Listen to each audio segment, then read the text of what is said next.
Hello, this is a guy who likes fanfiction and is too lazy to read, so here is Rise in audio form. Check the description for the links to the author. Chapter 16, Haku gets front row seats to a lot of really crazy shit. Mission Report D351. Contact with enemy combatants, 7 incidents. Enemy combatants from origin, Konohagakuer, 2, Iwagakuer, 1, Kyumigakuer, 2, Takigakuer, 1. Status of Operative Cat 15. Minor injuries sustained from previously reported contact with enemy combatants, self-treated. 1 broken bone treated by civilian doctor. Status of at 2. Approximate age-appropriate growth continued. Social skills unable to be measured. Self-sustaining skills acquisition rated as ahead of average age group performance in both speed and retention in all areas except social development, which remains unmeasured. Beginning level combat and infiltration training continued. Combat skills acquisition rated as ahead of average age group performance in both speed and retention. At 2 determined capable to be left without supervision for short periods of time, 1 to 48 hours, but long-term separation unadvised. Long-term observation of redacted conducted.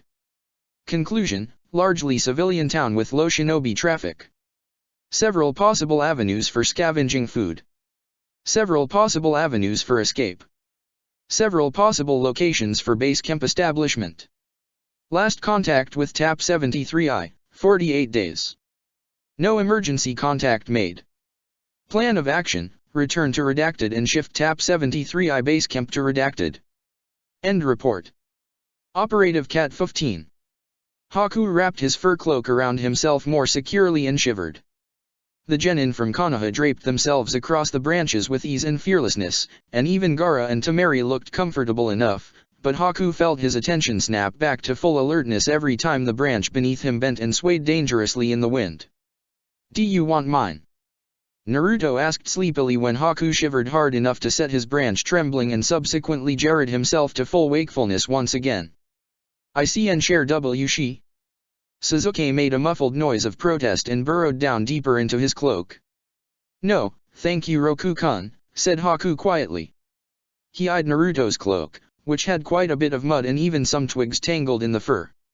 When Haku had met Zabuza for the first time, Zabuza had wasted no time teaching him to mold chakra.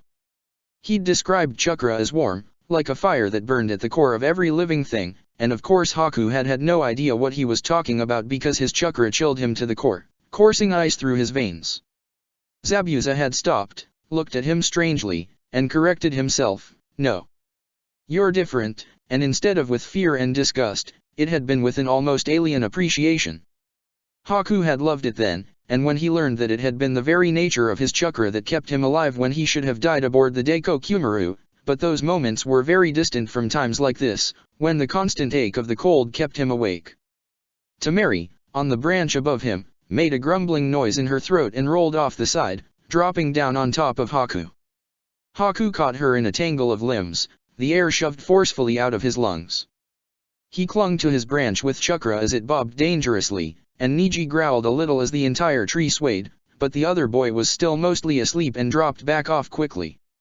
Haku waited for Temari to move, but she only shuffled a little to sprawl on top of him more comfortably, her cloak settling to enshroud them both. "There. Go to sleep," she ordered. She was warm and couldn't possibly be comfortable using him as a mattress, but Haku couldn't find the words to protest. Haku blinked skyward. Gaara, 1.5 meters above him, leaned over to give him a vaguely threatening but mostly blank stare. Haku closed his eyes and drifted into an uneasy doze. It felt as if he had not slept at all when he opened gritty eyes. The morning mist had never dissipated. Now, in the evening, the impending night gave the training fields an eerie glow. To Haku, it was familiar and strange both, enough to send a warning thrill down his spine even as his mind settled into an easy confidence at finally returning home. Temari eased herself up from her boneless sprawl, propelling herself backwards to lean against the trunk of their tree so Haku could sit up. "Sensei likes the mist, but being on the other side of it's a little unnerving," she observed. "I thought the fog usually clears when the sun goes up." "Yes," Haku agreed cautiously. "But sometimes, especially in the winter, it'll stay all day." He glanced up automatically towards the sky, but was immediately distracted by the dark shapes of the rest of the Yurizoku children hanging in the branches like ripe persimmons. Gaara lay half on his side, half on his stomach as his eyes flickered through the fog lazily. He had scarcely moved since Haku had fallen asleep, but rolled a small ball of sand in one hand absently. Wedged in the fork between his branch and the trunk of the tree, Hinata curled in on herself so tightly that she was completely engulfed by her cloak. Sai, heedless of the branches swaying gently under him with the wind, had one hand around the hilt of his tanto and his hood tucked low over his eyes. "Let's figure out some food," decided Temari, drawing Haku's attention back to her. "I'm sick to death of ration bars. There had to be something else, anything else. I could eat a shark." Shark was actually quite good, but Haku refrained from commenting. "We can find the quartermaster for Zabuza-san's unit," he suggested. "If there is not a cooking rotation established yet, that would be our best bet for finding food." "Okay," she said, then hesitated very briefly. "Otauto, keep watch," she said, to which Gaara's face twisted into a very slight scowl. "We'll be right back." She pushed off, landing on the ground far below in an easy crouch. Haku let himself slip off the edge of his branch, dropping like a rock through the stagnant air before alighting at Temari's side.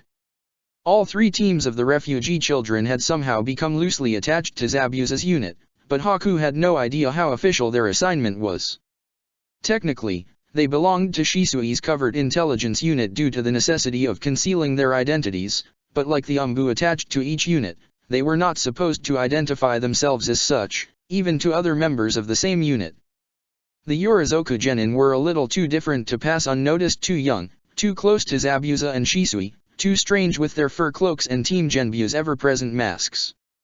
Haku and Temari, however, the eldest and most ordinary in appearance, managed to move among the clusters of Hanaha camps with minimal interest roused in their passing, and the mist hanging over them all helped mask their chosen path. Haku sent his senses skimming out through the fog, guiding them away from the densest camps and towards the large tent in the back east corner of the 52nd training ground where Unit 15's quartermaster had set up shop. "Is it weird, being back?" Temari asked, squinting through the mist as she padded over the grassy ground noiselessly. "Suna, I've been gone so long, I'm starting to forget bits of it." "Surreal," Haku said honestly. "It feels strange to fight so hard against what I used to defend. But coming back to the inner village, at least, I feel like I never left." "Hey, kid." Haku turned to see Zabuza striding towards him. "Go ahead," he told Temari. "The quartermaster's tent is the one with the brown flag on top. I'll catch up with you. Don't take too long. The kids LL give us hell if they all wake up and we're gone," Temari said, and went with a swirl of her cloak. Haku barely had a second to turn before Zabuza was upon him. His armor was still blood-stained high up on the pauldron, and almost neat slices bared off white bandages beneath, but he still moved easily with a hunter's prowl. "All right, kid," Zabuza said, eyeing him suspiciously. "This is the big one. No fuck-ups, got it?" "Hi," said Haku reflexively. Zabuza grunted dismissively. Haku paused, in case Zabuza meant to go on, and when he didn't, ventured, "What are we doing?"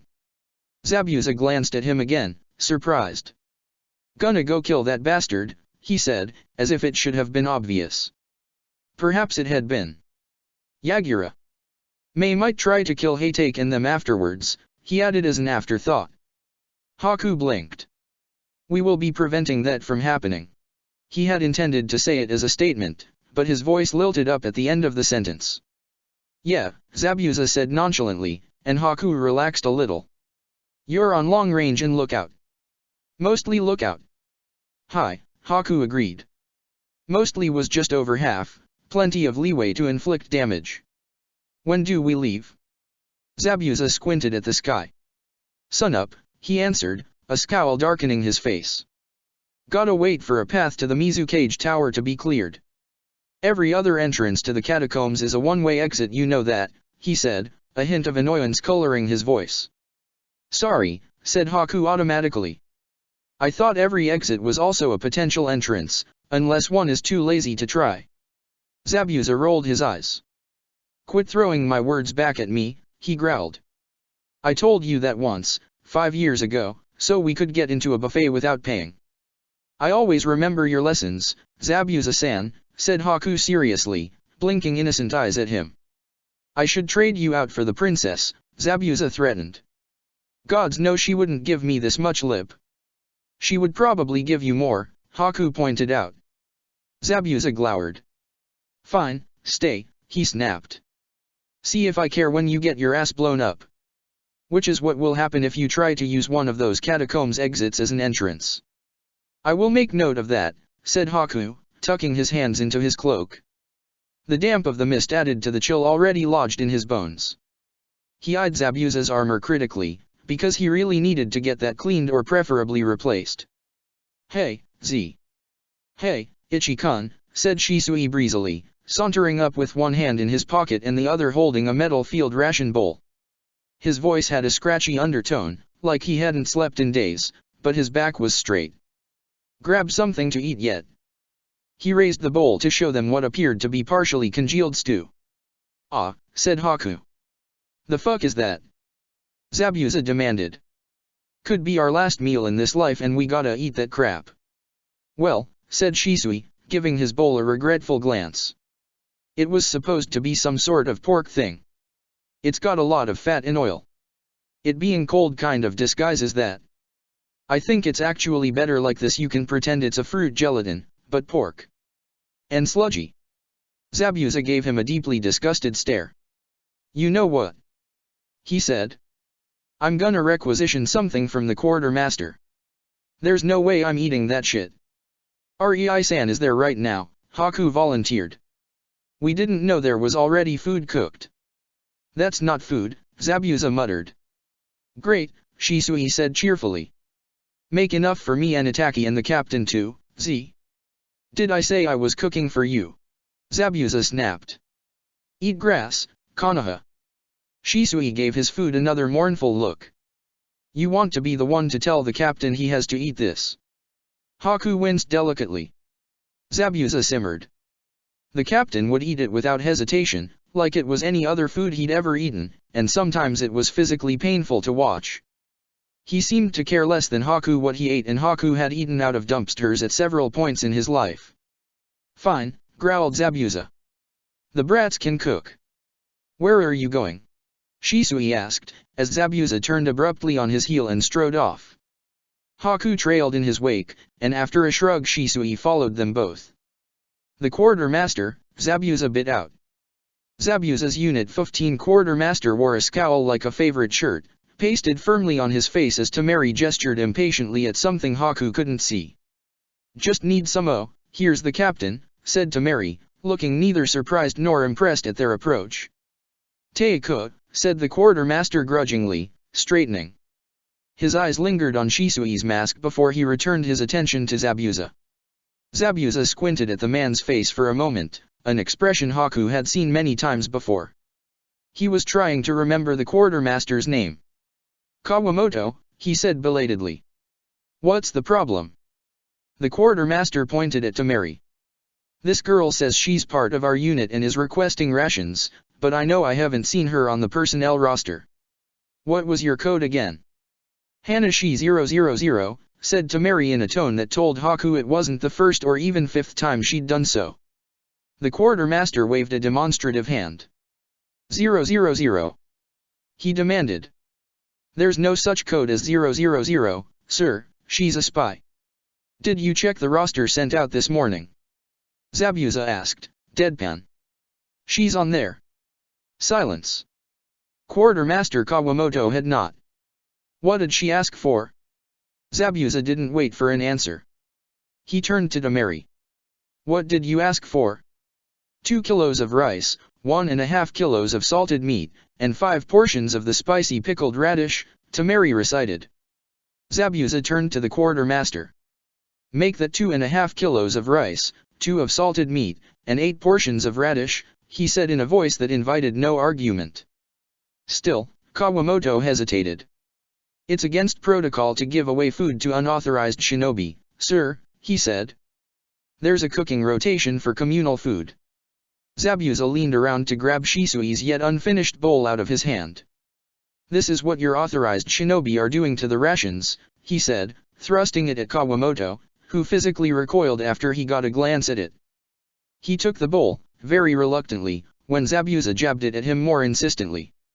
That looked nutritious to you. Oh, said the quartermaster under his breath. There's an assassination team going in after the Mizukage tomorrow, Zabuza growled. Give the girl the rations. So, said Temari, trailing after Zabuza with the bag of rice in one hand and the pickled radish in the other.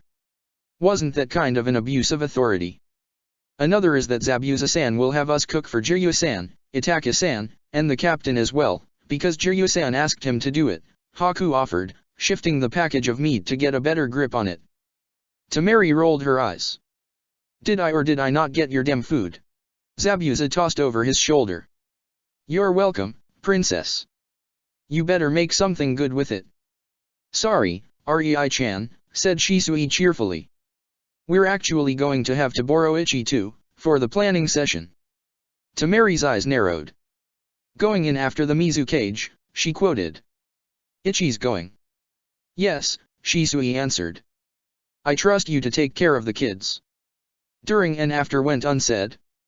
Temari was not arrogant enough to suggest bringing all 8 of the runaways. But she did frown and say, Shishi and I will protect the others, Shisui interrupted firmly. If we don't make it back, you need to go to Shizune-sensei. Temari's mouth tightened, but she said, Hi. We'll see you in a bit for dinner, sensei. Haku waited until he had been shuffled into a smaller tent a little ways away from the Yorizoku tree to say, perhaps Shishi-kun would be an asset, given his defensive capabilities.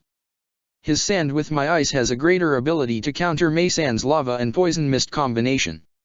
Shisui lit a seal with chakra, enveloping the tent in shroud of muffled silence, before saying, we don't think it's a good idea to bring a Jinhuriki to fight a Jinhuriki when we don't want Terumi knowing that we have one, let alone 2, who are both only 10 years old. Ah, said Haku. We just need you to watch our backs, said Zabuza. She won't try to kill M till Yagura's dead. Stay out of the fighting until then. Hi, began Haku. Hang on, Z, interrupted Shisui. Let's wait for Itaki and the captain and start from the top. He hooked his mask up on his forehead. Zabuza shrugged. Whatever, he said, and slouched over to the table. Semir, kid, he said. You remember the layout of the catacombs? I can't draw for shit. Said Haku, and followed him over. But I'm afraid I don't recall the 3rd or 4th floors entirely, he admitted. His first and last visit to the bottom-most floors had ended prematurely when he bailed himself and Zabuza out rather quickly after Yagura had almost killed them. Couldn't just ask Terumi for a map? Shisui asked. Doesn't exist, answered Zabuza. You rank high enough to get in the catacombs, you're smart enough to remember how to get around without getting yourself killed. May'll not have bothered putting it down on paper. Convenient, Shisui muttered. Zabuza smiled, unfriendly. Haku wasn't as good an artist as Sai, but he traced the paths of the catacomb with surety. The first level held the Umbu headquarters, including those of the Hunternin, with which he was very familiar. He labeled the choke points, the blast doors, the traps that could be activated in case of a siege. The second level, under the first, had prisoner holding and the TNI department. Zabuza had taken great pains to make sure Haku had never been sent there as a prisoner or test subject. He liked to tell stories of his own time there, but had not been sentenced there once since Haku's arrival. He'd protected Haku, though it should have been the other way around, the least of which was the careful distance he maintained. There was nothing more dangerous in Kiri than being someone else's weakness. The third level consisted largely of buffer zones scattered with choke points, dead ends, and traps, as well as storage of highly restricted documents or objects. Haku had entered twice, once, to log a confidential report recovered from his target during his time as a Hunternin, and the second to accompany Zabuza on his attempt on the Mizukage. Each of the 4 levels was offset from the others by 90 degrees, like petals of a flower. The 4th protruded behind the Mizukage tower, above which only held empty training grounds. Officially, it didn't exist; unofficially, it was the Mizukage's personal training space. Zabuza had deduced after their departure that it must be used to seal Jinhuriki and, presumably, train them. On this 4th map, Haku hesitated. Well drawn, Itaka commented, looking over his shoulder. Haku glanced up in time to see the captain follow him in. Thank you. The captain spared a moment to give Haku a nod in greeting. Mamakai, run us through this, he ordered without preamble. Terumi sent word she expects to get the operation up and running in 10 hours. This place is a shit show of traps, said Zabuza, crossing his arms across his chest. Even with a skeleton crew, it can hold off an invasion. Grab the first level map, Haku. Okay, said the captain, once Zabuza had finished detailing the many gory ways they could die before even making it to the Mizu cage, and how to avoid said messy ends. The success of this operation is critical, for the Hanran failure isn't an option, so Terumi won't be holding back her shinobi in reserve. Let her forces take on the higher levels and don't split up. This team is intended to assist with the assassination of the Mizu cage only, so don't deviate from the target and keep your eyes on Terumi. She won't try anything until she's sure Yagura is dead, Zabuza offered. At that point, we'll be weakened, 4 levels underground, and boxed in by her shinobi, Shisui pointed out dryly. She'll be boxed in with us, the captain countered. We can leverage her life for our freedom and honoring the terms of the alliance. Shisui snorted. We shouldn't have to threaten her for that in the first place. Ayataki hesitated very briefly. I may have a solution if it comes to battle between us. I need only meet her eyes. Shisui and the captain exchanged glances. Itake, said Shisui. You sure? Itake tipped his head, his face blank. The captain rubbed at the mask along his jawline. Zabuza said, the fuck kind of crazy are you going to pull out of your Jujutsu this time? A genjutsu, said Itake. It is more powerful than any other in my arsenal, but I have not tested it in battle yet. Great, Zabuza muttered. You got an ace in your back pocket, but you don't know if it'll work. He subdued the Kyuubi's chakra, Shisui volunteered unexpectedly. What, said Zabuza. The fuck, when? During the battle aboard the Jurajin Maru, Itaka said. I used a higher form of the Sharingan when Naruto lost control of the Kyuubi. Itake, Shisui, don't show your hands, the captain said sharply. No Mangekyo Genjutsu. Don't use anything that could tell Terumi you have any kind of control over a Baijuyu unless you're the last ones standing. Not unless you're sure there will be no witnesses. Itake and Shisui exchanged imperceptibly alarmed glances. Teiko, Itake said slowly. What do you know of the Mangekyo? Mangekyo Genjutsu. Mangekyo. Kaleidoscope. Haku rolled the word around his mouth carefully. The captain paused. That it's a curse, he answered grimly. Hey, Zabuza cut in impatiently. Can we focus? You three can gossip about your mystical eye powers later. We'll talk later, the captain agreed, his eye on Itake. Shisui frowned, but let the subject drop. So the plan is to fight, he said. But to let Terumi do the lion's share without letting her know we're holding back. Any ideas for that? She's never seen any of you fight, except Konoha, a bit, said Zabuza. Thinks Hatake is some kind of hotshot, though. Sir, he added deliberately, just to watch the captain twitch. Konoha, just pull your usual bullshit and tone down the Shunshin barrage. Yagura's big on mid-range ninjutsu, and genjutsu's tough to get past him, so don't bother unless you gotta go all out anyways. That'll be the Sanbai's influence, the captain noted absently. Anything else? Yeah, I got a rundown of the jutsu he used on me, said Zabuza. Haku. His favored technique involves creating a mirror to make a clone of his assailants with equal strength that counters with the same attacks, Haku explained. It's linked to his staff and doesn't require hand seals. Sharingan knockoff, said Shisui dismissively. Fuck off your high horse, Zabuza snapped. He makes a clone do it so he can two-time you. Will that work on a Kekki Genkai? Asked Itake. Terumi's Yutan mirrored would be devastating. It does, said Haku. He was able to copy my Hisatsu Hyuso.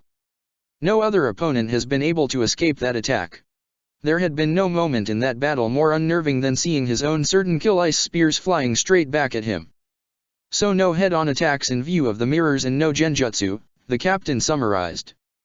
Anything else? He favors Suten. Like Swiren Bakahatsu no Jutsu, Haku said. It's a wide area attack where lilies made of water send petals flying into anyone in the area.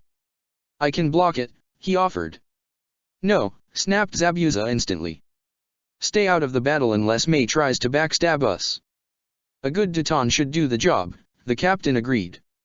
Other than that, it's just Suten, Futon, and a Daton thrown in for good measure, Zabuza drawled. Oh, and a fucking tailed beast cloak. Haku bit his lip. The other members of the team paused thoughtfully. That one might be a problem, Shisui admitted.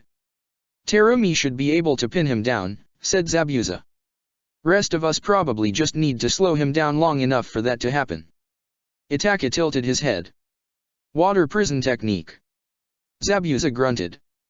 I don't know if I want to get that close to him. If I can get the drop on him, and if he doesn't burn it off into steam, maybe. Haytake can hit it with lightning but he'd fry me too. I don't think it'll hold him very long anyways, said Shisui. Close range combat, but avoid facing him head on. Keep him from using ninjutsu. That should not be a problem until he transforms, said Itake.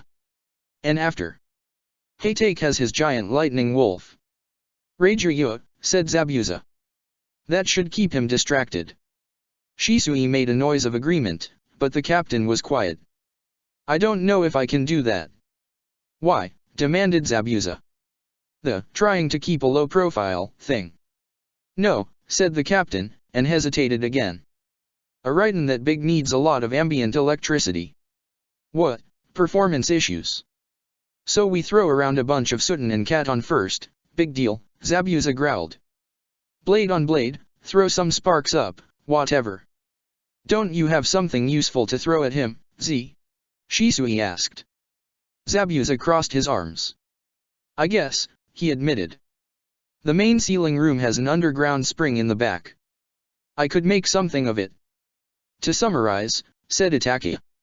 Engage in close combat and occupy his staff so he is unable to use his mirrors and attempt to immobilize him. After his transformation, keep a safe distance and utilize long-range, hard-hitting ninjutsu. Prioritize Katon and Suten ninjutsu to allow for more destructive Raiden. Good plan, Zabuza drawled, only half sarcastically. There is the matter of what happens after the battle has concluded, said Itake, his eyebrows drawing together in a slight frown. Of her best outcomes, this fight ends with the Mizukage dead and the Sanbai temporarily so before it regenerates elsewhere, or else with a new Jinhira key sealed at the conclusion of the battle. Terumi clearly doesn't expect us to participate, the captain pointed out. Stay out of it. At most, we find out who the new Jinhira key will be. Think Terumi's got sealing specialists on hand? Shisui asked dubiously. Seems unwise to go after a Jinhira key without one. At least one, Zabuza muttered. You met her? Fukaya Mako, Mei's commander. She's not great, but she knows the basics. She was on the retrieval team for Yotakata for a bit. Shisui raised an eyebrow. Just a bit. They told her to kill him to extract the Rokubai, said Zabuza. She agreed, murdered her team once she was clear of Kirigakure, and defected. Ah, said Shisui. What happened to Yotakata? Zabuza shrugged. Still frolicking out there somewhere. Mei's probably tried to get him to come in, but he's skittish.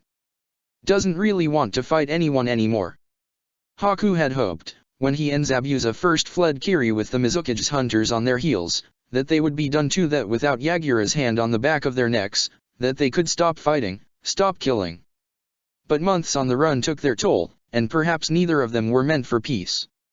There was no work for Nuknin but shinobi work, the darkest, the dirtiest, that which the hidden villages deemed too filthy to sully their hands with. Zabuza took those missions, and where Zabuza went, Haku followed.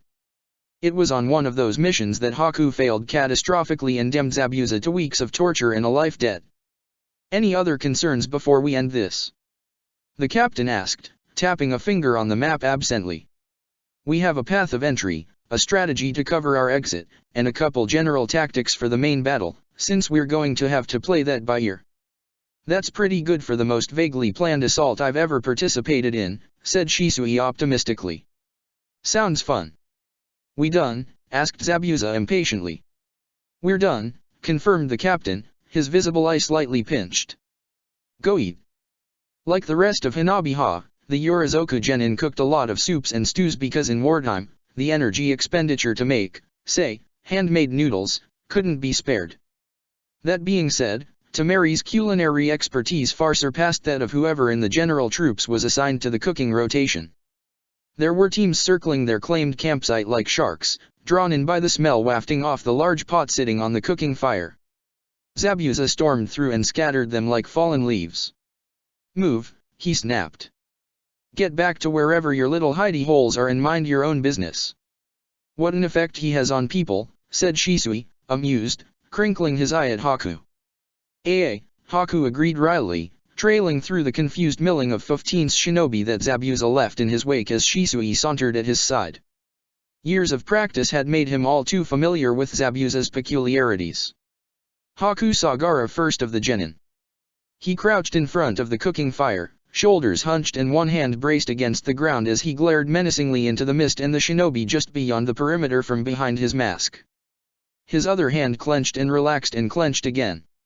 Shisui dropped down in front of him and said cheerfully, "Hi there, Shishi-kun. Keeping a weather eye out, I see." Gaara perked up slightly, because that was the kind of effect Shisui had on people. Haku moved past them to Tamari, who presided over the cooking pot with a slightly frazzled air as she stirred its contents carefully. "Rei," Haku greeted. He paused, eyeing the frothing liquid. "May I ask who helped you with this?" Tamari huffed a laugh.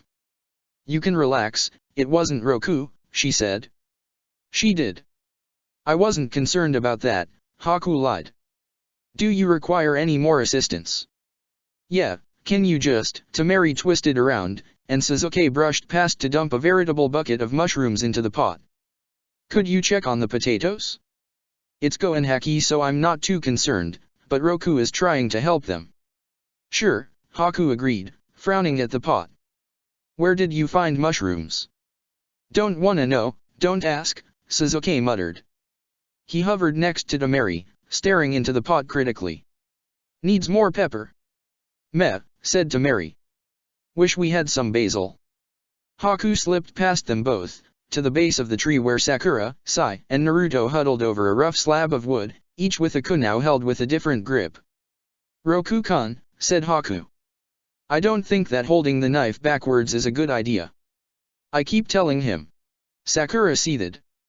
Her potato chunks were roughly the same size but not quite the same shape. Comparatively, Sai's were neat, even, and almost entirely identical. The less said about Naruto's, the better. Haku was just glad that they weren't covered in his own blood. "Rei-san is about ready to add the potatoes," said Haku. "When?" "No." Sakura yelped, grabbing for another potato. "Not ready." "Take your time," said Haku, alarmed despite himself. Shinobi children were both more and less likely to cut themselves open with knives, and Haku had about as many scars as the next 12-year-old. "Ichi," said Naruto, thankfully setting down his kunai. "Are you really going with the captain and all the sensei to kill the Mizukage?"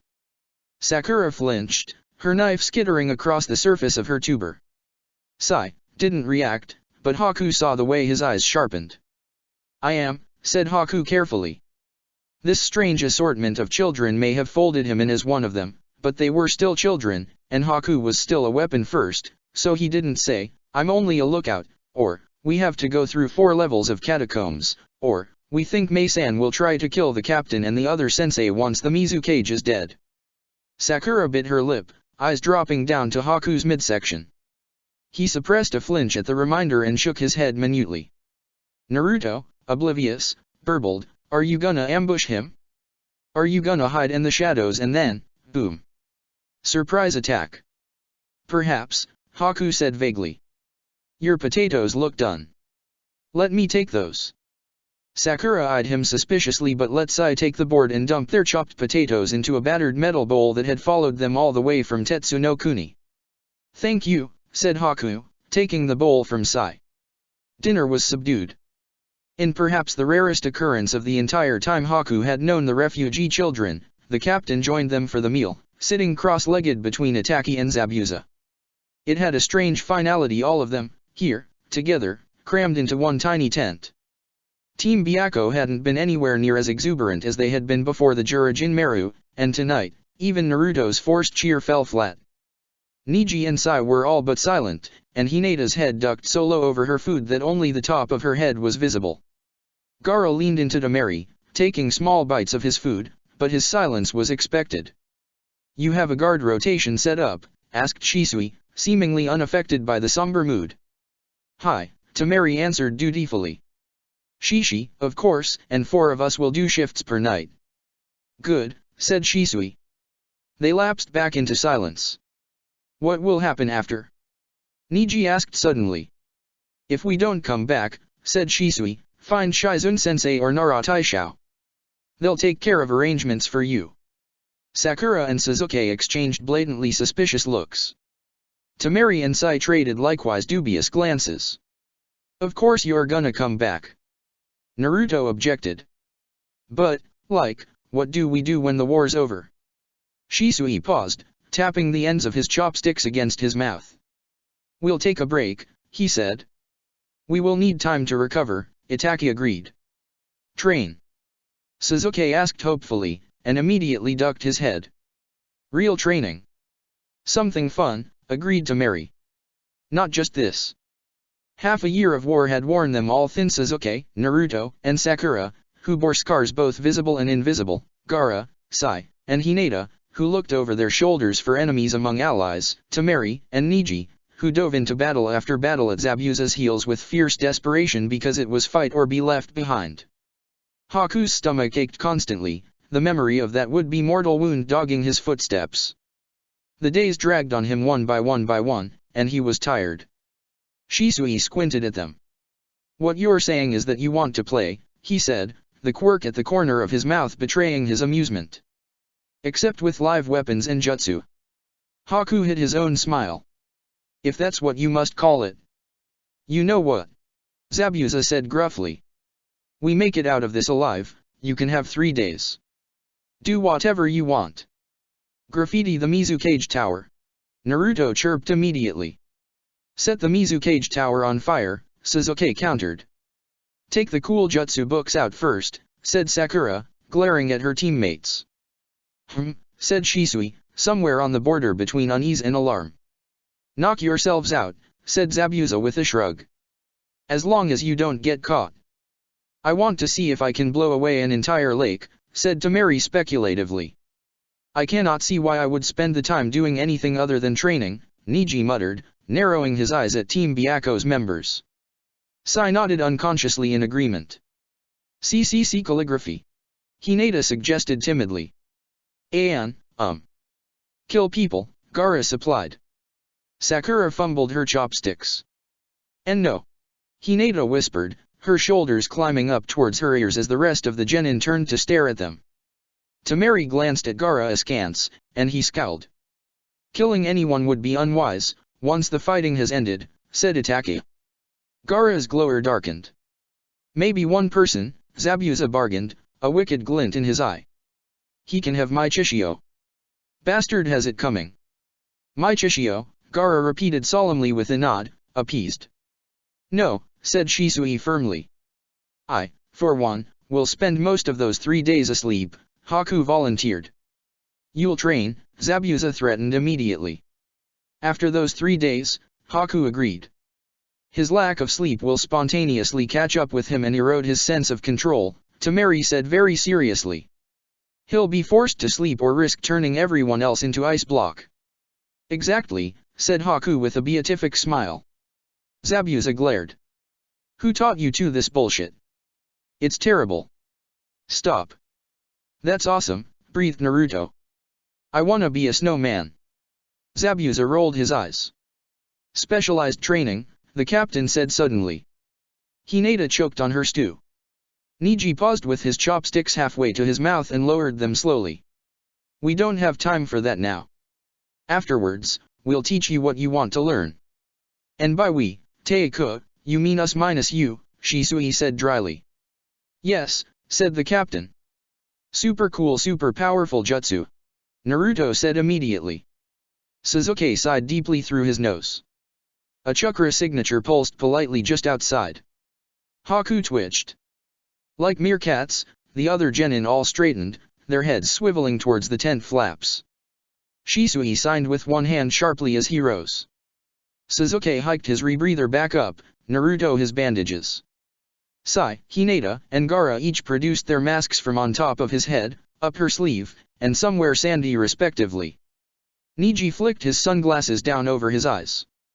Shisui slid his leopard mask down and looked to the captain, who nodded. He strode to the entrance of the tent as the genin set their food down in a nearly soundless shuffle and Zabuza tossed his chopsticks down with an annoyed grunt. Shisui swiped a chakra-laced finger through the silencing seal on the canvas wall, disrupting it, and drew back the tent flap. Yes, he said curtly to the shinobi waiting outside. The shinobi straightened.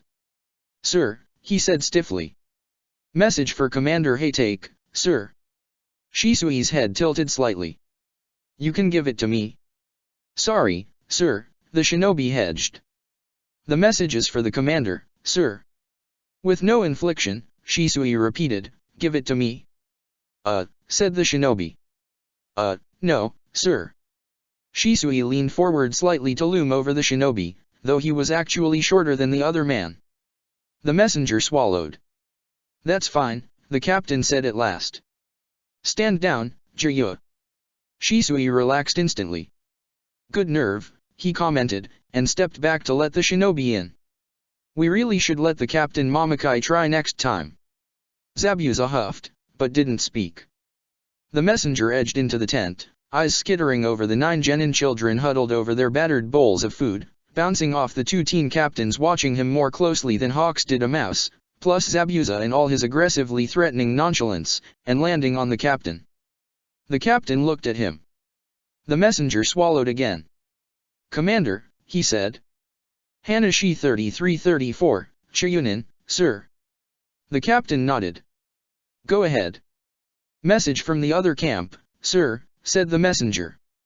From the leader, Terumi-san, Sama. She ain't caged yet, Zabuza muttered. Terumi-san, the messenger corrected smoothly. He paused. Suspense rubbish stripper bloody rain asylum sapphire kick Paisley. Silently, Naruto mouthed, what? Acknowledged, said the captain. You can go. Naruto, with the help of Sakura's hand over his mouth, waited until the messenger had departed and Shisui had reactivated the silence seal before demanding, suspense rubbish stripper? What was that? It's a code, idiot, Sasuke sighed, the breath hissing noisily through his respirator. Waiting is over, all out now, Shisui said. It means it's time. Zabuza frequently did things like bully members of his unit out of one of the few tents, in this case so he and Haku could prepare for the operation while the refugee children put the captain's tent back in order. Haku had long ago decided that of the list of Zabuza's habits to disapprove of, this was relatively low. Get your gear, Zabuza ordered as soon as the tent flap dropped behind him. Drop the wildling furs. Back to the classics, yeah. Hi, Haku agreed, folding up his Urazoka cloak. Back to the classics, striped hakama, striped turtleneck. Faded sea green haori, brown sash, platoon sandals. Each piece layered on top of the other methodically, the movements familiar and well practiced. The traditional, bulky hunternin armor he skipped instead, between the turtleneck and the hakama, he strapped on a much slimmer padded vest, to less hinder his movements. When Zabuza brought Haku into Kiri for the first time, dressing for battle had been as much a ritual as sharpening his weapons. There was a rhythm to the movements, a specific order, and it settled his mind and brought it to bear on the battle ahead. Senbon holsters went on his forearms and along the sides of his ribs. He slipped the mask over his face last of all, and when he looked up, Zabuza was watching him. Ready, kid, he said. Haku's heart beat steady pulses of frost through his veins. He slung his pack with his discarded clothes back over his shoulder. Ready, he said. Zabuza seated the tent back to the Takujo and her Chiyunin team with a jerk of his head as they strode out, to which the Takujo said, good luck, Teika. Zabuza's only acknowledgement was to yank down his battered umbu mask, not his original one, again, probably stolen off a corpse before it became a corpse. Haku shadowed him on his right flank, taking 2 steps for each of Zabuza's strides. Ahead of them, the captain emerged from the mist, turned to glance at them, and then turned again purposefully towards the town proper. His mask was that of a Konohan cat design, and had had for as long as Haku could remember a black scorch mark over one eye hole.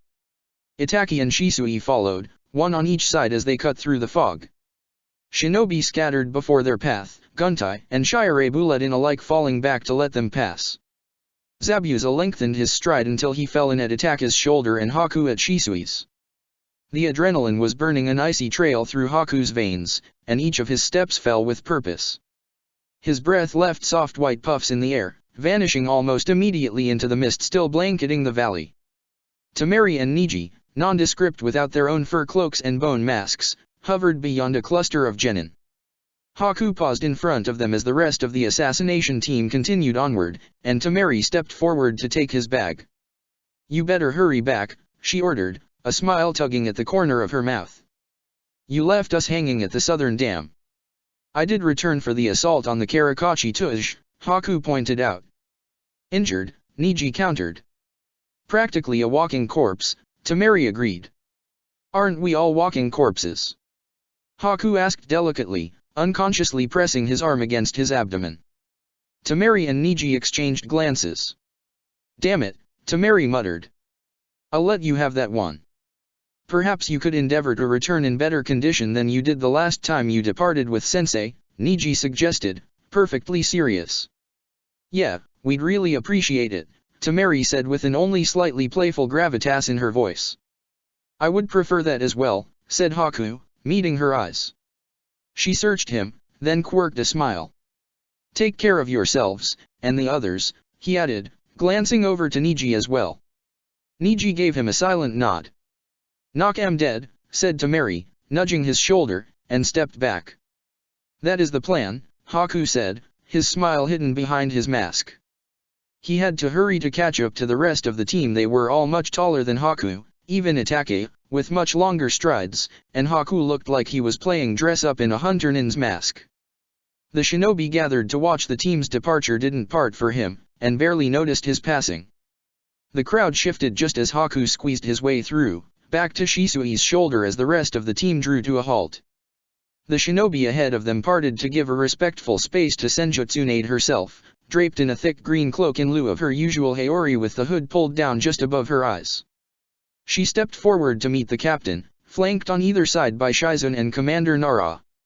For a moment, the tableau froze. The watching shinobi fell silent, barely breathing.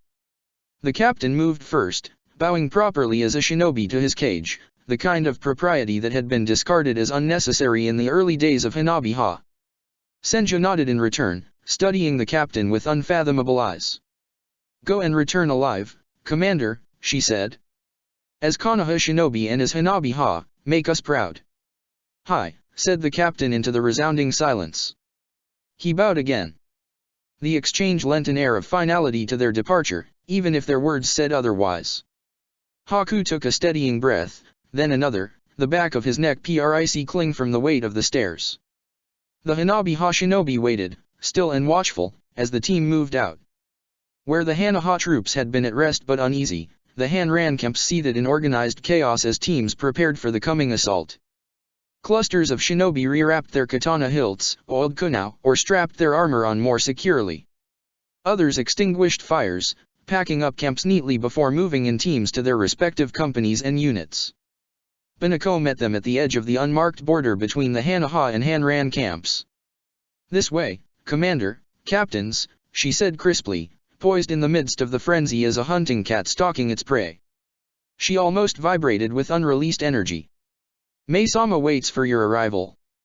Haku had not been in the catacombs for 3 years. When he first moved to Kirigakure, he had feared them as the place where many disappeared and returned damaged or not at all, as the hive of the best killers in the village. When he joined the Hunter Nin as a trainee, the fear faded to trepidation and familiarity. Now, on the opposite side of the battlefield, Haku felt unease slither down his back. "Steady, kid," said Zabuza, low under his breath. Haku glanced up, but he was staring straight ahead, watching the second wave of Mei's shinobi advance into the catacombs. Haku took a breath and let it settle his nerves, bit back the adrenaline, sending sharp shocks through his system until it faded to a frosty thrum. He tucked his arms into his sleeves and brushed his fingers against the smooth surface of his senbon holsters. "Leave the whelp, Zabuza, this isn't a training mission," muttered Ao, pinning Haku with a stern glare. "Worry about your own team, Sentaki," the captain said sharply without turning around. Zabuza, his mouth opened to snarl a rejoinder at Ao, closed it again smugly. Mei fixed Ao with a poisonous glare and said to the captain, "My apologies, Commander." Ao wilted. Silence fell over the two teams once again. Where the Hanaha team had 5 members, Mei's was more than twice their number, captains and jounin alike marked by the colored cloth tied around their biceps, seasoned shinobi who carried experience along with their weapons.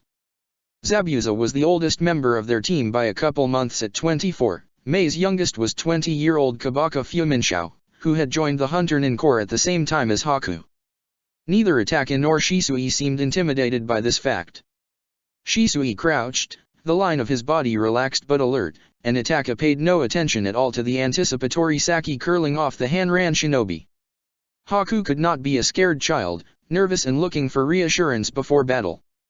He was a weapon, one of the best to pass through Kiri, and personally honed by Zabuza. The world crystallized abruptly. There was the mission, there was the target, and there was Zabuza's safety. He settled his chakra as Itaki rose and Ao signaled them forward with a jerk of his hand. The entrance of the catacombs loomed before them as the combined squad prowled forward, and swallowed them into its darkness. Haku kept pace at Shisui's side.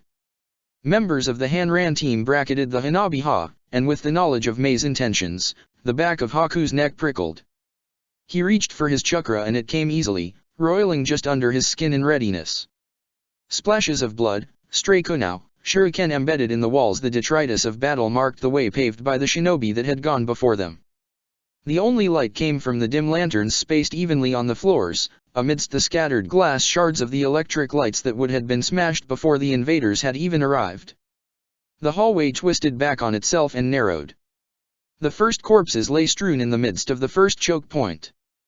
The great blast doors were scorched, hanging half off their hinges, and they gaped forlornly to bear the fork in the hallway, one, to the barracks, equipment storage, and sparring rooms, the other to the offices, conference rooms, and Hunter-nin division. Ao took the latter without a second's pause. Haku's eyes stuttered on the unassuming hallway that led to the Hunter-nin quarters, lingering just a little longer before forging ahead. The body count ratcheted up dramatically after they descended to the second level. Cracks spider-webbed walls charred black by katon or explosive tags, with blood smeared on the stone or pooled around the unloving bodies littered on the floor. Puddles of water dotted the ground and an oppressive damp hung in the stagnant air. Haku glanced down a hallway as they passed the entrance. The cell doors of the detention block hung open, and those too were splattered crimson. Ao held a hand up, and Haku stopped abruptly, Shisui stilling at his side. The advanced teams missed a spot, he noted, turning to face the next hallway. Binako slipped up to his side and the former Umbuku-uri fanning out opposite, drawing his katana from its sheath slowly. A trio of figures in plain Chiryunin uniforms stepped out of the cell at the far end of the hallway. "Don't blame them," said the shinobi in the lead lightly, the henge melting away to reveal a shock of ice-blue hair. He grinned, baring sharpened teeth. "We're easy to miss." The rest of his team dropped their henge. One revealed slick black hair and a dark steel katana in hand, the other a porcelain mask and a water whip already half-formed. Mei swiveled to consider them. "Surrender, Kyabetsu, I won't ask twice," she said, crossing her arms over her chest. "Always so righteous, Mei," said Kyabetsu, the smile dropping off his face. "Did you ever think about what your stunts did to the rest of us?" "Change was inevitable," said Mei. "We're at Yagura's door. Will you change with us or fall with him?" "Selfish bitch," breathed the Hunter-nin, and Mei's eyes narrowed. "Do none of you remember your oaths, your honor?" demanded Kyabetsu. "You're nothing more than savages without them, biting the hand that feeds you like a mad dog." Zabuza snickered. "Careful," he rumbled. "Ranger here doesn't like those kinds of comparisons." Honor won't stop our children murdering each other under the eyes of a madman, snapped Mei, her lip curling. Old news, dismissed Kyabetsu. That's in the past. Yagura-sama wasn't the one who pit our shinobi against their own comrades. That was you, Mei. Who killed entire clans for daring to be born with a Kekii Genkai? Mei demanded, sickly sweet. This war started with them. Kyabetsu shook his head and turned away from Mei, searching the ranks of the team. You'll see, Aoteika. Banako-chan, little Haku-chan, I see you. Haku resisted the urge to stiffen. Zabuza, unimpressed, didn't move. When she has the hat in her claws, you'll see. She is no different than any other monster here. Enough. Mei's voice cracked out like a whip. Kyuri, my Chishio, Daiton, take care of this. Everyone else, move out. You'll see. Kyabetsu's mocking voice drifted down the hall after them even as Haku turned to follow the rest of the team. You followed the monster here, you'll see. On either side of the team, now, the walls rumbled with the markings of battle. The dull thuds of Duton meeting their targets shook the ground under their feet, and flashes of chakra bloomed, raw enough to illuminate their path. Haku tucked his hands a little more tightly up his sleeves, the better with to draw his senbon when the moment arrived. But each detention block they passed was empty of all but corpses and the distant chaos of a battle that seemed ever around the next corner until that corner was rounded. Without knowledge of the labyrinth of these levels, one could wander the tunnels for days without surfacing. The stone rumbled beneath his feet, the flash of an explosive tag lit up the far hallway in brilliant white. The shockwave hit less than a second later, knocking Haku clear off his feet. He caught himself in a crouch, one hand glued to the floor with chakra to keep his balance. Fu Minshao staggered back a step, one hand reaching for his back pouch. Ayo, Mei barked, and her chakra burned the air around her.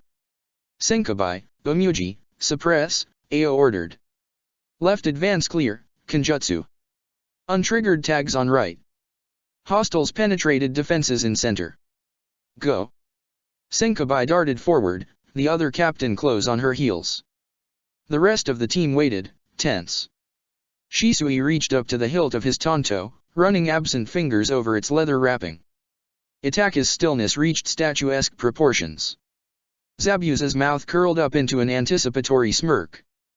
The two captains heralded their entrance into the battle with an almighty crash and a chorus of startled shouts. Chakra blazed, and a scattering of kunao and shuriken clattered into the wall. A small wave of water gushed around the corner, and a sudden silence descended. Senkabai leaned her masked face back around the corner and said, "Clear." Ayo nodded confirmation. "Well, then," purred Mei, drawing herself up. "Shall we?" Grim-faced shinobi with flak jackets torn or darkened by blood dragged or carried their fallen or wounded teammates to the side, making way for Mei and the rest of the team in the center. The floor was saturated with water from past Sutenjutsu and littered with kunao. Part of the walls had caved, the ground cratered, and the stone bore the scars of katana blades and the stains of blood. "Kabaka, assist with the traps," Meiko directed quietly, and Fu Minshao slipped off to where Omuji was examining the seals painted on the wall in blood. Meiko drifted away from her place at Mei's shoulder to meet a shinobi with a fresh bandage wrapped over the right side of his face.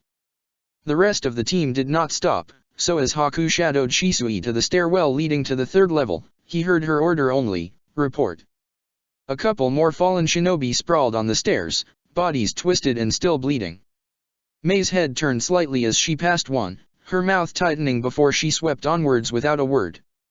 The stairs spilled into a long, low room, ending abruptly in a set of massive doors set into the rock. Half a dozen teams clustered at its frame, several held electric lanterns and a kunoichi had her eyes closed and one hand pressed flat against the door. "Sensor." Haku turned as movement flickered in the corner of his eye, his hand jumping to his senbon, but it was only Meiko, flanked by both Fu Minshao and Omuji. Fu Minshao gave Haku a grim nod, which he returned, and hovered at his flank even when Meiko moved back up to Mei's shoulder. "Fall back," said Mei imperiously, stepping forward as her troops parted before her. "Hold this point once we have crossed." The kunoichi at the very front slithered out of the way as Mei approached, melting back into the shadows at the side of the tunnel to give the assassination team room to advance. With a breath and a surge of chakra, Mei inhaled air and exhaled lava that glowed bright and hot as it hit the double doors with a sizzle. Solid steel groaned and melted away like a heated iron through ice, burning a hole to the opposite side. Immediately, a flurry of kunao hissed through the gap. Mako dropped, slamming her hands into the ground with a low growl, and a Jitan wall reared up in time to take the blast from the exploding tags, a brilliant flash that lit up the darkened tunnels and sent white spots flickering in Haku's vision. Mei spat another glob of molten rock just as Mako's wall crumbled, eliciting an anguished scream as it connected with a shinobi on the other side. Mei stepped forward as soon as her lava had eaten away a large enough opening for her to do so, careless of the way the heel of her sandal smoked as it drew over the still glowing lip. Ao followed close behind her, then Mako and Makoto. The captain ducked in next. "Weapons up," Shisui murmured next to him, flipping his tanto up and out of its holster as Zabuza stalked through, Saki curling off him as he swung Kubikuri Basho off his back. "Ready, Haku-kun." Haku clenched his fingers around 2 handfuls of senbon. "Hi," he said, and stepped forward into the 3rd level. It opened into an atrium, empty but for 2 unfortunate corpses. Haku eyed them clinically, both under 20 years old, relatively new flak jackets, positioned close to the doors, cannon fodder, likely low caste. "They ran," Zabuza muttered, a sneer curling the corner of his mouth. The rest of Mei's team filed in cautiously, lanterns commandeered from the advance troops held high to survey their surroundings. 3 hallways yawned into darkness, all 3, eventually, could lead to the one that opened to the 4th level. All 3, however, had been rigged with traps and ambush sites since the founding of Kirigakure as a last defense against a siege. "I think it's obvious we have to clear the level before we can fight the boss," Binako murmured. "We can't afford to miss teams that can box us in." "Agreed," said the captain pleasantly. "My team will take the far right." "Where should we rendezvous?" Mei's eyes narrowed. "Actually, Commander, you and Momokai can go with Ao and Uchiha." "Not a chance," interrupted the captain, his voice gone cold and hard. Mako tensed. Ao scowled. Fumin Shao's hand dropped to his back pouch again, all trace of amiability evaporated. Mei, unconcerned, said, "Surely you understand why I rather your team not run around unsupervised here." "Our backup is 3 levels above ground. You have bigger problems than worrying about us treasure hunting or looting whatever you think passes as valuable down here," Shisui countered. "The Mizukage, for one." "My team stays together," said the captain firmly, his one visible eye steely beneath his mask. Mei hesitated only half a second longer before acquiescing. "Fine," she said. "There's an antechamber just before the stairs down to the 4th level. Meet up there when you've finished sweeping your branch. Fukuya, Makoto, Kabaka, with me in the center. Satomo, Omuji, Senkabai, and Higata, with Ao on the left. Watch your backs and don't miss any traps." A chorus of, "Hi," met her instructions, and with a sharp nod, Mei ordered, "Move out." "Momokai, point," the captain directed as they prowled into the tunnel. "You know this place best." "Uchiha, rear. Keep your senses alert, don't trust the other teams to have done their work." "Hi," agreed Itake, his voice low. Zabuza shouldered his way into the lead. The halls were wide enough for him to swing Kubikuri Basho freely, so he stalked forward with the flat of the sword resting on his shoulder. The captain went next, giving him enough margin to wield the massive blade in case of an ambush. Haku stayed at Shisui's side, his hearing hyper-aware of the drip of water from some pipe he couldn't see. Here, too, the electric lights had been shattered, but there was no lantern to see by just the unending darkness, growing stronger the further they drew from the residual light of the atrium. Zabuza was a master of sightless combat and had made sure Haku could fight just as well without his eyes, but surely the Konohan shinobi had never the reason to learn the same. He snuck a glance in Shisui's direction as the older shinobi tipped his mask briefly on top of his head to swipe the sweat from his face, only to meet an eye glowing bloody in the darkness. He swallowed a yelp. "My hearing isn't as good as these Orteiku's," Shisui said apologetically, tugging his mask back down. "This way I can at least see chakra." Itaka looked over his shoulder, and his Dojutsu too blazed crimson, Tomo revolving slowly around his pupils. "Losers," grunted Zabuza from the head of the column. It must be nice, said the captain, dry as dust, to be able to use your jujitsu to see in the dark without it sucking you dry in 10 minutes. Said Shisui. Better go yell at Enikun and Kyu-chan for being born with built-in night vision. Zabuza froze mid-step, throwing his free arm out. Middling Uchiha, conjure a flame or something, he said. Something's up. No, I got it, said Shisui, moving forward in a whisper of cloth. He snapped his fingers, igniting a tiny flame in the palm of his hand with a spark of chakra. The shadows jumped away, and the flickering light glinted off the razor-thin filaments crisscrossing the hallway ahead of them. The captain and Itaki regarded the sight in silence. Zabuza hissed between his teeth. You recognize this, he muttered. Shocky, Haku responded automatically as Shisui swung around to look at him. Middle caste clan known for traps and spider summons. Yeah, said Zabuza. Good thing you 2ve got fire. Water just makes them angry. Plus, the little fuckers can swim. I, said Shisui slowly, do not like spiders. Most people don't, growled Zabuza. Suck it up, Konoha. Shisui shuddered. Rather not, thanks. Itaka leaned a little closer to the first thread. We can either set off the trap or avoid it entirely. Teiku. The captain rubbed a hand over the chin of his mask. Mamakai, best guess what does this trigger?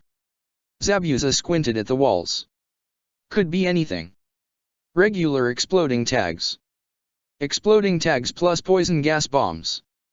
Probably not shuriken or kunao barrage cause I don't see seals on the walls and those better short range. Cave-in, maybe, 4th level pit full of something nasty, maybe. They're a fan of the basics. And also of seal-triggered Sutan and Dutan. That'd be at the far end, so we can't see it coming. The captain considered the trigger threads. Go through the trap, he said. 2, 1, 2. We'll set it off from the other side once we're all through. Sure, Teiku, of course, I'll take point with you, Shisui chirped. Hey, between the two of us, we even have a good pair of eyes. The captain might have rolled his eye, but it was too dark for Haku to tell for sure since the captain didn't succumb to obvious displays of emotion. No. You go with Mamakai, I'll take Haku. It's better to have one member who can use Katon on each team. I can manage a little fucking fire, thanks, growled Zabuza. Take Konoha. I got us. Fine, said the captain, and jerked his head at Shisui. Lead the way. Shisui stepped forward without hesitation, examining the wall closely before leaning his free hand against it. With one quick movement, he hopped over the first wire, letting his weight pull him low to the ground to duck the second. He took a step forward and crouched, bringing forward his hand with the flame to light the tunnel ahead of him. He considered, then stepped high over the next wire. Hold, the captain called, moving forward. Shisui stopped immediately, gaze trained on the darkness ahead as the captain approached the first wires. With a hand seal and a muted bloom of chakra, Itaka called up his own Katon cradled in his gloved hand, and he held it up to the edge of the thread trap. The captain leapt, landing precisely where Shisui had, and slithering under the second wire. He hopped the third neatly, alighting squarely at Shisui's side. He paused, and for a moment, both of them scrutinized the next stretch. They turned to look at each other. Hey, Z. Shisui glanced back over his shoulder. Think they'd put down a weight trigger trap. Shit, Zabuza muttered, dragging a hand down the lower half of his mask. Yeah, they would. The captain and Shisui exchanged another look. Shisui leaned over precariously to peer at the wall. That looks okay, he muttered. The captain hummed agreement. Watch the ceiling, he said. Weight thread hanging straight down. Shisui huffed. Really going for the spider aesthetic, aren't they? Okay, I'm going. He reached over and up to the wall, sticking fast. With one hand still cupped around his Katon, he levered himself up, painstakingly drawing the rest of his body to the wall until he could brace his feet across the wall. With glacial care, he maneuvered into a sideways crawl across the wall, and after a careful examination of his chosen landing site, lowered himself back down to the ground. Almost there, he announced, tucking his chin against his flak jacket so his breath wouldn't disturb the air. The captain joined him, his movements faster and more graceful with his 4 free limbs to Shisui's 3. The final stretch proved startlingly uneventful. Both the captain and Shisui prowled the edges in search of hidden components, venturing several meters beyond. "It looks clear," the captain reported. "Itake, advance." "Hi," responded Itake. His movements flowed smoothly as he sprang over the first wire and crouched to avoid the second, though he, like Shisui, had only one hand to work with. The shadows bobbed and flickered as he reoriented himself. The tomo in his eyes swirled thoughtfully as he considered the trap threads. Haku thought he imagined the scuffling at first, but both the captain and Shisui whipped around to look. Itake, clinging to the side of the tunnel under the hanging thread, froze. "Oh, fuck," said Zabuza under his breath. "Oh, shit," Shisui breathed, pressing flat against the tunnel wall. "Oh my gods, oh my fucking gods, holy shit." "Steady," the captain snapped, his eye on the advancing tide. "Itake, hold your position. You too. I think it's pretty fucking obvious we're blown, sir." Shisui fired back, his mask swiveling to follow the advance of the spiders. Hundreds of tiny dark specks swarmed the floor, scuttling forward inexorably towards the team. 2 members of the team on either side, one in the midst of the traps. Shisui was right, someone was observing their progress.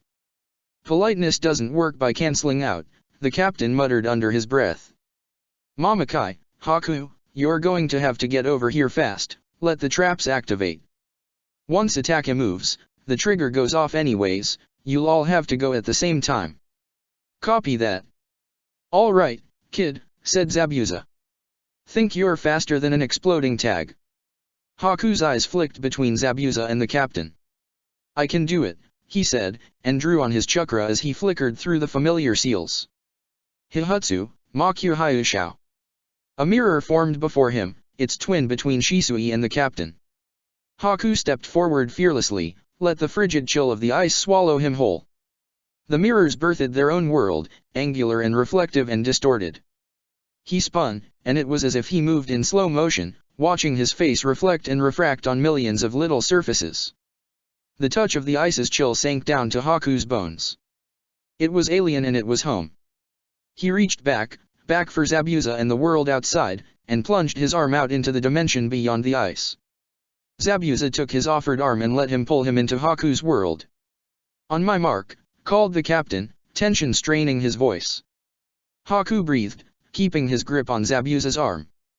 The icy air rushed up his nose as he inhaled, but instead of a sharp burn that the refugee children had complained of over the winter in Sans Forest, it sank easily into his lungs.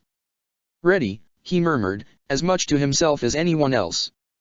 "Mark." The captain barked. Itake blurred into a shunshin.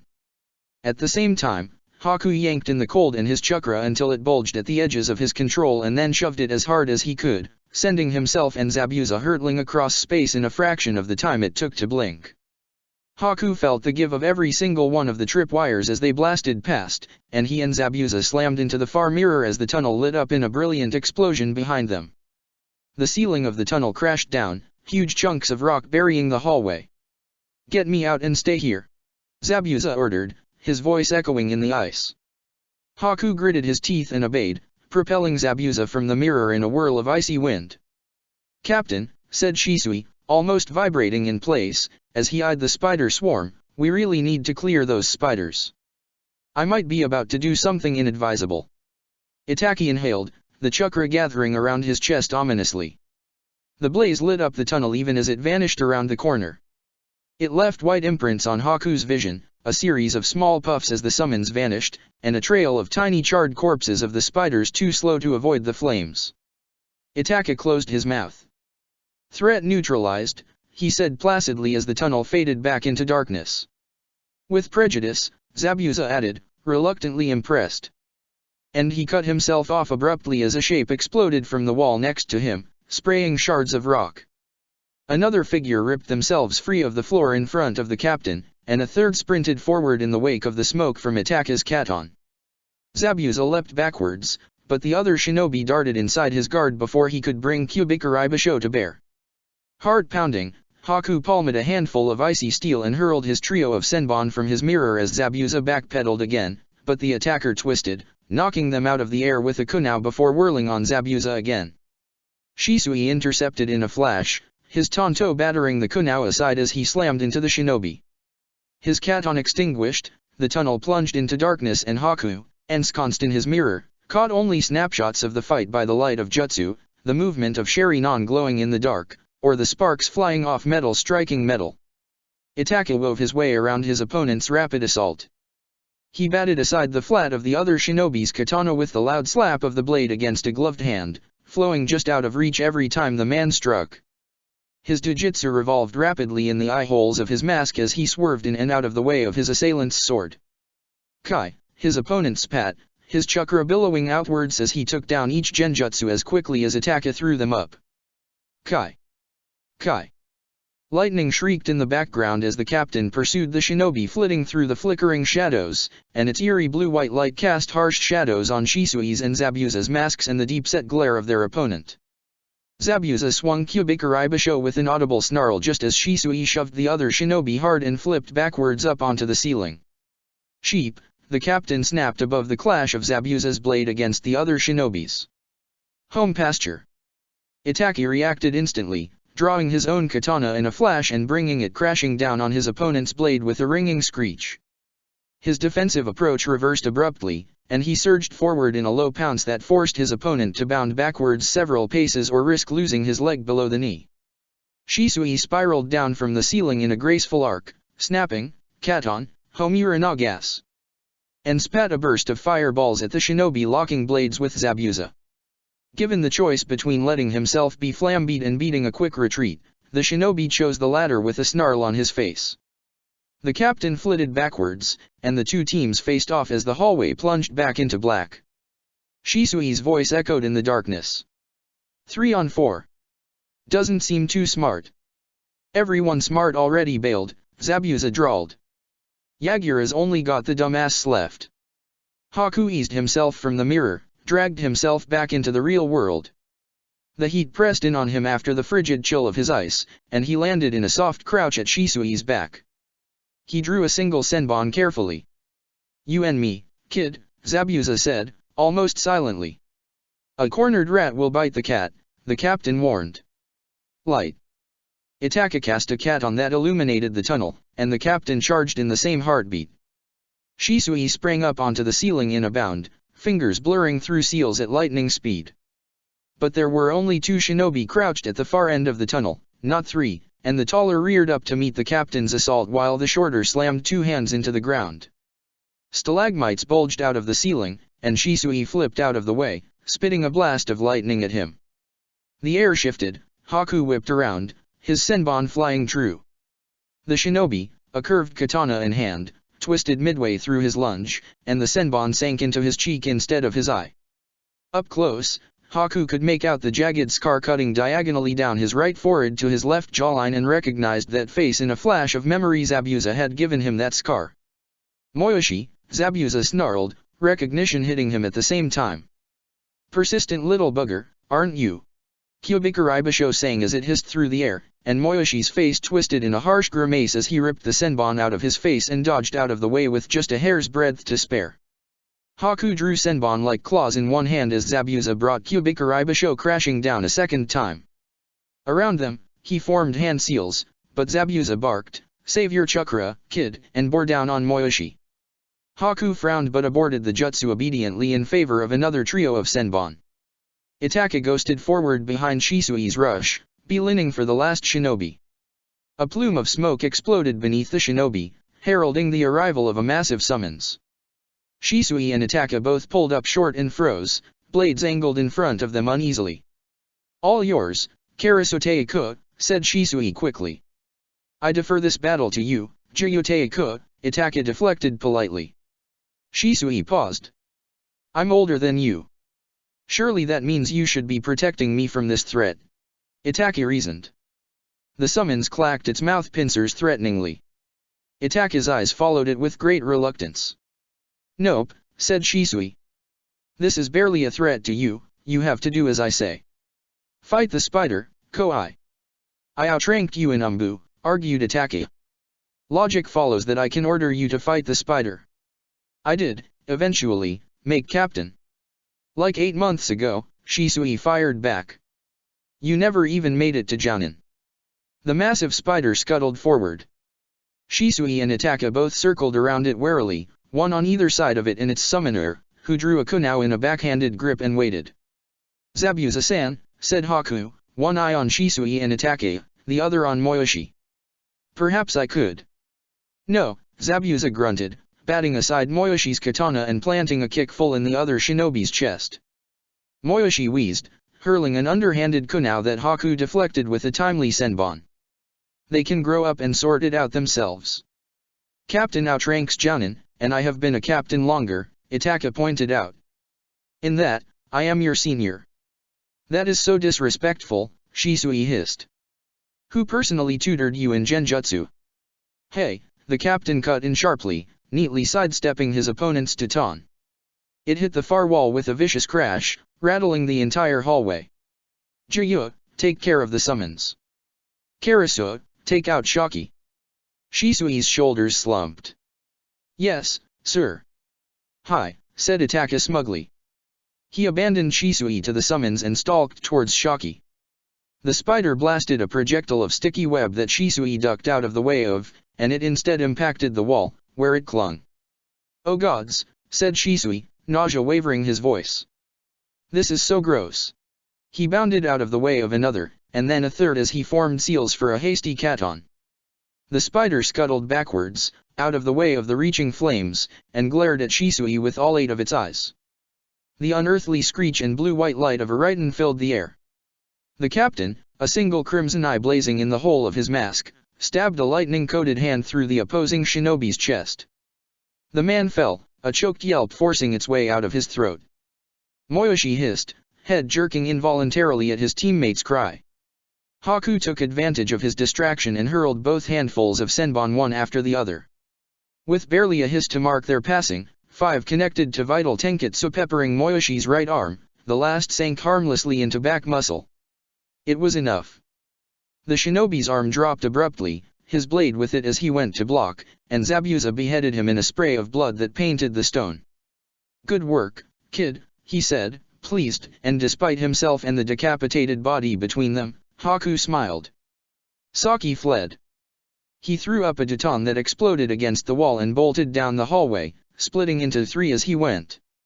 Itaka blurred after him, darker than the shadows around him.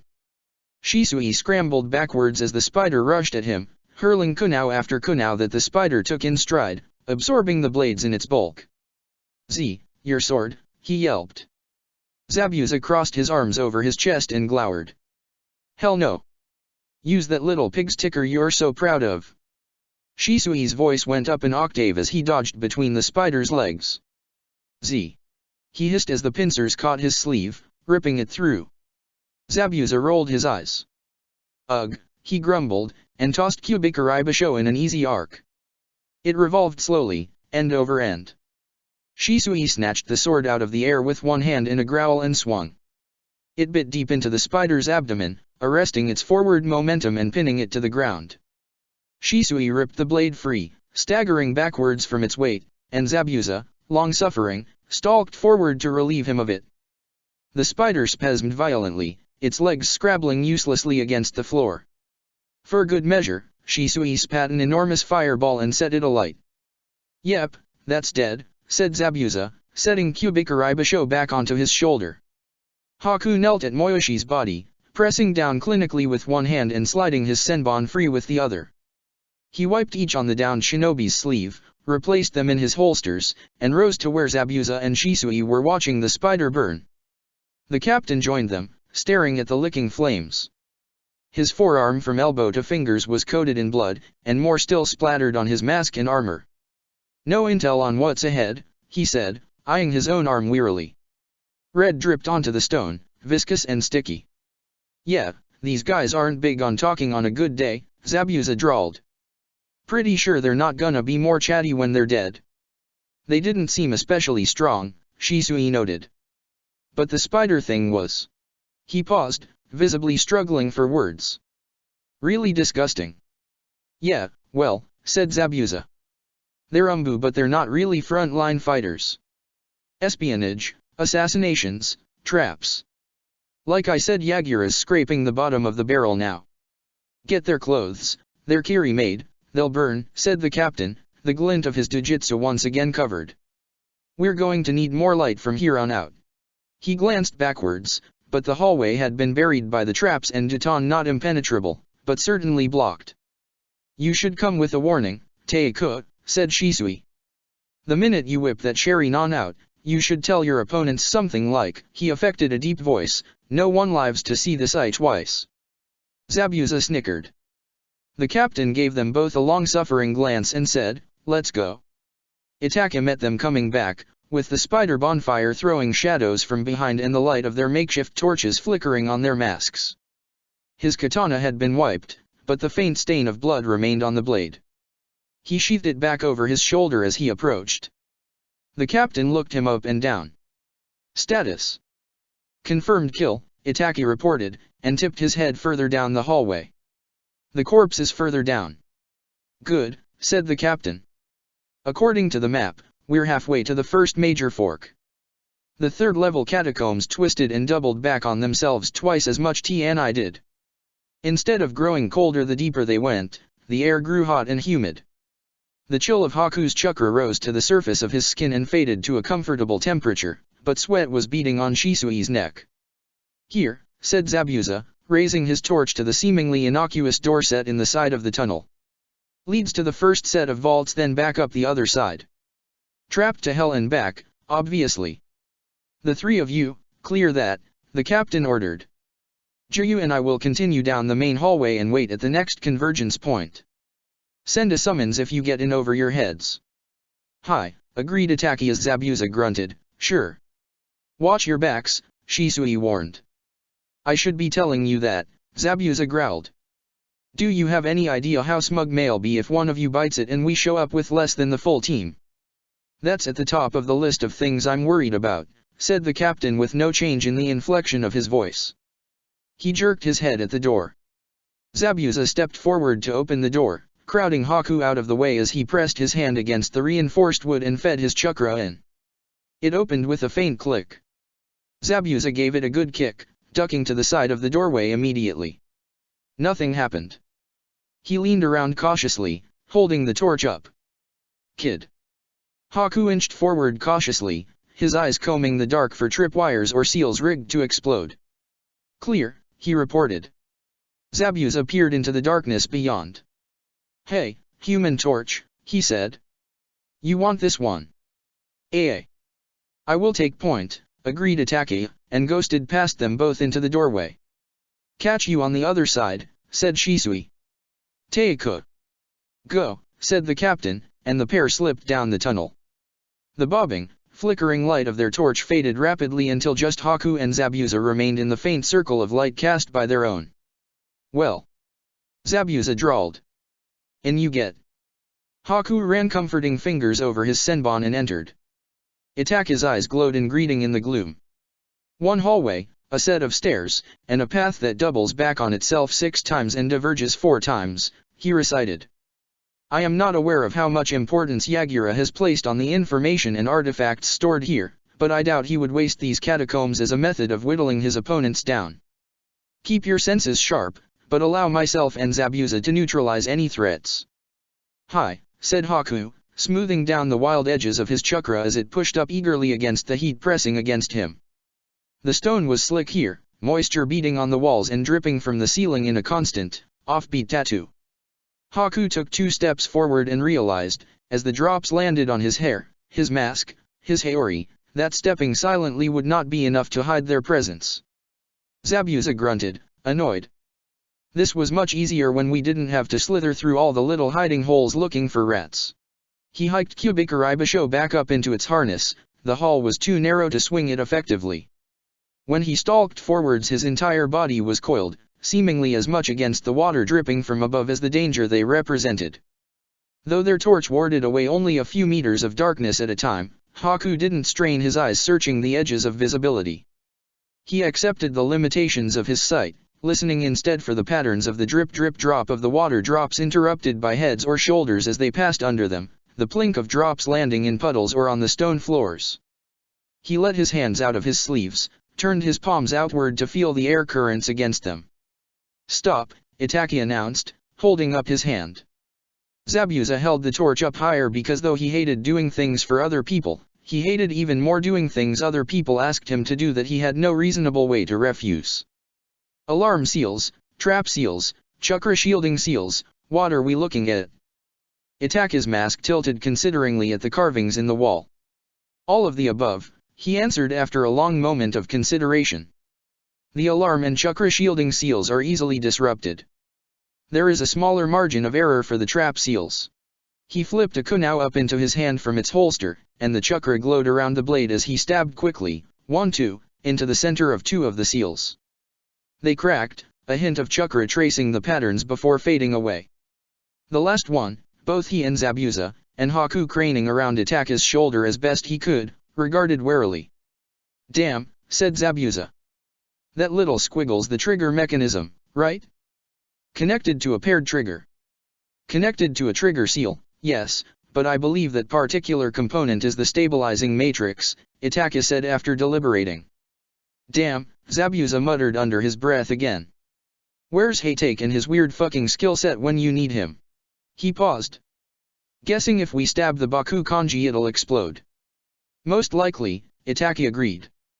"Perhaps disrupting the connections through the innermost spokes." "Can't get 'em all at once," disagreed Zabuza. "Tag'll go off. We need to cut it off at the ignition sequence." Itachi nodded once, and they both returned an intense scrutiny on the seal. Haku said delicately. "Do you know what the ignition sequence looks like?" Itachi and Zabuza exchanged glances and didn't answer. Zabuza, under his mask, was scowling. "I may be able to identify it if it is identical to one I have seen before," Itachi offered. Zabuza sighed. "Ah," said Itachi, and lightning fast, sank his kunai into a tiny portion in the top right corner of the seal that, to Haku's eyes, looked just as indecipherable as the rest. Haku flinched at the abruptness. "Fuck," snapped Zabuza, jerking back in alarm, and only relaxed when after 5 seconds, nothing had exploded. "A bit of warning, next time." Itachi watched the cracks spread through the seal, chunks of the stone crumbling to the ground. "This I was certain of," he said. "If my next attempt is less so, I will be sure to alert you." Zabuza snorted. "Whatever, short stack. Let's roll." Itachi, though himself dwarfed by Zabuza, still had almost a head on Haku. His movements were not as obviously predatory as Zabuza's prowl. At first glance at his stride alone, one might mistake him as a civilian. But his steps were too controlled for that, his every movement carefully calculated and executed. His center of balance stayed stable and his eyes steady. He seemed perfectly comfortable in the dark. Haku, patting at his shoulder, felt as clumsy as a newborn calf in comparison. The last time Haku had been in this level, he had been nearly incoherent with fear, anticipation, and overwhelming confidence in Zabuza's crusade to kill the Mizukage and bring Kirigakure into a new era of prosperity, one where neither of them would be reviled for the circumstances of their birth or the blood that ran in their veins. That failure had brought them back here once again. It beat with his heart and tugged at the edge of his thoughts, but this time, Haku knew, would be different. This time, it was not simply him and Zabuza against the Mizukage. There was the captain, fierce in battle, there was Itachi, silent and deadly, there was Shisui, quick with a blade and faster with his wits. There was Mei who wielded poison mist in one hand and lava in the other, Ao who stared at Zabuza with disdain but the loyalists with anger, Mako who had never looked down her nose at him once, not here, not when they were all Kiri shinobi proper. They, Haku did not trust so much, not when Zabuza had raised the cry of dissent the first time and they had not answered, but Zabuza had taught him to know that one would follow that which benefited their survival most. Until the Yondaime fell, the Hanran benefited most from Zabuza staying alive. A second set of seals carved above the archway before the entrance to the first vaults flickered faintly under the light of Zabuza's torch, and the 3 of them came to a halt before it. Zabuza glanced at Haku. "Hey, kid," he said. "You remember which ones are safe to take out right away?" Haku's heart sank. He turned reluctantly examine the seals, but he could hardly make heads or tails of the intricate designs. No, Zabuza-san, he admitted. Zabuza didn't even look at him. Me neither, he muttered, squinting at the carvings, and Haku let out a quiet breath he hadn't known he was holding. See a Baku anywhere? No, Zabuza-san, Haku said again after a pause. Here's a Suki, though. Can, Itaka noted, examining the other side. Sukama. Crevice, Zabuza finished. Pressure detection seal drops intruders through the floor, I bet. We need not disable this, then, Itaka said, stepping back to give the arch. I believe it will be safer to avoid touching the ground until we are clear of its range. Zabuza shrugged. All right. Sure. Their footsteps echoed against the stone wall as they walked, and the further they went, Haku sensed the room seemed to unfurl before their path, the ceiling stretch up and up without ending. After the narrow tunnels and low clearance serving as a constant reminder just how far under the face of the earth they ventured, Haku could almost believe they were above ground once again. Zabuza dropped back onto the ground and lifted the torch, and the rows and rows of shelves cast yawning shadows in the narrow aisles. Haku followed him down and squinted into the darkness but could not see where the shelves ended. A bizarre assortment of objects either crated or freestanding, all labeled with tiny placards, piled high on those shelves. On the closest, Haku spotted an open-top box full of plastic water canteens, the kind civilian athletes favored. Beside it sat a large rack of battle kama of different shapes and sizes, but all with a familiar wicked curved blade. This is what Kiri hides away as precious. Itaka's voice was neutral as ever, but Haku thought he heard a hint of skepticism. Yeah, no idea, Zabuza grunted. Let's go. Don't touch anything, pretty sure there's something rigged to take your hand off if you take something without the right procedure. Itaka said, eyeing something on the far end of the room. I will resist the urge to steal cans of paint. You do that, Zabuza agreed, taking the lead down the center aisle. It's gonna be tough, but try not to fall for the hand-painted hairbrushes over there. You too, Haku, he added. No socket wrenches for you. I'm not sure I'll survive the deprivation, said Haku blankly, but his gaze drew to the collection of hairpins they passed, in particular, a single hairpin adorned with a tiny metal phoenix. But Zabuza had no use for a Haku who liked pretty things. Just as gradually as it opened up, the vault tapered to a bottleneck until they passed once more into a hallway as identical as any other they had already traversed. Haku turned his hands out again, let the sticky damp air sift past his palms and through his fingers. The air shifted, the flow truncating as it hit his hands. Haku opened eyes he hadn't realized he'd closed and watched the dead end fade into view as they approached. On either side was a wooden door set into a stone doorway, each with an iron ring instead of a doorknob. Itaka gave each door a searching look. I will take the right and return once it is clear, he said. Cool, said Zabuza. Left one should have the way out. Yell if there's something you can't handle. I will not, said Itaka with dignity, and pushed the door open. It clicked shut behind him, swallowing him into the darkness. What do you sense, kid? Zabuza's voice echoed for all that it was barely louder than a mutter. Haku inhaled, breathing in the damp. A second, deeper breath carried hints of oil, more still of salt. He crouched to examine the floor more closely and watched the way the water pooled around them, comparing it in his mind to the drip-drip of the water from the ceiling and down the walls. He tilted his head, considering. 3, maybe 4 shinobi passed through 20 to 30 minutes ago, he decided. Enough time for the water flow to return to normal, but not enough to disperse the scent in stagnant air. Zabuza grunted assent. Where'd they come from and where'd they go? Haku glanced at the door Itaka had gone through and inched closer to the door opposite. Zabuza-san, may I thank you, he said when Zabuza brought the torch closer to the iron ring set in the wood. They came from the main hallway and entered this door. Zabuza lifted the torch's way again, and Haku stood, apprehensive despite himself. Good, Zabuza rumbled, and Haku quashed his surge of pride. 3 went through that door, Zabuza said offhandedly. The 4th went through the other door hours ago, but that's Uchiha's problem now.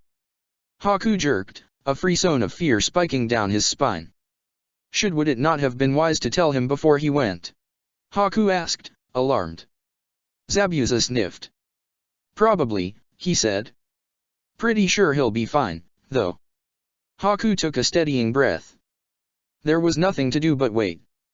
Itake's chakra was muted but not hidden.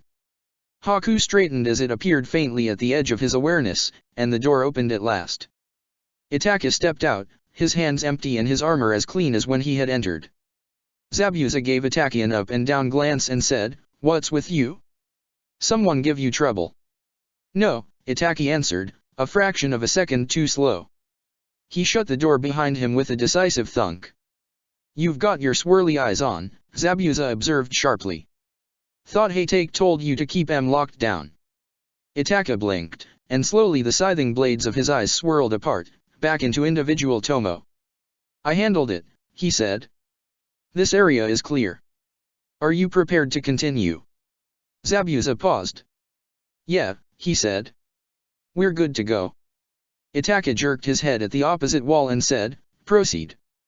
Haku expected Zabuza to glare, to give Itake a suspicious stare, or at least to prod him a little further, but instead he turned without comment. "On me, kid, and keep your senses sharp." 3 potential hostiles. 3 potential hostiles became 3 confirmed hostiles in a silent, desperate battle in the vaults that housed ninjutsu scrolls older than the Warring Clans era. Haku walked away with 5 bloodied senbon, a gash across his left bicep, and Zabuza's ire. "I told you to save your chakra," Zabuza snarled.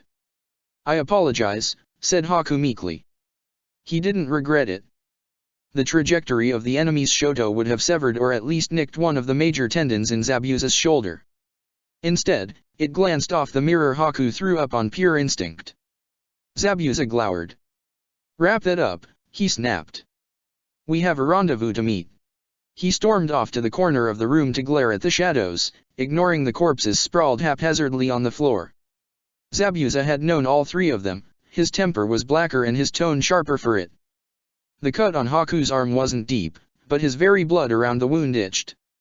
It pulled when he reached for the roll of bandages in his back pouch and when he tugged his sleeve up gently to reach the cut. In the flickering of the flame, it looked normal enough, but when he sniffed it, he could just about make out a bitter tang. Itake, who had entered the fight with a cold and distant efficiency, glanced over clinically. "Poison." Haku winced. The irritated cloud hanging over Zabuza's shoulders darkened. "Yes," Haku admitted around the end of the bandage between his teeth. "Eel blood on the blade, if I'm not mistaken. The exposure was minimal. It should not affect my combat performance." Itake nodded, and turned his sharp stare back to the shadows. Zabuza glared a little harder at the wall. Haku tied off the bandage with a neat knot and pulled his sleeve back down. The icy silence persisted down the twisting corridors. Zabuza's sake rose and ebbed. Had there been other shinobi lying in wait, they would have been alerted to the team's advance, but Zabuza didn't care. It was a dare. Haku had seen this mood before Zabuza craved a fight. Itake normally tolerated no factors that might jeopardize a mission, and as such had no compunctions against commenting or even ordering Zabuza to keep it suppressed. But he didn't. He walked ahead of them at the point position, perfectly controlled, and completely ignored Zabuza's fluctuating killing intent. Every subsequent seal array was avoided or dismantled in one-word communications. The final door was nondescript, worn, and weathered wood bound with iron. Shisui and the captain's chakra signatures, muted but steady, hovered just beyond. Haku breathed silent relief to see them. "Took you quite a while," Shisui noted lightly as the door opened and Zabuza stormed out. "Sit down. You'll need a break before we move on." Itake moved to his cousin's side, sinking to the ground gracefully. Zabuza did not. "Fuck that," Zabuza snarled. "Let's just gank that little fucker so we can get out of this shithole." His irritation had festered during the hike, and Haku saw the bits of his temper boiling over. "Sit," the captain ordered, his voice low but hard. Haku heard nothing but the beat of his heart in the absolute silence that followed. Zabuza's killing intent twitched. Very slowly, he sat. The captain nodded slightly and handed him 3 ration bars. "This is the last break we'll get before meeting Terumi's teams," he said. "Eat." Drink. You need to sleep, you have 20 minutes. Haku. Haku jerked, automatically taking the ration bar the captain passed over. Thank you, he said. Get some rest, the captain said. Run into anyone? Shisui asked. We ran into some weird jounin who straight up gave up the second they saw us. And another 2 squads that didn't. Zabuza took a vicious chomp out of his ration bar. 4 hostiles encountered, Itaki reported mechanically. Threat neutralized. That's not what I asked, Shisui said, shoving his shoulder into Itaka's. You're really on edge for someone who neutralized the threat. The bodies that drop are behind you, cousin. Codenames in the field, Itaka said, but his shoulders slumped just the slightest when Shisui turned to look at him sharply. Shisui, as he was wont, let it slide without further comment. Okay, hey, he said. What's the weirdest thing you saw here under lock and key? Because we found literally a wall-to-wall shelving unit full of skulls. Not just human skulls, but even mouse or lizard or deer skulls. A crate of fake jewel dragonfly hairpins, Haku volunteered. Paint, said Itaki at last. 1,087 2-liter cans of sage green paint. That's Shisui paused. Oddly specific. Hey, Z, what's 1,087 2-liter cans of sage green paint doing in the 3rd level catacomb vaults? Probably poisoned, Zabuza grunted. Sell some paint to some other village, slowly poison their shinobi and civilians. Wow, said Shisui. That's devious. And oddly domestic. World domination by particularly tasteful interior design. Soothing color, the captain commented. Zabuza shoved the rest of his ration bar in his mouth. That's the idea. Perhaps that was a curious or inane topic to discuss on the brink of the most dangerous battle of their lives, but Haku could see Itaka's distant, focused intensity lose its edge, Zabuza's tightly wound tension and temper loosen into readiness and not just belligerence. The captain had one arm resting on his propped-up knee, watching the rest of the team with one hooded eye beneath the porcelain mask. It felt comfortable. It felt right. Kilometers underground, deep in once home now enemy territory, Haku leaned back against the slick stone of the cave wall and let his eyes drift closed. The gentle pulse of chakra next to him woke Haku more effectively than the hand on his shoulder. On your feet, Ichi-kun, Shisui prompted in a murmur, and Haku's consciousness came swimming back through the murkiness of sleep. Haku struggled upright, distantly mourning the loss of coordination before it returned all at once and turned his ungainly flailing into a smooth rise.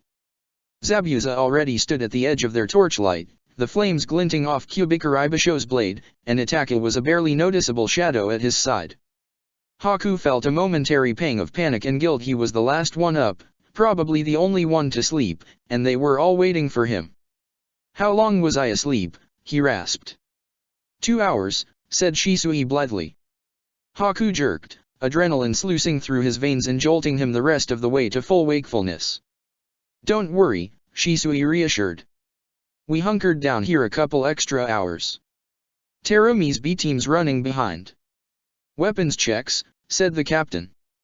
We're a go for the assault immediately after we regroup with Terumi, we won't have time to take another break. Haku ran his fingers along the holsters strapped along his arms, hidden under his sleeves. He could feel the press of the weapons pouch at the small of his back, the weight of the senbon sewn into the hems of his haori, the comforting surface of the bone knife from sand-bound to his ankle. Shisui patted down his kunao holster absently, sheathing his tanto back into its sheath strapped across his back. I'm good, Teiku. Itaka weighed the katana in his hands for a thoughtful moment before he said, ready. Zabuza grunted, Kubikaribasho dangling loosely from one hand. Been ready. Kid. Hi, said Haku. I'm ready. Good, said the captain. Let's go. The final hallway sloped gently to the antechamber preceding the stairs down to the 4th and final level of the catacombs. Worn seals lined the wall, but someone had dragged a blade through them all, and cracks spider-webbed the surface. But like the seal, the newest cracks' sharp edges had softened with time, these had been damaged long ago and never repaired. A metal ring high on the wall sat empty, and Zabuza reached up to set the torch there. Zabuza swiveled to eye the rest of the room. First one's here, he noted. Think we got the easy one.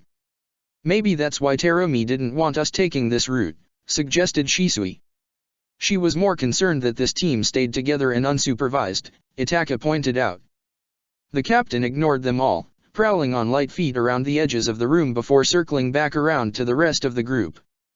Clear, or as much as it can be, he said. Stand by. Shisui sank down onto his haunches, letting his legs sprawl out in front of him and leaning back against the wall. Hey, Z, he said.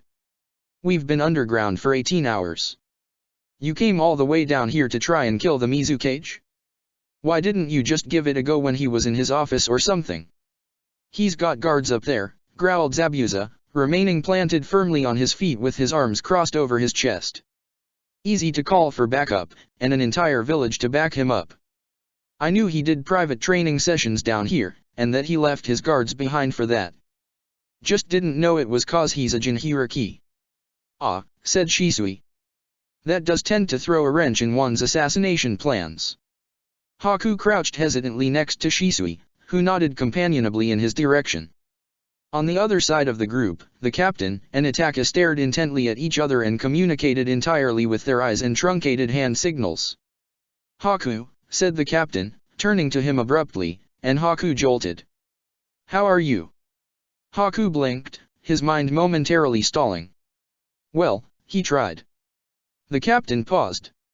How are you feeling? How are your chakra levels? He amended. You slept a little earlier. Oh, said Haku, grateful for the mask hiding his blush. Yes, my chakra is. He hesitated just a split second, enough time for Zabuza to lever a warning glare in his direction. It's not completely replenished, he admitted. I am still not entirely recovered from my last major injury. My mobility is impaired as well. The memory of the hot burn of steel through his abdomen flashed through his mind, but he fought to keep his breath from stuttering. Zabuza glowered a little harder. The captain watched him with one dark eye glinting in the torchlight. Your safety comes before this mission, he said quietly. Stay out of the fight, and if anyone comes after you, get out of the level, out of the catacombs, whatever it takes. What about Mei-san, and after? Haku ventured. We don't know that will actually happen, said the captain. We can handle ourselves, kid, interjected Zabuza. You're no use if you get yourself smashed into a pulp by Yagura. We'll be fine, Shisui added. It'd make life easier if you were there, but we'll live. Agreed Haku, and resolved to be there at the end of the battle. I understand. Haku. Zabuza barked, because he knew Haku too well. Zabuza-san. Haku answered politely. If you die, Zabuza threatened. I'll fucking kill you. Someone comes after you, you run. Got it. Hi, said Haku, and amended his resolution to retreating if necessary and then returning to fulfill his duty. Zabuza's glare darkened. Incoming, reported Itaka, forestalling any further efforts by Zabuza to corner Haku into a situation he couldn't maneuver his way out of. Haku shot to his feet, and Shisui followed more slowly, stretching languidly to loosen his muscles. The captain took a deep breath. Terumi's team, he said. One mild injury. Burn. Zabuza sauntered back around, seemingly casual, and Itaka closed the gap so the five of them were arrayed in a loose formation, one from which it would be both easy to attack and easy to defend. They waited. Good nose, Commander, commented Mako, stepping out of the darkness of the middlemost hallway. Good ear, Commander, responded the captain politely. Mei swept around the corner, the cobalt hue of her battle dress as pristine as when they had last seen her. Makoto and Fuminshao flanked her on either side, the former with a bandage wrapped from forearm to palm. Good, you're here, she said briskly. Your team's status? No major injuries, weapons check complete, said the captain. Ready to move. Glad to hear it, said Mei. Zabuza crossed his arms. Where the fuck's the old man? Mei cut a sharp glance over. Ao's team ended up with the somewhat more difficult route. They ran into trouble, but they're on their way now. Zabuza rolled his eyes. Taking his time like a barrage of kunao hissed from the darkness, cutting him off. The captain, closest to the door, took the brunt of the damage. He whirled, but wasn't fast enough to dodge the spray of kunao. One caught him in the throat and he collapsed to his knees, choking as the strength left his legs. Itake's reaction was immediate and brutal. He spat a fireball that blazed white in the darkness of the cavern, but Yagura twisted out of the way and planted his feet once again, a clone splitting off to stand at his side. "You've caused a lot of trouble," they said in unison. Yagura's voice, as ever, was deceptively gentle. "Mei, won't you stop this?" Mei, chakra rising in waves as it coalesced around her hand, stepped forward. "No more talking," she purred, but venom dripped from her voice. "We've talked enough, it's nothing but the same hot air, over and over and over. There will be no end to the bloody mist until you are dead." "I'm sorry you feel that way," Yagura said regretfully, his brow furrowed just the slightest between his eyes. "He doesn't seem insane," noted Shisui as an aside, but his voice was icy rather than playful. "That's why we call him the Med Cage," Zabuza said grimly. "So we don't forget the messed up shit he's done." Zabuza and Haku had both done some rather morally ambiguous things in the past, but at least neither of them had presided over the forced enlistment and deaths of over 50% of their academy students or the annihilation of entire clans. Yagura had learned at the knee of the Sandaime Mizu Cage, for whom the crowning jewel of his career was the sack of Ozushio and massacre of its entire shinobi force. "You keep interesting company these days. The prize is Kiri, yet I see we have some Nukenin with us," Yagura mused, nudging the captain's body with his foot. With a soft puff, the captain's clone dissipated. A hand exploded out of the ground and snapped around Yagura's ankle, dragging him down into the stone. The captain pounced out of the ground, lightning wreathing his hand as he slammed a kunao into Yagura's exposed head. That clone too popped with a cloud of white smoke, but hidden in that smoke a volley of kunao hissed out. "When the fuck did you have time to make a cage bunshin?" Zabuza demanded, prowling around to get behind Yagura. "Oh, you know," the captain said vaguely, leaning back to avoid a kunao that went hurtling centimeters from his face. "This one's a clone too," said Mei, her words clipped. "Bastard sent them to size us up." "It's good to see you all," said the Yagura clone, swinging his staff up. "Surrender, please. There is no need for more waste." He turned slightly towards Itake, tilting his head inquisitively. "A Heitake and an Uchiha? And Yukihayu, I don't believe you're one of mine either, are you?" "None of us are yours," said Meiko coldly. "Give it up, Yagura-sama," said Mei. "Your Kiri has fallen, your shinobi no longer stand with you. It's over. They will fall into line again once I have taken care of you," Yagura promised, and jerked his staff up to deflect the trio of Senbon Fuminshao sent flying. "Their disloyalty will be punished, and Kirigakure will be stronger for it." He turned towards the Konohan shinobi. If you are looking for a village, all I ask is that you turn back now. You will have a place with me once this battle is over." "Trying to recruit Cage Killer Kakashi?" Mei purred, but the chakra at her fist roiled turbulently. "Desperate, are you? Not afraid he'll add another to his tally?" "I'm flattered, both of you," said the captain, shifting his crouch into a more comfortable pose. "But, Terumi-san, I wouldn't say that's a nickname I'm fond of, and Yagura-sama, you did just try to kill me. It was not a sincere effort." "You need only stand aside," Yagura entreated, lowering his staff. "This isn't your fight, but it can still be your home." Mei's temper and chakra both reached its boiling point. "Enough." She spat a wave of lava, her battle dress snapping around her heels.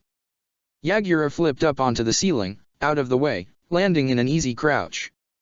"Think about it," said Yagura softly. "Enough blood has been spilled already." Meiko's sword bisected his head a second later as the commander blurred forward in a vicious attack, and the clone dissolved into smoke. "I've enough of your lies," she said, low and velvety. She landed firmly on both feet, her sword swept out at her side. "Let's end this." "Let's," Mei agreed in a low growl, striding for the stairs. "We're missing the final team, still," the captain said, rising to his feet, not quite in Mei's path but not following her either. "There is no element of surprise." "Wait." Mei tossed a sharp glance over her shoulder. "I know you're not telling me what to do," she said lightly, belying the steel in her voice. No, agreed the captain. But my team will not move forward until every effort to succeed has been made, and now, that includes waiting for the third team. May's eyes narrowed into a glare, but the captain didn't so much as flinch. Go, if you like, he said, but it won't be with us. A short pause. May's glare turned into a speculative up and down. I suppose a break wouldn't hurt, she decided at last. In the shadows behind the captain, Makoto relaxed out of a crouch, letting his hand drop from his blade. Shisui turned his hunter's stillness into an easy stance. Damn, muttered Zabuza under his breath wistfully. Now that's a fight I wanna see. In the temporary détente, Fuminshao padded over to where Haku stood at the corner of the room, settling next to him with his hands tucked around his bracers. Good hunting. Haku agreed, watching as Shisui ambled over to Mako, gesturing to her katana and asking her something in a low murmur too soft for Haku to hear. Mako held out the blade for his inspection, her guarded posture opening to his friendly overtures. Yondaime-sama does not have many loyal shinobi left. No, said Fuminshao. You haven't been in Kiri recently, he said, and though there was no accusation in his voice, Haku felt a fist twisting in his throat. The more he lost, the more Mizukage-sama punished. There are very few now who don't have scars from his anger. Haku clasped his arms in his sleeves, mirroring the other former hunternin. What was it, for you? He asked. What finally made you leave? You said you'd never abandon the village. Fuminshao fell silent, staring blankly at the darkened stairwell. Higanbana, he said quietly. Haku's heart dropped. The third of the recruits who entered the hunternin corps with Fuminshao and Haku, the last of them who yet lived. What happened to her? He asked. Mizukage-sama hung her brother from the post in front of the tower, said Fuminshao, the words dropping from his mouth like stones. She protested, and he had her whipped there as her brother's blood dripped on her from above. He huffed a humorless laugh. And still, she defended him. He's the Mizukage. I was out of line. I let my emotions get the best of me. He sighed, deep and regretful. A crime, a punishment, Haku replied, just as quietly. You told me that, before. Fuminshao didn't speak for a long moment. I'm tired, he admitted. You and I and Higanbana, none of us have a very good chance of living past 22. You've never cared about that, said Haku. I didn't, agreed Fuminshao. But I never had a choice in joining the academy or becoming a shinobi, or swearing loyalty to Kiri and Mizukage-sama. He glanced down. I'll never be anything but a shinobi, now. A shinobi's role is sacrifice, but I won't sacrifice so that another generation of children can be ground in the dirt for being born rot-bloods, for all their loyalty. He slanted a glance sideways at Haku. Look at you, he said, an odd inflection in his voice. You're only 12. You were drafted to the corps when you were 10 to prove a point. Haku could not refute. What happened to her? He asked instead. Higanbana. Is she all right? I don't know, said Fuminshao. I asked her to run away with me, she brought my own team down on my head. I'm sorry, said Haku, closing his eyes. Yeah, Fuminshao murmured. Me too. Movement caught Haku's attention as the captain turned towards the last hallway, closely mirrored by Zabuza. Zabuza snorted. About time. But of the 5 members of the team, only 2 trailed Ao out into the light of the atrium. The captains Omuji and Senkabai did not. Ao met May's eyes with a grim look. May's mouth pressed into a thin line. Rest a moment, she ordered softly. Then stand guard here with Makoto. Kabaka, Satomo, and Higata, you will come with me and Fukaya. This is the last battle. Fuminshao gave Haku a last nod and retreated to the rest of his team. Shisui likewise closed ranks so that the Hanabi Hashinobi clustered in a loose formation. For a moment, they just watched each other. Then Zabuza crossed his arms and said, let's cut the touchy-feely leaf shit. It's a fucking mission, we're going to kill the fucking Mizukage. End of story. Shisui huffed in amusement. The captain said, watch each other's backs. Our priority is that everybody on this team walks out of there alive. Copy that, said Shisui, all trace of humor gone. Hi, Haku agreed, and Itake nodded once, sharply. Good, said the captain with finality. Let's go. The final descent into the 4th level was unremarkable but for the heat ratcheting up another notch. Sweat glistened on Mako's neck and soaked through the captain's hair, trailing down to soak into the cloth of his mask and under armor. Unlike the first 3 levels, the 4th didn't have a maze of winding corridors and hallways rigged with traps. Instead, the room at the bottom of the stairs opened to a larger room, and that one to the massive ceiling chamber engraved from walls to ceiling with hundreds of seals, which the Mizukage used as a training room. Perhaps there was more beyond that, but Haku had never been past the ceiling chamber. Mei made no attempt to hide her footsteps, and they reverberated about the room like the beating of war drums long past. The carved seals yawned above their heads, torchlight flickering along a narrow trough in the walls. Last time he and Zabuza had come down to the ceiling chamber, the Mizukage had been by himself. This time, Yagura was not alone. A slight figure lounged on the steps of the center dais, leaning on the hilt of the twin sword braced between his legs. He rose at their approach, slick white hair draping momentarily in front of his face. His gaze slid past Mei at the head of their procession, Mako and Ao flanking her, past the captain in his one-eye scorched cat mask, Itake in his borrowed Hunternin mask, and Shisui in his Konohan leopard mask, and lit on Zabuza. He ducked his head in an entirely sincere bow and greeted, "Senpai." "Hojiki," Zabuza answered. "You gonna keep standing there?" "Afraid so," said Mainjitsu with an apologetic, pointy-toothed smile. "Humph," said Zabuza, settling his weight back more evenly. "This one's gotta be mine, hey take," he said, keeping his eyes on Mainjitsu. The captain hummed low under his breath and nodded assent. "Kid, with me." Haku sidled along the length of the wall, and Mainjitsu gave him an easy grin. "Good to see you, Haku-kun," he said. A second figure sauntered forwards from behind the dais, giving the assembled shinobi a careless glance. "Ah, Yokihayu," said Akegawa in a throaty purr, prowling along the steps to Mainjitsu's side. "We meet again. It seems the god's own will that we test each other in battle once more. I think it'll go just like the Rishirai Islands did, don't you?" Shisui said lightly, sliding his tanto free in an easy motion. Movement blurred out of the shadows. Mako darted in front of Mei and caught the descending katana on hers with a loud crash. The Yondame's Umbu commander glared at the shorter woman with icy eyes as he bore down, and chakra blazed as Mako anchored herself along the cavern floor. Fu Minshao hurled a pair of senbon and the Umbu commander jerked away to evade. Mei continued forward, unbothered, stalking past the center dais to the rear of the room as her commander strained up against the blade of her former superior.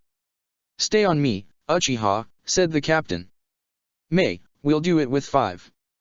"Indeed," Mei said, honey smooth and predatory, and raised her voice as she prowled forward. "Yondame-sama. Your traitors are home. There is nowhere left to run." Chakra roiled through the cavern in reply, malevolent and overwhelming, and Haku's breath stuttered in his throat. Zabuza flinched, one hand on Kubikari Basho's hilt, and Mainjitsu faltered, the smile on his face hitching. "Ah, now you've done it," said Mainjitsu, flowing the rest of the way down the steps as if he had never stopped. "Mizukage-sama is well and truly pissed now." He passed Shisui, who advanced up the steps to Akegawa, but neither of them so much as glanced at the other. Steel clashed on steel as Mako and the Umbu commander drew apart and met again, but Haku had eyes only for Zabuza's slow prowl as he circled to meet Mainjitsu. Zabuza brought Kubikari Basho to bear, Mainjitsu raised Hiramekare. "He's always pissed," Zabuza growled, and lunged. Kubikari Basho's blade skidded against Hiramekare and into its hooked curve. Mainjitsu twisted and yanked, but Zabuza met strength with strength, bracing against the ground, and caught them in a deadlock once again. "Suten, Suioryu Sanrenden no Jutsu," he spat. Mainjitsu leapt backwards, disengaging Hiramekare as a water dragon crashed into the space where he'd been standing. He narrowly avoided the second, and the third crashed straight into his head. Hiramekare faltered as the rest of the ninjutsu spilled onto the floor. Mainjitsu's smirk reformed before the rest of his face, the eerie glint in his eyes reappearing last of all. "Ah. You got me," he said lightly. "But you'll need something a little stronger to keep me down, senpai." Hiramekare Kai-Hao. Zabuza formed and substituted a Mizu Bunshin in the same breath to take the brunt of the damage, and Haku darted up the wall as Hiramkarei sent a barrage of chakra blue needles flying in every direction. With the additional height and distance, the entire battleground stretched before him, lit in glowing shades of orange not only by the firelight on the walls, but the burn of magma beyond the Dios and the blue man fade of Katon. The air was thick and hazy, and when Haku lifted his hand, soft curls of ash landed on his outstretched fingers. The Sanbai's chakra hung hot and heavy in the enclosed space, battering against Haku's skin and warring with his own chakra. Haku had his ice running through his chakra system, but even his skin itched, on the verge of blistering. Zabuza planted his feet, raising Kyubikarei Basho easily to his shoulder.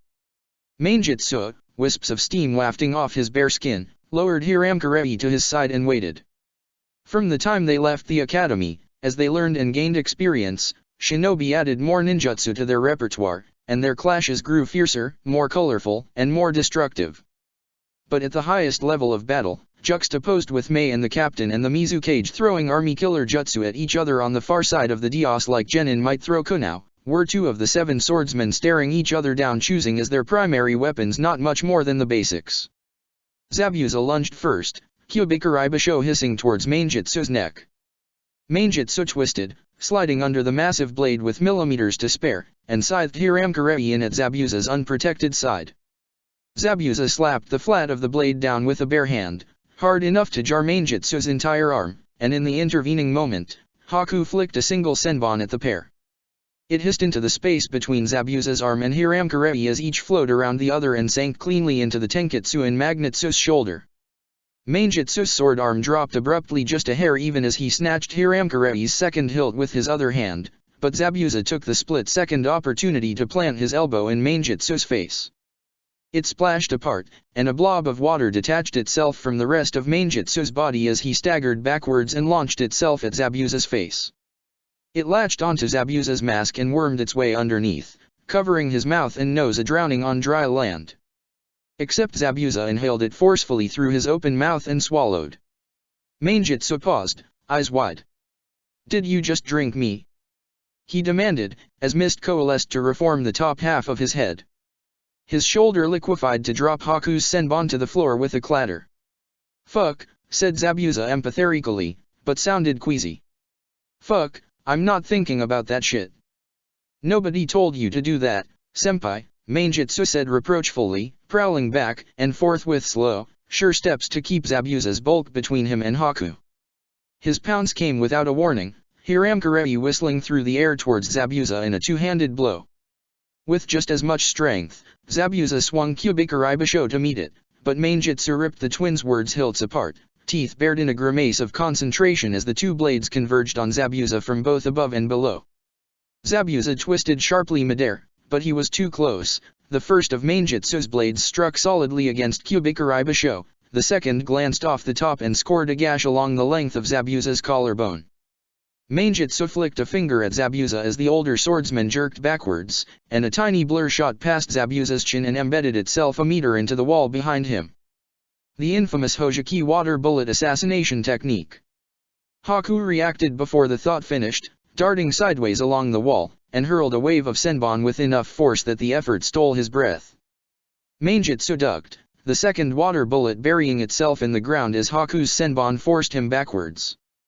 "You've trained your little weapon well, senpai," Mainjutsu noted, the ghost of a smile on his face as he ducked and wove out of Haku's furious hail. Zabuza rolled his shoulders, retrieving Kyubikarei Basho from where it planted itself tip first in the stone. "That's enough, Haku," he growled. "Save that shit for a bigger fish than Hojiki." Haku, reluctantly, stayed his hand, but kept his fingers curled loosely around his senbon. His breath rasped in his throat as he settled in to watch, creeping steadily higher on the wall. Mainjutsu tilted his head, eerie violet eyes regarding Zabuza clinically. "There is nothing to save for. I'm afraid this is your last battle, senpai," he said apologetically. "Mizukage-sama has a kill-on-sight order for you." Zabuza grinned toothily. "You think you'll be the one that'll off me? I've been doing this since you were in diapers." "I will learn from you, as always," returned Mainjutsu deferentially, and crouched, one blade swept behind him and the other cocked before him. Zabuza swiped the dripping blood off his chest absently and smeared it into the steel of his broadsword. "Let's do this like swordsmen," he growled. Kirigaku or no jutsu. Voluntarily entering a Kirigaku or no jutsu with Mainjutsu, the Kaijin no Seirei, was generally quite fatal. Given the choice, Haku would have hightailed it clear of the mist despite his own proficiency at silent killing. Mainjutsu couldn't quite physically melt into the mist droplets, but he was untouched and Zabuza's blood betrayed him to the air even as his mist billowed out into the cavern.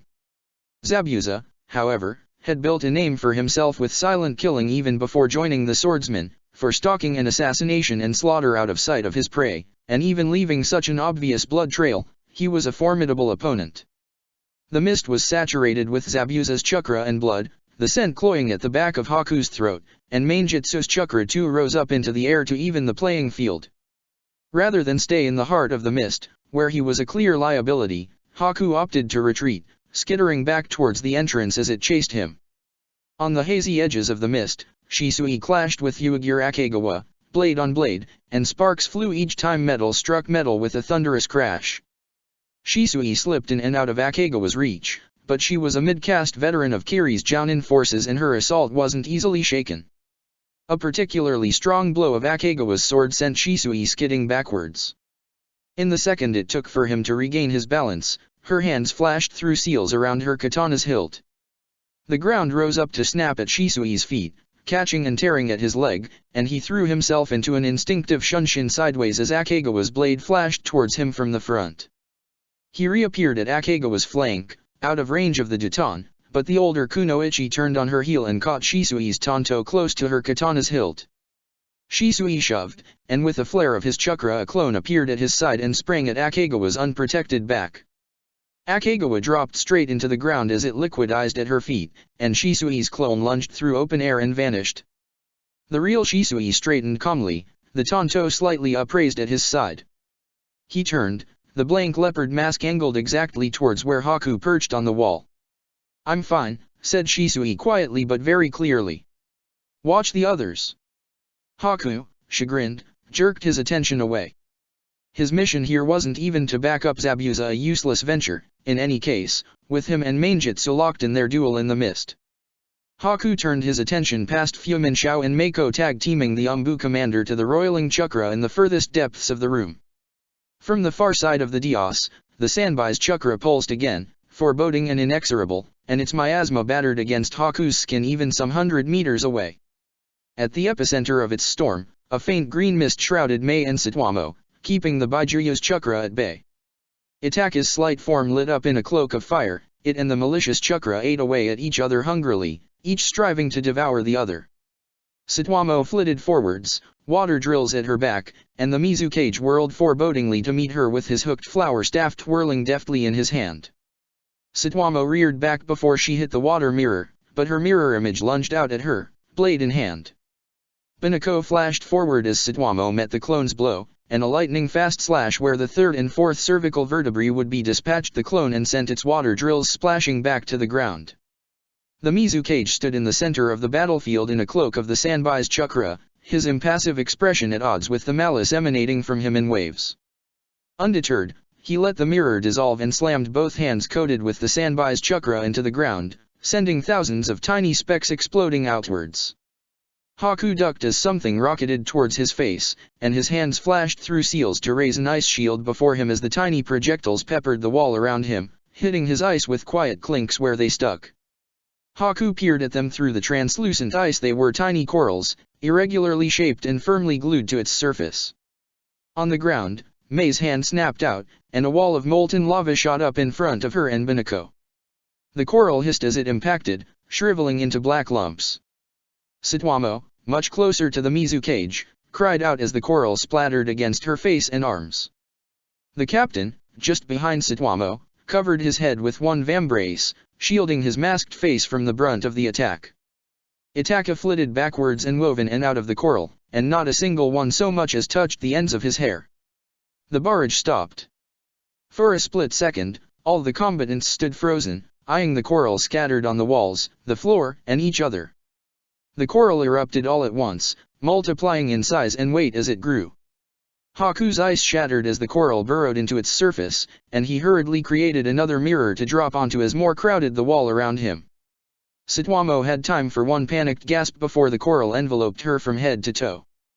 Blood and viscera sprayed as coral punctured muscle and bone alike. Her body dropped to the floor with a soft thud and was rapidly buried under the massive polyps. The captain staggered under the sudden weight of the coral and his hands blurred through the seals to light himself up with bolts of lightning. They crackled over his form and the coral, and bits of the burnt creatures flaked off his form. Too little too late, the captain went down as the polyps smothered his mask. The blood that marked the spot where he had fallen, however, vanished into a nearly imperceptible white smoke as Haku watched.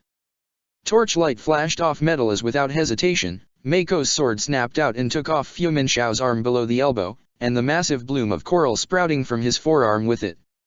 It crashed to the ground and Fu Minxiao stumbled backwards, clutching the stump of his arm even as Meiko moved to put herself between her maimed teammate and the impassive Umbu commander. "Retreat," she ordered Fu Minxiao, her voice tight. The loss of a hand was a career-ending injury for a shinobi, and almost always fatal. Fu Minxiao, his face white and blood streaming from his arm to splatter on his clothing and the ground, backed away. The coral stopped growing, but the battlefield now was uneven and treacherous. Silent and terrible, the Mizukage presided over the epicenter of the carnage with a blank face, power and pure chakra radiating off his figure. Haku shivered as the Sanbai's sake washed over him. Mei's mask cracked, as she turned first to the spot where her kunoichi had fallen, then to watch Fu Minxiao's wavering retreat, her fury twisting her face into an ugly scowl. "Monster," she snarled. Yutan, Yokai no Jutsu, and Binako darted out from behind her, katana sheathed in favor of a supporting Daton. "Goodbye. This is the end for you," the Mizukage said quietly, and his ire, amplified by the Sanbai's malevolence, swamped the combatants. At once the Baijuyu exploded out of his small form with a ferocious cry and a bloom of corrosive chakra. The Sanbai loomed over the three shinobi at its feet, pale flames licking its shell, and one golden eye squinted in hateful resentment as it opened its hooked mouth and spat a relicking tidal wave that swamped Mei's lava and turned it back on her. The Sanbai's chakra roared through the entire chamber, burning away Zabuza's mist and slamming both the Umbu commander and Meiko, locked swords and all, into the far wall. Haku dropped fully into his mirror, frantically bolstering it with his chakra a split second before the shockwave crashed over him. The edges of his ice burned, steam billowing up in opaque white clouds, but it held. When the chakra abated, Haku pulled himself out from the protective envelopment of his ice. He saw no sign of Shisui or Akegawa, whether both had escaped or had been burned to ash, he could not tell. Zabuza, his armor liberally splattered in blood and a deep slash through the midriff, rose up from behind Kubikuri Basho, planted firmly in the ground as a makeshift barricade, and prowled purposefully towards the Sanbai, heedless of the coral warping his path. He yanked the broadsword out of the ground as he passed it, and the side that had faced the Jinhiraki's assault bubbled, half the blade eaten away by the corrosive chakra. Behind him lay Manjutsu, the color of his skin and clothes washed out and his body half formed in a pool of water. Hiramkare, its twin blades joined together once more, lay where it had fallen just beyond its owner's outstretched hand. The Sanbai crouched suddenly, and Mei shouted, "Run," as she herself bolted. Binako stumbled, her foot tangled in the coral, and the captain reappeared in time to tackle her out of the way of the beast's cage nade. The Jinhiraki blasted past in a whirl of chakra, burning furrows in the ground in his wake and narrowly missing Itaki as he dropped out of his shunshin. The Sanbai hit the wall with a thunderous crash that rattled the entire cavern and set the seals etched in the walls aglow as they resisted his power. He turned far too nimbly than his bulk suggested possible, and barreled straight for Mei in a flash. Not even Mei would try to stand against a transformed Jinhiraki head-on. She whirled out of the way, the skirts of her battle dress flying. Having missed his target a second time, the Mizukage Sanbai skidded to a stop in the center of the cavern. He swiped glowing claws at her, and this time she stood her ground and spat an acid mist that burned the reaching claws. "You're not invincible," she purred, only slightly breathless as the sweat plastered her hair to her face.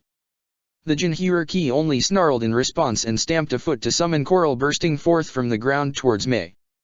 Binako slammed chakra and both hands into the ground, and an earthen pillar carried Mei up and out of reach. The demon turtle whirled on Itaki instead, snapping at the comparatively tiny figure too fast to dodge. Susanoo. Instead of flesh, the Sanbai's mouth closed around a great skeletal ribcage forged of chakra glowing a fiery red. At its epicenter, Itaka stared up calmly, arms loose at his side as the Jinhiriki drew back with a frustrated cry. Zabuza's chakra coiled around him as he growled, "Sutin, Mizurappa." The jutsu roared ahead of him, crashing down with enough force to dislodge the coral from the ground and send them swirling along the ground. It was a strong jutsu with all of Zabuza's ferocity and will behind it, and the Sanbai, eye still fixed on the spectral skeleton over Itaka, didn't even bother to glance at him as it broke against his chakra cloak. But the Sutin and the heat of the Sanbai's chakra worked just as effectively as the Stormbringer's tempest had aboard the Jurajin Meru, and the air around the captain crackled as he molded lightning to his will. Even so far away, the captain's proclamation of Reiju set the hairs on the back of Haku's neck standing on end. The Raiden screamed out of the air, and in the closed space the wolf rivaled the Sanbai in size. It lunged at the Baijuya fearlessly, snapping at its neck, and the Sanbai let out a piercing cry as blue-white lightning sparked over its shell. Mei's chakra surged in time with the captain's. Yutan, Akorakamui, she breathed, and the tentacles of her lava beast, large enough to match both the Sanbai and the captain's Reiju, caught the hobbled Sanbai in its grasp and squeezed. Zabuza's chakra surged again, and this time he growled, "Sutin, Fuiadora."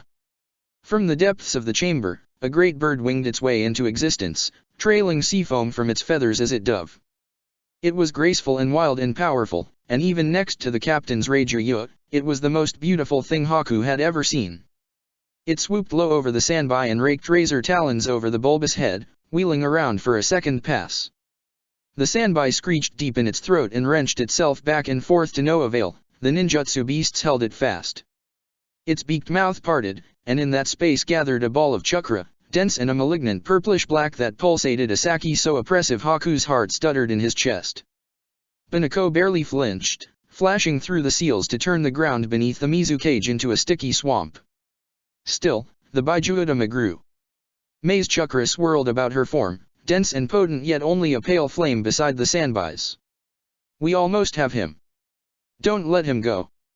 If he gets that off, we all die," the captain shot back, but his Reiju gripped the Sanbai's neck tighter and yanked its head to the side with still more savagery.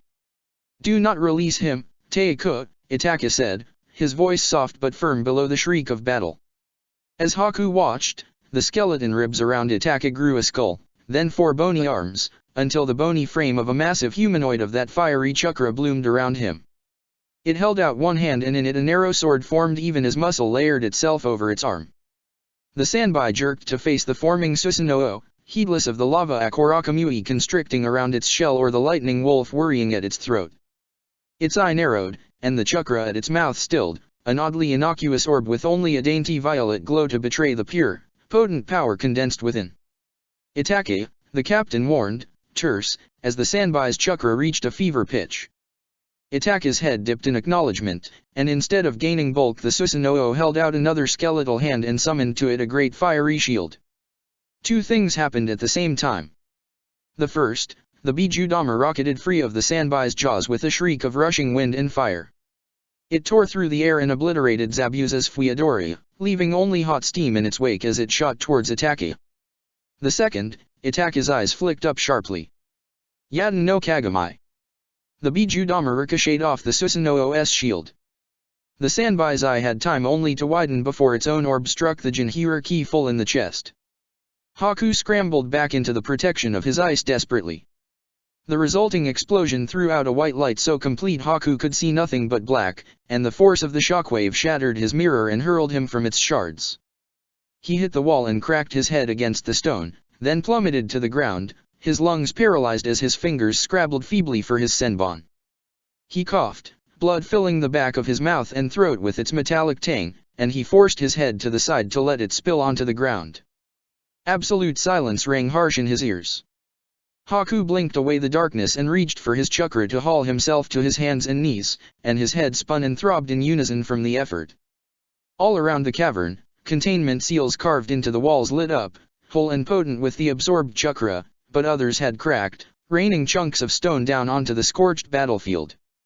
The Baijuryu's chakra had burned away save a faint glow shrouding the Mizukige's form. The massive Reijuryu and Akorakamui jutsu annihilated in the same blast that hobbled the Sanbai.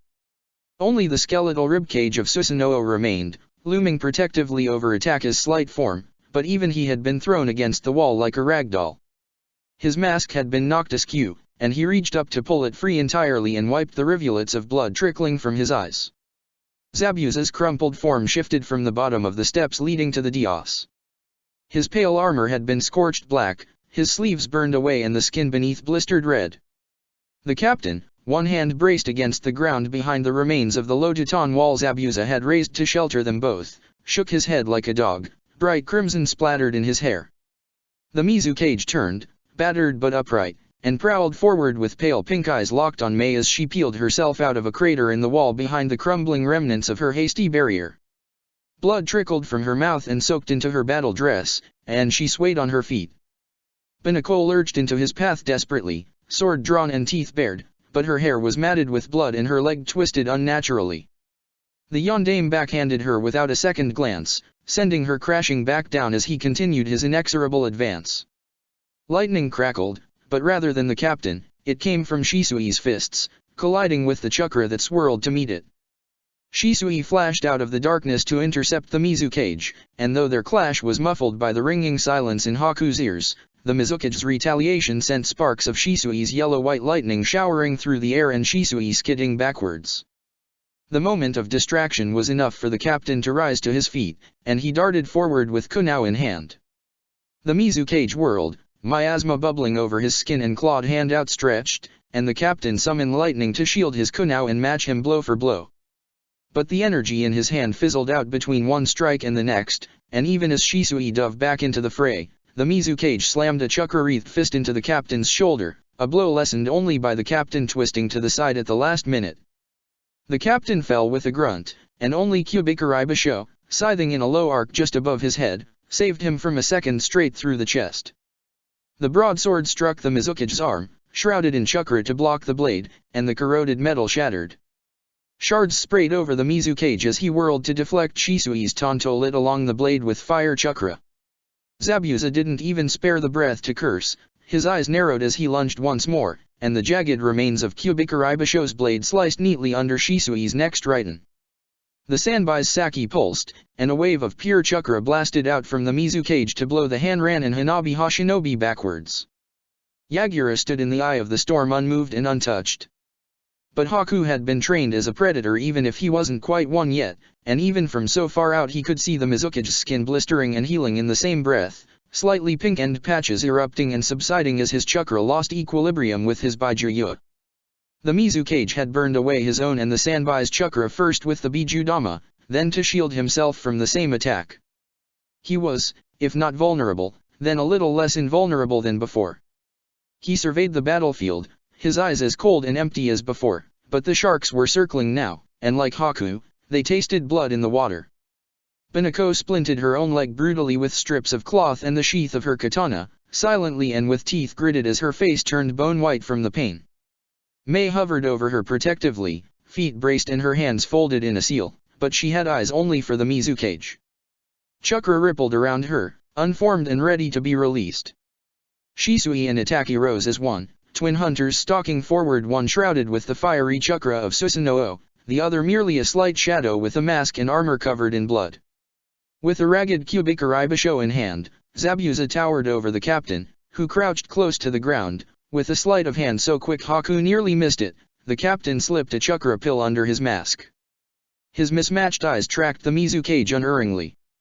Mei exhaled a sigh and blew a mist over the Mizukage acidic enough to gnaw hungrily at the edges of his chakra shroud. The Mizukage's eyes narrowed and with a sharp jerk of one hand, he brushed the mist aside even as it scalded his bare arm. Shisui pressed the attack, flowing in just as the mist dissipated, with his tanto wreathed in fire. Itaka lurked at his back. The Mizukage spun neatly out of Shisui's path, ducking his strike, and coral exploded out of the ground and narrowly missed Shisui. In that moment Itaka closed in, flowing forward even as Shisui fell back. He no longer had Susanoo's sword or even its arms, but its ribs sheltered him still as he cast a plume of fire that brushed the ceiling as it licked against the Mizukage's retaliatory Sutan. Mei strode forward while Binako regained her feet, and the floor turned to magma beneath the Mizu cage. He collapsed in a haze of mist, and reappeared behind Itaki as Mei sprinted across the boiling ground through the remains of his clone. Itaki whirled, the crimson glow of his jujutsu bright against pale skin marred only by bloody tear tracks, and spat a volley of fireballs. The Mizukage's own eyes glinted predatorily in the darkness, narrowed as he whirled the bow staff in one hand and raised the other before him, and a watery mirror formed at his outstretched palm. Itaki's eyes widened, and he jolted to the side, but the Mizu cage hooked the mirror flat and the mirror clones of both Itaki and Mei Yutan, Susanoo ribcage, and all sprang with them. Itaki's clone charged to meet him as he darted through the remains of the two Katans' collision. Mei swerved grimly away from the Mizu cage and her own mirror clone spat a stream of lava just as she did the same. Shisui pounced at the Yondame's back in his distraction, too fast and too close for him to call up another mirror, but his Tonto skittered off the curved hook of his staff. Shisui twisted midair like a cat and caught the Mizu cage in the back of the head with his heel in a glancing blow that nevertheless sent him stumbling forwards. Zabuza was ready and waiting for him, and swung hard and fast for the Mizukage's head. When the Mizu cage twisted and battered the sword aside with his staff, Shisui blitzed back in, blade first, and the Mizu cage shoved Zabuza off to parry Shisui. Zabuza charged. The captain gathered a fistful of lighting that shrieked loud enough to cut through to Haku's muffled hearing and shone bright enough to leave imprints of its image in the air behind it.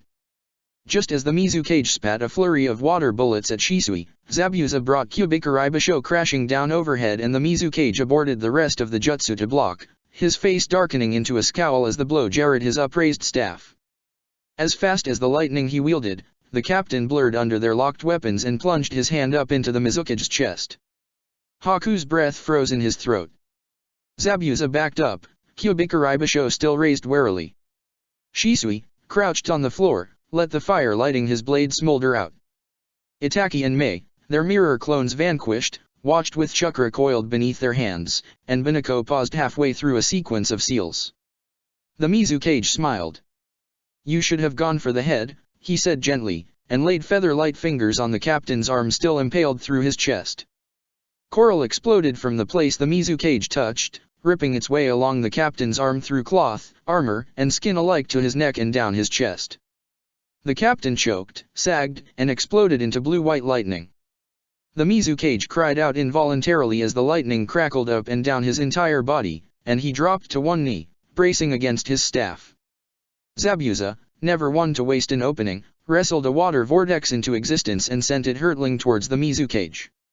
A dragon dripping molten lava reared over Mei's head, and another of pale stone tore itself from the ground before Binako. The two struck in tandem. With an uncharacteristic show of rage, the Mizu cage blasted all three converging jutsu back with a wave of pure, malevolent chakra and a snarl on his face. Zabuza's vortex evaporated with a hiss of steam. Binako's jujutsu fractured, spraying the kunoichi with the remains of her own dragon, while Mei's solidified in midair and crashed to the floor nearly on top of her. "Cage Killer Kakashi, the Raijuu. You have my respect.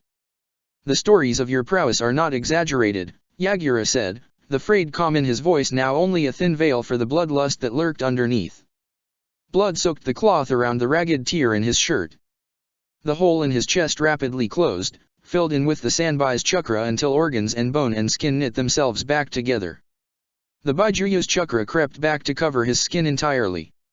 And then, impossibly, his shroud once again sprouted a second tail. Fuck. Zabuza aborted his charge, veering back towards Itaki. Where the hell is he getting that chakra? We need to end this quickly, before the Baijuyu regains its strength, Mei said tersely, stepping out from the shadow of her hardened lava dragon. I think we just tried to, Shisui pointed out. The Mizu cage rose to his feet, spinning his staff up behind him. His left eye had drifted closed, and his right glowed a malevolent gold.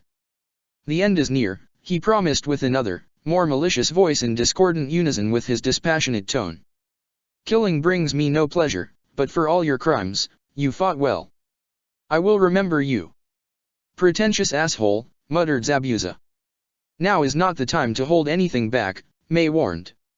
Hey, take your tricks are clever, but they're not enough to bring him down.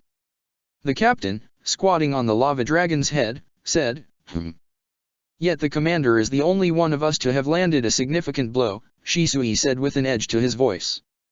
Mei narrowed her eyes but did not respond. Itaka said, Commander. Blood still dripped steadily from his eyes. The last ghostly remnants of Susanoo flickered and faded away when he blinked. The captain turned to meet his eyes. I'll take point, he said after a pause. You know what to do. I can't do much, but I'll cover you, Binako said grimly. Whatever else she might have said was interrupted by the geyser that erupted under Itaka's feet without warning. He flitted to the side, the scything blades in his eyes whirling rapidly and his hands flying through seals, but the boiling spray caught him in the shoulder with enough force to send him flying. Itaka had just enough time, in the split second before a ring of the geysers slammed him into the ceiling, to exhale a dozen tiny butterflies with wings made of red-gold flames. The captain leapt to catch him before he hit the ground, spiriting him to the relative safety of the dais. He did not get up. Shisui snarled, a wild, alien sound of rage so different from the unconcerned demeanor Haku had always known him to wear. His tanto ignited once more, and with a slash he hurled a crescent blade of fire at the Mizukage. The Mizukage jerked his hand up and another geyser slammed up and through the fire, and Shisui was forced to zigzag towards the far wall as the Mizukage soot burst out of the ground at his heels. A flurry of tornadoes, nearly invisible in the flickering firelight, reared up behind the Mizukage as Zabuza poured his chakra into the futon. He sent them flying forward with a jerk of his sword, and the captain spat a fireball taller than himself and Zabuza combined. The Katon caught Zabuza's tornadoes with a bright flash and a muted roar and barreled towards the Mizukage as a blazing maelstrom. Binako slammed both hands into the ground, and a wall of rock rumbled out of the ground at the Mizukage's back, penning him in. The Mizukage crouched, and the fire broke over the coral shell that snaked into place above him. As the last of the flames licked the scorched coral, he rose from its crumbing remains and sent large chunks shooting out towards Zabuza. Almost simultaneously, Mei spat a wall of lava to intercept the projectiles as Zabuza jerked in one direction and the captain darted straight for the Mizukage. A clone split from the captain and ran alongside, and when the captain summoned lightning to his open hand, the clone did the same. The lava closed over their heads, and the Mizukage's coral sizzled harmlessly against it. The captain threw his hand out to his clone. A buzz snap preceded the jutsu as lightning jumped from the captain to his clone so that each wielded one side of the crackling blue-white cord. It sliced through coral and Sanbai chakra alike as the captain and his clone darted in a wide circle around the Mizukage from either side, and the Mizukage snarled as it lashed his arms to his sides. He yanked on the lightning restraints, but the captain dug his heels in, bracing himself against the floor to hold the Mizukage down. The Mizukage stamped a foot, and stone blades coated in the Sanbai's chakra hurtled towards the captain, only to be intercepted by Zabuza's soot whipping through the air. Itaka's Katon butterflies, since forgotten in the chaos, alighted delicately on the Mizukage's shoulders and detonated one after the other, rocking the very air and sending the Mizukage to his knees. Yutan, Jigokumon, intoned Mei breathlessly, her eyes smoldering with a feverish light. Hell's Gate. Lava cascaded from the ceiling and exploded from the floor, 4 columns framing a massive wall of superheated stone. It lit the cavern with its yellow-white glow and engulfed the Mizukage's hunched form from above and below.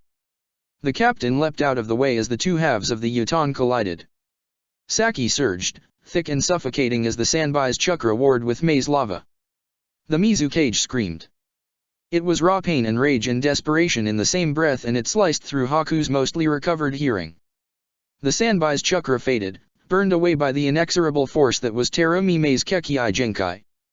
A minute ticked past in plodding seconds. A second passed, slower than the first. The Yutan wall dimmed, turning black as it cooled.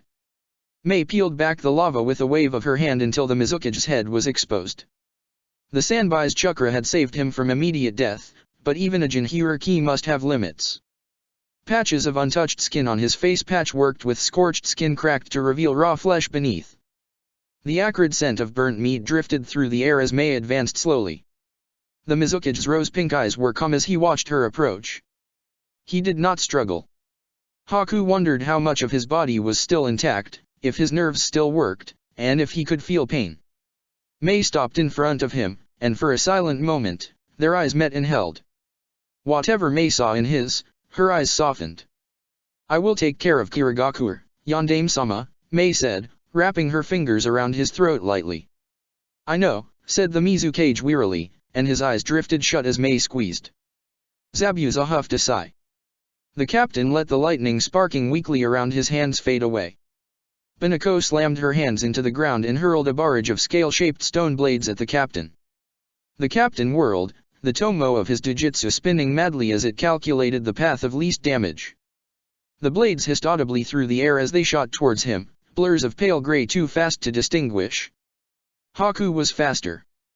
He crossed the space as fast as light, bursting out of the mirror he threw up in front of the captain and deflecting each stone blade with a precise senbon. They rained down between them harmlessly, and Binako narrowed her eyes. Haku, his chakra curling about him in icy waves, let another set of senbon slip down between his fingers and waited. What the fuck, Mei?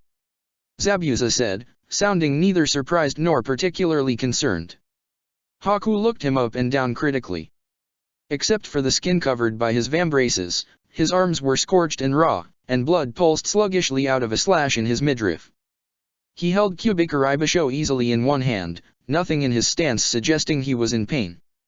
Ao melted out of the shadows, sliding around the side of the dais, and in a blur of movement Shisui dropped out of a shunshin between him and Itaki in a hunting cat's crouch, Tonto held before him warningly.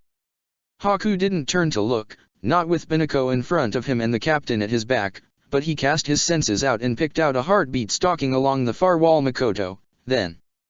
But then that heartbeat was joined by another, then another. Haku created a mirror with a hand sign and a twist of chakra, and between the jumping shadows cast by the firelight caught sight of the newcomers members of the team that had stayed behind on the second level. We don't need to be your enemy, the captain said levelly, his mask angled slightly towards the fresh team. Shisui, poised protectively in front of Itaka's unmoving body, said nothing, but his sake curled off his form threateningly. It's nothing personal, Mei assured him. She made no move to call off her shinobi. Instead, she tilted her head towards Zabuza. One day, she said, and Zabuza twitched. Just one day. Zabuza considered her silently, Kyubikuribasho loose at his side. For all that he resented the village and all that had been done to him in its name, Kirigakure was still Zabuza's home. For all that he had spent over a year cutting them down, those shinobi were still his comrades. If Zabuza chose Kiri over Hanabi-ha, Haku would do his duty. You said we wouldn't let her, Haku thought wildly but didn't say aloud. You brought me here to stop her. The captain was spent, Haku had seen him taking the chakra pill earlier, and that was a short-term solution leading to an even worse crash. Shisui had fought Uegir before joining the battle against Himizukage. Itaka was unconscious. If ever there was a time for Zabuza to switch sides, it would be now. He rolled his shoulders. He eyed Mei, regal and battle-stained. Shisui crouched low to the ground as he warded off Ao, the captain behind Haku, watching Zabuza back. He focused on Haku, then, and surely he couldn't see Haku's uneasiness under his mask, but his eyes sharpened decisively. Sorry, Mei, growled Zabuza, stepping between her and Shisui. You're gonna have to go through me. Mei nodded, betraying her disappointment for a split second, before her eyes hardened. That won't be a problem, old friend, she purred. The captain cleared his throat politely. I would reconsider, he suggested, and when Haku turned his head so the captain's face was at the edge of his field of view, the tomo revolving in his eye morphed into hooked, scything blades dark against the bloody glow of his sheri-nan. Shisui hissed a startled breath between his teeth, his shock on full display for a split second before he wrestled it back down. Mei's eyes flicked between the captain and Shisui warily. She didn't know what that change in Jujutsu meant. Haku barely knew, but between Shisui's reaction and what she had witnessed of the captain's battle capabilities, it was enough to make her hesitate. Her eyes narrowed. On the ground, Itaka's eyes slit open. He made no move to rise, but Mei caught that movement as well, and her mouth firmed into a grim slash. And here I thought we agreed to hold nothing back, she commented lightly. It was a one-sided agreement from my perspective, the captain deflected, loose and casual. I never agreed to such a thing. And I don't believe you hold the moral high ground here. A battle here, now, would grow very messy very fast. Mei knew that. She had underestimated the Mizukage as much as they had, and she was paying the cost in exhaustion. And if the Hanaha shinobi hadn't been fighting all out before, they certainly would now. Zabuza, as he did so well, radiated smugness. Haku allowed his frigid chakra to surge at his tenketsu, and frost crept across his hands. "Fine," Mei said magnanimously, and signaled Ao with a jerk of her chin. "Stand down," she ordered her shinobi, and slowly, they eased from their predatory stances. Mei turned back to the captain, who had closed his sherry-non, relaxing his posture into a careless almost slouch. "You can go," she said, brusque. "Return to the surface. Zabuza knows the way." Itaka sat up and rose to his feet, brushing his clothes off facetiously, and in the far team, Daiton jumped like a startled cat. Shisui stretched languidly and sheathed his tanto. "Ma," the captain said lightly. "I don't think we will. Someone will have to tell the others if you all die a horrible death resa-aling the sanbai." Haku's eyes snapped involuntarily to the spot where the Mizukage was suspended. The only part of him visible was his hair, dusky gray, and streaked with blood and soot. This time, Mei couldn't hide her irritation when she snapped, "Fine. Stay out of our way." She didn't have the manpower to make them leave, and they both knew it. The captain hummed and patted Haku's hair absently. "Go," he directed. Their team converged, Haku and the captain weaving around the debris to where Shisui and Itaka waited at the base of the dais, and Zabuza stalked towards them with a suspicious glare at the Hanran shinobi clustered at the far wall. Shisui stretched languidly, twisting around to watch Mei with blatant curiosity. Zabuza stopped abruptly not far past the dais, glaring incredulously at a conspicuously empty patch of ground. "Son of a bitch," he grumbled. "Those Hojiki brats just never die." The half-puddle, half-man that had evidently not been Manjutsu's corpse had vanished, and Hiramekarei with its owner. Zabuza slanted a glance over at Shisui. "You sure yours stayed down?" "No," Shisui admitted. "I got in a pretty good hit, but to be completely honest, I didn't think it'd be worth it to hunt her down after the Bijudama." Zabuza shrugged. Not our problem." "Yet," the captain interjected, long-suffering. "It's fine." A darker shape caught Haku's eye and he reached up his sleeves for his senbon, but it was just Meiko, limping towards Mei and the Mizukage grimly. Her shoulder was bound roughly with torn cloth, and her neck bled sluggishly from a thin slash along her jawline, but she held her head up proudly. Behind her lay the Umbu commander, impaled by his own sword, which stood straight up from his chest like a mast. She nodded at Zabuza as she passed, quirked a smile stained with blood at the edges. Zabuza huffed a silent laugh and flipped her an ironic salute. "Here," said the captain, veering off to a corner. "This is about as good of a vantage point as we'll get." A better vantage point would have been up the wall, but Haku was pretty sure none of them wanted to expend the chakra for that. "Hey, Z, give me your arms," said Shisui. "How the hell have you not gone into septic shock? How much blood have you lost? Do you feel cold?" "I'm durable," Zabuza said blankly. "Quit babying me. Sit down," the captain ordered. "You're about to lose both of your arms unless you get medical attention right now." He did not offer his. Haku was quite certain that given his chakra levels, he could not. Zabuza, glowering, sat. "Shoulda let Mei barbecue you," he muttered spitefully. The captain loomed over him benevolently. "What was that?" "I'm sitting," Zabuza snarled. Haku slid down to sit with his back against the wall, and Itaka sank down to join him. Behind and above them, glowing lines of chakra still flickered along the stone, ebbing now that there was no Baijuyu damage to contain. The light danced over Itaka's face. He had deactivated his Dujitsu a while ago, but rusty tear tracks still trailed from his eyes to his jaw. Shisui crouched in front of Zabuza and snapped his fingers. Nothing happened. Zabuza eyed him dubiously. Shisui's mask tilted slightly in consternation, and he snapped his fingers again, to the same result. "Can I get a new medic?" Zabuza drawled. "This one's broken." "Shut up," Shisui grumbled, and snapped his fingers a third time with greater emphasis. Green chakra sparked at his fingers, flaring up before settling down towards his palm. He traced his hands down Zabuza's arm to the edge of his bracer, silent as he concentrated. Take that off, he said absently. Zabuza tugged it off gingerly, bearing a clear divide on his skin between burned and unburned. Shisui hissed between his teeth. Shit, he muttered under his breath, and let the Iryu chakra fade. Shit? What shit? Hasn't anyone ever told you not to say that in front of the patient? Zabuza demanded, but the line of his shoulders tensed uneasily. Oh, wait, I definitely have, the last time you pulled that bullshit on me. I'm not an Iryunin, I don't need to follow those rules, Shisui fired back, clearly distracted. Teiko, he said, then hesitated. The captain was already watching. He hiked his mask up to the top of his head, tugging down the bandana over his closed shurinon as he leaned around for a better look. Too deep, he said, dark eye crinkled in disapproval. Yeah, Shisui agreed, poking experimentally at the edges of a burn. This tissue is all dead. It'll eat into the healthy stuff. Necrosis. Fancy medicine language, the captain noted dryly. But yes. It's all going to have to be removed. You can't fucking skin my fucking arms. Zabuza spat, jerking back. Calm down and stop moving, Shisui snapped. Teiku and I can't do that, that's major trauma surgery.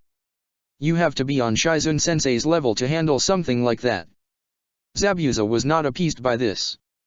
So you're just going to let me walk around with dead fucking flesh that will eat the not burned flesh, he demanded. Shisui rolled his eye. You'll be fine till we get back topside. It's not that fast. What's important is dehydration, the captain finished. You will die very soon unless you get more fluids in you. Also, infection. Septic shock. Haku shifted uneasily. Ha, said Zabuza. The captain did not laugh. Shisui did not laugh. Itaka did not laugh. Zabuza eyed them warily. You're serious, he realized. Haku-kun, said Shisui. You got enough in you for a small Sudan? He needs to drink and probably a blood transfusion. He glanced at the captain for confirmation, who nodded.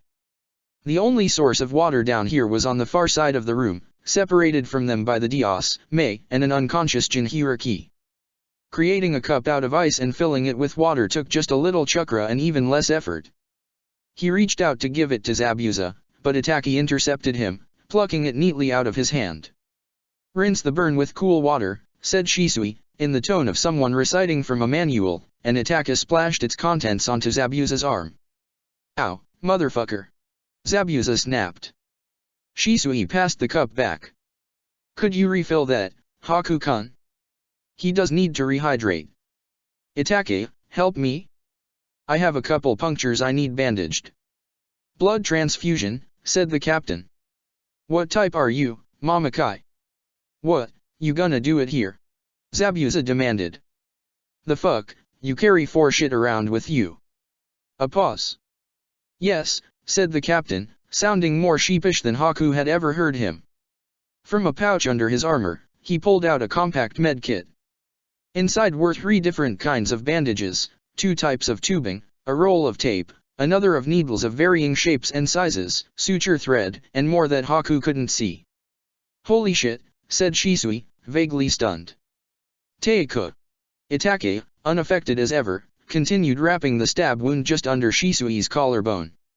You know how to start in 4, right? The captain asked briskly. Mamakai, blood type. Of course, Shisui said. Hey, muttered Zabuza. Positive. Hey, me too, said Shisui, but I don't know how much I can give you and still be combat ready. I'm typo, said the captain. I can give some. I'm O as well, Haku interjected quickly. That much he knew, but how it was relevant to the blood thing he didn't know. Itaka lifted his head slightly. I am OB. You are the least useful one here, Zabuza informed him helpfully. I'll start, said the captain, selecting 2 large needles in a wrapped alcohol patch. He uncoiled a length of tubing and did something to the ends involving small plastic bits and the needles that ended with a double-ended needle tube. Then to Zabuza, lie down. You're fucking kidding me, growled Zabuza, having watched the captain with an increasingly incredulous squint. You're not fucking serious. The captain glanced at him mildly. He waited. Zabuza glowered for just a second more in protest of the inevitable and then eased himself down slowly. Haku stripped his cloak off hurriedly, passing it to Shisui, who bundled it roughly under Zabuza's head. The captain tied a band around his bicep, yanking it tight with his teeth. He swabbed a patch of skin on his arm with practiced movements and inserted the needle in one smooth jab. The captain unclamped the tube and it filled with blood, spurting out the needle on the other end before he plugged it. "I just have to say," said Zabuza, putting up one final, half-hearted defense. "What the fuck?" "Hold still," Shisui admonished, frowning now that he could see the wound tearing through Zabuza's stomach more clearly. Blood already saturated the cloth around the rip, darkening it to a reddish black. "Give me the suturing stuff. I'm going to stitch him up or everything we put in leaks back out." While Zabuza was distracted, the captain swiped the crook of his arm and jabbed the second needle in. "There," he said, as Zabuza sputtered. "Drink your water." "Hey, Haku-kun," said Shisui, threading a curved needle. "You know what's going on over there?" He nodded over to the other side of the cavern. "Not yet," Haku said. A single hand seal was all he needed to create a pair of mirrors, angled to give him an unobstructed view of Mei's team. "Take care not to spend too much chakra," Itaka warned. Haku registered his voice only faintly. "They're drawing blood seals," he said, hushed, as he watched Mako direct the others. Mixing ink and blood, tracing the seals on the floor. The mirrors, thin, fragile things, flaked and crumbled away as he spoke. "Speaking of blood," Shisui interjected pointedly. "Teiko, you lost blood too." Said the captain. "I did. Only a few more minutes from me, then." He stiffened abruptly in the middle of adjusting the needle in his arm, turning towards the door. "Someone's coming," he said, as Itaki and Haku swiveled to look. Haku reached for his chakra. Zabuza tried to sit up. Shisui thwarted his efforts with a firm hand on his shoulder. "I'm trying to keep your guts inside your body," he admonished. "It's that fucking bastard." "I can feel his chakra," Zabuza snarled. "Fucking my Chishio. Z, if you pop these stitches before I'm even done with them, I'll knock you out," Shisui threatened. Itaka's eyes swirled crimson, watching the entrance with a half-lidded stare. He is not alone. A boy the same age as Haku, with blue-black hair falling over his eyes and a metal cuff around one wrist, stumbled into the chamber, dragged by Michishio's iron grip on his upper arm. The Hanran captain's other hand rested on the nape of an even younger girl's neck, propelling her forward.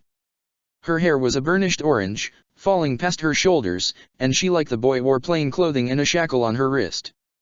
Haku watched them without comprehension. "Shit," Shisui breathed, stunned. "The Rishirai kids. They're too young." "No, they're too old." "No," said the captain grimly, tracking their progress. "They're not. Mei's taking a gamble so she'll have a fighting Jinhiriki quickly," Zabuza growled. "Worked on Yagura. Worked on that. They will have spares waiting in the wings, in case these two are not compatible," Itaka noted, passing Haku a clean needle and a cloth to tie around his arm and nudging him to his feet. "The two younger ones we recovered." "Shit," Shisui snarled, though his hands stayed steady. "Someone else would have been chosen, if they were not," the captain said quietly regretfully. A few quick movements and a sharp prick in the crook of Haku's elbow, and the captain was pressing a bandage against his own arm as blood flowed through the tube from Haku to Zabuza. "Yeah," Zabuza grunted. "These guys just have a better chance of not dying. Boy's probably descended from the Rokubai's first Jinhiriki by the looks of him, and the girl's a half-blood from Uzushio." "Yeah," echoed Shisui. But Haku could read his silence well enough, and it said, "If these two die, that's on me. If one of them becomes the Jinhiriki, that's on me." Everyone else, Itaki and Zabuza and the captain, politely pretended not to see, because there was nothing that could be done about it. "Let's get this over quick," Zabuza muttered, gesturing limply with his free arm. "I don't want to be on my back when the Sanbai breaks out." "You don't ever want to be on your back," Shisui said under his breath. "But here you are anyways." Shisui was probably the only one who could say that and not immediately become the target of a spirited murder attempt, and only because Zabuza was uncomfortably close to death himself. So help me gods, Konoha, Zabuza hissed. I will disembowel you and feed your guts to the sharks. You always say the sweetest things, Shisui said, pausing with his sutures to pat Zabuza's head. Zabuza slapped his hand away. Behave, the captain said absently, dropping down next to Zabuza and letting his head fall back against the wall. Shisui tied off the last of his stitches, slapping a bandage and some tape over top of it. Haku refilled his ice cup and passed it back to Zabuza, who took it with a grunt. Itake's eyes, now dark, half-lidded, though they flicked back and forth watchfully. Chakra flared up suddenly, a massive whoosh of yellow gold on the far side of the Dios. Haku's head snapped to the side to see a second and third plume, both even bigger than the first, force back the darkness as two more seals activated simultaneously. Okay, that's enough out of you, the captain murmured, suddenly at Haku's side. He slid out the 4-needle with a deft movement and pressed a piece of gauze against the crook of Haku's arm where it had come out. Hold that. Haku obeyed automatically. Take it out of me, Zabuza growled with the barest edge of apprehension, struggling upright as the seal chakra surged. Then, shut up, Konoha. Did you hear me say anything? Shisui drawled, plucking the needle and tubing from Zabuza's arm and replacing it with a bandage. Quiet, the captain ordered, shoving loose pieces back into his medkit with movements Haku would have called frantic on anybody else. Status check, all of you. Mild concussion, Itake reported, but functional. Multiple cracked ribs. Chakra levels, 12%. He looked to Zabuza expectantly. I'm fine, Zabuza said automatically. Mamakai, said the captain. Zabuza rolled his eyes. 3 major injuries, all life-threatening, all of them you patched up, plus bruised ribs, chakra levels 15–20%. Shisui patted himself up and down. 2 stab wounds with moderate bleeding, other than that, minor injuries only, he said. Chakra is 25%. Minor injuries only, Haku echoed. My chakra is at 45%. Good, said the captain. Get ready to move. And yourself, Teiko? Itake asked pointedly, if politely. The captain paused, and for a moment Haku thought he wouldn't answer. Fractured humerus, bruising, damaged knee, possibly internal bleeding. Minor head injury. Chakra at 8%. Haku, if there's an attack, your first defense. He nodded at Shisui. Your second. Did you fucking bluff me with 8% chakra? Zabuza hissed. Shit, Teiko, said Shisui. You need 10% just to walk around. How are you still upright? And put a brace on that knee for God's sake. Great effort, said the captain. Chakra pills exist. If something does happen, we leave. Fast. Haku pushed off from the wall, rocking onto the balls of his feet. Shisui shuffled from his seated position into a low crouch. The others, in deference to their varying levels of dangerously low chakra, stayed sitting. The captain grudgingly swathed his knee in bandages. On the far side of the Dios, Mako's chakra burned brightest, vivid blue twining with all 3 seals. One by one, the chakra signatures of the other Hanran shinobi joined in at the edges of the seals, bolstering the boundaries. With a ferocious rush, the Sanbai's chakra roared out, a red-black wave that dwarfed the tiny blips of the shinobi. The Saki hit seconds later, heady and heavy and overwhelming, and it shoved Haku's breath back down his throat as his legs went weak beneath him. Steady, kid, Zabuza growled, as Itake caught Haku by the shoulder and propped him up. Sorry, Zabuza-san, Itake-san, Haku said breathlessly, pushing himself upright against the wall with a trembling hand. The Sanbai screeched its fury and defiance as the yellow-gold chakra net of the containment seal snaked up and around its shell, dragging it down when it reared up. But the beast's struggles were weak, even more than of the shinobi holding it back. It had spent itself in the previous battle already, and Mako's seals were strong. Mako shouted something, inaudible beneath the Sanbai's shrieks, and a high, agonized scream joined the chorus. The brilliant yellow gold of the seal chakra melted into a deep orange. The chakra net flared bright and constricted, and the sandbai's chakra bulged around the ropes of the net as it jerked its entire body back and forth. Shisui's teeth ground together audibly as the scream continued, raw and tortured and terrified. His fist clenched and loosened again at his side. Mako's chakra blazed, the net burned white, and between one moment and the next, the sandbai vanished mid-roar. The scream cut off abruptly, leaving behind a ringing silence. The glow of the seals remained, but the sealing team's chakra each faded to a muted glimmer. Haku could still feel the sandbai's chakra, but rather than a blazing inferno, just a suggestion of flame. He breathed, and he could feel the rise and fall of his chest once more. Itaka frowned, tilting his head. "The second one, start the second seal," Ao shouted. Haku flinched as the sandbai's chakra exploded back into the stagnant air.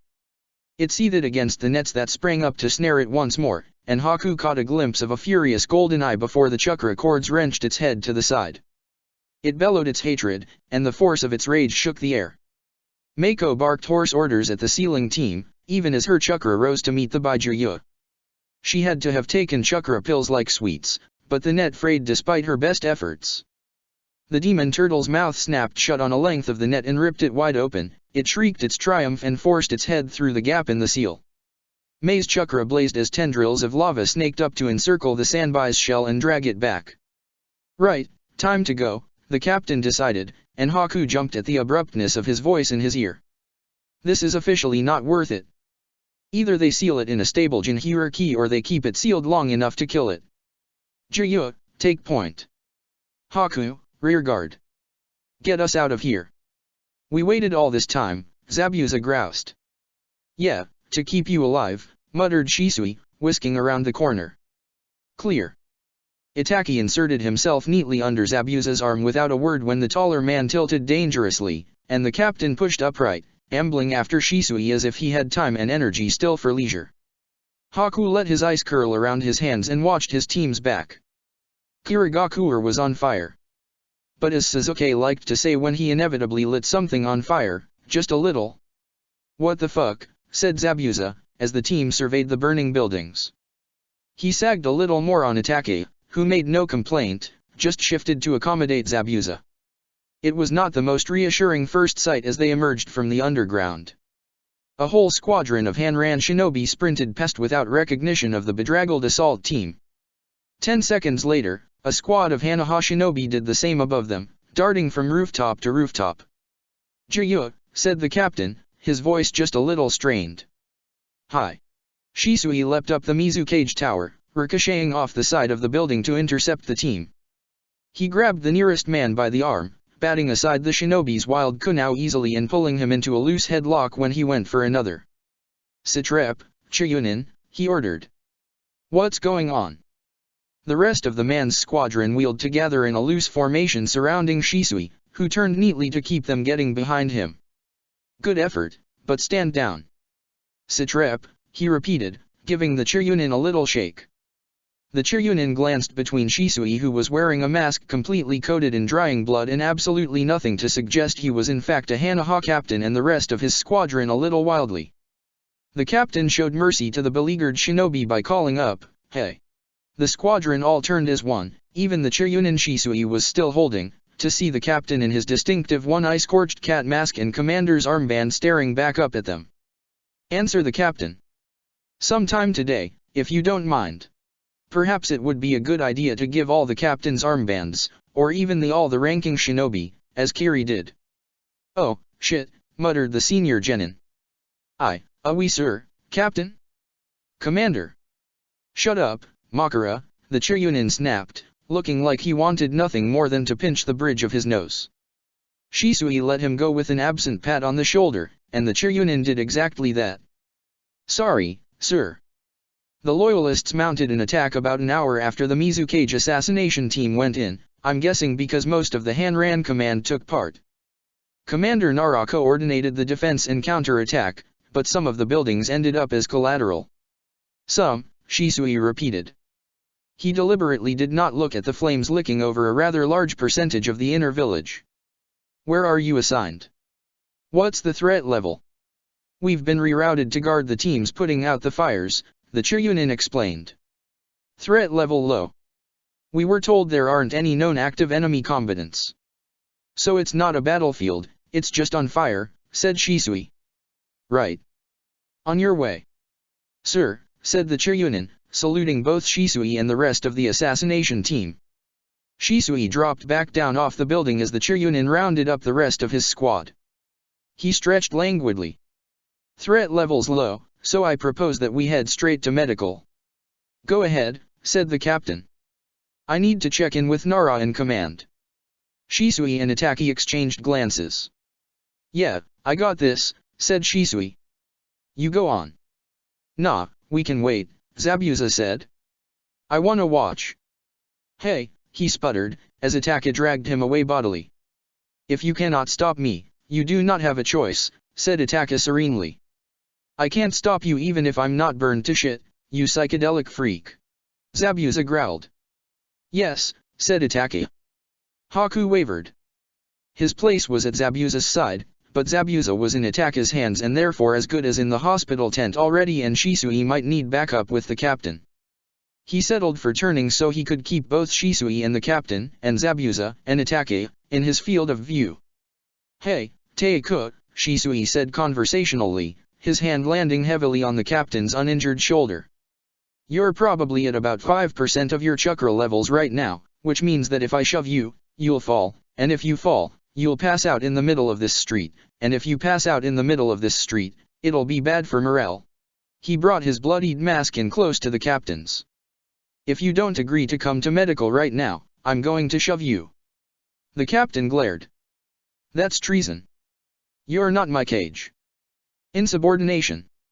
I'll take my chances with the disciplinary action. Rude. Shisui shrugged. So I'm an asshole. Not a crime. Shisui waited. The captain tried to pretend he wasn't wobbling on his feet. Command, the captain started. Can take my report after I get you to the medics, Shisui interrupted. Last I checked, I was still a captain. I'm demoting you, said the captain. Said Shisui. Do you need to lean on Haku-kun? A pause. Yes, the captain said begrudgingly. Haku was short enough that the captain's hand on his shoulder could still look like the captain was guiding him, instead of Haku taking on a large portion of the captain's body weight. Fortunately, the captain weighed far less than Zabuza, who Haku had carried on more than one occasion. Shisui pushed into the hospital tent first, and the frenzied activity stilled abruptly. The captain took his hand off Haku's shoulder, stalking the rest of the way inside under his own power. Haku pulled off his mask and his haori and bundled them together, waited 6 seconds, then slipped in after them. His entrance was not noted.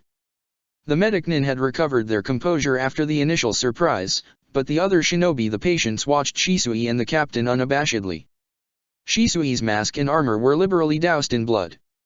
That and his hunting cat's grace cleared a path for the captain, who followed more slowly in his wake. Shizun stormed out to meet them, an assistant on either flank and her white medic's haori flying about her. Kurumi, help the commander. Kuri, get the captain. Everybody else, if you can move, get out of the way. The captain might have been the highest-ranking shinobi in the room, but this was Shizun's domain, and by Haku's generous estimate, the captain probably had about 10 seconds before he collapsed, so he allowed the medicnin to whisk him to a curtained room at the very back of the tent without a fuss. Carefully, Haku ducked his head, meandering through the rows of pallets as he worked his way back just fast enough to appear to have a purpose, but slow enough not to attract attention. Footsteps approached, and Haku turned away smoothly, reaching down to snag an almost spent roll of bandage from an Iryunin's supply basket while the man was bent over his patient. His shoulders stayed loose as the footsteps neared, right up until the cloth dropped onto his head. He stiffened instinctively before forcing himself to relax. Keep that on and come with me, Shizun murmured as he peeked up. She had donned a white bandana over her hair and a thin cloth mask since he last saw her, and she turned to walk briskly away without waiting for a response. Haku tugged the medic haori around himself properly and hurried after her. The back of the tent was partitioned off into a hallway from which individual rooms afforded their occupants space and privacy. As Shizun whisked Haku into the second, a glance into the first as an Iryunin darted out revealed Itake, lying still on a pallet as another medic cupped green chakra at his ribs. Zabuza lay on the cot in the center of the room with his eyes closed and his skin with a waxy pallor more noticeable now, above ground, than it had been in the firelit chamber. 4 tubes snaked fluid into his arms, one blood and one clear. His armor and shirt had been stripped off and a cloth drawn up to his chest so that only the tops of the scar showed. The fabric at his midriff was slowly being stained crimson. The red-black burns mottling his arms crept up his shoulders to the sides of his neck, where the Sanbai's chakra had scorched under Zabuza's armor. Haku's step stuttered. "We've put him under for surgery," Shizun said, pulling the curtain shut behind them. "Tie your hair back, put on a mask, and stay out of our way." She nodded at the other medic in the room, who didn't look up from her examination of Zabuza's arm. "Rakeze, keep an eye on his body temperature." I know," Rakeze said distractedly. "Thank you, Shizun-sensei," said Haku, and tucked himself in the back corner as he scrambled to put his hair up. "Better I know where you are than have you skulking around making my medics paranoid," she answered, but her mind was clearly elsewhere. "Doubt you'd sit back and wait with the others." The others, Haku realized with some chagrin that he hadn't even thought about the refugee children. He bit down the urge to ask about them, because Shizun was already hovering over Zabuza. "Oxygen is on the low side but stable," she murmured. "Blood pressure low, pulse fast." "How far are we going on him today?" Rakeze said tersely. She flicked back the sheet for just a moment to check on the slash. "This is a patch job. The muscle here is torn to hell, and whatever blade did that caught the intestines." "Fighting fit," Shizun said. "Work on that. I'll start on the burns. Everything else can wait." Her chakra, even next to the other medicnin, glowed bright and strong as she concentrated it to a single finger. The color flicked from green to blue in the blink of an eye, and Haku stiffened, clutching his arms around himself. "Do you know what I'm doing?" she asked without looking up. Rakeze ignored her. Haku hesitated before saying, "Removing the dead tissue." "Correct," said Shizun, warm approval in her voice. "Why?" The sum of Haku's knowledge of this subject was snatches of Shisui and Zabuza arguing in the ceiling cavern. "The dead flesh will eat the healthy flesh?" Haku's voice trailed off hesitantly. "She's not exactly wrong," the other medicnin said absently, dabbing away blood as she sliced through Shisui's field sutures with a metal scalpel. Shizun's hands held steady as she cut into Zabuza's arm. Haku forced himself to watch. Flesh is made of different parts, like muscle, tendons, and skin, and those are made up of even smaller parts called cells. When those cells die, sometimes they send signals that cause nearby cells to die. It's not a lot normally, but when there are too many dead cells like in a burn this big, it can spread very rapidly. "What do you do after you take out all the dead cells?" Haku asked tentatively, voice hushed to keep from disturbing her work. "We bring in healthy cells from a different part of the body," said Shizun, "and grow them together where the dead tissue was so that it all heals in one piece." That sounded very bizarre, but Haku couldn't find any fault in her logic. "Do you do this a lot?" Rakeze huffed a dry laugh. "Shinobi from the Land of Fire really like Katon. It does tend to be one of the more common types of wounds we treat," Shizun agreed. "Usually not so deep or severe, but we've seen worse, and Zabuza is tougher than most. I was informed that he survived a field surgery in Tetsu by 2 of his team." "Ah. Yes," said Haku, wincing delicately at the memory. "What, were they Chiryunin level Iryunin or something?" Rakeze ran a handful of dim green chakra over the wound as she set down her scalpel. Shizun's eyes crinkled in a smile. "Exumbu combat Jounin, actually," she said. "One picked up basic healing from an Iryunin teammate, and the other shadowed me for about 4 months during a long convalescence." "I'm sorry, what?" Rakeze asked, incredulity lilting her voice. "Field surgery takes 7 years, minimum, to learn. Trauma surgery is 9. How did they not kill this man?" "Zabuza-san is very durable," Haku offered. "His teammates have unique skill sets," Shizun added. "They're very intuitive learners. It's a pity they don't have the chakra control or the intention of specializing in medicine." "They don't have the chakra control?" demanded Rakeze, aghast. The commander does, actually, Shizun said thoughtfully. But I don't think he'd done anything bigger than closing up an external laceration before that. Jiryu could do precision work, but he burns off a lot of chakra. Do you mean to tell me that Commander Haytake and the captain of the covert intelligence unit did that surgery? As Haku-kun said. Shizun patted Zabuza's hair. Zabuza is very durable. Rakeze shook her head in disbelief. The room lapsed back into quiet. Haku could hear the activity from the rooms on either side. The captain most immediately needed a chakra transfusion and surgery to repair his knee. Itaka needed his ribs knit back together and to stay awake because of his concussion. Shisui escaped against medical advice to deliver his report to the rest of command, with the promise that he would return immediately after he finished.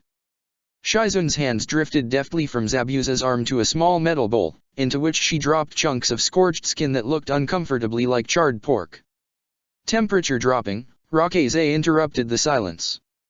Still within normal parameters, gradual descent. I'm keeping an eye on it. Shizun hummed acknowledgement, taking a moment to feel the pulse in Zabuza's throat. For burns, especially deep ones or those covering a large area, it's important to watch for a sudden drop in body temperature or spike in heart rate, she explained. Do you know why? Haku thought back to the bits and pieces he picked up with the hunter nin or from watching Shisui. Those are signs of the body going into shock, and that's another set of problems to worry about. Right again, said Shizun. Shock is extremely dangerous, especially after. Shit, snapped Rakeze, slapping glowing hands down flat against Zabuza's side. Body temperature just nosedived. Kid, run and fetch another blanket. Haku startled and checked over his shoulder reflexively. Yes, you. Rakeze barked. You see another kid in here? Hi. Haku said, pushing to his feet hurriedly. Make that 2 blankets, Shizun called after him. Zabuza would be rather offended to know that Haku worried about him almost constantly. After all, Zabuza had survived a traditional academy graduation as a 5-year-old, 18 years in Mizu's cutthroat shinobi ranks, experimentation by one of Konoha's Sunin, and 2 separate attempts to kill him by the Mizu cage. That didn't stop Haku from hovering anxiously outside the entrance of the hospital tent once Shizun gently but firmly banished him from Zabuza's room with instructions to get himself a meal and some rest. Hey! Haku jumped. Perhaps it was inexcusable, but Haku blamed his worry and exhaustion on his failure to hear Tamari's approach. He turned, forcing his usual grace and mostly failing to make the movement smooth. Tamari wasn't wearing her furred cloak, just a plain dark shirt and pants.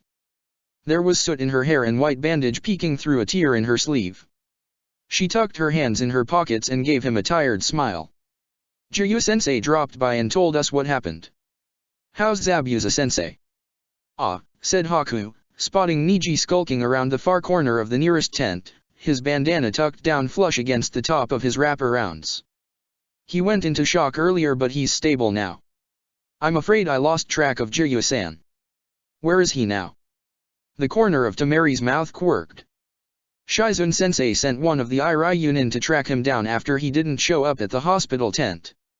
He went back to command after he made sure we were all in one piece, but my guess is he'll be here soon enough. And the others? We had to abandon camp because our tree burned down, Tamari explained. Well, Suzuki burned it down. After we got attacked. Ah, said Haku somewhat weakly. Don't worry, Tamari assured him.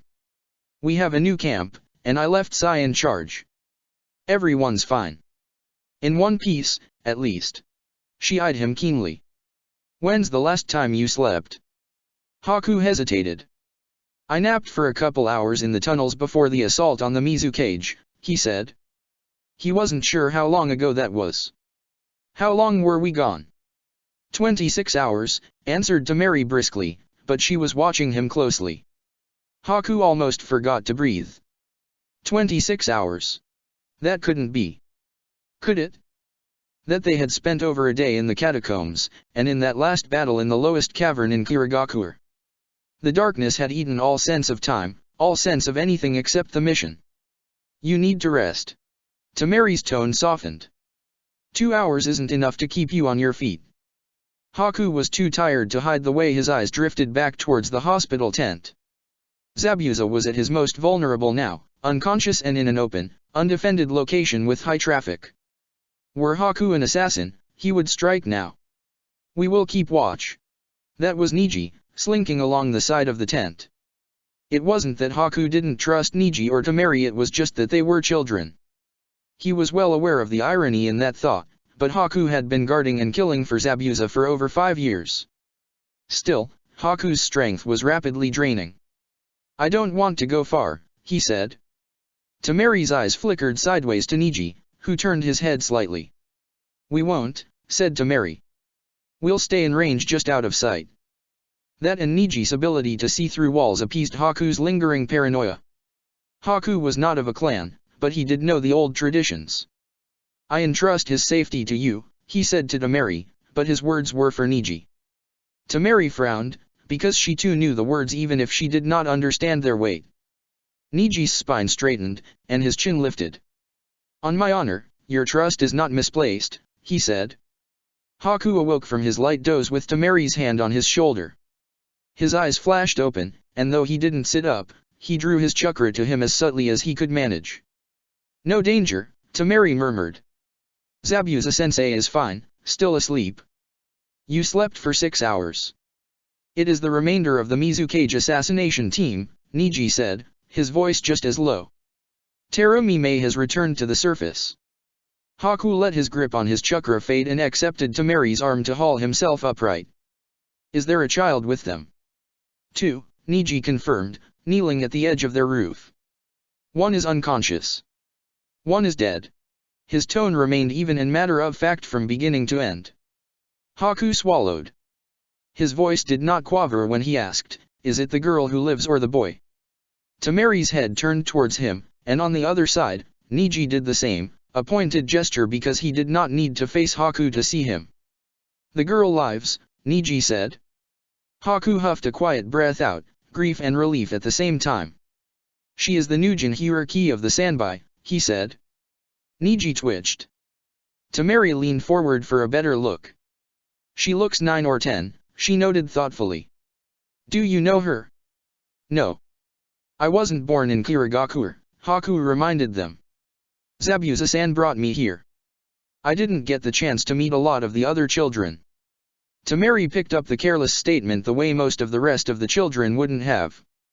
Zabuza-sensei didn't let you near the other children, she stated, eyes shrewd. She made no attempt to hide her disapproval mixed accusation and reproach. No, Haku agreed evenly, masking his own flare of temper. You don't understand, Kiri. It was a good thing that Zabuza-san kept me close, especially since I was all but defenseless when I first arrived. There are rules here and I didn't know them, and because of those rules, children grow up quickly. They learn to be cruel young. This, too, was something Niji knew better than Temeri.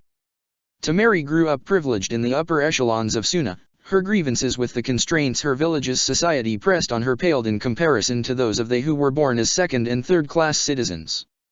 Who else is still in medical? Haku asked, a clumsy pivot in the conversation. He had no desire to linger on the current topic.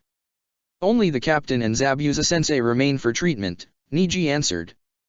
Itaka-sensei and Shisui-sensei have gone back to command. We can go down to see if Shizune-sensei will let us visit, Temeri offered. But I thought you might want to find something to eat first. Haku's stomach ached, abruptly reminded him that it had been a day and a half since he had eaten anything substantial. He wavered. 6 hours asleep meant 6 hours away from Zabuza already, that was too long. He stayed silent too long. Niji shifted on his feet impatiently. I'll bring you something. You and I go down, check on Zabuza-sensei and the captain, Temeri suggested, and her smile was razor-sharp when she added, there are a lot of potential targets in that hospital tent for the guards to cover, especially in the middle of Kirigakure. Now that the war's over, we're the enemy, and the captain is the biggest threat on our side. I will see them coming, Niji said, once again.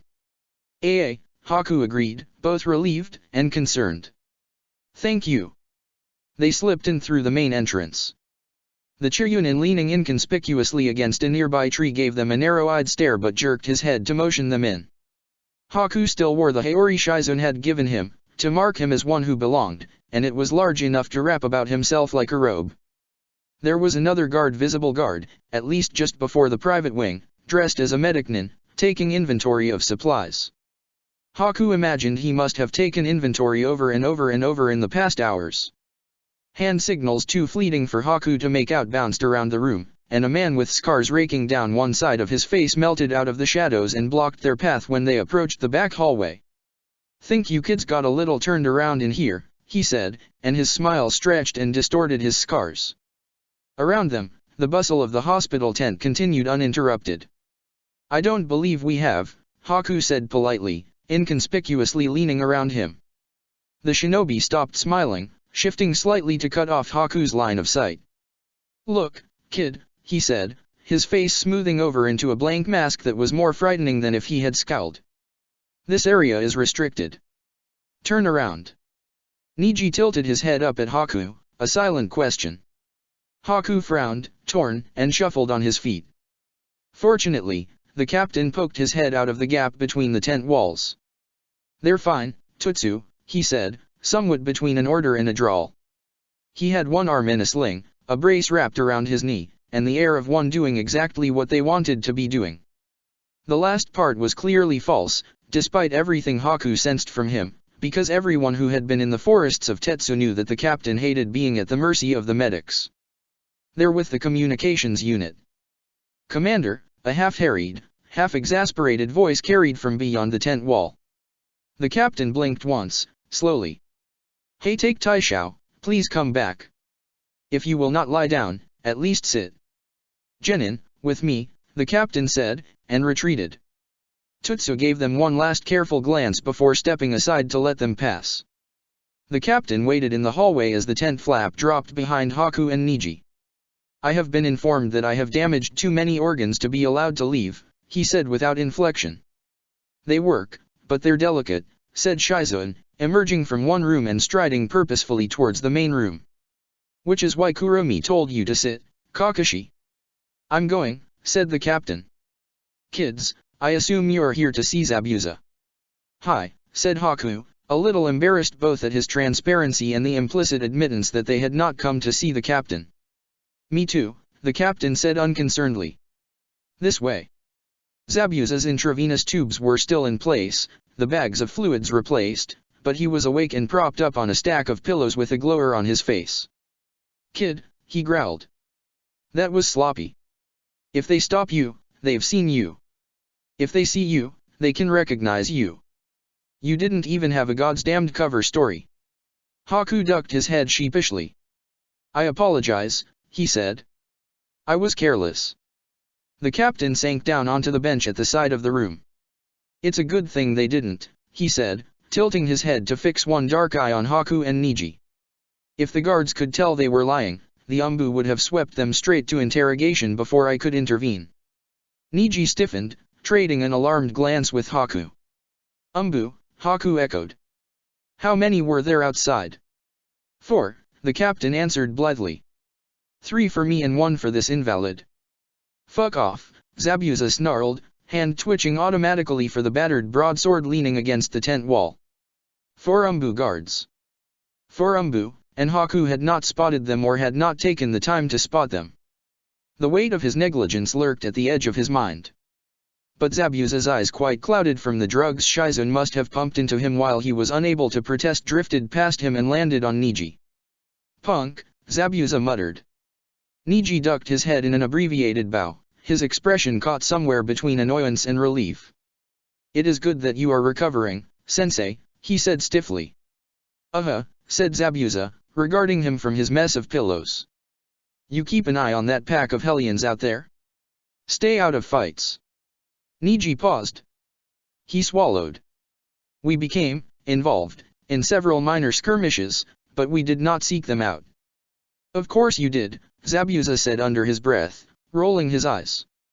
"Message for Mama Kaiteiku from Jiyuteiku." Tamari's voice drifted through the canvas walls. "And Mama Kaiteiku asked for food to be delivered because he was fucking tired of bland medical sludge." "See," said Zabuza pointedly. "That's a cover story. On any other day, Haku could have stemmed the avalanche of resentment, but he was still burned out in both mind and body from the non-stop battles of the past days. Something dark twisted in Haku's chest, and the unwelcome tang of bitterness burned in the back of his mouth. Haku might have been Zabuza's apprentice, but he saw the way he looked at Temeri. She was far more like Zabuza than Haku was. She wore her confidence for all to see, had a fondness for oversized weaponry and straightforward combat, and indulged in the same ruthlessness. Zabuza had put in far too much time and effort into honing Haku to discard him now before his purpose was served, but in another life, he would have taken Temeri as his apprentice instead. Haku was very good at hiding what he felt to all save Zabuza, though even if Temeri knew, she wouldn't understand, or even care. The Konohans and Sunaborn ascribed no importance to apprenticeship or caste, only rank. But Haku's apprenticeship to Zabuza was his purpose, his saving grace, and it made him desperate, and he loved it and hated it and needed it in the same breath. Zabuza was not so far gone to miss Haku's reaction, but perhaps just enough for his cruelty to surface. His eyes sharpened and locked onto Haku's face. "There's no place for mistakes," he drawled. "Mistakes. Mistake." That was aimed to draw blood, an attack, and a warning Zabuza knew would cut deep at Haku's vulnerabilities. It said, "Don't forget and watch yourself and no more failures, and don't show your weakness and you can be replaced." But Haku knew all this already. He lifted his chin just a little and held Zabuza's eyes steadily until the captain broke their eye contact by standing for no discernible purpose and sauntering forwards. "Rei-chan. Does Jiryu know that you are misusing his credentials?" Had anyone except the captain addressed her as such, Temeri would have answered with a coy smile, but even Temeri had a reasonably healthy fear of the captain. "I thought that using Jiryu-sensei's name would be the safest way to get in here, sir," she said. "He would vouch for me if something went wrong." The captain studied her carefully. He turned to sit back down. "Careful with Zabuza," he said offhandedly. "If he moves too abruptly he'll need a replacement spleen." "Oh, fuck you, hey take," Zabuza snapped. "You're just as fucked up as I am." "You're the one in the bed," the captain pointed out. "I had some internal bleeding. You came here with your right kidney in 2 pieces." Haku couldn't stop the squeak from escaping. Zabuza rolled his eyes. "The Yukiana put it back together, didn't she?" "You're lucky Shizune-sensei's busy and doesn't have time to dismember you, sensei," Temeri told him. "Here, Ichi." She passed him her tray, laden with 2 metal ration bowls. "But it's from the mess, so don't get your hopes up."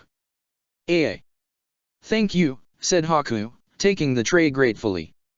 1 bowl held rice, the second some form of stew. Niji glanced over and immediately grimaced, but Haku was too hungry to care much beyond that it was food and edible. Shisui's chakra flickered just outside the room, the slither of smoke and crackling sparks. He slid in through the flaps of the tent, and his spotted leopard mask had been wiped clean of its coat of blood save the stubborn traces embedded in the porcelain grooves. Itaka padded in after him, the canvas not so much as touching the tips of his hair as it dropped back into place behind him. "Meetings are terrible and whoever invented them should be beheaded," Shisui complained, slinking up onto the edge of Zabuza's bed. "Hey, kids. The hell do you think you're doing?" Zabuza growled. "SHH, murmured Shisui absently. Itaki remained standing, and his eyes whirled red for a moment as he checked back out into the hall.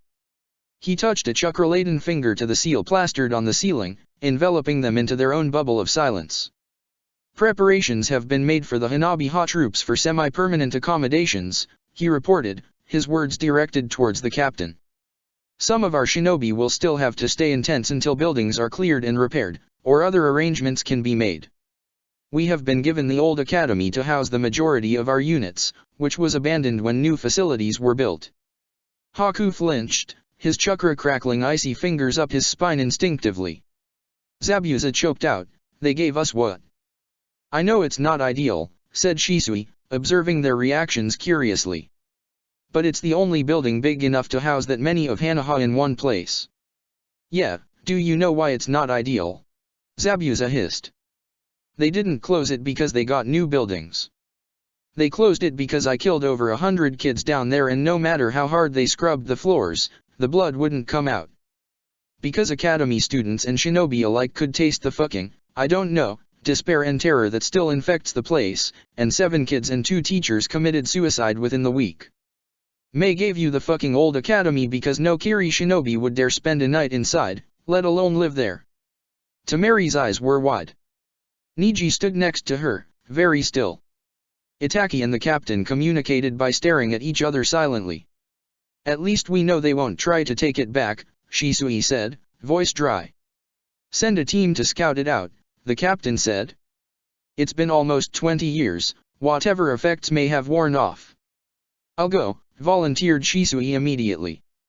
I will as well, said Itaki. You may need backup. Shisui wrinkled his nose. 2 captains is overkill, even if there are a couple of loyalists hiding out in there at worst, it's a bunch of ghosts. I'm not going to commit suicide, cousin. We'll go, Temeri volunteered, her dark eyes bright but serious. Shisui frowned, but she added, you'll need a guide, and Ichi knows the way around. I can take you there, Haku agreed, despite the chill lingering at the back of his neck. I've been in the academy before, briefly. In the daytime, and only for a few hours. The old academy was haunting, both in its size and its history, and the entire time he had been inside Haku either felt or imagined an invisible predator shadowing his footsteps. Zabuza narrowed his eyes at them at Haku. Take 'em all, he said at last. Blood eyes here and the whelps. You'll need Haku. And the white eyes, if he really can see everything. I can, said Niji, maybe a little too eagerly. Another round of silent glances. The captain nodded once. Do it, he said. Don't take any chances, Shisui said, turning to fix first Haku with a hard stare, then Niji, and Temeri in turn. You have so much as a weird feeling, you let one of us know and get out of there fast. Do you understand? Hi, said Haku, echoed by Niji. Temeri nodded her acknowledgement. You can't all go there together, the captain warned. Too conspicuous. Team Suzaku shouldn't be seen with you two. Shisui and I will skirt the edges of the training grounds, Itaka said. Team Suzaku can. They can go straight through the village, Zabuza interrupted, and his smile had too many teeth. They won't be stopped if Haku's with them. Straight through the village, Haku agreed. The fires in the village had all been put out in the night while Haku slept. The last curls of smoke still trailed into the sky, dark against the blue of the sky. Haku inhaled crisp mountain air infused with ash and tried not to grimace. Let me take the lead, he said. Stay behind me and don't speak, even if anyone addresses you. I'll take care of it. Temeri studied his face, her eyes dark and searching. When it had been just the refugee children, Temeri had been the undisputed leader of the pack, the oldest and most shinobi-like. Even now, when Zabuza or the captain or the Uchiha cousins were away on missions or otherwise, supervision and command fell to Temeri. Haku was not usually around at those times because he accompanied Zabuza on nearly all his missions, but even when he was, he had not challenged Temeri's authority. What are we walking into? She asked at last. Haku felt his expression smooth. Kiri is built on strength, he recited. Age, rank, caste, everyone has a place in the hierarchy, and if you don't know the rules to how it works, the consequences can be, he hesitated, images of whipping posts and bodies hung like flags echoing though his mind, brutal. The control of one higher than you is checked only by the power of one higher on the ladder. Without an umbrella of protection from a clan, a sensei, a handler, a team leader who actually cares about you, you won't last very long. Niji's revulsion painted itself across his face before he, too, wrestled his emotions under control. Zabuza sensei was one of the 7 swordsmen. He is your shield. He is, Haku said. And as his apprentice, I'll be yours. Temeri pursed her lips. We'll follow your lead, she said, with a glance at Niji, who nodded shortly. Don't show any weakness, Haku warned. No fear, no aggression, no emotions. Don't meet anyone's eyes and don't stare. That will make you a target, and I imagine now more than ever, someone will be looking for an excuse to put someone else in their place. He took a deep breath, and the acrid wood-burn smoke burned his lungs. Let's go. Accessing the old academy meant passing through the main bulk of the inner village to the northeast side of the town. Haku smoothed down the front of his old, green-blue Haori, rolled his shoulders to loosen and stretch his muscles, and strode forward with more confidence than he felt. The inner village had not seen much fighting compared to the lower city, but here too the paving stones were cracked and broken, the roads treacherous with loose stones and debris. Soft ash-like snow fluttered down from the sky, landing in his hair and eyelashes, and Haku tugged the neck of his turtleneck up to cover his mouth and nose. Haku turned the corner and broken glass crunched under his sandal. On one side of the street was a bombed-out restaurant, scorched and ransacked until it was little more than a roof and four walls. A teen in worn standard Kiri greys and a senior Genin's light blue armband lounged in the bare windowsill, turning a kunao over and over in his hand. He kept one eye on the outside, and in particular the loyalist teams lounging on the opposite side of the street, as the rest of his squad made camp within. The loyalist sentry Genin leered at Haku as Team Suzaku passed, arrogance and disdain dripping from the smirk that curled the corner of her mouth. She wore a long, loose coat over standard greys that were upper caste quality and probably cost 4 times what the Hanran Genin's monthly pay had been. She ran her fingers idly over the hilt of her katana, resting across her knees in its lacquered sheath. Haku glanced over once, instinctive threat assessment low, hands wrapped, preferred close-quarter combat, and the second he made eye contact with her, she winked at him and licked her lips. Haku turned away as quickly as he could without showing his unease. They passed the weapons depot that catered to the upper caste on the central thoroughfare. Its windows were shuttered with metal sheets, and though charred marks peppered its walls, it stood alone and intact between a collapsed market known for its brinned jellyfish from the southern Kiri Islands and a burned-out dessert stall popular among civilian children. It drew an ironic huff from Haku as they passed.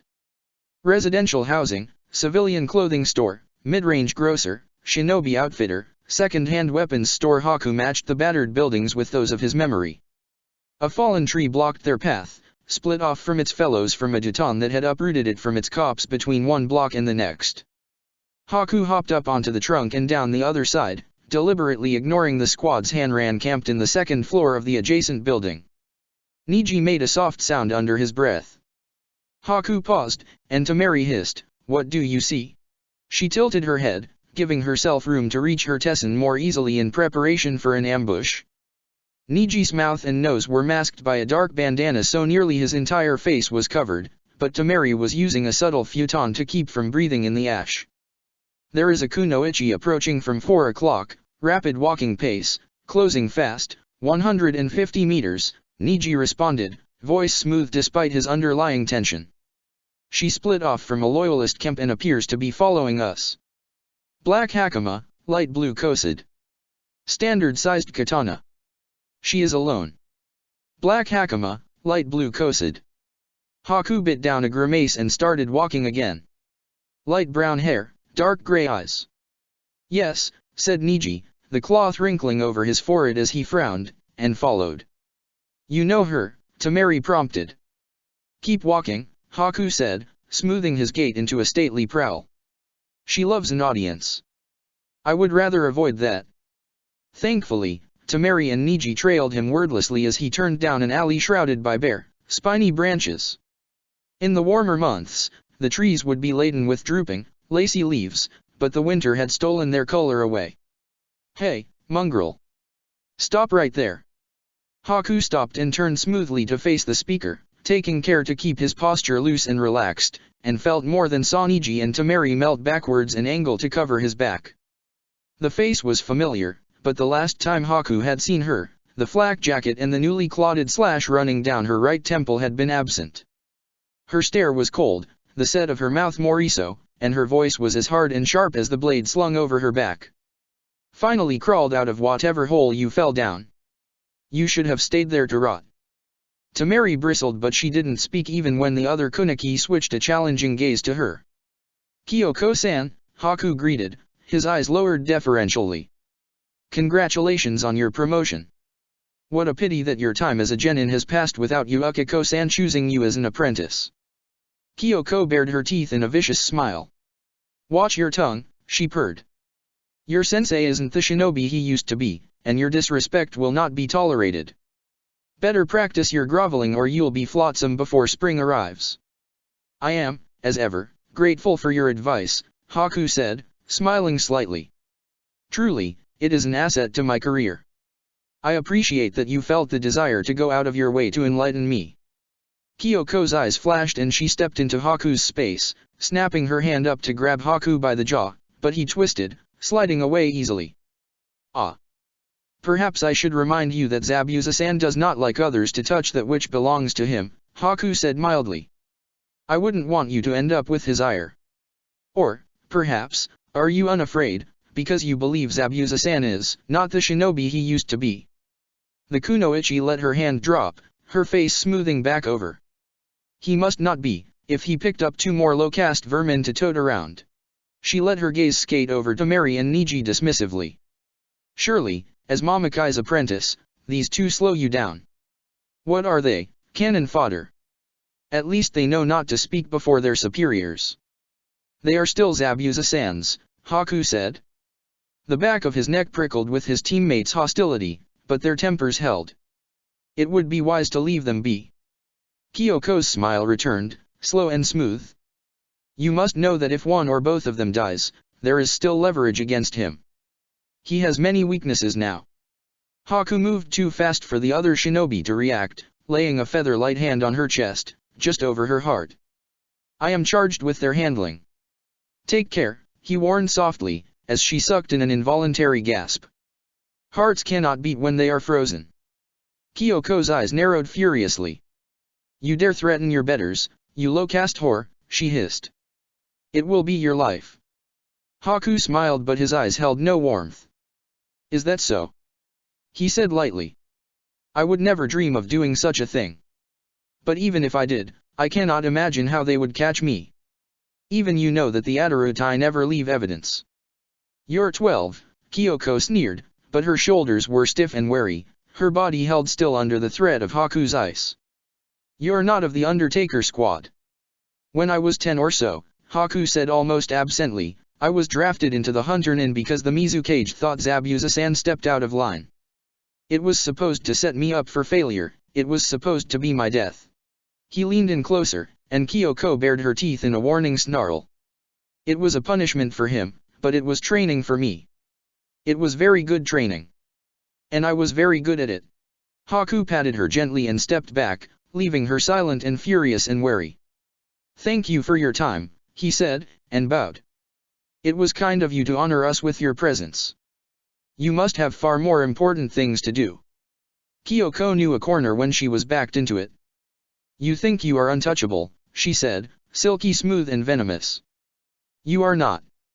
It will be a pleasure to see you put in your place. She whirled, her sleeves billowing with the movement, and took off back down the way she had come. Haku's pulse had not sped up once during the entire encounter. He let his grip on his chakra loosen and took a deliberately measured breath, then a second, and a third. Kyoko's footsteps, barely audible even directly in front of him, faded beyond his hearing. Clear, said Niji. She has gone. Haku closed his eyes, let his shoulders slump, and turned around to face his team. Tamari huffed a laugh. Wow, she said. That bad, huh? Haku had been gone from the village, from other Kiri shinobi, for too long. He wasn't used to the constant hostility after the buffer provided by Shisui, Itake, the captain, and in general all of Hanabi-ha. The one short encounter with Kyoko had drained his energy. That, Haku said grimly, is Kirigakuer. I would consider an encounter like that a success. Her eyebrows drew together in a slight frown. Does that happen often?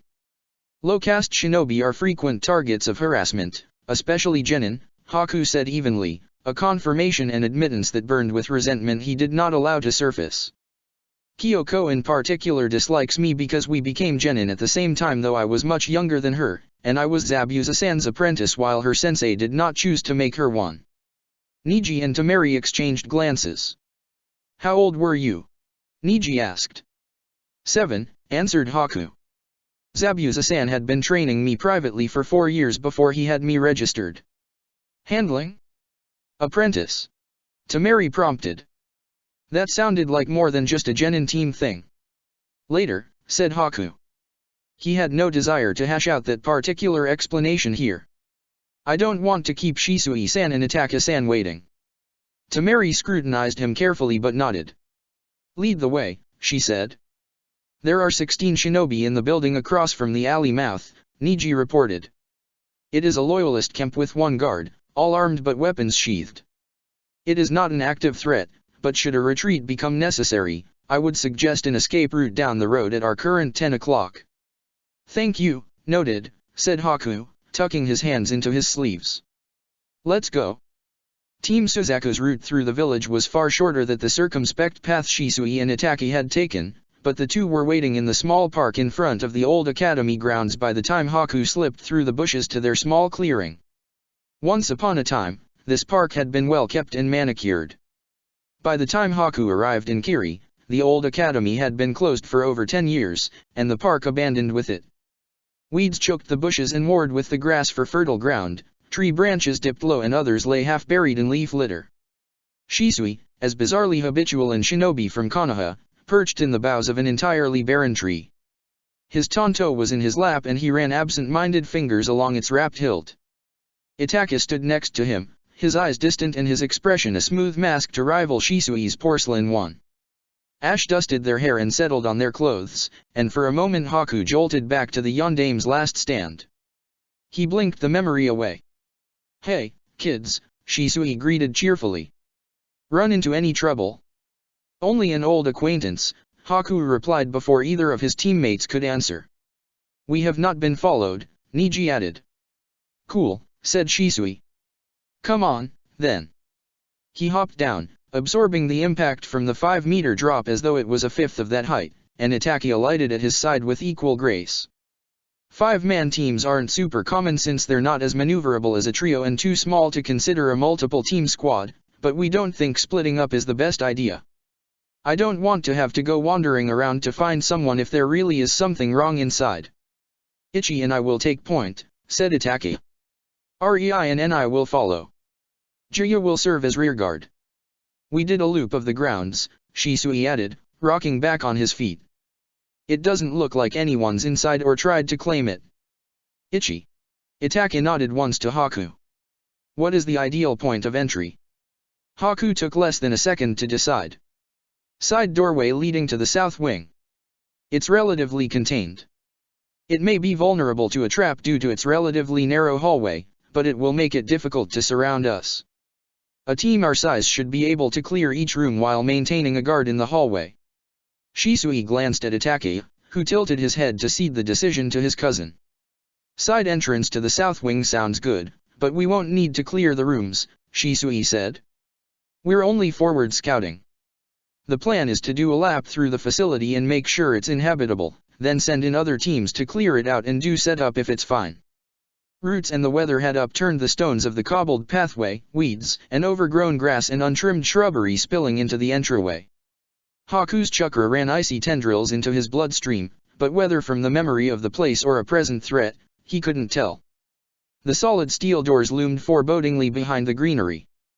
They had neither rusted nor discolored over the long years. "Ni," Itaka prompted, one step to the front and one to the side of Haku. "Scan for traps, seals, tripwires, anything out of place." "Nothing," Niji answered after a pause. "It's clean. The doors are not trapped and the hallway is empty."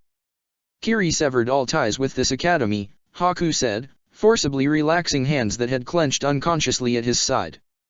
"No one will break in, and even if they did, no one would care. There is no reason to trap or seal this place. Be careful, anyways," Shisui called from further back. Itaka didn't respond as he stepped forward. The handle turned easily under his hand, and he pulled the door open with a whisper of a creak from its hinges and slipped inside. With one more steadying breath, Haku followed. Hairline fractures ran through the concrete floors beneath their feet, and though the walls kept out the wind, an icy chill still sank into Haku's bones the second he stepped inside. The walls, the floor, and the ceiling were all concrete, smooth and gray. Itaka flicked the switch on the wall next to them, but the recessed lights didn't so much as flicker. "Power was cut," he murmured. "No electricity, no lights. Follow." Haku's breath puffed out in front of him, visible in the sunlight spilling in from the door. "The door on the left is a closet, the one on the right is a classroom," he said, voice hushed. There are a total of 8 classrooms in this hallway. The training arena is ahead and spans from the second level down to the basement. The light at their backs flickered as Niji and Temeri advanced into the old academy after them. This place is kind of creepy, Temeri said, and her voice echoed in the empty hallway.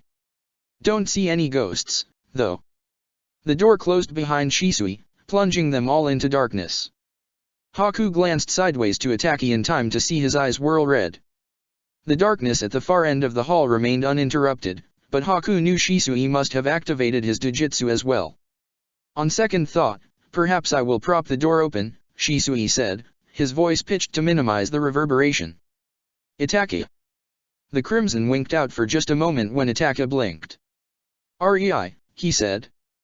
"Can you maneuver and fight effectively without light?" "I'm not going to walk into walls," Temeri answered, just a little dry. "But I'm not the best at fighting blind yet." Itaka considered. "Keep the door closed," he said. "Minimize who knows we are here. Rei, in case of attack, defense only." "Hi," Temeri agreed. "Ichi and Ni, protect her." He turned back around without waiting for a response. "Ichi, with me?" Oddly enough, Haku felt more at ease when he couldn't see. There was only the quiet pad of their sandals on the floor, the brush of stagnant air on his face and through his hair. 20 meters forward, he could feel the change in the air as they approached the curved wall of the upper half of the arena. Abruptly, apprehension rose in his chest. "Upstairs," Haku said, breathing down the dread that prickled along his neck. "The training arena is large and best covered last." Itaka's eyes flicked to him, calculating. "Very well," he said. "Which side?" "Right," said Haku, more sure. A glimmer of light illuminated the second level of the old academy, filtering in from the narrow window at the end of the hallway. Itaka nudged his way into the first classroom, pushing back the shoji door papered with cracked and yellowing sheets. The windows were boarded over, remnants of glass scattered along where the floor met the wall, and the blackboard still had the remnants of a chalked equation for calculating the trajectory of a shuriken. "If you ignore all the concrete, this place is actually not too bad," Temeri said, trailing her fingers through the dust coating the surface of the nearest desk. "Do all the classrooms look like this?" "Yes," said Haku. He drifted to the front of the classroom. "They are more or less identical." There were around 30 students per class for the younger children and 20 for classes preparing to graduate, so there was no need for the classroom size to change. "How many classes is that?" Temeri asked curiously. "This is a pretty big place." "The academy was built to accommodate about 1,300 to 1,500 students, Haku said, cautiously poking open the cabinet in the corner. There was a broom, a mop, a dustpan, and a bucket inside, all far too filthy for their intended use. He closed the door again carefully. Enrollment happened twice a year and still does in the rest of Kiri's academies and filled 5 classes each time. Niji had not taken more than a step into the classroom. "How many of those graduated?" he asked quietly. Haku kept his eyes forward and his voice steady when he answered, "Less than 50. The first set of dormitories they encountered were as Spartan as the shinobi barracks, with shelves inset in the walls, bunks stacked 3 up and end-to-end cushioned only by thin sleeping pads, and untouched bedding folded with military precision." Itaka pushed the door open but did not go inside, and after peering in from behind him, Haku had just as little desire to enter the cramped space. Itaka left the door ajar and continued down the hall wordlessly. Shisui made a small sound in the back of his throat. "Not to be depressing," he said. "But the design of this place really reminds me of the detention block in the catacombs." "That is depressing," Temeri muttered. "They don't really care about the students' comfort here, do they?" Haku quickened his step. "Not these students."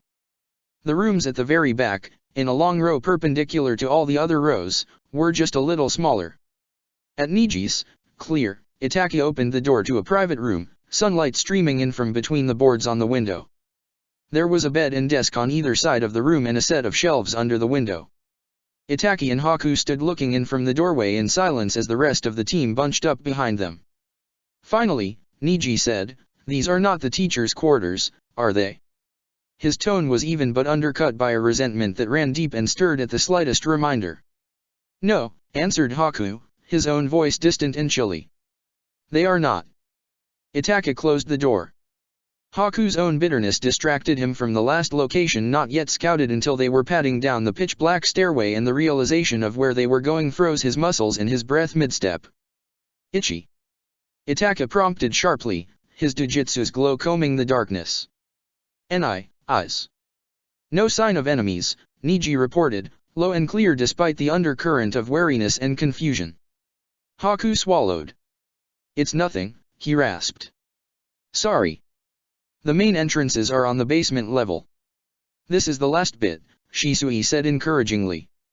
And not a single ghost so far. How's everyone feeling? A little creeped out, but I'm fine, sensei, said Temari.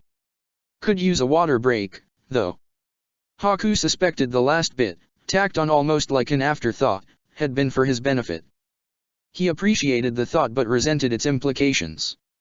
10-minute break, Itaka said quietly, before Haku could finish wrestling over whether or not to insist that they keep going. Niji shed his silent stride, sandals scuffling against the concrete as he shuffled in closer. He pressed something hard and flat against Haku as he brushed past, and Haku realized with some chagrin as he took it that it was a water canteen. Haku was used to watching out for Niji, the youngest of Team Suzaku, the censor, who couldn't run as fast as Haku or hit as hard as Temari and stayed out of the way in the back during fights. But this place unsettled Haku enough that he felt grateful rather than disgruntled that even Niji pitied him enough to attempt to comfort him. Fearful, superstitious Haku, who lost his nerve like a cracked civilian raving about Onryu. And it was only him bothered by the academy. Itaka's dojutsu whirled and faded, conserving chakra rather than seeking out threats. Cloth shifted as he crouched, one knee down on the concrete as he pulled out his own canteen.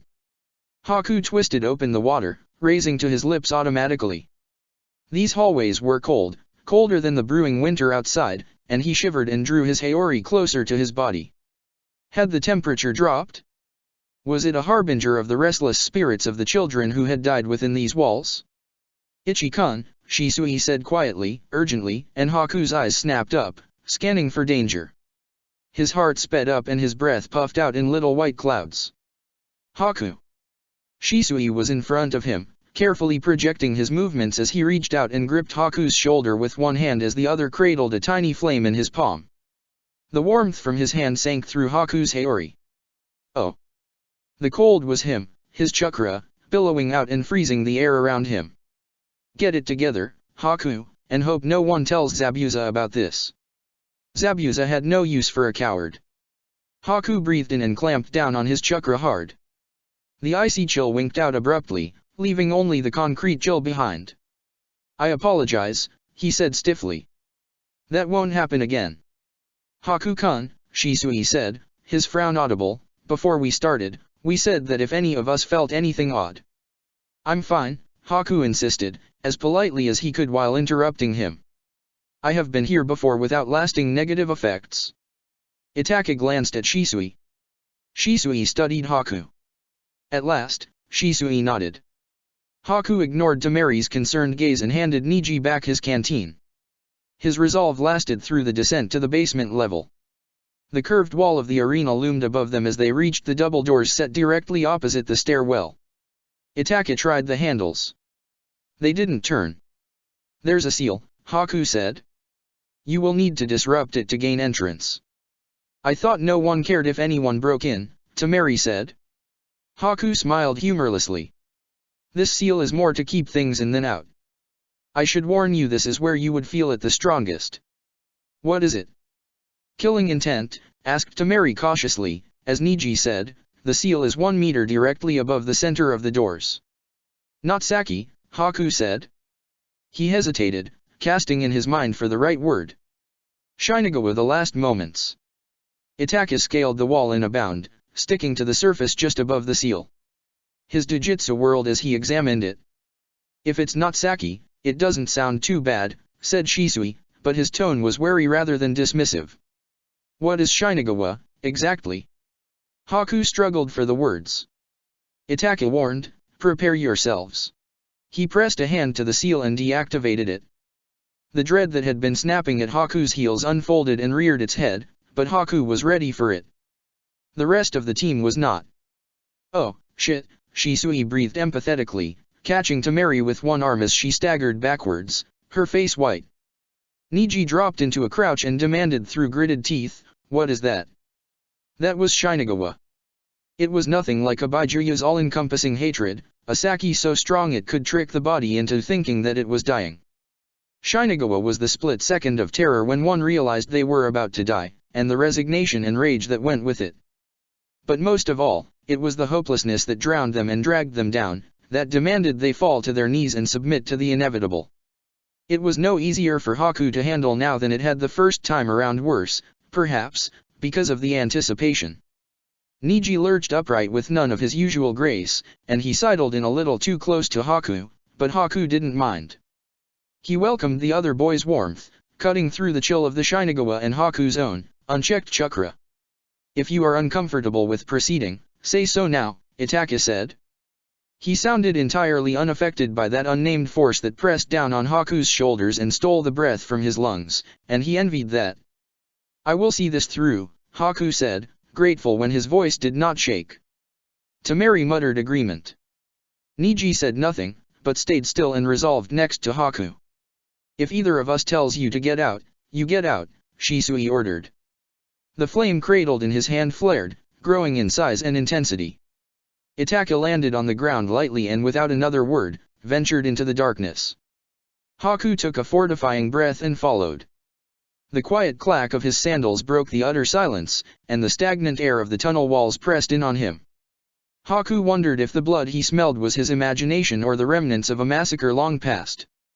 Zabuza told him the story just once, here, his voice a low rumble as he laid out the details clinically, emotionlessly, as if it were any other mission, but Haku remembered it so vividly he could picture the scene in his head with startling clarity as he followed Itaki into the heart of the arena.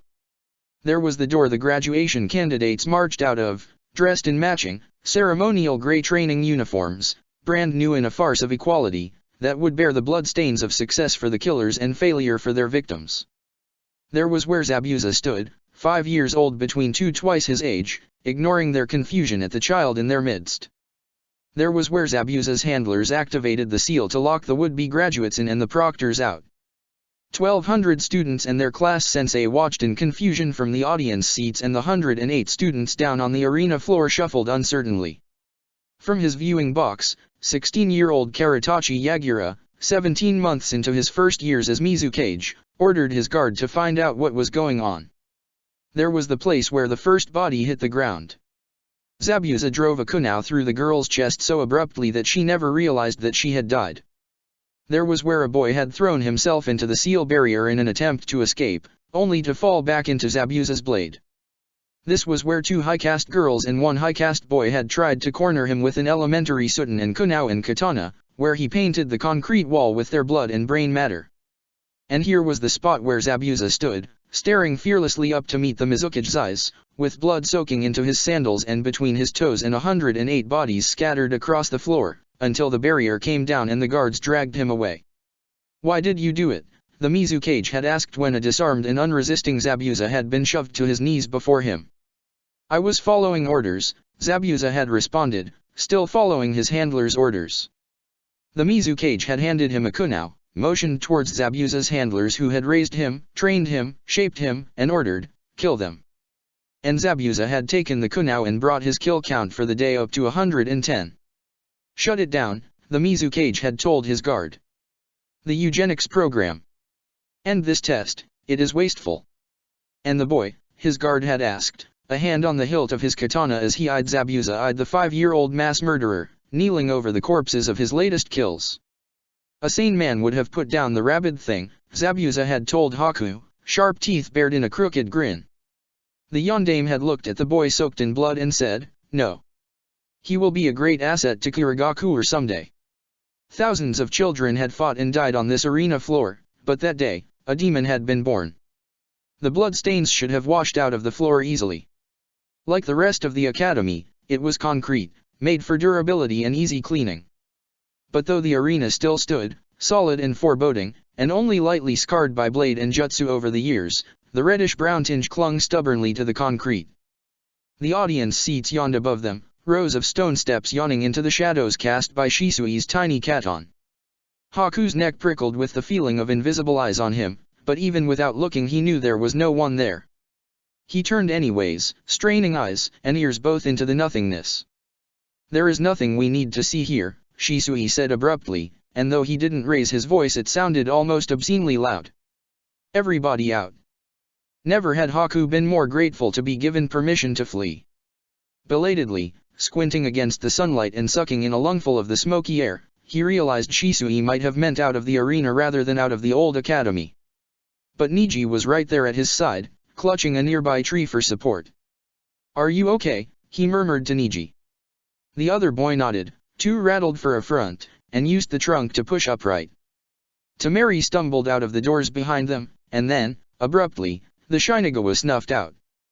The air rushed back into Haku's lungs as an invisible weight lifted off his shoulders, and Niji shook his head as though that would rid him of the lingering effects. "Itaka-sensei put the seal back on, thank the gods," Temari said, pale beneath her tan. "You sure rabbited fast," Shisui said cheerfully as he strolled out behind them, all easy grace now that they were back in the sunlight and the Shinagawa had been suppressed. "Proud of you kids. Looks like the speed drills really helped." Haku smiled shakily. He let his chakra frost his fingers, taking comfort in the bite of the cold. "So," said Shisui, eyeing them keenly. Itaka slipped out behind him, pulling the door closed gently. "What do you think about the old academy as housing for Hanaha?" What did Haku think? Haku thought Hanaha was better off living in caves like San and the wolves. Unfortunately, Hanaha probably would not agree. "We can't not use it," Temari pointed out pragmatically. "Winter's only beginning. It'll be miserable and dangerous without a real roof." "The danger is the Shinagawa," Niji said slowly, not quite objecting. "I would rather winter outdoors than live in the middle of that." Haku managed to pry his throat open long enough to force words out. "If the arena remains sealed," he said, the words sticking to the roof of his mouth, "then I think using the old academy for housing is viable. It is large enough to hold a lot of shinobi." Itaki and Shisui exchanged a long, considering glance, but Haku knew that their minds had been made up even before the door closed behind them. "This facility was designed to house up to 1,500 students," Itaki mused. "Between the classrooms and dormitories, we can double that capacity," Shisui said. "It'll be tight, but that's at least 5 or 6 units. If we used the arena, we could fit more," but he grimaced. "I'd rather not bet lives on that." 3,000, said Itake, nodding decisively. "Yeah," said Shisui, giving Haku, Niji, and Temari a nod. "Good points, all of you. We'll ask the captain to throw up a couple more seals on the arena to make sure nobody can break in.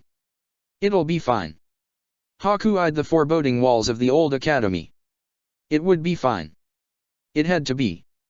Haku wasn't quite sure who had smuggled 6 shinobi children varying in levels of conspicuity into the back of the hospital tent, or how they had accomplished such a feat, but upon their return, the wall between the captain's room and Zabuza's had been rolled up and the rest of the refugee children were piled up in the corner in a mound of sleeping mats and blankets. Zabuza's pallet had been shifted closer to the far wall, ostensibly to lessen the chances of someone bumping it, and as Haku followed Shisui and Itaki into the room, the captain and Zabuza looked up from where they had been poring over reports next to and on the pallet respectively. "Teiko," Itaki greeted, tugging the flap down behind him and lighting the secrecy seal with a twist of chakra. The captain's half-lidded eye flicked over the returning team, counting, assessing, and he nodded once. Zabuza raised an eyebrow. "Didn't die. Good for you. Didn't die. Good." Haku was fresh out of adrenaline, and his mind churned sluggishly. Good. He was good. "Go on, you 3 sleep," said Shisui, giving Haku a nudge in the direction of the children pile. "Good work today." Haku shot a fleeting glance over his shoulder, just to double-check that Zabuza's condition had not worsened while he was away. It had not, so reassured, Haku let himself drift towards the siren call of the bedding and the sleep it promised. Suzuki was buried under a heap of blankets, just the tip of his hair visible. Naruto sprawled half on top of him, limbs akimbo and entwined hopelessly with Sakura and Sai. Gaara leaned against Sai's back, his hands loose and empty in his lap. Hinata lay between Sai and Gaara, her hair splayed out behind her in a fan. Gaara watched their approach silently with dark-rimmed, unblinking eyes, up until Temeri crouched to run her hand through his shaggy hair. "Hi, Otauto," she whispered, and his eyes lidded as he leaned into her touch. Niji liberated a blanket from Sasuke's grasp, who had curled up with no fewer than 4, and folded himself under it at the edges of the pile without another word, where he made a very good semblance of falling asleep instantaneously. Haku envied him. He was too tired to think. He eyed the tangle of limbs and blankets uncertainly, not sure where he fit. "Simir," Temeri murmured, tugging him down. She too stole a blanket from Sasuke, pulling it out from under Naruto and draping it over both herself and Haku as she tucked him close to her side.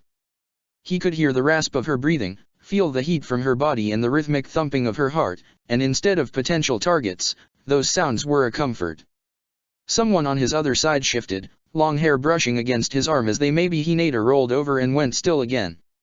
Someone else's shoulder pressed against his, but Haku's head was too heavy to turn to see who. "Ichi." Naruto's sleepy voice drifted over the pile, quietly for Naruto but far from the silence Haku desired. It would be polite to respond, but Haku no longer cared about being polite. "Ichi. You're back. You totally. SHH, Temeri scolded, her voice barely a rumble. "Let him sleep, Roku." "Oh," said Naruto. "Oops. Sorry. I'll be quiet now."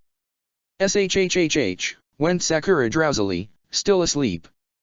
Haku's adrenaline had faded, his battles left behind. The captain was here, Itaki and Shisui were here, and his team was here. The entire Urazoku pack was surrounding him. Zabuza was safe, and so was he. Wrapped in blankets and the warmth of his pack, Haku let himself sleep. Chapter 17, Kakashi's had a lot of wins lately, which is suspicious. Mission Report D417.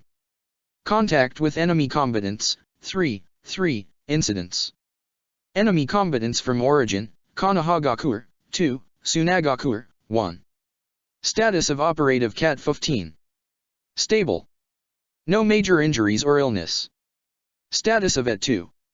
Approximate age-appropriate growth continued. Social skills unable to measured. Self-sustaining skills acquisition rated as ahead of average age group performance in both speed and retention in all areas except social development, which remains unmeasured. Beginning level combat and infiltration training continued. Combat skills acquisition rated as ahead of average age group performance in both speed and retention. Status of TAP 73I. Stable. Present base camp located in Redacted. No enemy contact reported.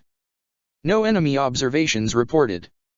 Duration of last contact with Operative Cat 15, 17 days.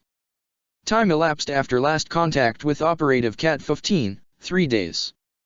Conclusion: TAP 73I is satisfactorily self-sustaining in procuring food, water, shelter, and clothing.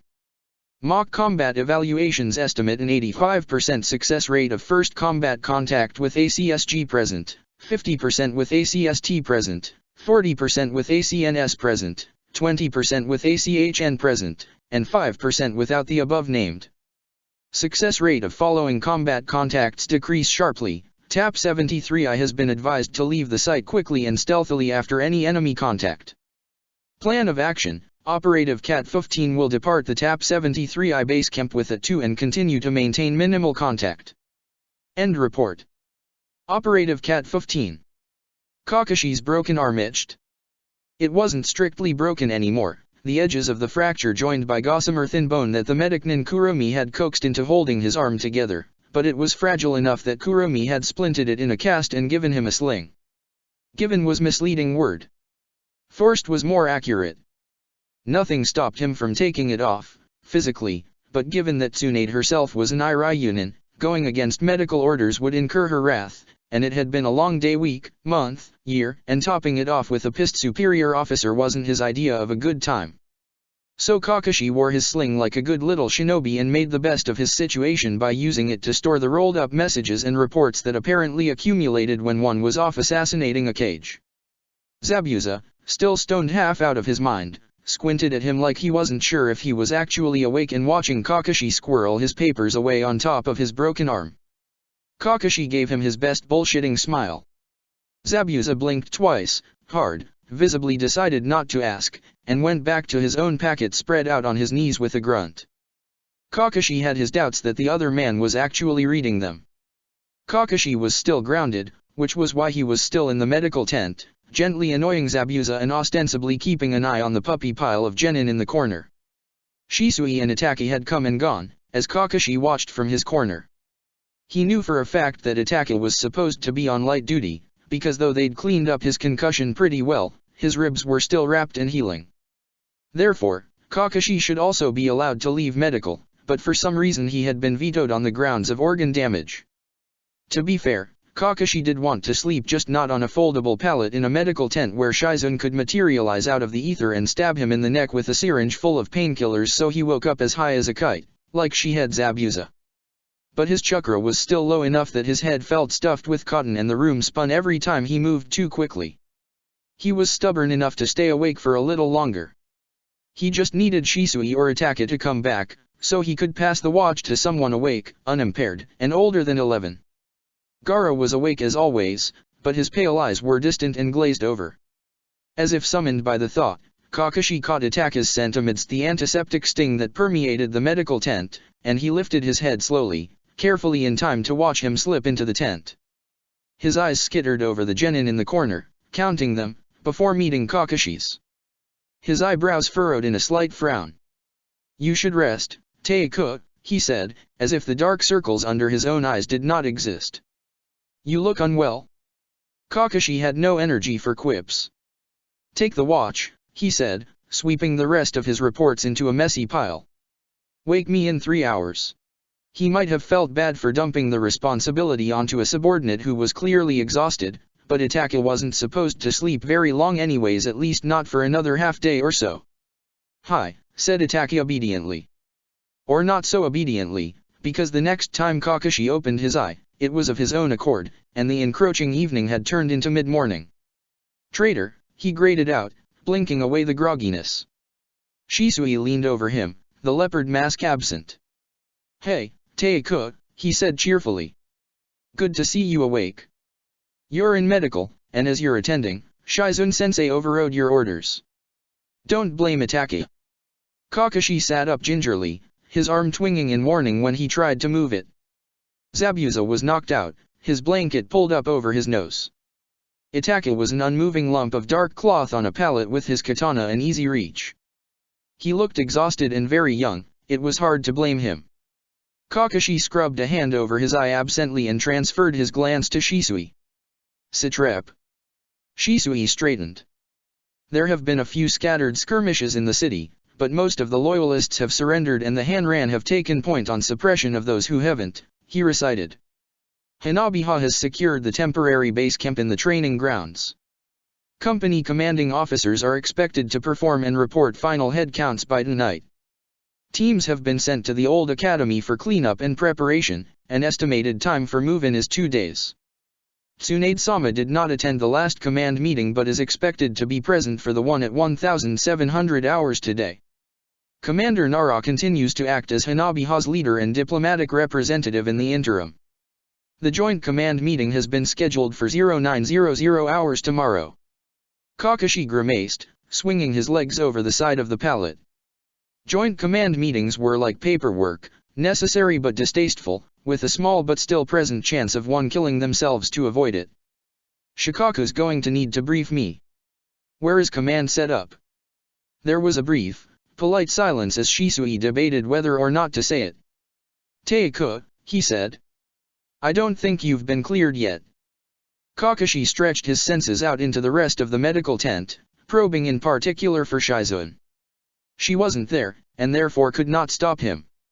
"I'm discharging myself," he announced. He gave Shisui a pointed stare. "Threatening to shove me isn't going to work this time." Shisui narrowed his eye. "Is this the example you want to set for the kids? Playing dirty? How shinobi?" Kakashi glanced over at the assorted children, who were mostly awake save Haku, and were watching their exchange with unabashed interest. "Damn it. At least get me something to eat that isn't medical rations, Kakashi said, sinking to sit back down on his pallet now that his escape had been thwarted. Temporarily shelved. Shisui's eye curved into a particularly annoying smile. He had the manners not to openly gloat when he raised his voice and said, "Rei-chan, why don't you and Team Byakko get us all some breakfast?" he suggested. "Shishi NQ, help me find either Kurumi-sensei, Kuri-sensei, or Shizun-sensei. Nin Haki, run a message to the commander, will you?" As the named genin filed out in a mini-exodus, Kakashi patted himself down subtly with his good hand. Someone, either Shisui or Kurumi or one of the other medicnin, had removed the reports stashed in his sling, but left the weapons hidden under his standard kiri-graze. He frowned at Shisui. "Shisui said, I'll give them back when you get cleared by the medics." Shisui was perhaps a little too confident in his ability to keep Kakashi from doing what he wanted, now that he had sent the underaged audience away. He seemed to realize this when Kakashi narrowed his eye. "Give me the paperwork and I won't leave now," Kakashi offered magnanimously. A pause. "Teiko," Shisui said, his smirk audible. "Are you asking for paperwork of your own free will?" Kakashi bit back a sigh. Teenagers were such brats. "Fine," said Shisui, producing the missing reports with a flourish. "Your command is my command. Fully expect me to throw you to the wolves if the medicnin get upset." Kakashi took the reports and somehow felt as though he'd still lost. Itaka stirred not long after, shifting from asleep to awaken between one breath and the next. Kakashi glanced at him over the top of his reports, but his eyes were still closed and his breathing even. "Good morning, cousin," Shisui said wryly from the opposite side, and only then did Itaka open his eyes and sit up. "Teiko." "Shisui," he rasped, his fingers ghosting over his ribs gingerly. "How long was I asleep?" "9 hours, Shisui answered, frowning at Itaka's side. Itaka blinked, the grogginess in his eyes fading bit by bit. "I see," he managed, and proceeded to spend the next 30 seconds staring vacantly at the far wall. "Hey, you know what we need?" Shisui said, tapping his fingers on the surface of his palette. "A team name."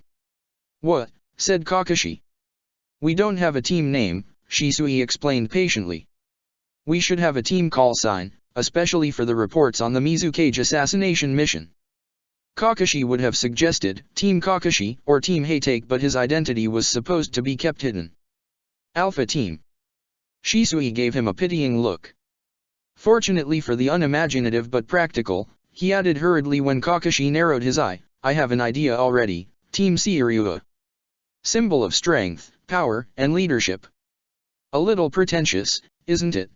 Kakashi didn't know if he could go into a joint command meeting and call himself a member of Team Seiryu with a straight face. "We can match the kids. We'll have all 4 of the guardian spirits," Shisui said, a frankly unnerving light in his eye, and turned to his cousin.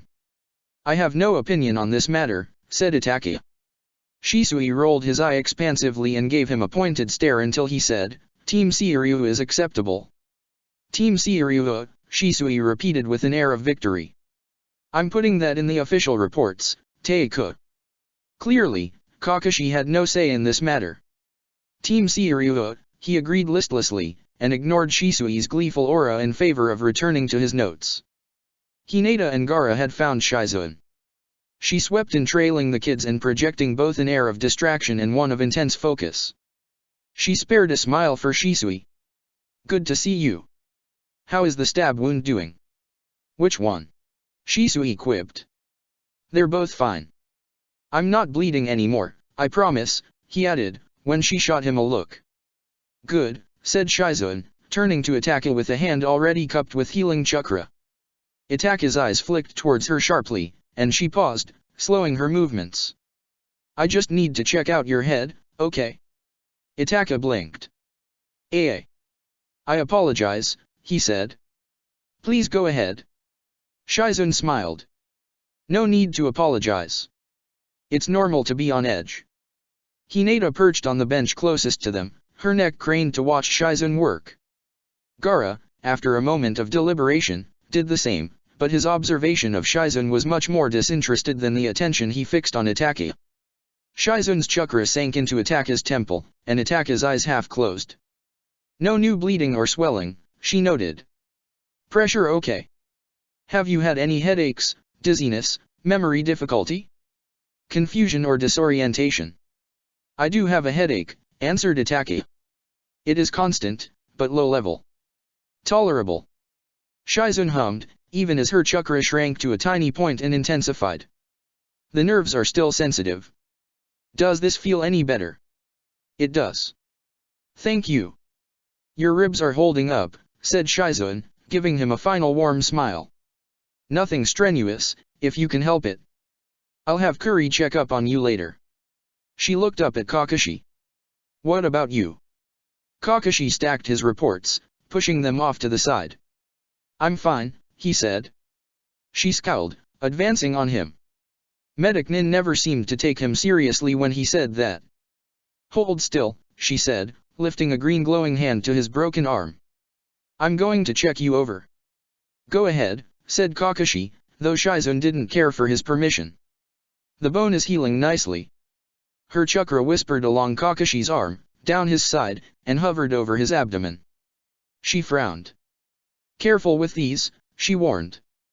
I brought down the bruising yesterday and cleared out the old blood, but any abrupt movements and you'll bleed again. She moved on, prodding at his knee both with her hands and her chakra. Any stiffness or tenderness? It's a little sore, Kakashi admitted. Ice it a couple times a day, Shizun directed, turning. Shisui passed her a thin stack of folders patient charts and she scribbled something illegible on the topmost sheet. Take it easy, but you should recover full mobility. Am I cleared? Kakashi asked, sitting up. Her lips pursed, but she didn't stop him. You can do paperwork, she said, but nothing more strenuous. I'm keeping you here for observation for another day. There's a command meeting today, Kakashi said. I'll think about it, said Shizun, already turning to go. Shizun, Kakashi said, and she glanced back. Did you eat breakfast? We sent the kids to get some from the mess. She gave him a wan smile. I'll eat later. I have patients to see. Temari and Team Byakko returned next, Naruto's exuberance tempered by the trays he balanced in his hands. He only had 2 trays to Temari's 5 and Sasuke and Sakura's 3 each, which was undoubtedly something he'd been outvoted on. There's bacon. Naruto announced, practically throwing his trays in his enthusiasm to show them, and if it weren't for Shisui's speed, said bacon would have ended up splattered over a sleeping Haku. Oops, he said, ducking his head sheepishly at Sakura's and Sasuke's twin glares. Careful, Shisui admonished, raising the rescued trays higher above their heads as first Gaara, then Hinata sidled around him, lured by the smell. Good work, kids. Take 10. Hell, take an hour, we've got nothing better to do. Sakura raised her hand. Can we go outside? She asked hopefully. Shisui hesitated too long. I'd rather you stay where I can see you. We can take care of ourselves. Naruto objected. We did when you and Ataka-sensei and Zabuza-sensei and the captain went to go kill the Mizukage. And we just went and got food. I know, said Shisui. Just humor me, It's been a rough few days, and I'm not sure my blood pressure can take it if you run off now. His words were light and flew right over the heads of most of the children. Sure, sensei, said Temari, effectively heading off further protests. She was just old enough to catch what Shisui wasn't saying, and in general was very useful for overall child wrangling. We can eat in here. Teiko, said Itachi, drawing Kakashi's attention as he stood, reaching for his armor. I need to see to my unit. I have not had the chance since before the mission. Go ahead, said Kakashi, watching with rather well-concealed envy as Itachi slipped on his bracers, and then his mask. Final head counts, I know. I will return, Itachi said with a grave nod, and took up his katana in its sheath. He dropped a hand in Sasuke's hair as he strode out. Sasuke watched him go with ill-disguised dismay until Naruto's elbow caught him in the ribs in the process of grabbing a breakfast tray. Watch it, he snapped, jerking backwards into Sakura, who overbalanced and toppled into Haku. Instead of jerking awake violently, as shinobi tended to do when their sleep was disturbed, Haku sighed noiselessly and opened his eyes with glum resignation as Sakura squeaked an apology. Not really asleep, then, but probably wishing he was. Niji and Sai returned in time to join the breakfast feeding frenzy. The commander received the message, Sai informed Shisui solemnly. His immediate response was, "What now?" and his official response was, "Tell him I got it." "Thank you, Haki." "You too, and I," Shisui added, his eye twinkling in mirth. "I appreciate your diligence." Niji's only response was a distracted nod. He, like the rest of the pack, had fixated on the food as a stray dog did a butcher's bone. Kakashi narrowed his eye, even as he accepted a tray from Shisui. "You all eat much while we were gone?" he asked, deliberately casual. The activity paused. 9 assorted children passed glances back and forth like candy. "Not really, sir," Temari said, clearly choosing to take one for the team. Shisui smirked from behind her and mouthed, "Rank is very important during a war." That was bullshit because Shisui was the reason that it was the captain this or the captain that every time one of the kids referred to him when officially, Kakashi's rank wasn't even captain anymore. Shisui's rank was captain. Kakashi stared back at him balefully and silently promised retribution.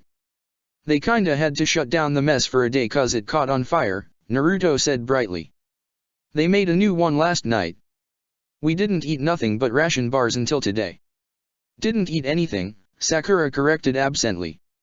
Behind her, Gaara silently traded his cup of zenzei for half of Hinata's bacon. Kakashi said blankly. The afternoon found Kakashi idly taking inventory of his holsters and watching with half an eye as the children practiced their acrobatics. Naruto and Sasuke rehearsed their specialized clan taijutsu, Niji and Hinata, or flicked pebbles, Temari and Sai, or ice, Haku, for Gaara's sand to bat out of the air.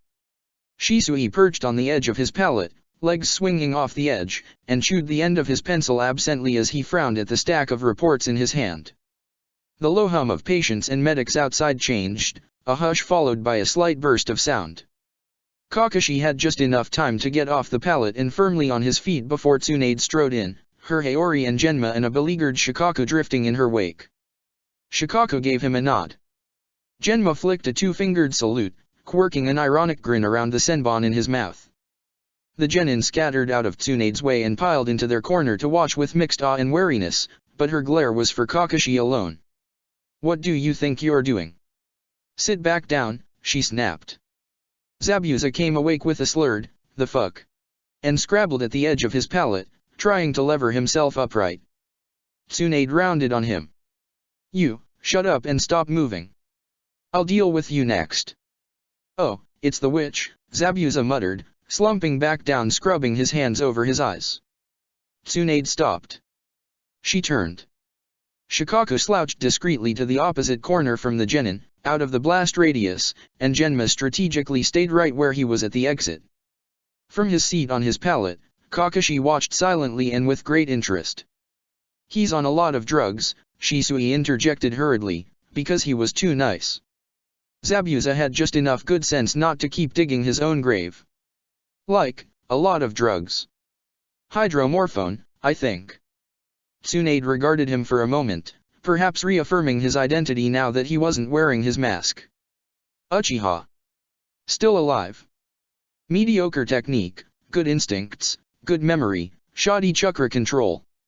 "That's me," agreed Shisui cheerfully, though Tsunade was probably the only person who would ever call his chakra control shoddy. Tsunade nodded sharply.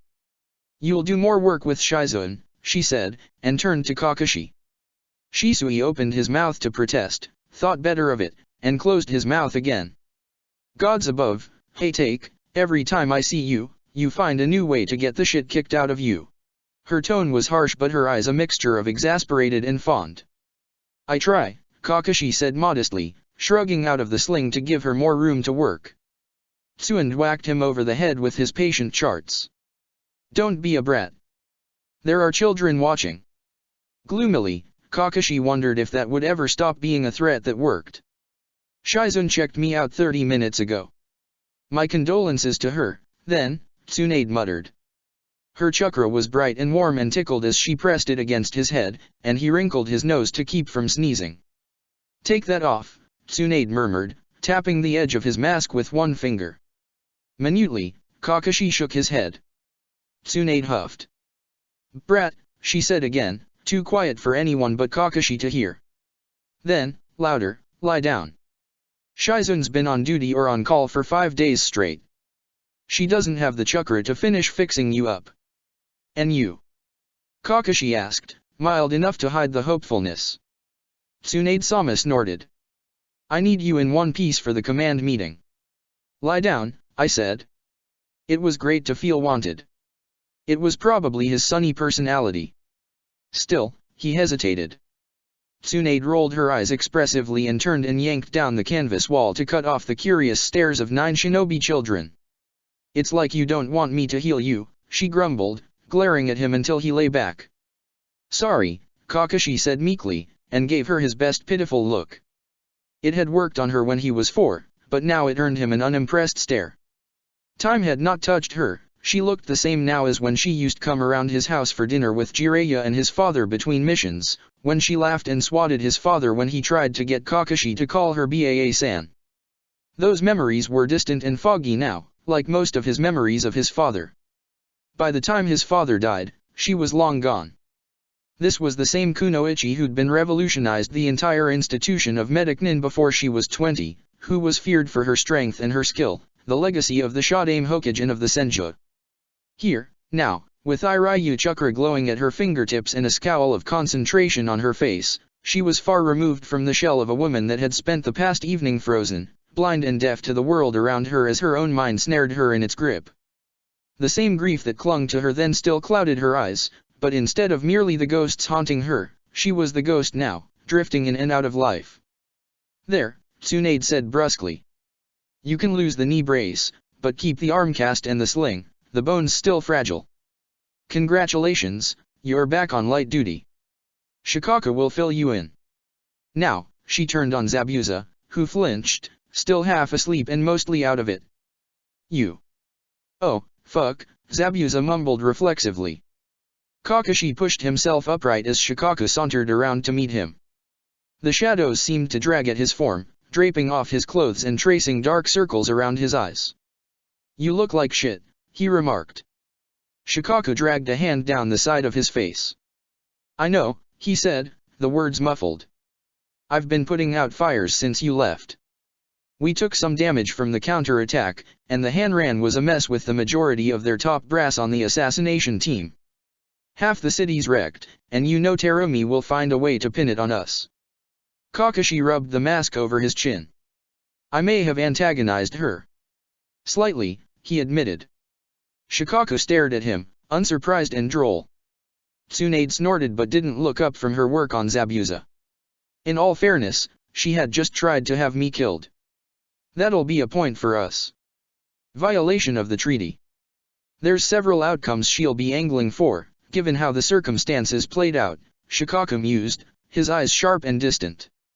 She's going to want us divided, and preferably out of the inner village, but she seems to have given up on that. She's not going to want to feed and house our shinobi for free. In any case, we should prepare reasonable counters, he said, a frown creasing his forehead.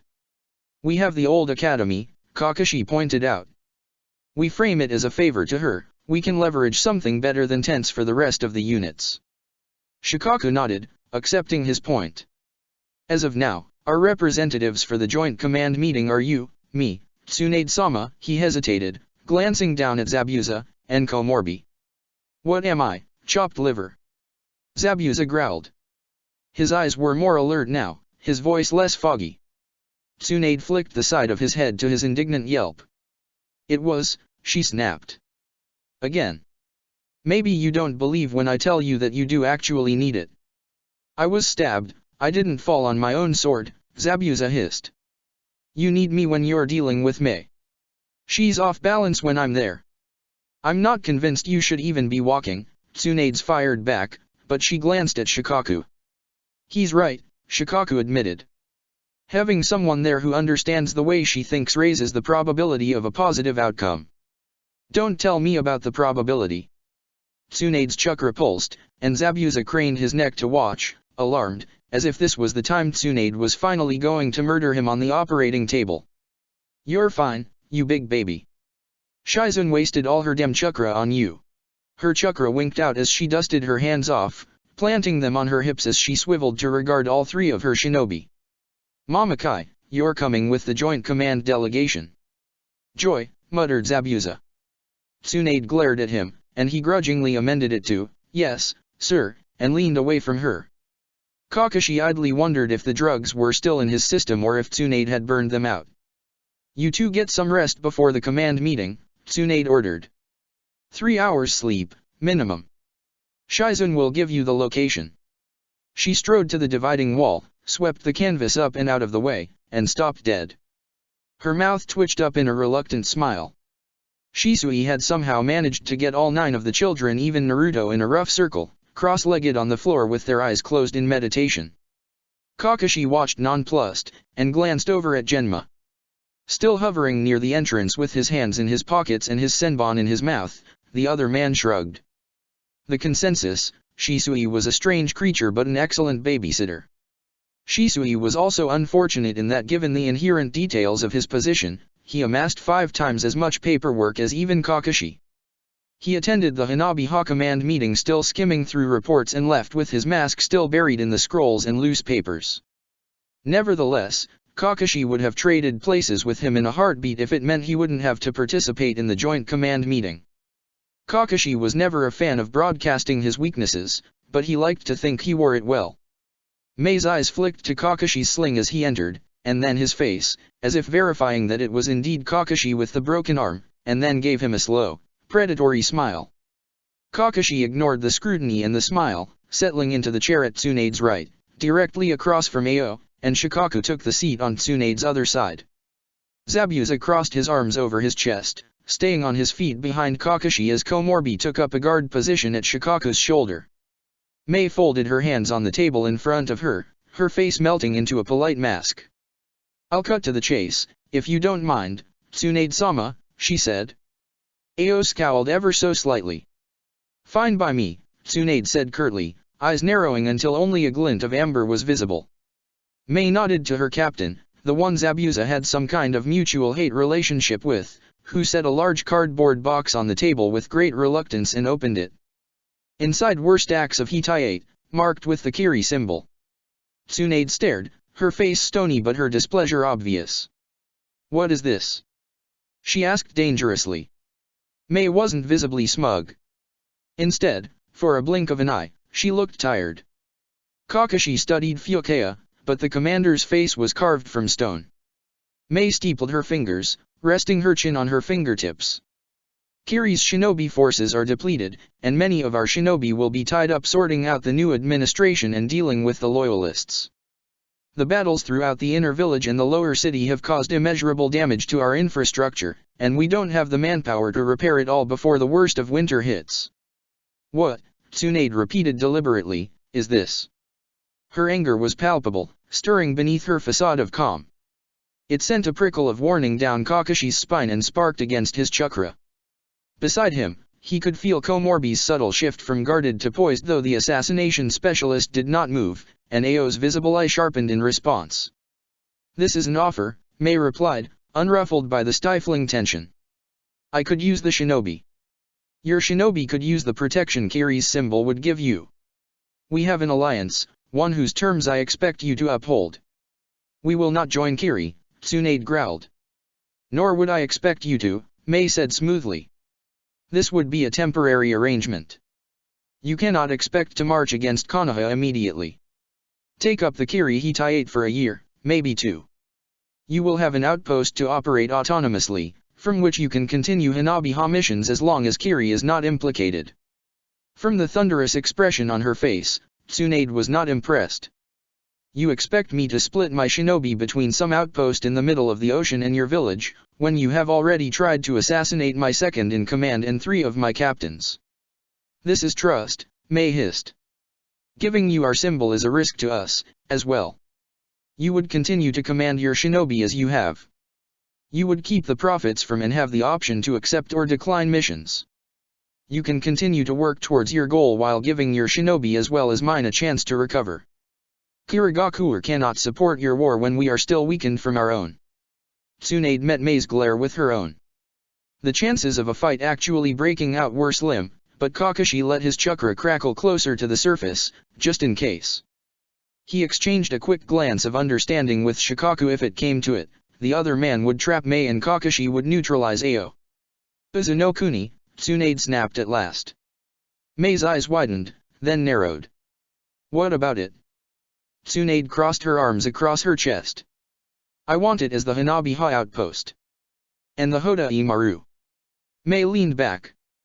Strategically, Uzu was the largest, and given its proximity to the mainland, arguably the most important outpost Kiri had, to say nothing of the value of Kiri's warships. Only 5 remained afloat, only 3 firmly in Hanran hands. Capitulating to a demand like that would be fine. Suspicious. Tsunade actually paused at that. Have your outpost on Uzu. Make use of the Hoda Imaru, said Mei, letting just a little of her fatigue show. Calculated. Tsunade-sama, I want this to work. We've intertwined the fates of our people, for better or worse, and we know too many of each other's secrets to move against the other. Accept the offer. It will benefit us both. Shinobi were good at discerning truth from lies. Shinobi were also good liars. Silence hung heavy in the room as Tsunade scrutinized the other woman, searching for tells. Fine, said Tsunade at last, her voice frigid. Keep in mind that should you choose to double-cross us, Hanabi-ha will have very little left to lose. If that comes to pass, we will make damn sure that all of Kirigakure goes down with us and it will not recover. She whirled, storming towards the door. On me, she snapped, and Komorbi and Shikaku peeled away to fall in behind her. Zabuza raised a sardonic eyebrow at Mei and rolled his eyes expansively at Kakashi.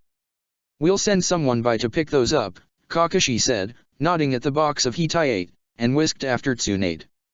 In light of Mei's rather unexpected proposal, Kakashi was in and out of both Hanaha and Joint Command meetings for the better part of the next 3 days. Tsunade flat out refused to move her shinobi off Kiri's main island until spring, but for all her talk of trust, Mei didn't like the idea of the majority of a rogue nation wintering in her capital while it was still rebuilding. Mei requested a Hanaha medical detachment to assist with the overhaul of Kiri's comparatively archaic hospital system, but Tsunade guarded her Irayunin fiercely and suspiciously. Kakashi understood that slogging through the politics was necessary, but the reality was standing behind Tsunade's shoulder for hours on end as she and Mei circled and sniped at each other. Moving into Kiri's old academy was, by comparison, a nice break. Itaki and Zabuza had their units' own respective transitions to oversee, so Kakashi dressed down to a bandana and flak jacket in a light henge and went to join Shisui and the assorted children in their temporary camp next to a burned-out fallen tree. Ash and bark crunched under his feet as he made his way through the training ground, and he was nearly invisible among the rest of the shinobi in adjoining camps. "Eni, are we gonna get our own rooms?" Naruto's voice was unmistakable, bright, and carefree amidst the devastated clearing. "No," Shisui answered patiently. "All 3 of your teams are going to have to share space. The captains marked off the smallest library for our use, so the 9 of you will share the adjoining storeroom and office." "There's a library?" Sakura asked, thrilled. Don't you dare set this one on fire." Suzuki made an annoyed or possibly disappointed tch. "There are 3 in the old academy," answered Shisui, his voice amused. "I'm afraid the one we'll be using only has a dozen or so cases." Kakashi rounded the bend to find Shisui, children, and assorted weapons and tools scattered across the clearing around the remains of a small campfire. He lifted his free hand in a casual wave as Shisui looked up. "Ah, hey take Teiko," Shisui greeted, and 9 pairs of genin eyes swung around to regard him warily, curiously, or apathetically. Kakashi rocked back on his feet, slouching to a less intimidating height. "Who's ready to go?" he asked. "I'll take the first group over now." 9 underage genin accompanying the captain of covert intelligence to the old academy would attract unwanted attention, and Kakashi was presently disguised as a regular jounin. Sai raised his hand. "Team Genbu is ready to depart," he volunteered. His pack rested against his leg, as tall as a sleepy-looking Gaara sitting cross-legged at his side. Hinata tilted her face at Kakashi and managed a nod of agreement before she ducked her head, as if her eyes were skittering away. None of them were wearing the bone masks, which made this an increasingly rare occurrence, but bandages swathed Hinata's eyes to hide her Kekii Genkai from view. "Good," said Kakashi, giving Shisui a nod before settling his gaze expectantly on the team. "Let's go." In the interest of avoiding his own troops more than Hanran or Loyalist or just Kiri, now Kakashi chose a path that meandered through the edges of the village. Besides the thoroughfare, these were the areas hit hardest by the fighting, with scorched roof tiles and pavers torn up from the ground. He took his time, in deference to the kids' short legs, and so he could examine the streets around them as they went. Not many people were outdoors, but in the windows, he made out the indistinct silhouettes of the building's inhabitants, moving on with their lives despite the unrest outside. A small cell of Kiri shinobi eyed them suspiciously as they passed the furniture store they had commandeered but made no move to challenge them. "Hey! You there? Or not?" The three children tucked themselves behind him without prompting. Kakashi appraised the approaching Kiri trio. Chiyunin, probably, because Kiri had too few Jounin or Takujo to spare one on guard duty at the edge of the city. Their clothes were battered but not patched, and at least the one in the lead carried himself with the brashness Kakashi had come to associate with shinobi born in one of the upper castes. He glanced down at himself. Standard Kiri grays, the mass-produced kind, flak jacket, cast, and sling, and not much else. With his hair wrangled firmly under his bandana, the bandages wrapped over his actual mask, and his chakra reined back, Kakashi supposed he could have passed for a Hanran Chiryunin.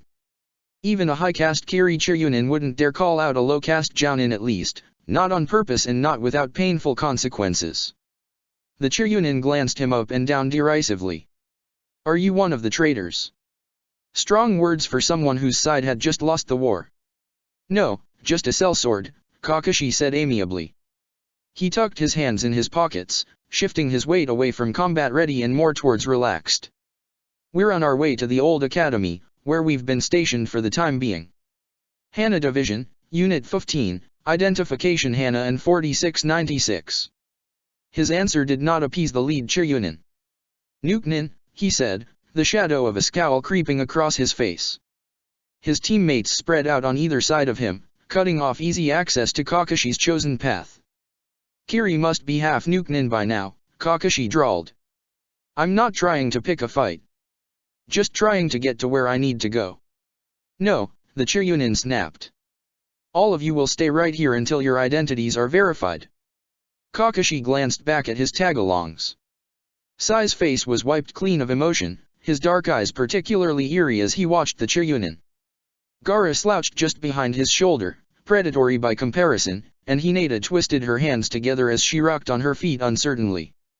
Kakashi didn't have a lot of options here that would avoid causing a diplomatic incident, or one that would risk undue exposure for the kids, so he said, "Fine. We'll wait." Kakashi didn't mind waiting, and from their enthusiastic imitation of stone statues, neither did Team Genbu. Gaara sidled sideways the half-meter necessary for him to move out of the shadows and into the sunlight, where he slid down until he was sitting cross-legged against the brick wall of a battered bakery with his eyes hooded. Hinata, her hands clutching her forearms in her sleeves, and Sai, who stared unblinking at the Chiryunin and his team, stayed where they were on their feet. Whether deliberate or unconscious, their positions gave Gaara a clear shot at the other team. Hinata's head swiveled just a few degrees to Kakashi's right, a deliberate warning. Gaara's eyes opened just a little wider, suddenly much more alert, though he didn't straighten from his slouch. Seconds later, Kakashi heard the feather-light footsteps approaching from behind the Chiryunin.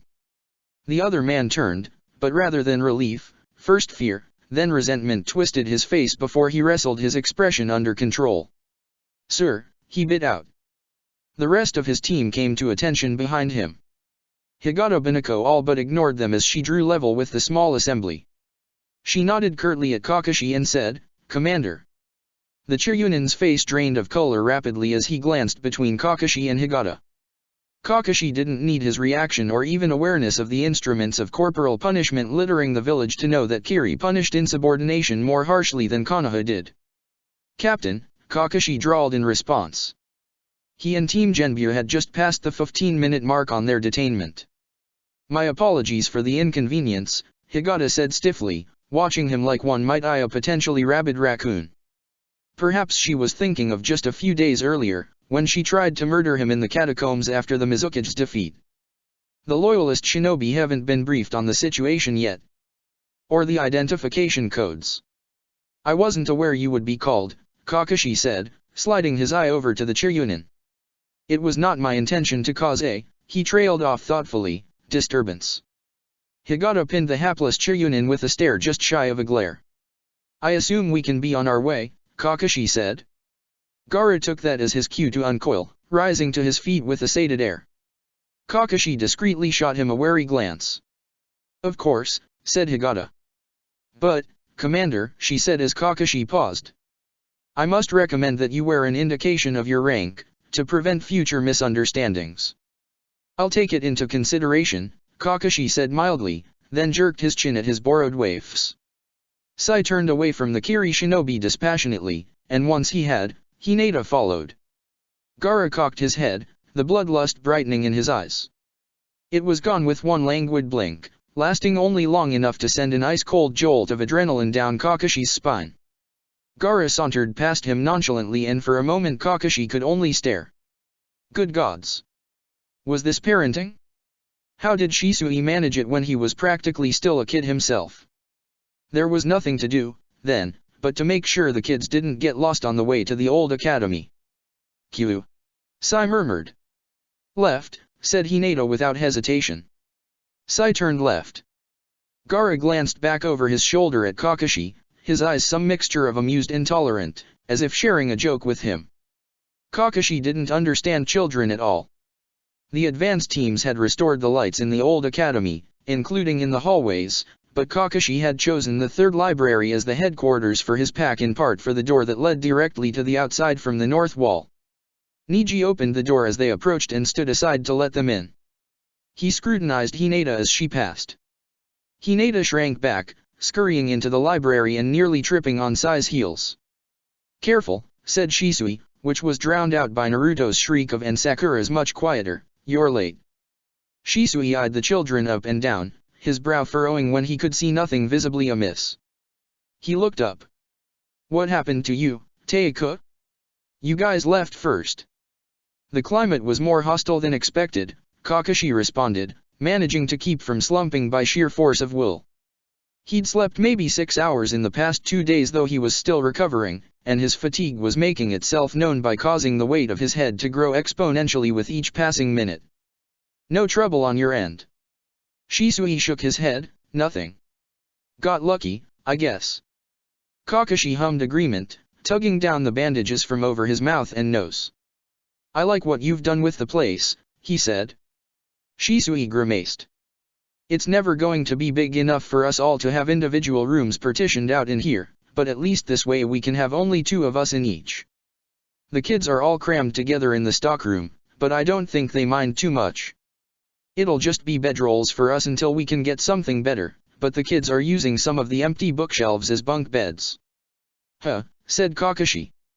Yeah, I don't know, Shisui admitted. Pretty sure they're light enough not to break the shelves as long as they're careful. Kakashi meandered to the doorway leading to the stockroom, and Shisui kept pace with him, following at his shoulder. The bookshelves did make for convincing bunk beds once the extra shelves had been removed, if he squinted and let the sleep deprivation blur his vision. Roku, go, start taking the shelves off those ones in the corner, Tamari directed from the center of the chaos. Ichi, can you grab the ones on the top? Behind her, Hinata stacked the spare shelves as Niji hauled a bookshelf into place. Kakashi, as was his habit, conducted a lazy head count that ended in his second adrenaline rush for the day because there were only 8 small children heads bobbing around the room. Shisui, he said deliberately, even as his eyes flitted over the room a second and third time. Where's Sasuke?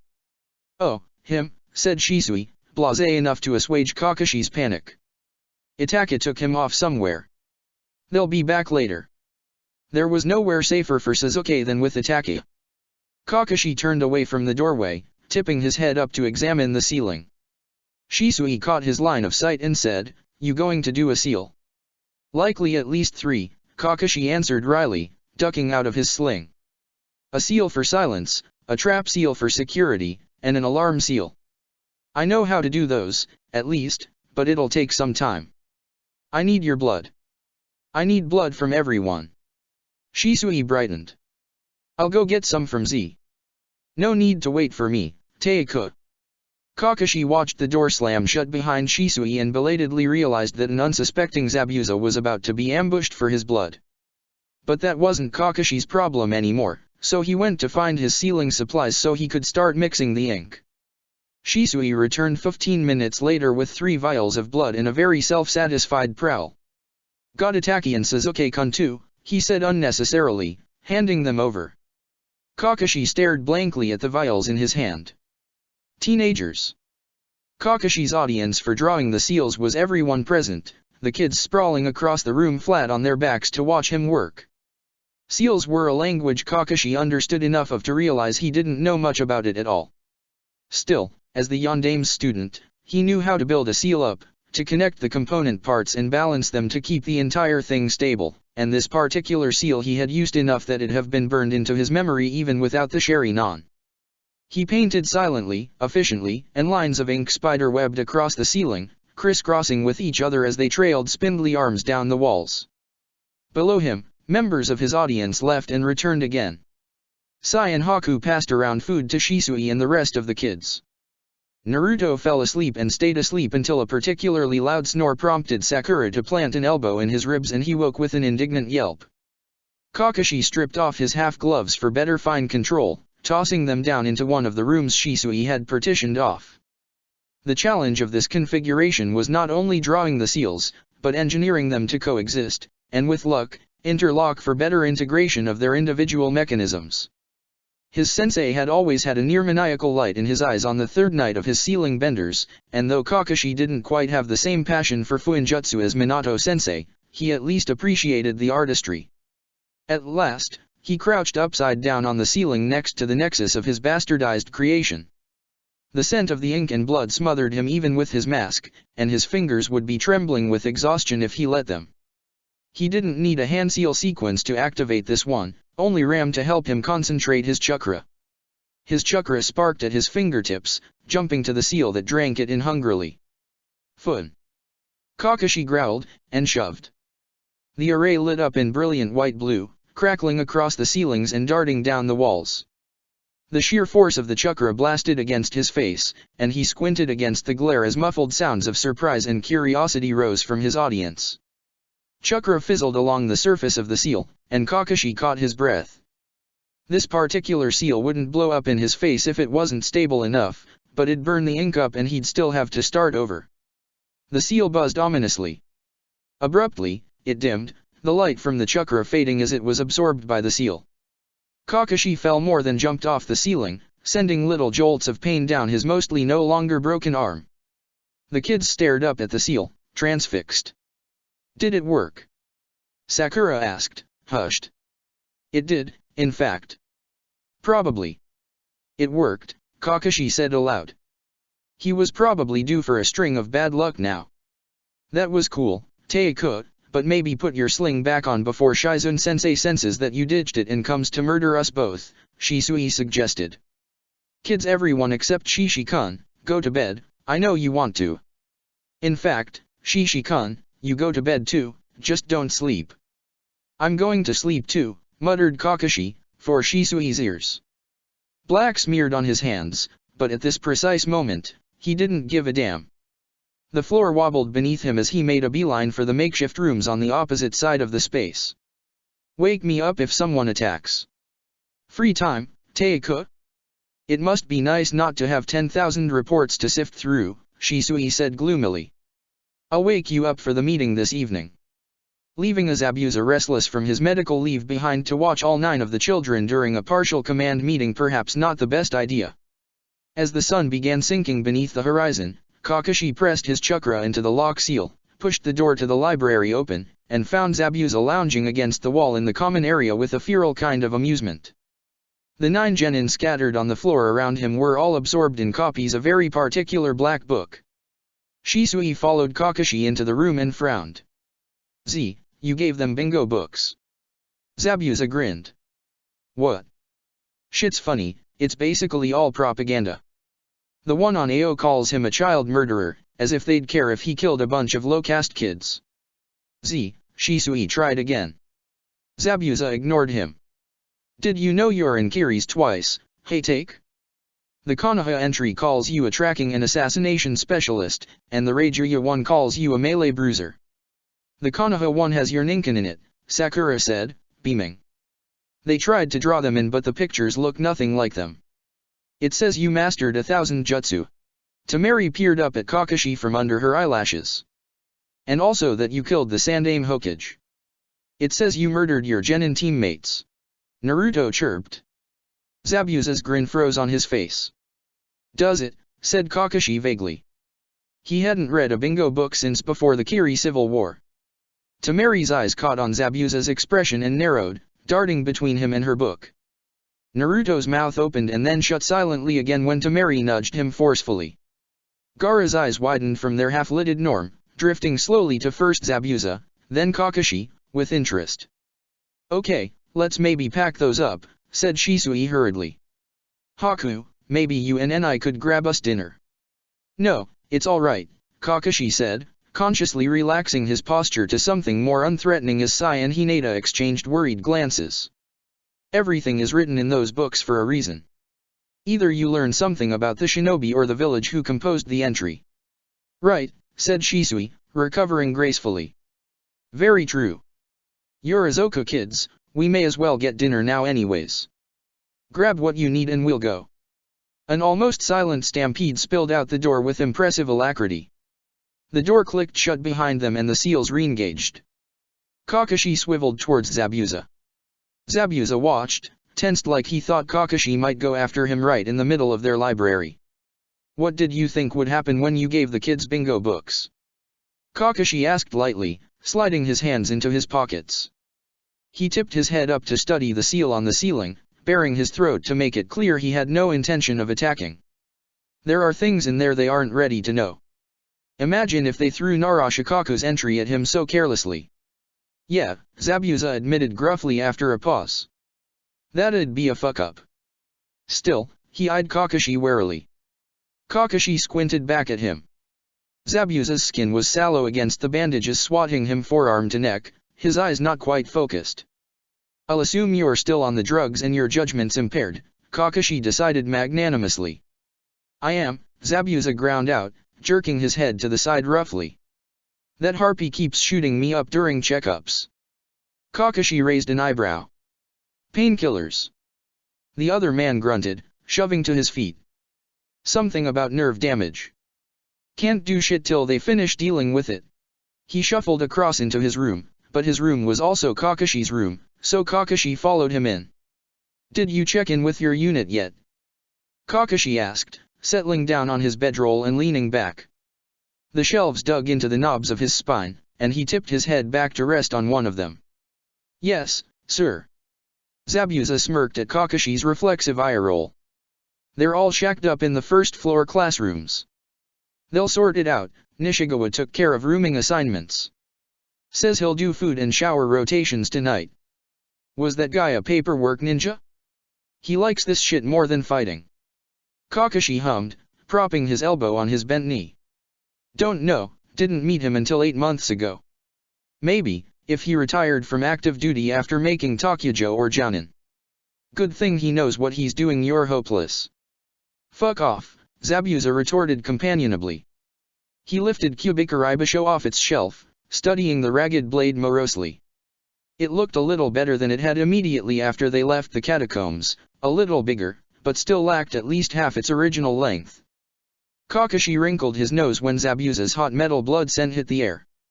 The other shinobi pressed his forearm against the broadsword's jagged edge, and the sword drank in the blood greedily. Ma, Shizun will have your head when she sees that, he drawled, but Zabuza ignored him. You give your shinobi the Hitaiate yet? Kakashi asked. Zabuza had never stopped wearing his. He grunted. Yeah. Don't think they're too happy about it. Some of them decided they'd wear it but didn't want to wear the Kiri symbol on their heads. He swung Kubikaribasho back up onto its shelf once the cut on his arm had clotted. I don't give a shit. Least this way they don't look as much like a pack of mercenaries. Kakashi had sealed away his leaf Hitai the night before he left Tetsu, but taking another village's symbol felt like a step firmly into betrayal. He grimaced. What about Itake? His unit? Zabuza shrugged. Haven't seen much of him. Past couple days he's always been with his little weed of a brother or that woman the Jounin. Something Akuba. Akuba. Mayu Akuba. That's his second. Kakashi let his eye drift closed. A disgusted huff. Kami, hey just lie down, and go to fucking sleep, Zabuza growled. You're making my neck hurt just looking at you. Wouldn't want that, Kakashi muttered. Tsunade's quarters and the command headquarters occupied the administrative offices on the top floor of the old academy.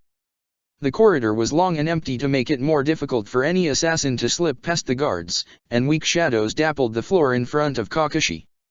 Genma intercepted him at the double doors, dropping out of the darkness of the rafters and landing lightly in his path. Been outside today yet? Genma asked, hands loose in his pockets. Kakashi grimaced, hitching his umbu mask to the top of his head. Not a good day, then. Briefly, he said.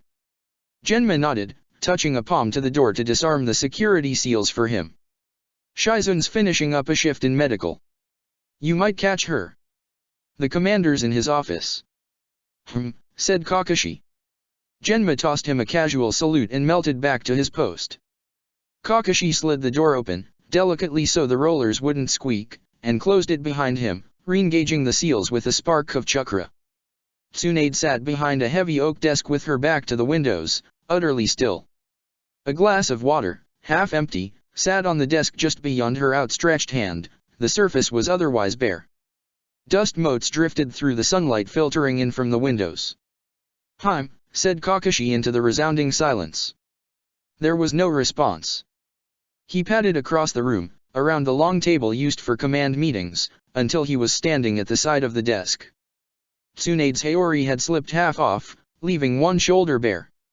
Carefully, slowly, Kakashi reached over to tug it back into place. He straightened again, tucking his hands into his pockets, and just observed.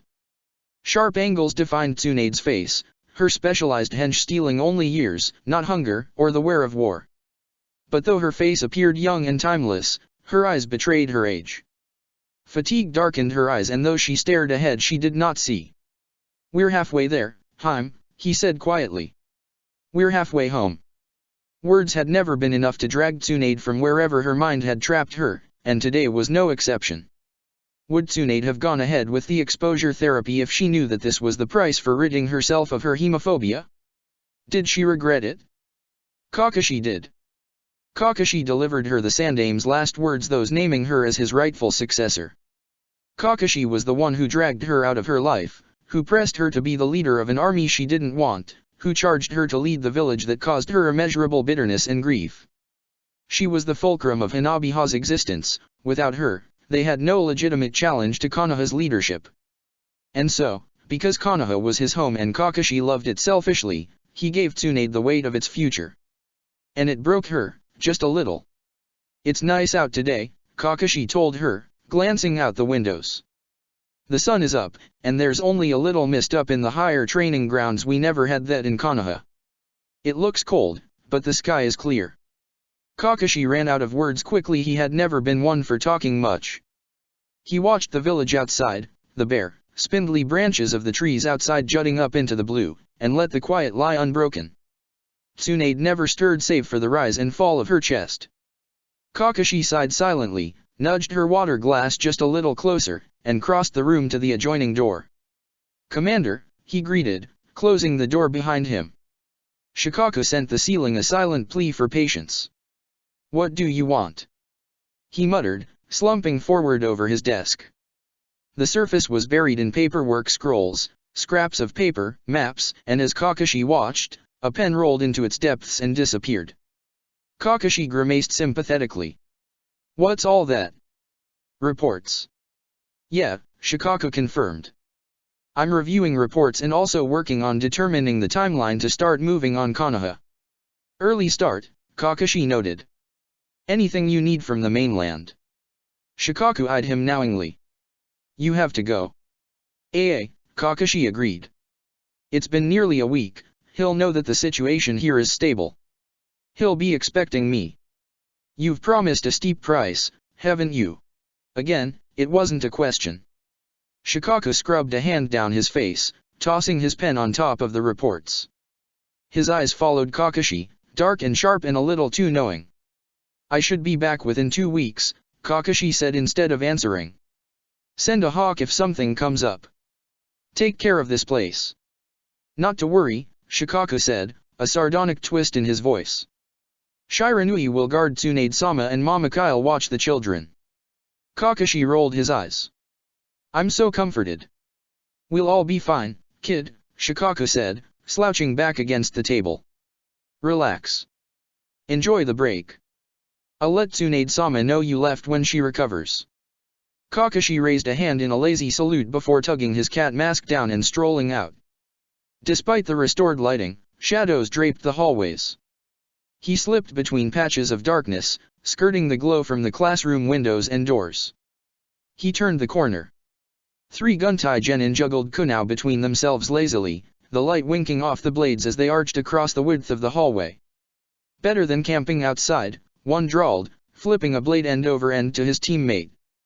This place is haunted, man, argued his teammate, nearly fumbling the catch. 100 dead kids in one night and 100 dead kids every year before that? They probably buried the bodies under this place without last rites or anything. You're a shinobi, scoffed the third. She nicked a kunao out of the air easily. Try and act like. Kakashi flickered into the middle of their game and snagged all 4 of their blades out of the air. The kunoichi flinched and ducked and the 2 shinobi yelped, slamming back against the wall with twin thuds. The thrum of sound from inside the classroom, muffled by basic silencing seals, paused. The kunoichi swallowed, her eyes darting from the kunao to his mask to his cast arm in its sling. Kakashi held the kunao out to her. Not in the hallways. The kunoichi took them gingerly. Why yes, sir. Sorry, sir. Kakashi turned to eye her teammates, who stammered their apologies, and held back a sigh. These genin were supposed to have a Chiryunin or a Takujo somewhere who was supposed to keep track of them. Kakashi wasn't supposed to have to parent teenaged genin. He stepped into a shunshin as the noise that came with a dozen curious shinobi spilled out to bombard the genin behind him. Once out of range, Kakashi slowed his pace to a saunter. Movement flickered in the corner of his eye as he turned into the curved hall flush against the wall of the arena, dark hair and light armor. Itaka dropped into step beside him as he took the hallway that would lead to the pack library. He dipped his head in greeting but said nothing. Kakashi glanced at him sideways. Where are you going? Base camp. I will accompany you to the mainland, answered Itaka. That did not answer what he had asked. Kakashi narrowed his eye. Will you, he said, a demand more than a question. Yes, Itaka said, and Kakashi stopped to face him. A flash of crimson whirled abruptly in Itaka's eyes and Kakashi's body froze of its own accord. Kakashi had not fought another Sharingan wielder in too long. Grimly, Kakashi clawed for his chakra, let it burn to Obito's eye as he smothered his betrayal, alarm, anger, surprise. But a Sharingan genjutsu was particularly hard to break and he had been caught off guard. The genjutsu dragged him in. Wait, please, Itaka said urgently, holding his hands palms up and empty.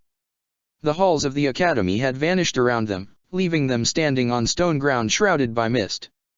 Kakashi's chakra seethed under his skin as he held it at bay. Itaka held himself slightly hunched, and the shadows under his eyes had deepened, but in a genjutsu, that meant nothing. I expect you have a good reason for this, Itaka, he said, clipped. If anything, Itaka looked even more hunted. I apologize, Taiko, he said, his voice even but rushed, but I needed to speak with you in absolute secrecy, where there are no eyes to see us. There is something I must tell you, and it cannot be within Kirigakure. Kakashi's first reaction was suspicion, which immediately segued into a sort of shamed concern. He was serious. Genjutsu or no, Kakashi studied him carefully, noting the pinched corners of his eyes, the tension in his jaw. Itaka, gone rogue, would be nearly impossible to stop. Kakashi knew his own abilities, and he knew the chance that he would come out the victor in a battle of sheer power against Itachi, whose main Jikyo granted him a Susanoo that withstood a Biju Utama, was uncomfortably slim. Trust was a hard thing to come by for a shinobi, and Kakashi had been burned once before. But Kakashi had put his trust in Itachi countless times in Umbu, in those first mad days after the fall, in the months spent building Hanabiha from the scattered remnants of the ousted dissidents, and though Itachi severed his ties with first his clan and then the village for which he had done so, he had something here he would never abandon, his brother. "What can you tell me now?" Kakashi asked at last. "Not much," Itachi admitted, letting his arms fall to his sides. "There is no immediate threat, but it is present. I have briefed my second-in-command on my duties," he added. "She is prepared to lead the unit in my absence." Kakashi shattered the genjutsu with a pulse of chakra. "Fine," he said. "Come." Itachi let out a silent breath. "Thank you." "Pack light," he said. "I plan to move quickly." "So suddenly?"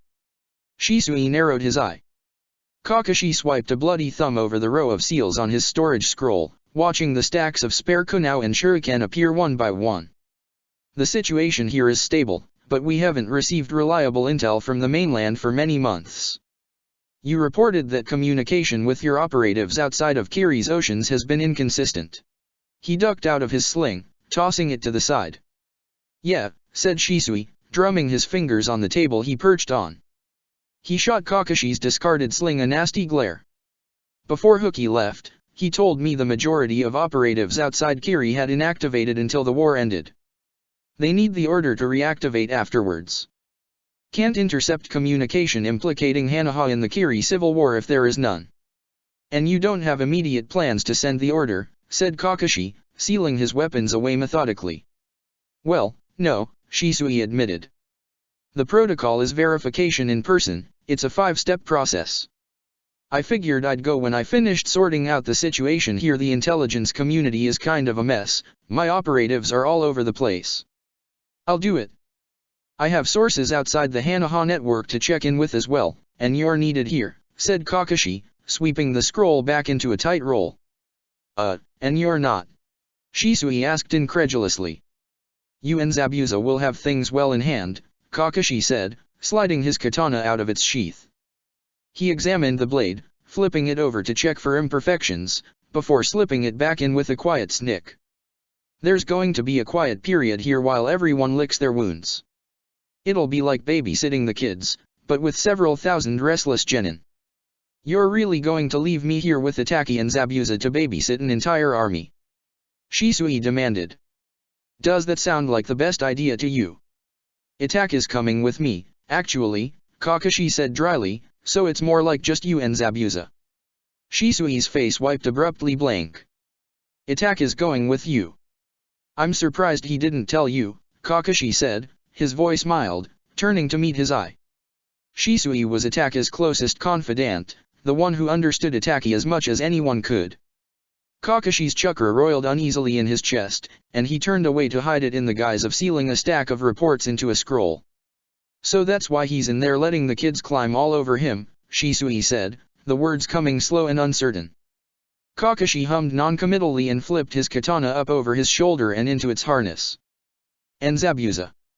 "Well, he's there too because one of the medics gave him too much muscle relaxant and now he can't really move." "Shizune-sensei's on a warpath," Shisui said. "He discharged himself in protest and made Haku drag him back here. The kids are supposed to be guarding him. They've been getting bored. Tsunadeheim is due to negotiate for training grounds tomorrow. Take the kids out to start their training."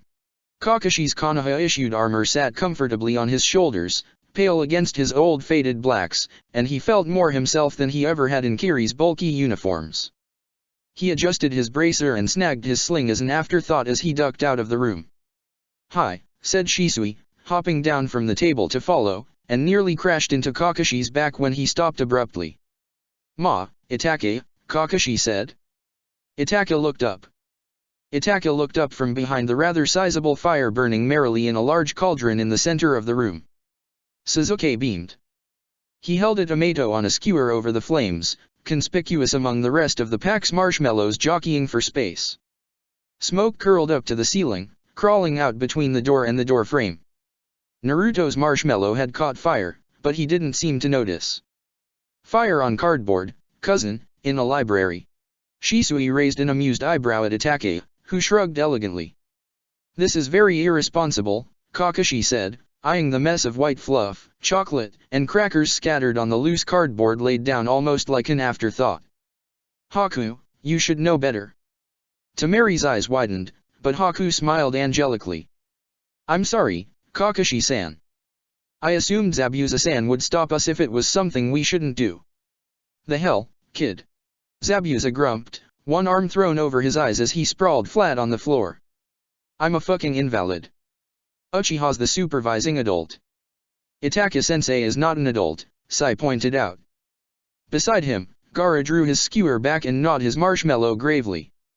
In that case, I will relinquish my duties to your Jiryu-sensei, Itachi said, rising to his feet in one smooth moment. Teiko, is it time? Kakashi wanted to say no. Itachi was 16 years old and captain of not just an Umbu team, but a war unit of some 500 shinobi. He deserved more opportunities like this to be a teenager, setting fires where he shouldn't and eating food with a negative nutritional value. Fuck it. Kakashi was a commander. He could do whatever he wanted. So Kakashi said, not yet. Tonight, and leaned back against the wall. He jerked his head at Shisui. Go on, he said. Supervise. Yes, sir, said Shisui cheerfully. Kyu-chan, pass me a skewer. I need to make sure this process is safe for you kids. Sensei, look. Said Sakura, her eyes as bright as her voice as she held up an unidentifiable mess of sugary goop for Itachi to inspect. I made the sandwich thing. Indeed, Itachi agreed, settling back down.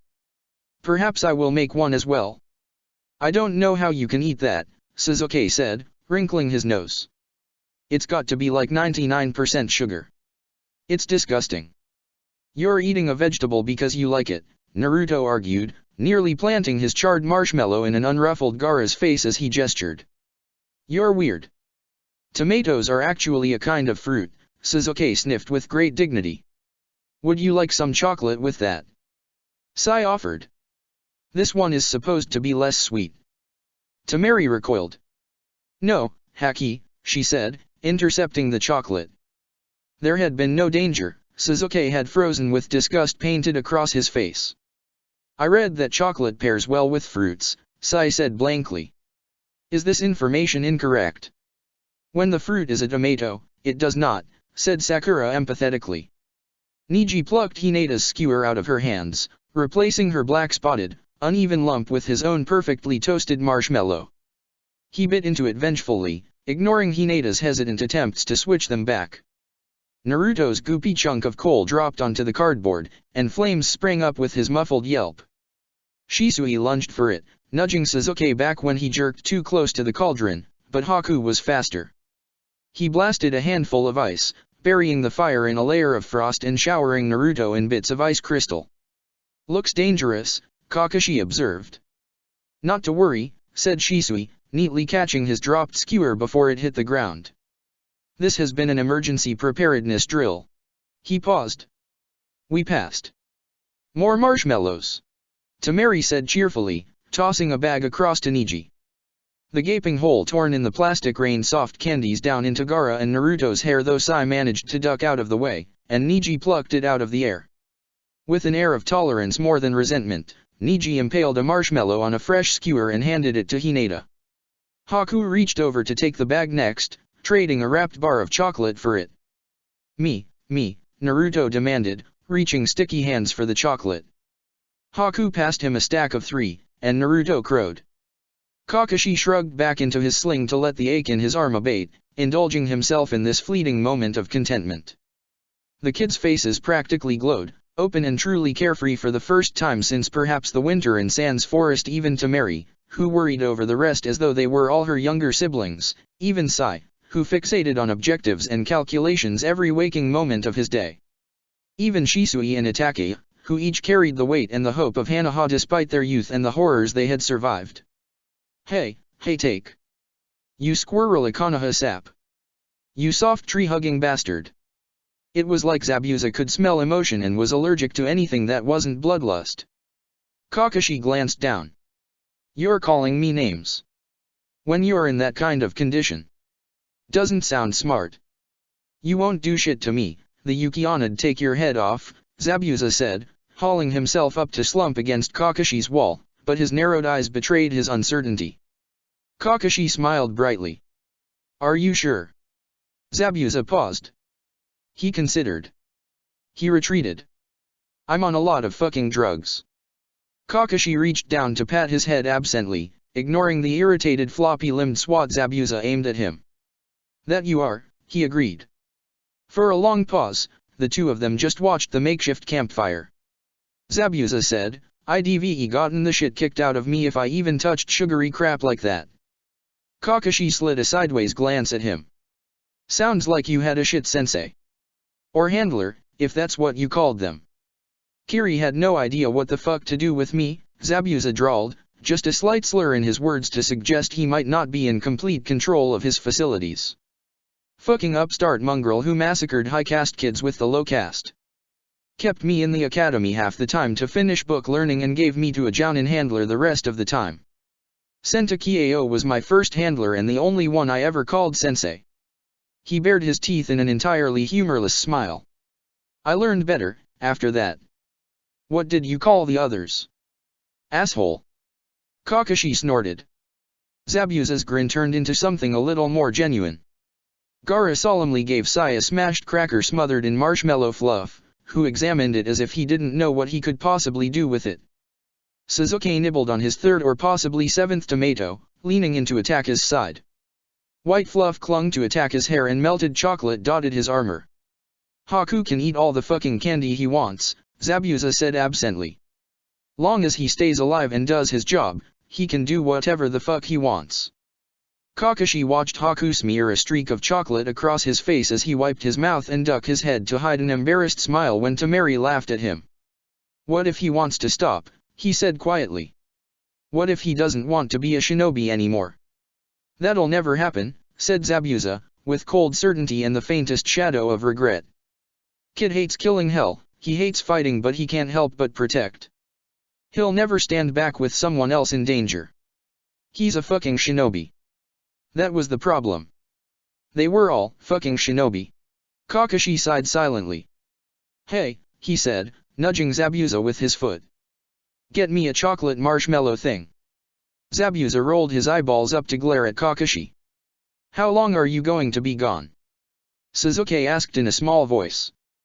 Not long, Itaki answered, following Kakashi up onto the back of the winged ink creature. Like Kakashi, he had switched to Konohan armor and a cloak draped lightly over a small travel pack and his katana. Listen to Jiraiya while we are gone. Sasuke didn't roll his eyes, but it was clearly a close thing. Okay, but his shoulders slumped. Yeah. Okay. This construct will rise to the appropriate altitude for sustained flight when you activate it and will continue to fly west until it runs out of chakra, Sai explained. You will not be able to adjust the direction or the speed. His brow furrowed as he glanced at the ink creature. I have not been able to formulate such a jutsu yet. This is fine, Kakashi said. He glanced down. Shisui watched impassively, his mask hiding any emotion his face may have betrayed. Sakura and Naruto flanked Sasuke, Temari a supportive presence at their backs. Zabuza was leaning heavily on Haku, but though he looked significantly less concerned about their departure than the kids, though his glower was still present. The assembly clustered in somber silence, a far cry from the marshmallow roasting party of just a few hours earlier.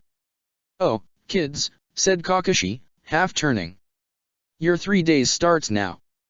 Don't get caught doing anything you shouldn't and don't kill anyone. Go wild. There was a brief pause as everyone else digested his words. Then Naruto whooped, leaping up and punching the air, and Temari laughed, a fierce glint in her eyes. Neji and Sai traded quick glances of mutual understanding, and even Sasuke cracked a small smile. Sakura beamed. Books. My Chishio, said Gaara sagely. Shisui's head whipped between Kakashi and the exuberant pack in horrified disbelief. Teika, he cried, outraged. Fuck you, "Hey take," Zabuza snarled. Said Kakashi, letting his chakra jump to the seal on the ink creature's back. "See you soon." The massive bird rocketed off the ground, carrying Kakashi and Itachi up into the endless darkness of the night sky. Kakashi clung to its back with chakra anchoring his feet in one steadying hand as his cloak whipped around him. The air dropped from chill to freezing as they rose, lashing against Kakashi's bare shoulders until he wrapped his cloak around himself more securely. The wind would have carried his words away, so when he glanced over to check on Itachi, he signed, "Status?" Itachi's Sharingan glowed dimly in the darkness. "Stable," he responded. The village rushed past them, marked by flickering torches and electric lights, then the sprawling training grounds as they approached the mountain range that ringed the inner village. A jagged break in the mountains yawned before them, the peak it used to be before it met an irate Tsunade crumbling into shadows deeper than those around it. Here, the air was clean and crisp, with no trace of the ashes that still tainted the streets. The air grew thin and almost unbearably sharp, and the currents that buffeted Kakashi's mask tossed the ink construct back and forth, but its wings carried it inexorably forward. By and by the mountains gave way to hills, and then the lower city sprawled out below them in a blur of dimmed lights and rooftops. Kakashi peered down. Riley marching the same distance had taken weeks of bitter loss and combat but now flew past in just a few hours. Muted lights dotted the harbor, a brighter yellow-white glowing from the top of the lighthouse on the bluff, but then they were past and the open ocean stretched out before them. Moonlight streamed down, glittering across the surface of the waves far below, and wisps of cloud streamed ghost-like above them. Curious, Kakashi opened his Sharingan and looked down. Pinpricks of chakra danced through the water, dim and obscured by the moonlight, distant and indistinct enough that Kakashi wouldn't be able to tell if they were shinobi or fish or whales.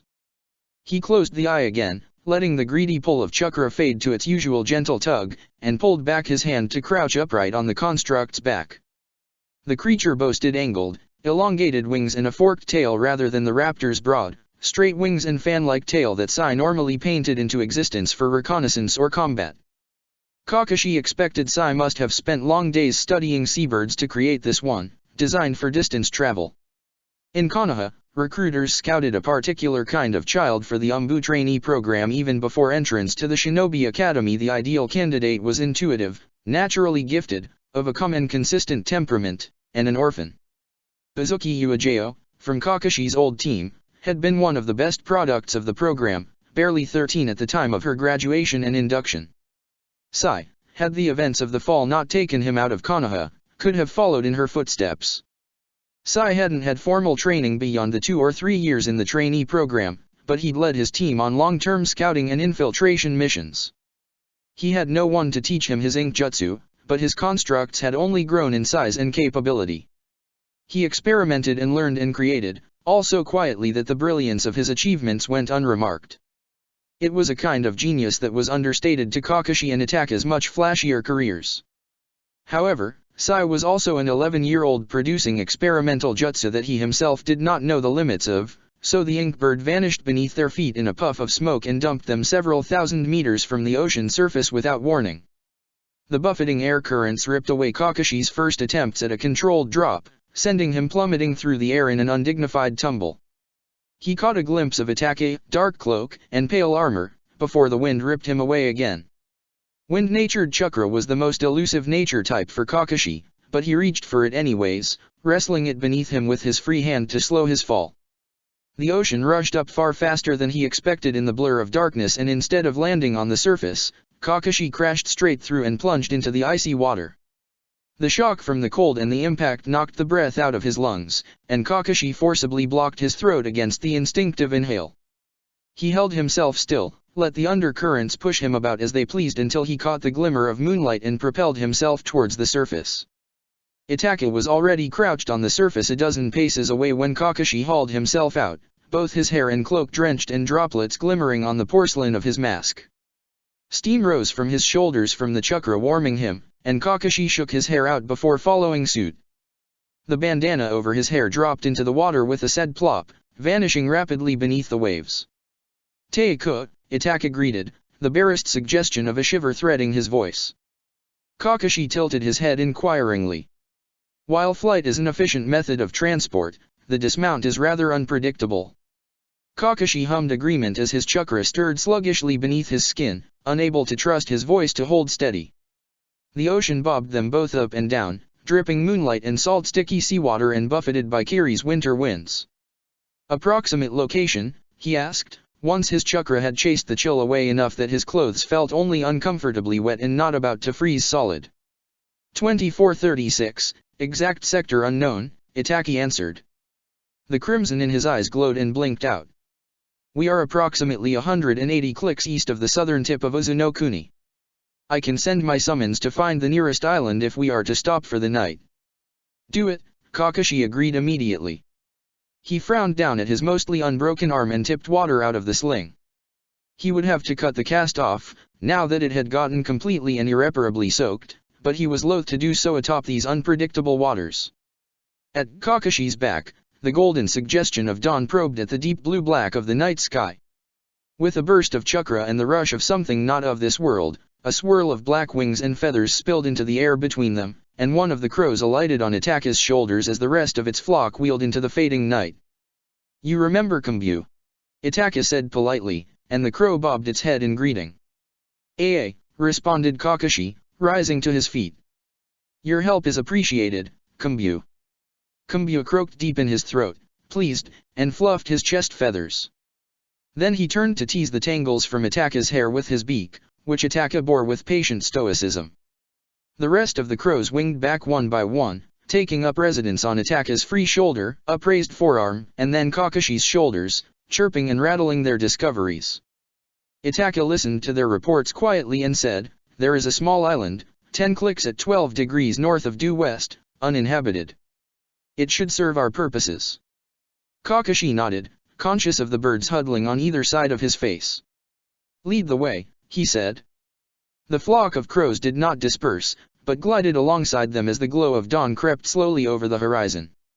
Half an hour's run brought them to the sandy edges of an island that was not more than trees growing on a rock jutting out of the waves, but Kakashi and Itaka didn't need much more than dry land to sleep on before continuing on their way. Metal glinted in the water at the edges of the pristine beach, and Kakashi crouched to fish a kunao out of the water. The wrapping on the handle had unraveled, and the beginnings of rust marred the blade. I read the report, a skirmish was fought here, Itaki explained quietly. But this location was of little strategic importance, and both sides withdrew without casualties. Kakashi hummed, nodding to Itaka to proceed to the main bulk of the island. Let's set up camp, he said. Itaka, the dark shadows of his crows leapfrogging through the trees around him, slipped into the grey twilight. By the time he returned, Kakashi was sitting beside a small campfire, frowning in concentration as he cut through the sodden plaster on his arm painstakingly. I have set the perimeter seals. There are no creatures here to hunt, Itaki reported, and Kombu croaked his disgruntled agreement from his shoulder. We will have to eat the ration bars. Kakashi hummed, peeling off the last of the plaster. He dug through his pack and tossed a couple of wrapped bars to Itaka before tearing open his own. The gentle slap of water against the shore was the only sound between them as they ate. The moon waned, and the wind nipped at Kakashi's exposed skin. Itaka shifted to reach for his water, and the sound snapped up Kakashi's attention. Uneasiness crept up on him again, the camaraderie of the flight and subsequent fall worn away, and wariness twisted at his chakra. Is this far enough from Kirigakure? Kakashi asked lightly. Itaka stilled abruptly, and very deliberately slid his sheathed katana off his back and out of easy reach. Perimeter check, he said to Kombu curtly, and the crow took off with an unhappy rattle. They sat in silence for a moment, Itaka watching the fire and Kakashi watching Itaka. Then Kombu caught somewhere in the distance, and Itaka's shoulders slumped just a little before straightening. Do you remember what I told you, about what happened to me in the days before the fall? Itaka asked, without looking up. Perhaps it was to make Kakashi feel safe, so he knew he would not look into an active Sharingan without warning. Danzo gave you the orders to exterminate the Uchiha clan, Kakashi answered slowly. You approached someone you believed to be Uchiha Madara to help with the mission. Itaka nodded, the movement graceful and without any hint of his unease. I believed both double-crossed me during the fall, during that mission. Kakashi narrowed his eyes. Believed, he parroted. Uchiha Madara held a deep hatred against both the clan and Konoha, Itachi explained. I assumed, when I sensed the attacks on the rest of the village, that he had decided that the rest of Konoha made too tempting a target than merely the Uchiha.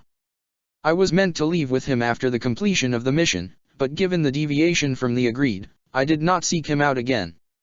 Kakashi nodded, but a sinking dread had begun to claw its way down his spine. But I came across him once more in Kirigakure, Itachi confessed, his eyes blank and his voice listless. He was waiting for me in the catacombs. He told me that he had nothing to do with the fall, save what I had asked him to do, and that he still had plans for me. His words dropped heavily into the silence. Kakashi waited for his throat to untwist before he said, what was he doing in Kiri? Itachi's eyes darted to him and away again. I am not sure. Given that he lay in wait for me in the third-level catacombs, I assume he had access to Kirigakure's leadership, up to and including the Mizukage. When Itachi had said he had to tell Kakashi something and it couldn't be in Kirigakure, Kakashi had assumed it was something along the lines of a mole in Hanaha ranks which, while bad, was nothing earth-shattering, and at worst it was Itachi's bid to assassinate him quietly somewhere no one could see. The possibility of Konoha's vengeful co-founder drafting his 16-year-old captain for some international plot had never even crossed his mind. What did he want? He told me he knew I tired of the endless cycle of war, and that if I joined him, he would be able to put an end to it, Itachi said. Have you heard of Akatsuki? Kakashi paused at the abrupt pivot, but Itachi did and said nothing without purpose. The mercenary group, out of aim? He asked, curious despite the slow churn of horror, of what, he did not yet know. Akatsuki belongs to him. It is his sword, but he did not share with me its exact purpose. What he is planning will threaten all of the elemental nations, and the only way we will be able to counter it is by having a man on the inside. This is a rare opportunity for an infiltration mission. Itachi's back stayed ramrod straight, his hands without a hint of tremor, but his eyes. Kakashi had never seen him look so young. He wants you to join Akatsuki, Kakashi surmised. His chakra itched under his skin, but he tamped it down. The danger wasn't here, there was nothing to fight, though his hackles prickled insistently. And if you decline? Itachi remained silent, the firelight dancing against the darkness of his eyes. I cannot deny him, he said at last. He knows I have a weakness, and he will not hesitate to use it against me if I do not comply. We cannot stop him if we do not know what he is plotting. It is better that I go, and pass information back anonymously. That weakness's name was Uchiha Sasuke. Itachi might have given his loyalty to Hanabiha, but he would turn on Kakashi or even Shisui 1,000 times over if it meant Sasuke would be safe, and they both knew it. Kakashi wouldn't be able to stop him, not without one of their deaths. He suspected this was another thing they both knew. Yet Itachi had not made the decision himself and vanished into the night. He was offering his trust to Kakashi with his own life in the balance. What will he ask of you? Kakashi asked. To kill. To raise villages, and later villages, most likely, Itachi said after a moment's consideration. You know the kind of work Akatsuki takes. Even for shinobi, they are honorless. You don't have to go, Kakashi said, but he didn't know who he was trying to convince. You have all of Hanabiha behind you and Shisui, and I can keep Sasuke safe. If he comes, I cannot stop him, said Itachi, closing his eyes briefly as though exhausted. And he will, if I refuse to follow him.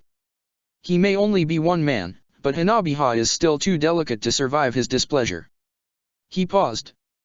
He will likely ask for proof of my loyalty. An icy chill prickled down Kakashi's spine. Not my head, I hope, he said lightly. That would be a price too steep to ask of one still indecisive, said Itachi, far too seriously. He will set a task that alienates me from my previous loyalties without framing himself as the enemy. Perhaps not Kakashi's, not yet, but Hanaha blood. And again the longer Itachi remained within his reach, until Itachi truly had nowhere to return to. You've thought about this, Kakashi noted. You think you can sell that? Your loyalty. He appealed to my desire for peace, and I shared some of my reluctance for the involvement of Hanabiha in the Kiri civil war, Itachi said. And he would not have approached me if he believed I would compromise his mission. His eyes drifted over the trees. He likely knows of my crow summons, but he cannot keep track of them all. They are apt messengers. Otherwise, there are alternative methods in which I can avoid suspicion while passing on information. Itake, Kakashi interrupted. Your life will constantly be in danger. Infiltrating Akatsuki, you can't come back. That was a massive understatement, but what Itake was proposing, not even proposing but planning to do. The only way out of an organization like Akatsuki was death. Itake fell silent. No, he said after a moment. I expect not. This is a suicide mission, said Kakashi. Itake, if you do this, when you do this, the only way you will ever see any of us again, it'll be on the opposite side of the battlefield.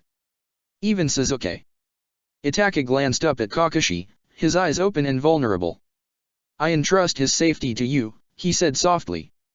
The Hatake were an ancient clan, but they'd given up the old traditions when they dwindled, when his father's father and aunts and uncles had left for the battlefield and never returned. Kakashi still knew the words, however, and they dragged themselves out of his mouth unwillingly. On my honor, your trust is not misplaced. Itake smiled, a small, genuine thing. Thank you, he said. Kakashi nodded, a sharp jerk of his head. His skin itched, and he bit back a growl, muzzled the chakra snapping in his chest. His instinct was to protect his pack, but here, he was helpless against the puppet strings slowly strangling Itake and tearing him away, and Kakashi hated it. He took one breath to steady himself, then a second before he opened his mouth, but Itake spoke first. In order for this to work, no one can know of my intentions, he said, and again he met Kakashi's eyes. You cannot tell Tsunade-sama or Shikaku Taishao. Every person involved increases the possibility of an information leak. Kakashi hesitated. Itake. Give me your word, Teiku, Itake said quietly. This goes no further than us. No, said Kakashi. Itake frowned. Teiku. You overestimate me, Itake, Kakashi said. If I die, no one will hold your secret. When the moment's right, tell Shisui, he added. He's already captain of covert intelligence, he'll be in a position to handle any reports you send. Itake's eyes drifted back to the flickering flames. Shisui, he agreed, his voice soft. Kakashi tipped his head back, watching the smoke from their fire twine around the yellow bright sparks. The top of the sun had finally cleared the horizon, streaking the skies with crimson and gold. We need to rest, he said. There's a long way to the mainland. Itake hesitated, reluctant to let the conversation drop when he had carried its shadow for so long, and Kakashi said, we have 14 days and 13 nights outside Kiri. We have time to talk more later. What Itake told him weighed heavily on his mind nevertheless. Kakashi doused the fire and settled down in a hollow created by the roots of neighboring trees, wrapping his cloak around him for warmth. He watched with a slitted eye as Itake settled in the crook of the tree in front of him, and by all appearances, dropped off to sleep almost immediately. His crows still hopped from branch to branch, chirruping amongst themselves. Kakashi closed his eyes. The chance for a proper farewell was rare for shinobi, but Kakashi wondered if it didn't just make the loss more bitter, a slow, festering wound instead of an abrupt, sharp agony. 2 weeks. That was how long he had Itake for. Beyond that was uncertain, but inevitably, he would be gone and Kakashi would have to deal with that. Kakashi opened his eye in time to see the young crow hop a little closer to his ankle. The sun beamed down, high enough in the sky that it must have been early afternoon, and Kakashi soaked in even the meager warmth of a winter sun as his mind adjusted to the sudden transition from asleep to awake. The crow tilted its head and offered Kakashi a KKKKRRRP as a greeting. Kakashi couldn't differentiate between crows very well, but this one had a particularly unruly patch of feathers at the back of its neck and a whiff of sunflower seeds. Hijiki, he said. The crow chirped, pleased, and took the correct identification as an invitation to flutter onto Kakashi's leg, then his proffered arm. Kakashi ran a finger down its head and glanced up to the tree where Itake had been sleeping. It was empty. The crow on his arm flapped frantically, beating his wings in Kakashi's face, and he looked down at the bird bemusedly as he leaned away. The crow chirped again, harsher, closer to a caw, and launched itself from Kakashi's arm only to wheel around when it reached the end of the clearing. Kakashi took the hint and followed it through the trees. The sun glinted as it caught the tips of the waves, and about 70 meters out from the beach, Itaka crouched on top of the water, stripped down to just his pants despite the bite of the wind. The dark shapes of his crows swooped overhead, venturing out in wide sweeps before circling back. As Kakashi watched, Itaka dove, slipping smoothly underwater with barely a splash. "Should I be concerned?" Kakashi asked his crow guide, only half joking. Uchiha were all about fire, after all, and fire and water didn't mix. The bird ignored him, abandoning him on the shore as it winged up to join the rest of its flock. But it was Itachi after all, so Kakashi stepped onto the water leisurely and wandered out to the spot where Itachi had gone under. He squinted out into the open ocean, in the improbable chance that someone was coming their way. Itachi surfaced with about as much warning as he'd submerged, pulling himself back on top of the waves with an ease that belied the chakra control he needed. "Ma, Itachi," Kakashi said without taking his eyes off the horizon. "You're going to give yourself pneumonia." Itachi expressed his doubt by politely ignoring him. "I have acquired food for a meal before we depart," he said, and lifted the sodden bundle of cloth wrapped around his fist, bulging faintly at the edges. Kakashi peered into the makeshift bag to see a collection of clams and cockles speckled with algae. Given that their midday meal would have been nothing, if Itachi hadn't gone diving, he elected not to comment on Itachi's misappropriation of his cloak as a seafood bag. "I'll take these," he said. "Go put on some other clothes, those will take forever to dry out." Itachi nodded wordless agreement, handing over his haul without protest. Kakashi eyed him discreetly. This kid was supposed to be the most brilliant shinobi of his generation, yet here he was, diving for cockles in the middle of winter in ice-cold water that not even copious warming chakra could fully blunt, wearing nothing but threadbare umbu pants. Maybe he'd gotten everything except the self-preservation instinct. They left the island behind once they had finished eating, chasing the sun to the west, and by the time they reached Uzunokuni, it had traded places with the moon once more. Kakashi, when they had bedded down for the night in the overgrown grasses between an abandoned farm and untamed hills, said in a low voice, "When you leave, it'll have to be believable both to him and Akatsuki and Mei and Kiri." Itachi agreed. "I have a plan." Kakashi dropped his head back to stare straight up into the night sky. Thin, pale clouds rolled overhead, swept by the wind, and they momentarily obscured the glow of the moon and the faint pinpricks of stars. He scrubbed a hand over the cloth covering his mouth and took a silent breath. "I have a feeling I won't like this plan," he said lightly. "Given that Tsunade-sama will be present, she will likely be able to mitigate the damage so it is not very extensive," Itachi offered, which was less than comforting. "Ah," said Kakashi bleakly. Itachi turned, his dark eyes unusually earnest. "Teiku, you trust your instincts. I trust you, and you trust me as well. That will be enough, the plan will work." A shockingly idealistic departure from Itachi's usual cold pragmatism. But here, there was no pragmatic option. Kakashi closed his eyes and let the silence that followed lie unbroken between them as the night deepened. Uzunokuni, juxtaposed with its frigid neighbor Shimono-kuni, boasted mild weather and full, green trees. No one knew for sure why the country stayed warm when the lands around it sank into winter, except that the same phenomenon also produced the hot springs for which it had been named. Kakashi had never had much cause to visit U unless he was on a mission, on his way to a mission, or being chased while bleeding copiously after a mission. Despite the lack of positive memories, relief prickled at the back of Kakashi's mind when its shores came into sight. They had left Uzunokuni early the previous morning, so the sun now still hung high in the sky, not even halfway through its descent. Kakashi tipped his head up to scent the air, but they were upwind and he caught only the briny tang of the sea. He slowed to a stop, and Itachi mirrored him as he crouched, rising and dropping with the bulge and ebb of the waves beneath their feet. "Anything?" Kakashi asked. Itachi's cloak fluttered behind him as he stared out towards the coastline, catching briefly on the sheath of his katana before he shifted to let it flow free. "Clear," he answered. Kakashi's near-instinctive use of bunshin and kawarimi made him ideal to take the brunt of any surprise ambush because he would not be there to take it, so he said, "Follow me and watch our six." Itachi nodded seriously, where Zabuza would have grumbled that he knew what he was doing. "Don't treat him like a green genin, sir." He'd missed that about Itachi, when he... Kakashi grimaced. The stretch of beach where they made landfall was uninhabited, and if they had estimated their position accurately, would remain that way for several kilometers on either side. They weren't there to stay in the uninhabited regions, however, so once in the trees, Kakashi pointed them towards the nearest town. He took off his battered porcelain mask and hooked it on the back of his belt, tugging a thin scarf out of his pouch and over his black half-mask in a half-hearted disguise, one that did about as much to hide it as his cloak did his Umbu armor. Itachi watched him with a slightly pained expression, tying his old hitaite over his forehead. Kakashi didn't have his, he'd been wearing his Umbu uniform during the fall. He'd have to steal one from one of the teams that'd inevitably be sent after them, if they weren't all Umbu. Itachi blinked. He tilted his head inquiringly down the road. Kakashi gave Itachi a droll thumbs up.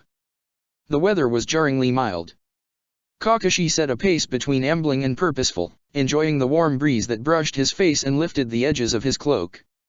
With a respectable distance between themselves and the ocean, the air was a cocktail of fresh leaves, hints of bird and squirrel, and distantly, the slightly sour acrid scent that indicated a town. Itachi's eyes flickered back and forth between the trees on either side. He relied on his sight more than Kakashi did. His shoulders were relaxed and his hands nowhere near his weapons, but he, like Kakashi, was tightly coiled as if they were back on the battlefields of Kiri instead of walking down the road to a mostly civilian village under a blue sky as the birds sang in the trees.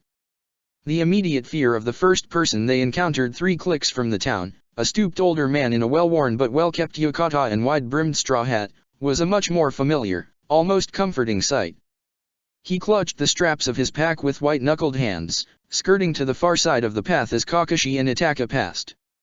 15 minutes later, it was an entire family piled in a mule-drawn cart, the children watching with wide eyes as their mother drew them close and their father twitched the reins to hurry the mule along. Kakashi exchanged a glance with Itachi. News from the mainland had been sparse, but Konoha must have been busy for their appearances to incite such a reaction. Gradually, the forest thinned and gave way to a couple of small farms lining the road on the outskirts of the town. Bunches of green-lined neatly plowed fields, and on the far side next to the tree line, small figures moved busily back and forth with pails and long-handled shovels or hoes. A massive draft horse blinked liquid eyes at Kakashi from its enclosure, its tail flicking back and forth languidly. The town melted into existence in front of them, first a scattered house or two, then more and more.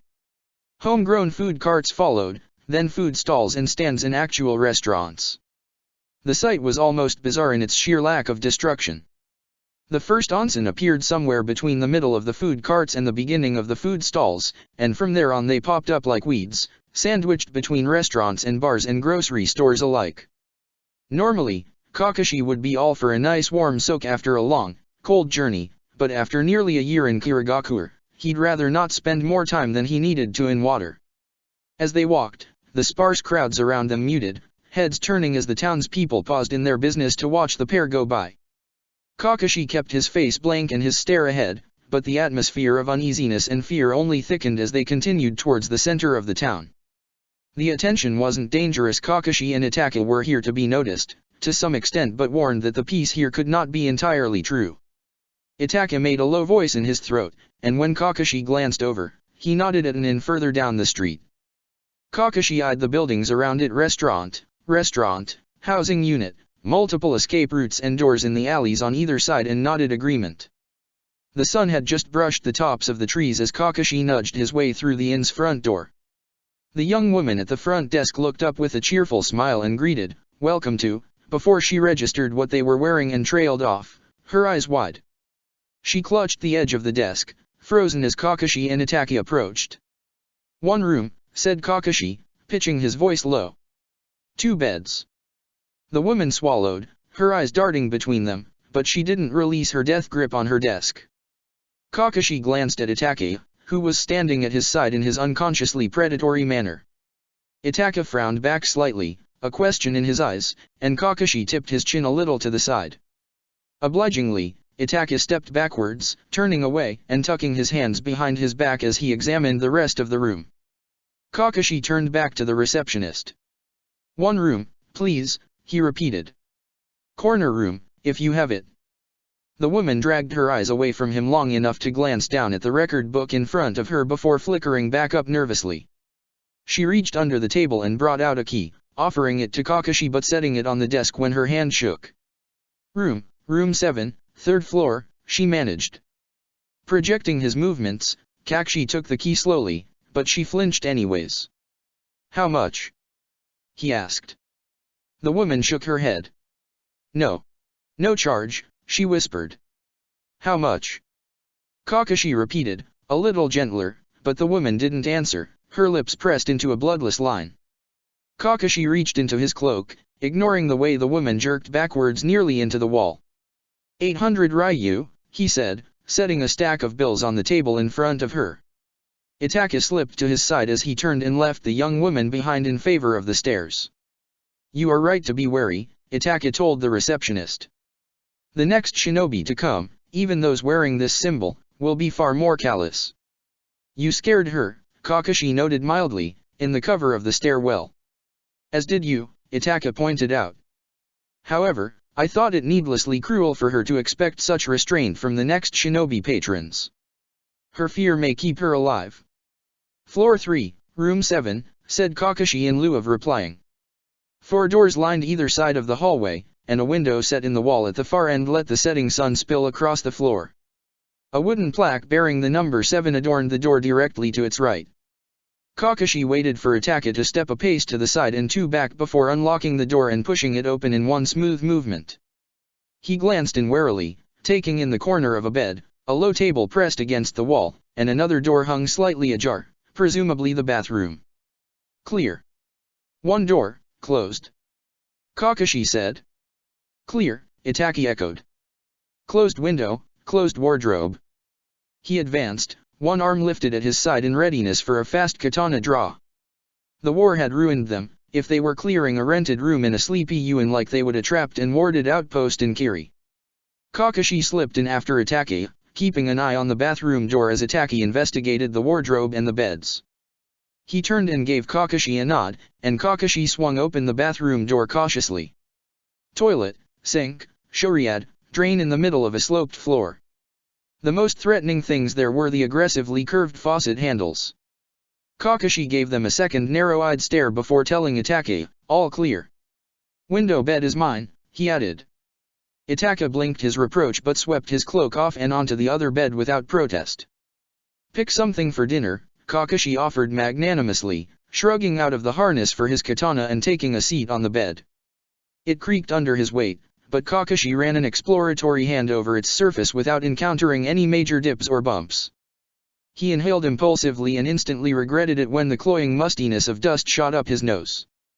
His eyes watered, and he blinked rapidly and willed away the urge to sneeze. Onigiri, decided Itaka. Kakashi raised an amused eyebrow. We're finally in a town and you still want travel food. Itaka's eyes pinched at the edges as he considered. And yakitori with soba. That, Kakashi enthusiastically approved of. Yakitori with soba it is. Itaka split off as soon as they stepped out of the indoors in search of a restaurant. Kakashi wandered back towards the edges of the town in search of an onigiri stall. He'd abandoned his armor, holsters, and katana in the room, slapped a pre-prepared alarm seal on the inside of the door, and now wore a light henge with a loose, long-sleeved shirt just a few shades darker than his hair over his uniform pants. He didn't quite look like a typical civilian, but even with the bandana patching Obito's eye and the scarf covering his mouth and nose, he didn't quite look like a shinobi either. He slipped through the dinner crowd, absent-mindedly cataloging things of importance, a rough-looking drunkard with a small knife tucked into his waistband eyeing the crowds around him with hazy belligerence, an abandoned building with signs it had been recently disturbed, a dessert stand with Itaka's favorite kind of dango. His slow circling gave him 3 options of onigiri sellers, and in the end, he chose one operated by an old couple wearing matching blue outfits. Good morning. The man beamed, and his wife swatted him over the head with a wooden spoon. Not the new customers, Shunsuk, she grumbled, tossing the spoon to the tub of used dishware. Can't let em know exactly how senile you've gone. The man just grinned, gape-toothed and entirely pleased with himself. Evenin', he said to Kakashi. What can I get ya? Kakashi cast a brief glance over the hand-painted sign propped up against the front of the cart. For each of the salmon, pickled cabbage, and chicken, he said. He may as well buy breakfast as well, but if they ended up eating it all tonight, they needed the extra calories anyways. Big eater, the man exclaimed. Wonderful. THALB 420 ryuan, 20 minutes. 10 to 15 minutes, the woman corrected over her shoulder as Kakashi fished the bills out of his inside pocket. 10 to 15 minutes, her husband agreed, sweeping Kakashi's money off the counter and into his apron pocket in a blink. I'll come back then, Kakashi offered, and the man hummed absent-mindedly, already absorbed in the fresh fish fillet he pulled out of an icebox in the back. With his temporary anonymity, Kakashi meandered through the dinner crowd, squeezing past a boisterous gaggle of teenagers and a ponderous pair of old women with their clasped hands swinging between them leisurely. There had to have been one onsen for every 5 of everything else, but inexplicably, each had a steady trickle of patrons either entering or leaving. He turned a corner into a small plaza, the centerpiece of which was a small but elaborate fountain bubbling steaming water from its center. Benches ringed the square, a clear border between the fountain and the outdoor tables of the restaurants at its edges. Carvings in the cobblestones named the town Yuzeu, and Kakashi almost sighed at the confirmation. He took a seat on the nearest open bench, sitting against the armrest to give himself the best field of view with his open eye. A couple of barefoot children, a girl and a boy, splashed in the outermost pool of the fountain, chasing each other back and forth and hurling water at each other with their cupped hands. A pair of women watched them with one eye as they talked and laughed with each other, the books open on their laps forgotten. It had been nearly a year since Kakashi had seen a town in peacetime, and it settled and unnerved him both. Only half the sun still peeked above the rooftops in the distance, so he heaved himself to his feet with exaggerated reluctance and doubled back to the onigiri cart. The big eater, the old man said cheerfully when he turned around to find Kakashi on the other side of the counter. He set a pouch made of stitched lotus leaves down in front of them, but didn't move his hand when Kakashi reached for it. 30 ryu for the bag, he said brightly. Highway robbery, Kakashi complained dryly, but forked over the money anyways as the man giggled. Making a living, the woman corrected, flashing him a quicksilver smirk. Kakashi took the onigiri and shook his head, amused, and went to find Itake. Itake, at the head of a queue for a restaurant wafting tantalizing scents from its open double doors, glanced at Kakashi, glanced at the lotus leaf pouch, and said, "You paid extra for the bag." "Ma," Kakashi protested, pasting an offended and slightly injured expression on his face. Itake stared back at him, expectant and somewhat disapproving. "You can't expect me to carry them all in my bare hands." Itake projected silent disappointment until the host stuck his head out of the restaurant and called, "Next." Rather than a sleek, modern establishment, which most teenagers in the town seemed to prefer from what Kakashi had seen of the town, Itake had chosen an older restaurant with tables well worn and smooth with age. The lights flickering in the walls were firelight, and the air inside was slightly smoky despite the open windows ringing the room up near the ceiling. Older married couples sans children bracketed the low cushions the host led them to on both sides, and cups of hot sake or rice tea dotted tables all around the room. Itake was a sentimental old geezer in a 16-year-old body, but that wasn't news. "We're close enough to the ocean that if you want seafood udon, it'll be fresh enough," Kakashi drawled. Itake peeked over the top of his menu at Kakashi. "We are finally on the mainland and you still want seafood. Your cousin is a bad influence on you," Kakashi said severely, narrowing his eyes at Itake's blank face. "You used to be my obedient little cowherd, but here you are, throwing my own words back at me." Itake ignored him. "Niku udon and 2 skewers of yakitori," he told the waiter who set earthen cups of sake down before them. "Beef for me as well," Kakashi said. "And a side of eggplant tempura." Cows were scarce in Mizu no Kuni due to the sheer lack of open land for pastures. The cattle and pig farms that did exist in the foothills of Kiri's main island mountain range had been seized by loyalist forces at the beginning of the war, from what Kakashi understood, and by the time the combined Hanran and Hanaha forces hit its shores, a living hoofed mammal that wasn't a military horse was about as rare as a Kiri shinobi who couldn't swim. Their udon, topped with chunks of broiled beef in a savory sauce, reminded Kakashi just how much he'd missed land-based meat. Still, he leaned over it and inhaled, picking apart ingredients by scent to check for poisons. Itake watched, nursing his sake, until Kakashi gave him a nod. "What is the budget allotted for his trip?" Itake asked, selecting a piece of beef delicately with his chopsticks. "Did you choose a high-end restaurant?" Kakashi asked dryly. "Enough to spend a little excess for one meal. Plus more, if we can get it. Steal it." Itake's brows pulled together a little at that. The first part, not the second. Itake was nothing if not pragmatic. "When will you meet your contact?" he asked instead. Kakashi hummed. "If I find him tonight, tonight. If I don't see any sign of him in 3 days, we'll have to move on anyways, but he'll be here. Yuzeu, when the dust settles on the Kiri civil war. He knows my time here will be short, and he won't want to give up what I have." Itake didn't comment on the vague wording. He would be on a different side soon, and it was in their best interests that he not learn new, sensitive information. "Would you prefer I restrict my movements to the room in the inn or patrol the town for impending teams?" "Patrol," answered Kakashi. "Any sign of trouble, send up something big and flashy and get out of the way. Rendezvous in the northern woods outside Aoshima when either the sun or the moon is directly overhead. Otherwise, I should be back here within 3 hours." Itake nodded, and pulled a piece of chicken off its skewer with his teeth with a mysterious elegance. Twilight had fallen by the time they exited the restaurant, and with the sun down the air was cooler but only just. Kakashi enjoyed the warm breeze ruffling his hair, the comfort of the low light perfect for hunting. This was the time between dog and wolf, and Kakashi was neither and both. Once in their room, he pulled his Umbu armor back on, settling his porcelain mask over his face and his cloak over his shoulders. Instead of finishing the ensemble with his katana, however, he held it in its sheath and harness out to Itake. "Hold on to this for me," he said. Itake paused in tugging his bracers on to take it. He looked down at it, then back up at Kakashi. "Hi," he said. Kakashi slipped a storage scroll out from his pack, and with a splash of blood and a drop of chakra, his tanto appeared atop the seal. Kakashi didn't have many constants in his life. Any material possessions he owned ended up used up, broken, or left behind at a moment's notice. The katana was his third since joining Umbu, the mask his fifth and technically stolen. His white chakra blade, however, was a clan heirloom, passed down to his father from his father's father and his father before. It was a sword that had seen action in the warring clans era. The carved bone sheath had yellowed over the years, and until he was a few years into Umbu he'd used a newer wooden sheath in the field instead, and he knew the blade had been reforged at least twice, but Kakashi wielded it, took care of it, and treasured it like nothing else he owned.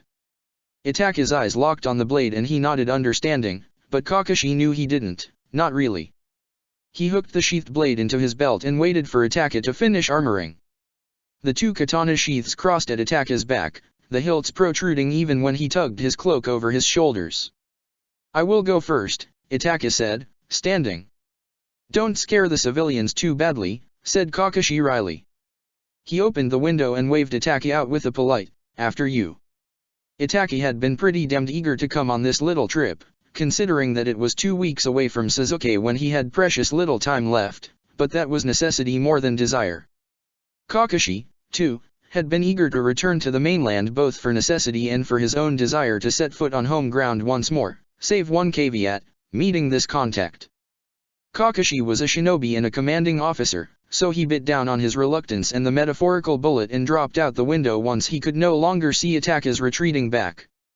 Townspeople still bustled about the street though the night had taken hold, with chatter and laughter and the yellow glow of lights drifting out of the bars and onsen in particular.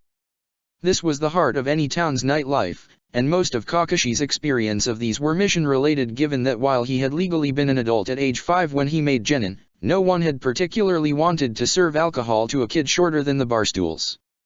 He kept to the shadows, stealing from building to building until he reached the first bar. A couple of rowdy tables threw dice or cards down between them, and a few others shot the shit at the counter, but when Kakashi inhaled the bitter bite air wafting out, he recognized nobody. He moved on. He worked his way through the bars methodically, spiraling out from the first bar as his epicenter.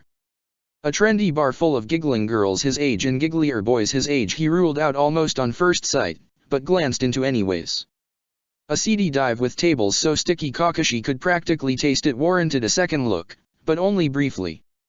He inevitably, unfortunately, hit gold on the 7th bar, a respectably sized place sandwiched by 2 onsen. Kakashi spotted the familiar broad shoulders at the bar near the pool tables, far across the wide seating space. He ducked back out to do a perfunctory perimeter sweep, just fast enough that he could deny that he was stalling, before slipping inside. He stepped silently enough that anyone not facing him didn't turn, but those that did see him stiffened at the porcelain cat mask, the pale flashes of armor under his cloak. He ignored them all, ignored the bartender's wary stare, and went straight for his target. Jiraiya glanced carelessly at Kakashi over his shoulder and waved down the bartender. "You know what, Hiseki? Think I'll take that booth after all. Couple bottles of sake for me and my friend." Jiraiya's chakra, even tightly reined into civilian levels, echoed with the vastness of its slumbering, mountainous power. Kakashi followed him to a booth with cracked vinyl seats, where Jiraiya slid a bottle of sake across to him and slapped a paper seal down on the table, activating it with a spark of chakra before he sat back and crossed his arms over his chest. For a moment, he just looked at Kakashi, and then he said, utterly neutral, "I hear congratulations are in order." Kakashi dipped his head to remove his mask, setting it down on the table in front of him. "The situation in Kiri is stable," he acknowledged. "Yeah.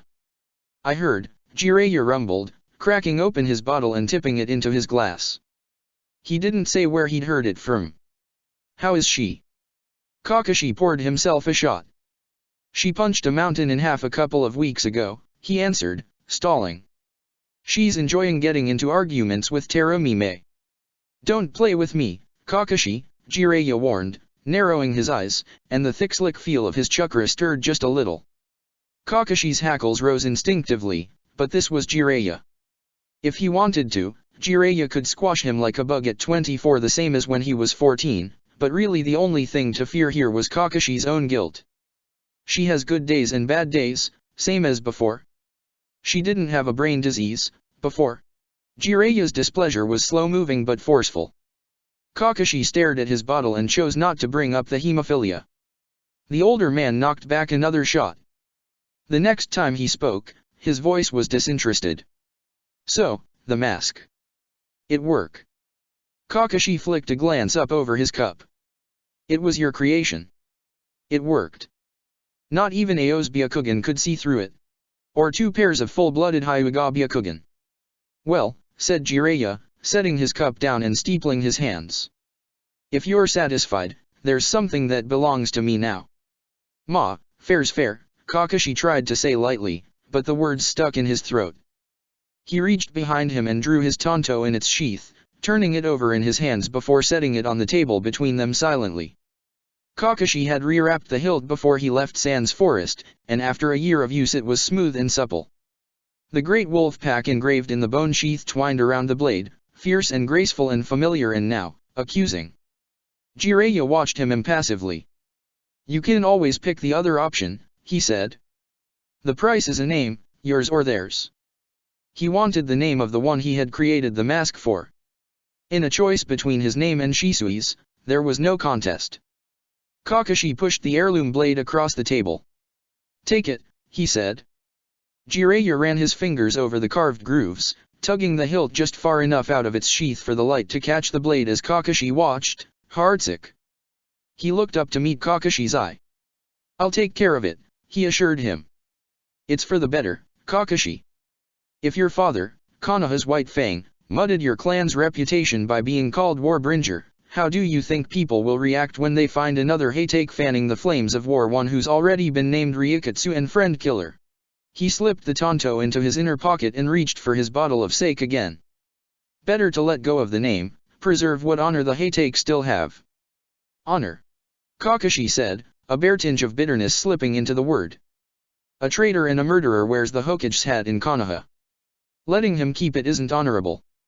Restoring Konoha to the rightful successor is my duty, my direct orders from Sandaime-sama. It didn't have to be with a war." Jiraiya growled, slamming the bottle back down onto the table. "You were a child of war too, Kakashi, you should know better than to bring that down on another generation." "I didn't want to start a war," was far too petulant, a fool and a coward's excuse. Kakashi took the hit, felt it stab deep and twist, and absorbed the rest of the impact with a shot of sake.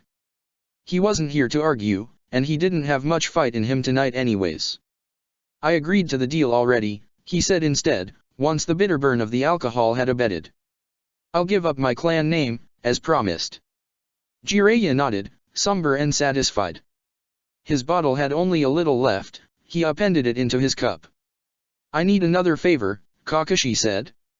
Jiraiya raised a patronizing eyebrow. We're not on the same side anymore, Kakashi, he said. You're going to have to offer me something in return, that's a business transaction. I need a seal design that can contain a partially transformed Jinchuriki in tailed beast mode, said Kakashi, and Jiraiya sat up, his eyes narrowing. For who? He asked, leaning forward. The Lost Four was Kakashi's next greatest secret, after Shisui's identity, and for all his sources not even Jiraiya knew where Naruto was. And though he had no right to resent Jiraiya for making him renounce his clan name, that was a vicious victory Kakashi held close to his chest. Get me the seal, said Kakashi, and I'll tell you something you'll want to know about the Sanbai's Jinchuriki. Jiraiya burst into laughter, an amused rumble. All right, kid. I can whip something up. Send one of your hounds when you're back on the mainland, I'm sure they can find me. One more thing, Kakashi said. Consider this an advance. The Sannin squinted at him. What now? It's about the Akatsuki, Kakashi said. Jiraiya's eyes widened for a split second. What about them? He asked, carefully casual. Kakashi tapped the neck of his sake bottle. This will be worth a lot towards our next business transaction. Jiraiya waved an impatient hand. Yeah. Out with it. One of the members is an Uchiha, said Kakashi, meeting Jiraiya's eyes. In fact, not just a member, the puppet master. Jiraiya's eyes narrowed and he sat back, rubbing his chin thoughtfully as he scrutinized Kakashi's face. An Uchiha. Are you sure? How reliable is your source? I am. And very, Kakashi said. He's old and powerful. If you look into this further, be careful. I'm told that the still waters run deep with the Akatsuki. Jiraiya blew out a short breath. I'll give you that, he said. Hell of an info bite, Kakashi. Kakashi pushed his half-finished bottle across to Jiraiya, who arrested its slide with one hand. It's late. I have a lot of stops to make on this side of the ocean. He picked up his mask, settling it back on his face, and ducked his head in a short bow. Thank you for your time, Jiraiya-sensei. Jiraiya crumpled the paper seal at the edge of the table and raised his cup in a salute as Kakashi stood. Until next time, he said, low enough that the other bar occupants couldn't hear despite the broken seal. Nanashi Kakashi.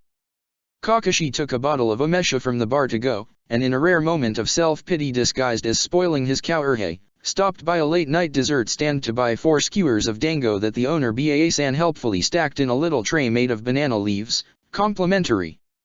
By the time Itaki returned, a silent shadow slipping through the window, Kakashi was sitting on his bed pressed up against the backboard in bare feet. He waved his stick at Itaki, gesturing at the table. Picked up some dango, he said, his voice deceptively light.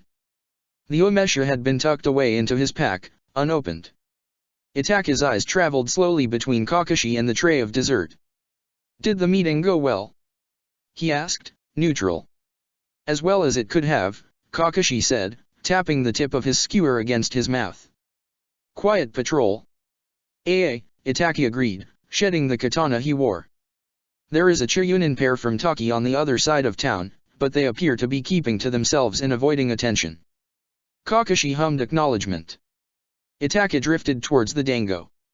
Kakashi flicked his empty skewer across the room to clatter precisely into the bathroom trash bin and leaned back into his pillows. Pillows were few and far between now, to say nothing of actual beds, and it wouldn't be responsible of him not to enjoy one when he had the chance. He watched Itaki with a half-lidded eye and resolved not to mention Itaki's ever-evolving plot until he finished his dango.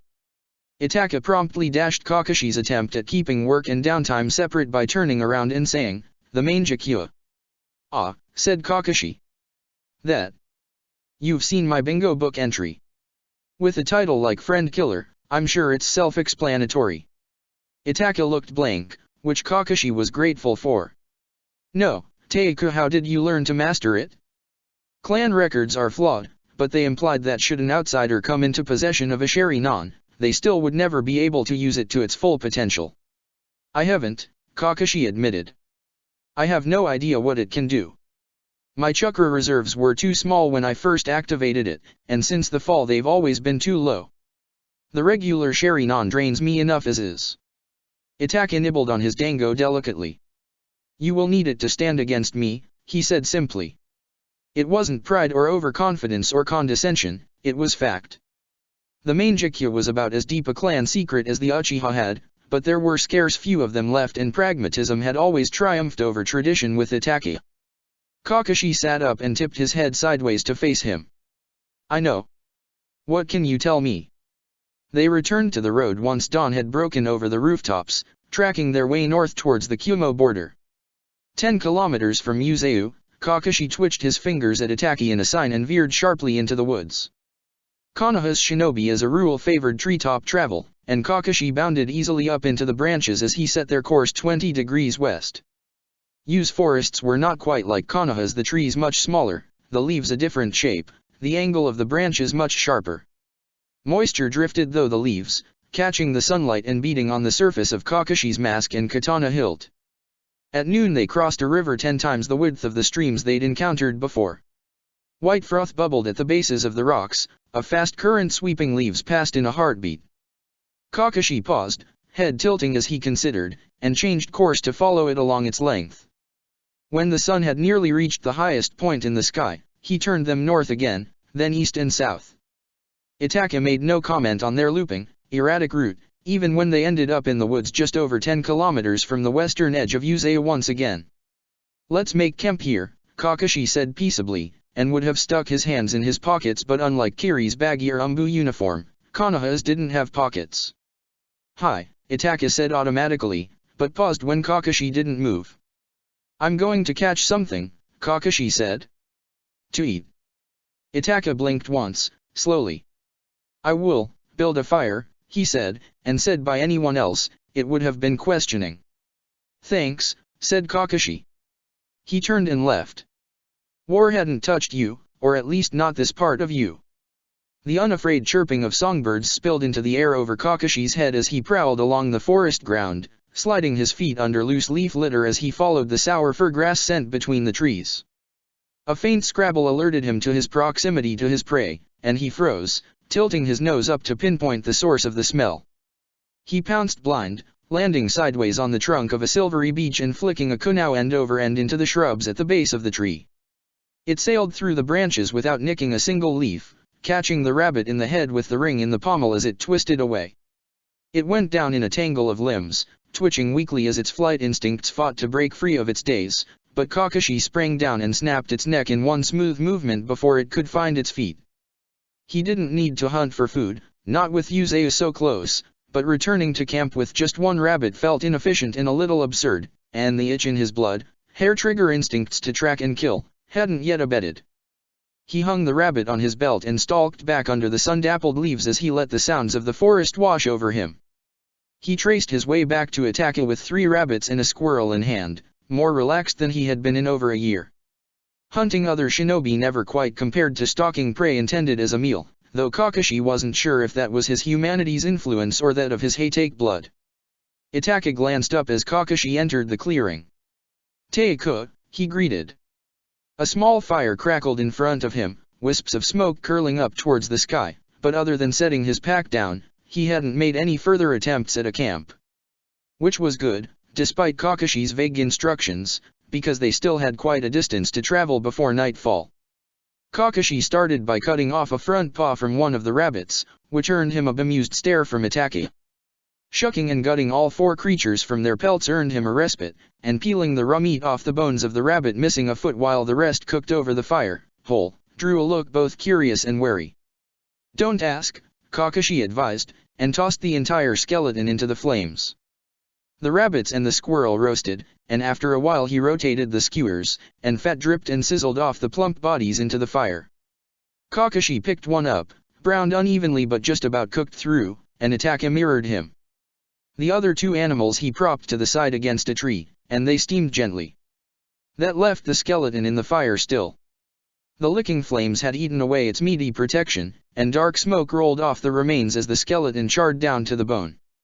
Itaki wrinkled his nose at the acrid stench, glancing at Kakashi as he folded his hands into seals for a water souten, but Kakashi waved him off. "Leave it," he said. "Just let the fire die out by itself." Yu's rabbits were fat and soft, and the tender flesh tore easily in Kakashi's mouth. Neither of them had thought to bring salt or any other seasonings, but the taste of fresh meat satisfied him enough that he had stripped it down to the bone in less than 10 minutes. Itaki ate more delicately, twisting off pieces bone by bone and dropping the finished remnants in a neat pile. As he nibbled, Kakashi fished the smoldering rabbit skeleton out of the fire with a stick, rolling it onto its side to let it cool. Itaki eyed him judgmentally. Kakashi ignored him and wrapped it in a thin cloth once he'd finished eating. "You are bringing that?" Itaki asked, and that he had chosen that of everything he'd done so far to ask about brought an amused quirk to Kakashi's mouth. He said lightly. Kakashi imagined Itaka making a quiet report to Shikaku, having decided to switch his secret keeper after watching his old Umbu captain go completely off his rocker. Kakashi Teiko meticulously removed a rabbit's paw and kept its burned bones for no discernible reason after leading us in a large circle from our initial starting point. I have come to the conclusion that he is of unsound mind and should be removed from his position and access to any sensitive information. Also, I will be defecting to a mercenary organization. Please ensure my brother comes to no harm while I am off raising other villages. Shikaku wouldn't have the slightest idea of what Kakashi was doing either. The covert intelligence unit and its protocols were under Kakashi's purview. He'd switched it for the guard platoon when it became clear that Kakashi would have more mobility than Shikaku in the early days before the Kiri Civil War. Kakashi tucked the wrapped skeleton into the pouch at his back, snagged the rabbit and squirrel pelts, and rose, dusting his hands off. "Move out in 10 minutes. Incognito from here on out, no armor, no masks. Civilian cover." Late afternoon's sun beat down above them by the time they approached the village, some 30 kilometers from Yuzeu, though with Kakashi's meandering lead, it had taken the same time as a distance 5 times as long. "I'm going in," Kakashi informed Itaki, as the two of them hovered in the cover of the forest. "Don't bother making camp, I don't plan on staying long." Itaki dipped his head. "I will patrol the perimeter, to ensure that no one followed our scent trail." He paused and added, carefully, "to ensure that no one you did not intend to followed our scent trail." "Ah." Itaki was sharp, as always, patient enough to have waited out Kakashi's seemingly aimless meander. 30 minutes, Kakashi said. "Meet back here, or send a crow if something comes up." Itaki nodded again and vanished into the undergrowth with a sweep of his cloak. Kakashi waited until he could barely catch a whiff of his scent before sliding out from the protection of the tree's shadows. He papered a light henge over himself and headed into the town. It was small, little more than a trading post, only a couple dozen buildings scattered on a dusty lot, and at least 2 of them were bars.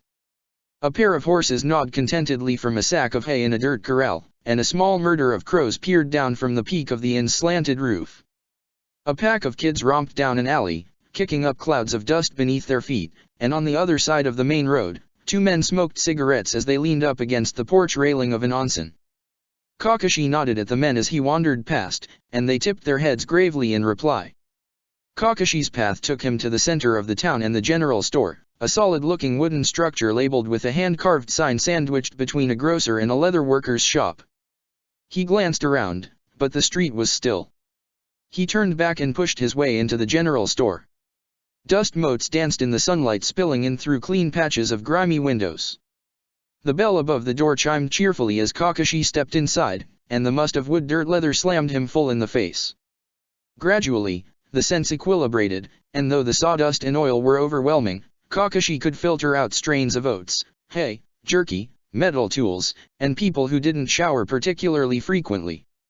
A narrow shelf of paperbacks squeezed between a rack of seed packets and a display of potatoes teetered precariously over Kakashi's head, and he gave it a wary berth as he moved deeper into the store. Sewing equipment jostled for space with bowstrings and cans of paint and hide scrapers. A string of lights flickered along the walls, faint enough that they were all but drowned out by the rays of sunlight filtering through the glass. Kakashi bypassed a farmer peering at the racks of spare farming tool heads to weave his way to the back of the store, where the shopkeeper leaned against the wall behind the till and frowned at a crossword. "Afternoon," said Kakashi. "I've pelts to trade, if you're interested." The man grunted, squinting at Kakashi from the other side of the counter.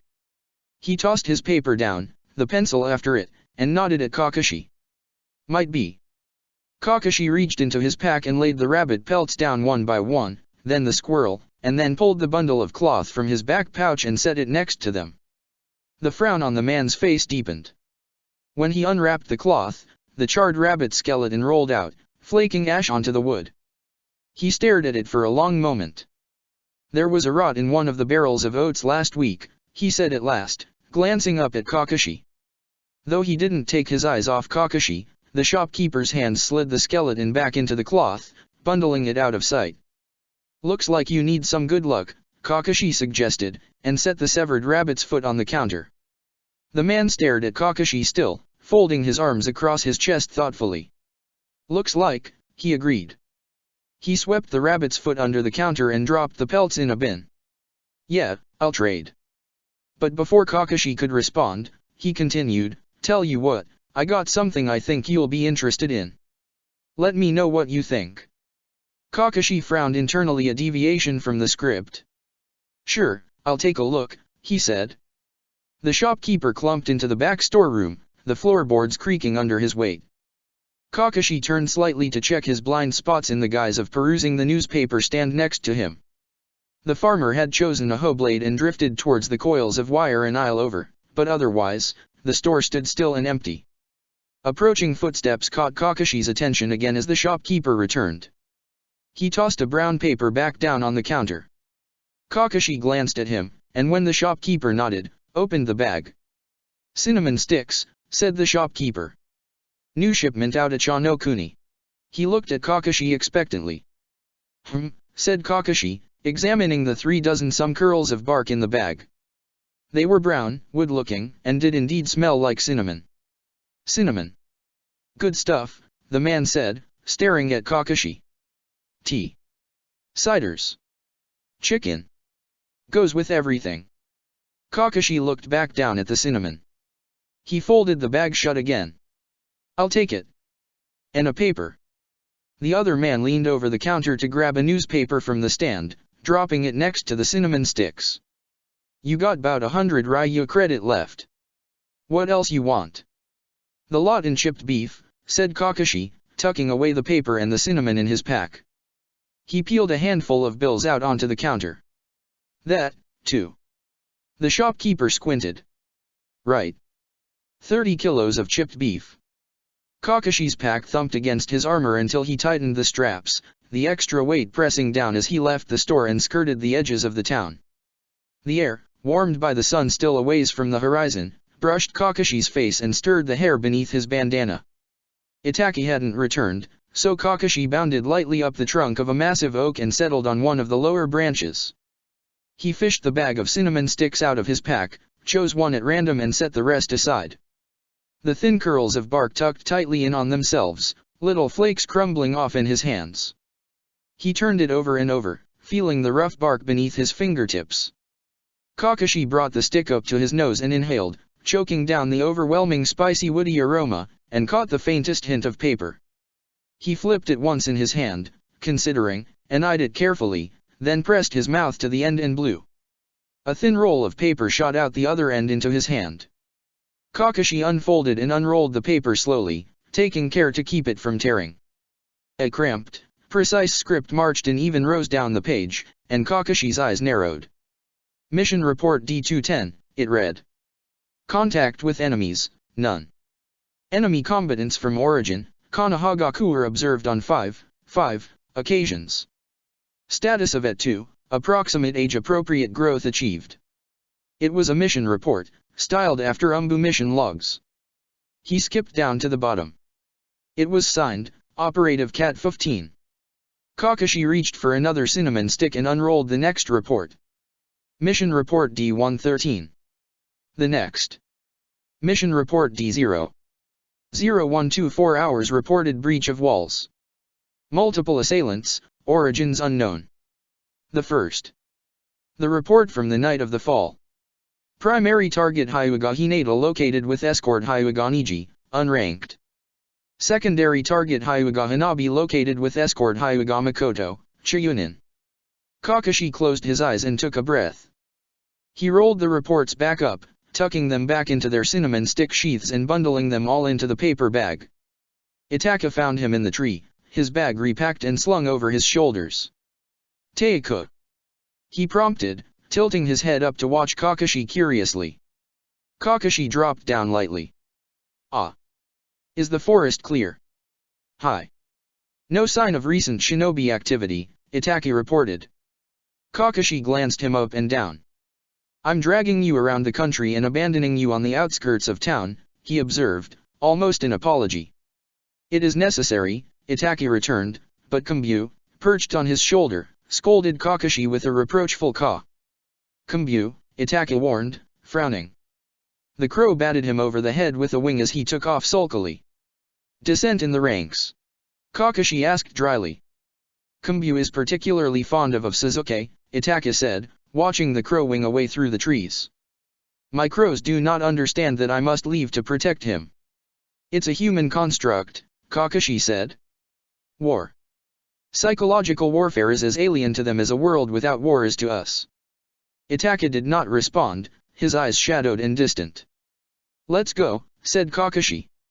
We have one more stop tonight. The sunset over the shrine illuminated the torii, its faded paint restored to brilliant vermilion for an hour and a half before darkness fell. Kakashi paused before the gate and bowed before continuing on. He climbed the front steps slowly until Itaka stopped. Kakashi turned, and before Itaka could offer to patrol the forest or make a base camp, said, If I die, someone should know the protocol to send a message from here. Itaka's eyebrows knit together. Surely there are less volatile shinobi to entrust this information to. You are aware of my situation and the dangers it will pose to myself and all of Hanabi-ha. Kakashi slid a sideways glance at him. A man outside can be useful. You're the best of us, Itaka, he said. You'll find a way to make it work. Itaka nodded slowly. Very well, he said. I will follow you. The Kanishi waiting for them at the top of the stairs wore the traditional white garments of his station, his hands folded neatly into his sleeves. Wrinkles lined his careworn face and his dark hair was streaked with silver. Welcome, he said, his voice low and smooth. He bowed in greeting, which Kakashi and Itaka returned. You have come far, travelers. We are grateful for the respite, Kakashi said. It is good to see young people who still remember the gods, the Kanishi said. What brings you to this humble shrine today?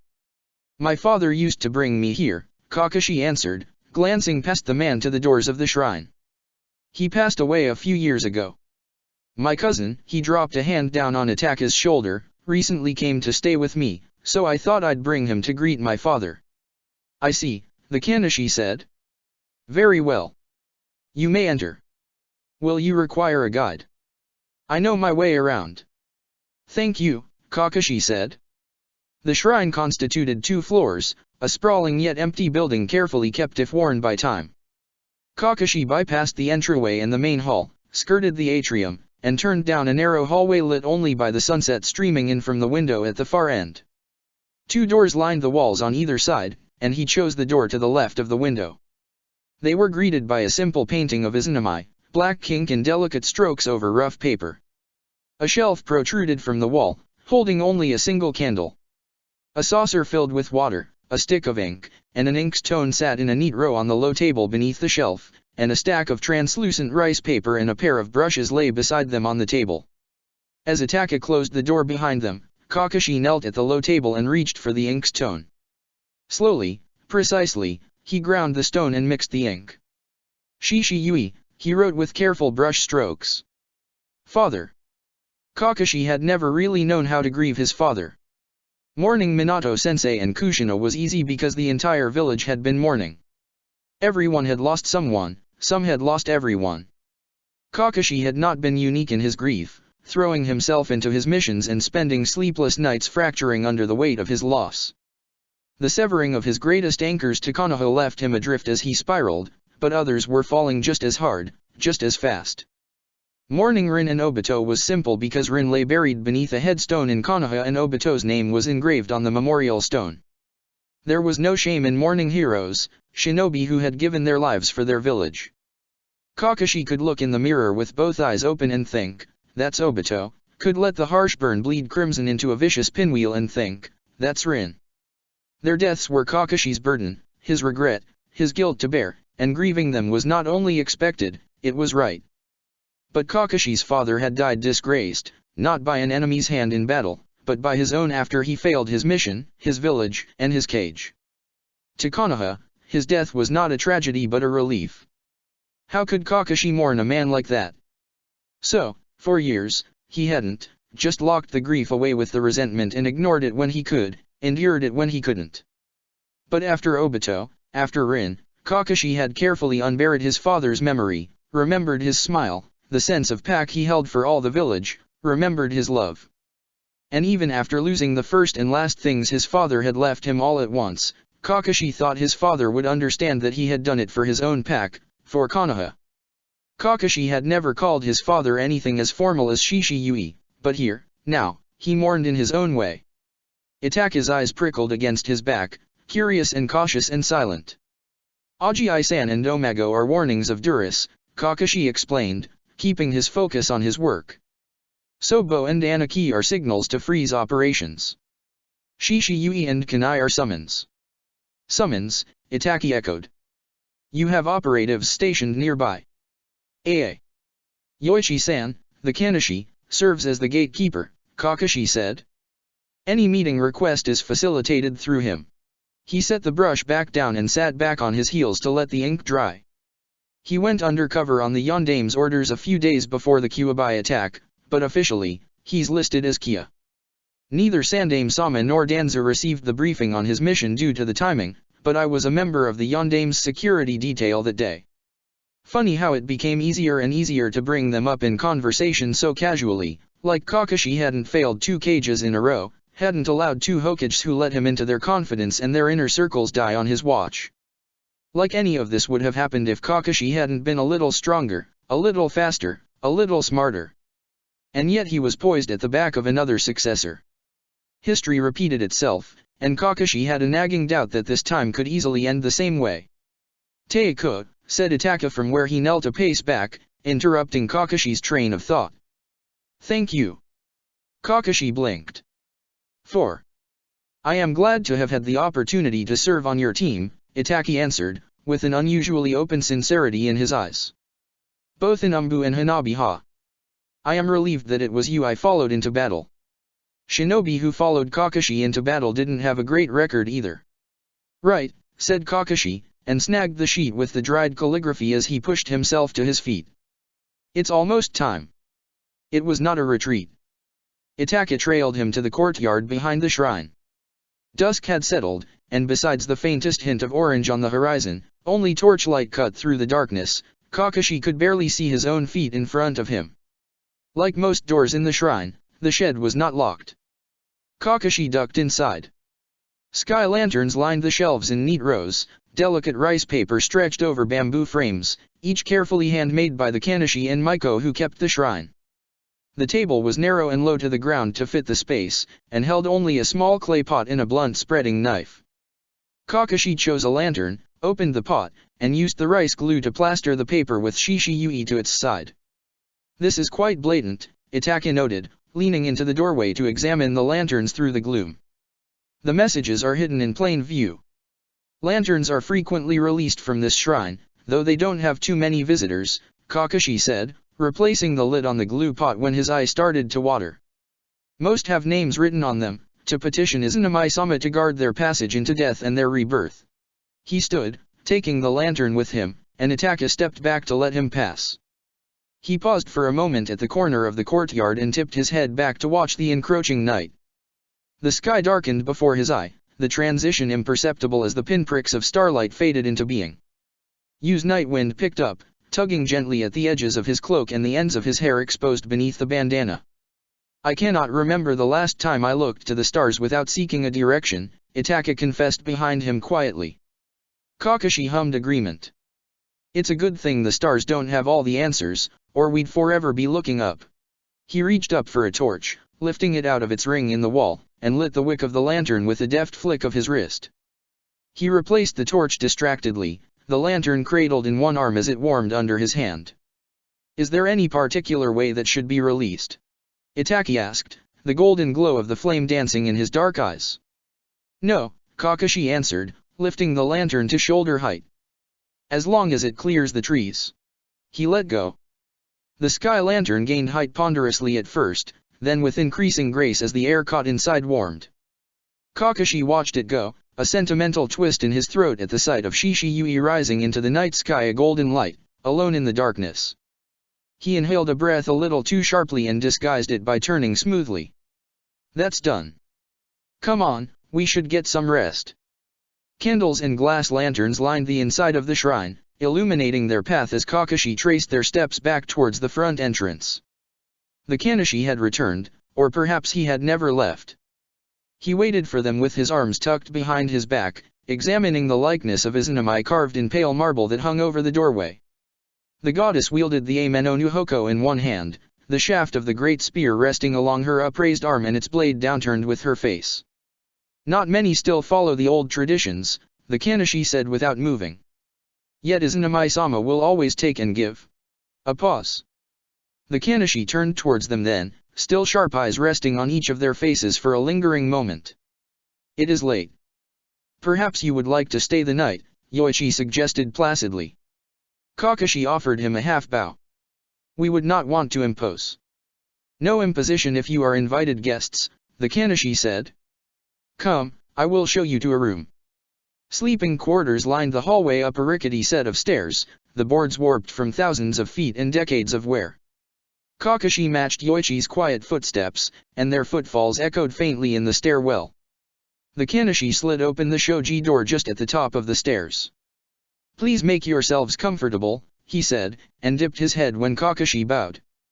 Thank you for your hospitality, Kakashi said. As soon as Itaka shut the door behind him, Kakashi slipped a paper seal from his back pouch and ignited it with a spark of chakra. Oto glowed at its center, sound, encircled in a triskelion formed of, at its base, Shuurshi, Sutoru, and Azamuka stop, absorb, and deceive. That will hide sound, but not chakra, he warned. Itaka did not look up from the futon he was unfolding. We have little time remaining, but working with the Mangekyou is better done with fewer chances for interruption. Kakashi swept the cloak off his shoulders and shrugged off his travel pack. I take it you have another topic you want to go over tonight. Itaki reached for the second futon, laying it at an angle to the first that would give them both room to draw their concealed weapons without striking each other. It is in regards to the event of my exit. He hesitated, staring down at the blankets. Kakashi smiled humorlessly. I imagine you won't have much opportunity to consult with anyone else, so you may as well take advantage of a sounding board, since you can. What's your plan? We established that my defection will impugn Hanabi-ha, Itaka said. However, were I to appear to be colluding with a high-ranking member of the Hanran, the political battlefield will be leveled after my imminent departure. Kakashi tapped thoughtful fingers on the top of his pack, leaning back. Itaka was proposing doubling the stakes and the payout alike. One misstep, and Hanabi-ha would be on the hook for both whatever damage Itaka's exit mission did and the murder of a Hanran commanding officer, because there was no way they could allow that shinobi to live if there was even the slightest chance to disprove the lies Kakashi and Itaka spun. Do you have a target in mind? I have several candidates to consider, said Itaka. Even seated on the ground, his back was ramrod straight and his hands loose and easy on his thighs, as though he were at a tea ceremony and not choosing which of their allies to frame and dispose of. Nothing less than the betrayal of a Hanran captain could balance the scales in their favor. Kakashi shifted to mirror Itaka, running down the list in his mind. Michishio Uesii. Unkun Magari. Anyone I'm missing? High caste captains are the obvious choice, Itaka acknowledged. However, one from a lower caste and Terumi's most trusted inner circle will both arouse and deter suspicion in its audacity, Higato Binako or Sakai Hanzei. Higata watched her back in the 4th-level catacombs, and Sakai was one of the first to defect. He worked his way up to captain from Chiryunin, Kakashi said. It'll be a tough sell. Approaching footsteps stalled their conversation. A light knock rapped on the door frame. Itaki reached for the seal, sliding it under the futon and crumpling the paper to disrupt it as Kakashi rose to open the door. Kanishi-san, greeted Kakashi with a slight bow. I took the liberty of asking the kitchen for a meal for yourself and your cousin. Yoichi offered Kakashi the tray. It is humble fare, but we at the shrine find it satisfies our appetites. Thank you, said Kakashi, taking the food. We didn't intend to cause you so much trouble. The food was no trouble. You are a long way from home, Yoichi said gravely, and though his hands were steady as he tucked them back into his sleeves, his eyes were distant. There is little I can do to assuage that. Kakashi woke with the dawn. Itaki, his legs folded beneath him in light meditation, opened one eye as Kakashi sat up. Quiet, Itaki reported.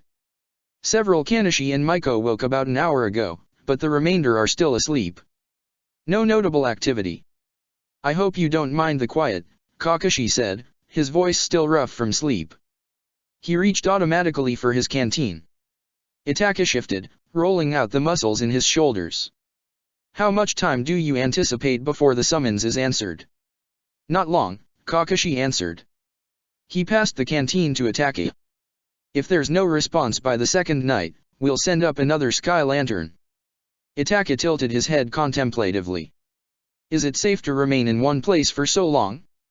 The trail we left may draw hunters to the shrine. Kakashi allowed. However, we left little more than scent, and not many will recognize us by that alone. Slipping away shouldn't be too difficult as long as we haven't been identified. Kakashi, on his own, was very difficult to catch for the same reasons that made him one of Konoha's top tracking and assassination specialists, heightened Heitake senses notwithstanding. He had probably trained whichever Umbu hunter had ended up replacing him. Itaki was no slouch himself. Even at 11, when he'd first joined Kakashi's team, he had quickly proven his abilities in stealth and infiltration. He could vanish like a ghost from the forest or the middle of a town, and those who did manage to track him generally didn't come out the other side alive. But paranoia, not arrogance, kept them alive. They could rest here but they wouldn't relax, always waiting for the other shoe to drop. Fortunately, it didn't come to that. At sunset, after a day of slow katas performed in a cramped room and silent meditation in one of the smaller worship hayden, Yoichi knocked on their door once more. There was another chakra signature with him, one whose scent Kakashi didn't immediately recognize, and from the sound of their footsteps and the wood beneath their feet, they were smaller in build than the Kanishi. He glanced at Itaki, who rose slowly and slipped to the corner closest to the door, a hand tucked behind him discreetly above the holster concealed at the small of his back. Itaki nodded once. Kakashi opened the door. Kanishi-san. You have a guest, Yoichi said gravely, giving Kakashi a nod. This is Ifuku-san. She is a candle maker from the town of Kounan. Perhaps you would like to discuss with her the creation of a memorial candle for your father. I appreciate your thoughtfulness, Kanishi-san, Kakashi said, bowing slightly to both him and the young woman at his shoulder, who inclined her head gracefully. Please, come in, Ifuku-san. Kakashi recognized the kunoichi on sight, though he knew her as Nakata Taishi, a Shinrei bullet in Chiryunin who'd finished her 2-year Umbu enlistment when Kakashi was 19. He had led the extraction team for her missions on at least 3 occasions. She waited until he had closed the door behind them and activated another auto seal before greeting him with, "Fallen blossoms don't return to the branch. So wake from death and return to life," replied Kakashi. She smiled. Heitake Teiku. I didn't expect to see you here. Taishi, Kakashi returned. It's just Kakashi. Itaki's narrow-eyed stare prickled at his back, ever alert, but he held his tongue. I'm filling in this time. You remember Itaki? Taishi's eyes jumped to Itaki's face and skittered away. I do. Itaki let his hand drop from his holsters slowly, moving to seat himself on his futon with carefully projected movements. Have you been well? Kakashi asked. He tucked his hands in his pockets and ambled over to the edge of his own futon. Sit, he invited, sinking down cross-legged. Taishi sat, reluctantly, crouched back on her heels with a direct line towards the door. I don't remember you being the point of contact out here. It's a recent development, Taishi answered. I was the backup. Kauji got caught in a Konoha Kumo skirmish up north. He didn't make it. The team's down a member, but with the inactivation orders, we didn't get a replacement. She glanced at him. If you're here, you must have news from Kiri. This is the official reactivation order, Kakashi confirmed. The Yondaime Mizukage is dead, the Kiri civil war is over. Taishi huffed out a half laugh, half sigh. I don't believe it. You're actually insane, no offense. She ran a hand through her short-cropped hair. Halfway home, she said, a crooked grin spreading across her face. She paused, and her face froze in a rictus of trepidation. My team was talking and there's a 92% chance Terumi May will betray us based on Kiri's socio-cultural patterns, and if you're here, that's an opportunity to make a move with two major players out of the picture. Did they try to backstab you yet? Immediately, Itaka said dryly. It was a very half-hearted attempt, Kakashi interjected reassuringly. Terumi only tried to have me killed once, and she did seem at least a little contrite about it afterwards. Itaka frowned. That is likely because she wishes to. She's made some concessions to Tsunadeheim, Kakashi interrupted, before Itaka could finish explaining May's frighteningly amorous intentions for him. The situation is stable, so we're reopening communications with the covered teams on the main continent. Copy that, said Taishi, eyeing Itaka with more curiosity than wariness now. Itaka blinked at Kakashi innocently. What's the situation here? Kakashi asked, giving Itaka a droll stare before returning his attention to Taishi. In U. Taishi chewed her lip. Western U is the highway of choice for Konoha and Kumo to strike at each other. There's a lot of shinobi traffic, but there were only a handful of skirmishes that spilled over the borders from either Hai no Kuni or Kaminari no Kuni through Shimo. Eastern U is pretty calm, apart from the refugees fleeing from the west. This side of the country is ignoring the hostilities as best they can, since U's official stance is neutrality. I don't have the status on any other operatives, but apart from Kauji, my team is operational. Kakashi nodded. Spread the word. Orders will start coming out in the next few weeks. He hesitated and glanced at Itaka. Give us a minute, Itaka. Itaka dipped his head. He rose without complaint, shrugging his cloak on over his shoulders and sliding out the door. It shut behind him with a soft tap, and his footsteps faded down the stairs. Taishi watched him go with a furrow between her eyebrows. Taishi, I'm giving you a code phrase, Kakashi said, and Taishi's full attention snapped back to him. Itaka will have the other half. No matter what you hear about him, if he gives you the other half, you do as he says. Do you understand? Taishi's frown deepened. Hi, she replied automatically. But. Especially if I'm dead, Kakashi added, and Taishi balked. Hey, take Teika. Kakashi, he corrected again. Taishi, think about it, Kakashi said. Tell me truthfully if you can do this without telling anyone else, not even your team. Taishi's eyes flickered up to him and away, uncertain and electrified and just a touch resentful. I can't be your first choice for this, she said, stalling. You're the only choice, Kakashi said relentlessly. We don't have a lot of time. You just need to know that I trust Itaka, and I trust you. He glanced over with a hooded eye. I can trust you, can't I? Of course, Taishi said, the honest anxiety in her voice enough to convince Kakashi of her sincerity. I mean, I'm just a Chiryunin, I'm not even supposed to be here. You're supposed to be in Konoha. We all are, Kakashi broke in, and watched her face fall in the split second before she composed herself. If anything happens to the troops in Kiri, Itaka will be the ranking member of Hanabiha, but he won't be in a position to take command directly. Taishi was an information and infiltration specialist, she could hear what Kakashi wasn't saying. Why are you telling me this? Taishi asked, a hint of desperation tainting her voice. You barely know me, I could be a mole. Or I could be captured and tortured or killed. Shouldn't whoever you choose should be at least a Takujo, if not a Jounin? Don't get caught. You're a capable kunoichi, I wouldn't have asked you otherwise. He paused for a beat.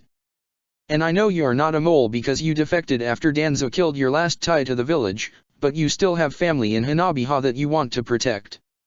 Taishi's younger brother had made the mistake of expressing his suspicions over the Sandame's assassination at the wrong place at the wrong time. His arrest and those of 3 others was followed by a swift execution for the crimes of sedition, mutiny, and conspiracy to commit treason. Their older sister and surrogate mother, in the middle of a 2-week mission when the fall happened, had taken her entire team AWOL to the assembling yet unnamed Hanabiha rather than return to Konoha.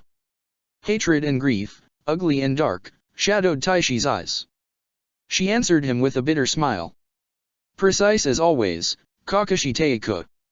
You're right. I can do it. Halfway home, Kakashi reminded her, relief and regret loosening the tension in his chest. Taishi nodded silent agreement, but the exhaustion slumping her shoulders overpowered her earlier thrill. The cramped room was windowless, but the night was slipping past. They all needed rest. Kakashi said, your prompt is, a candle to light candles and burn itself. The spirit of self-sacrifice. His response will be, no fear of a lack of wood to burn in the green hills. There is always hope. Acknowledged. And, Kakashi Teiko, the corner of her mouth quirked up, reluctantly sardonic. It is good to see you again. Under the scarf looped around the bottom half of his face and beneath the mask below that, Kakashi smiled too.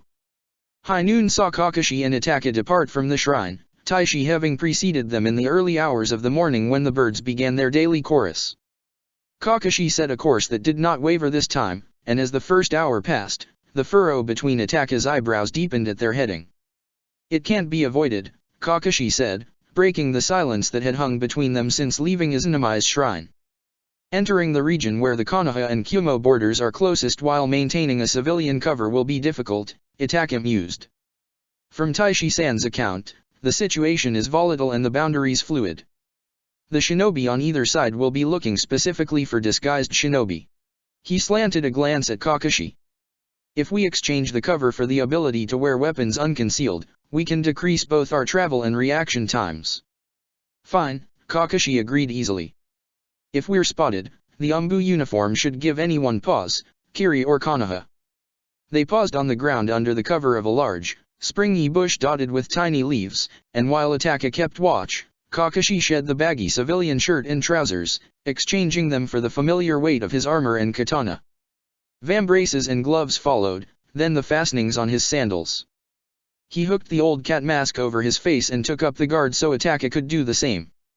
Itaka's armor hung on him loosely, the shoulders just a little too wide and the bottom edge overlapping the top half of his belt. 16 was still on the young side for Umbu, and Itaka was shorter and slighter than other shinobi his age. Stealing his current set of armor had taken time and patience as well as the mortification and possibly reprimand or demotion of a hapless Umbu operative caught alone in a seedy motel room. Kakashi stepped over to tighten the straps Itaka couldn't reach.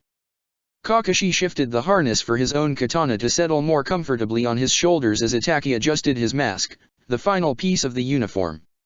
I'll take point, said Kakashi. Maintain silence from here out. Itaka's mask dipped acknowledgement, and Kakashi turned and leapt for the trees. The massive trees of Hinokuni dwarfed Yu's forests by far, and rather than the comfortably broad boughs one could use to travel in a relatively straight line, moving by the trees here needed more dexterity and concentration.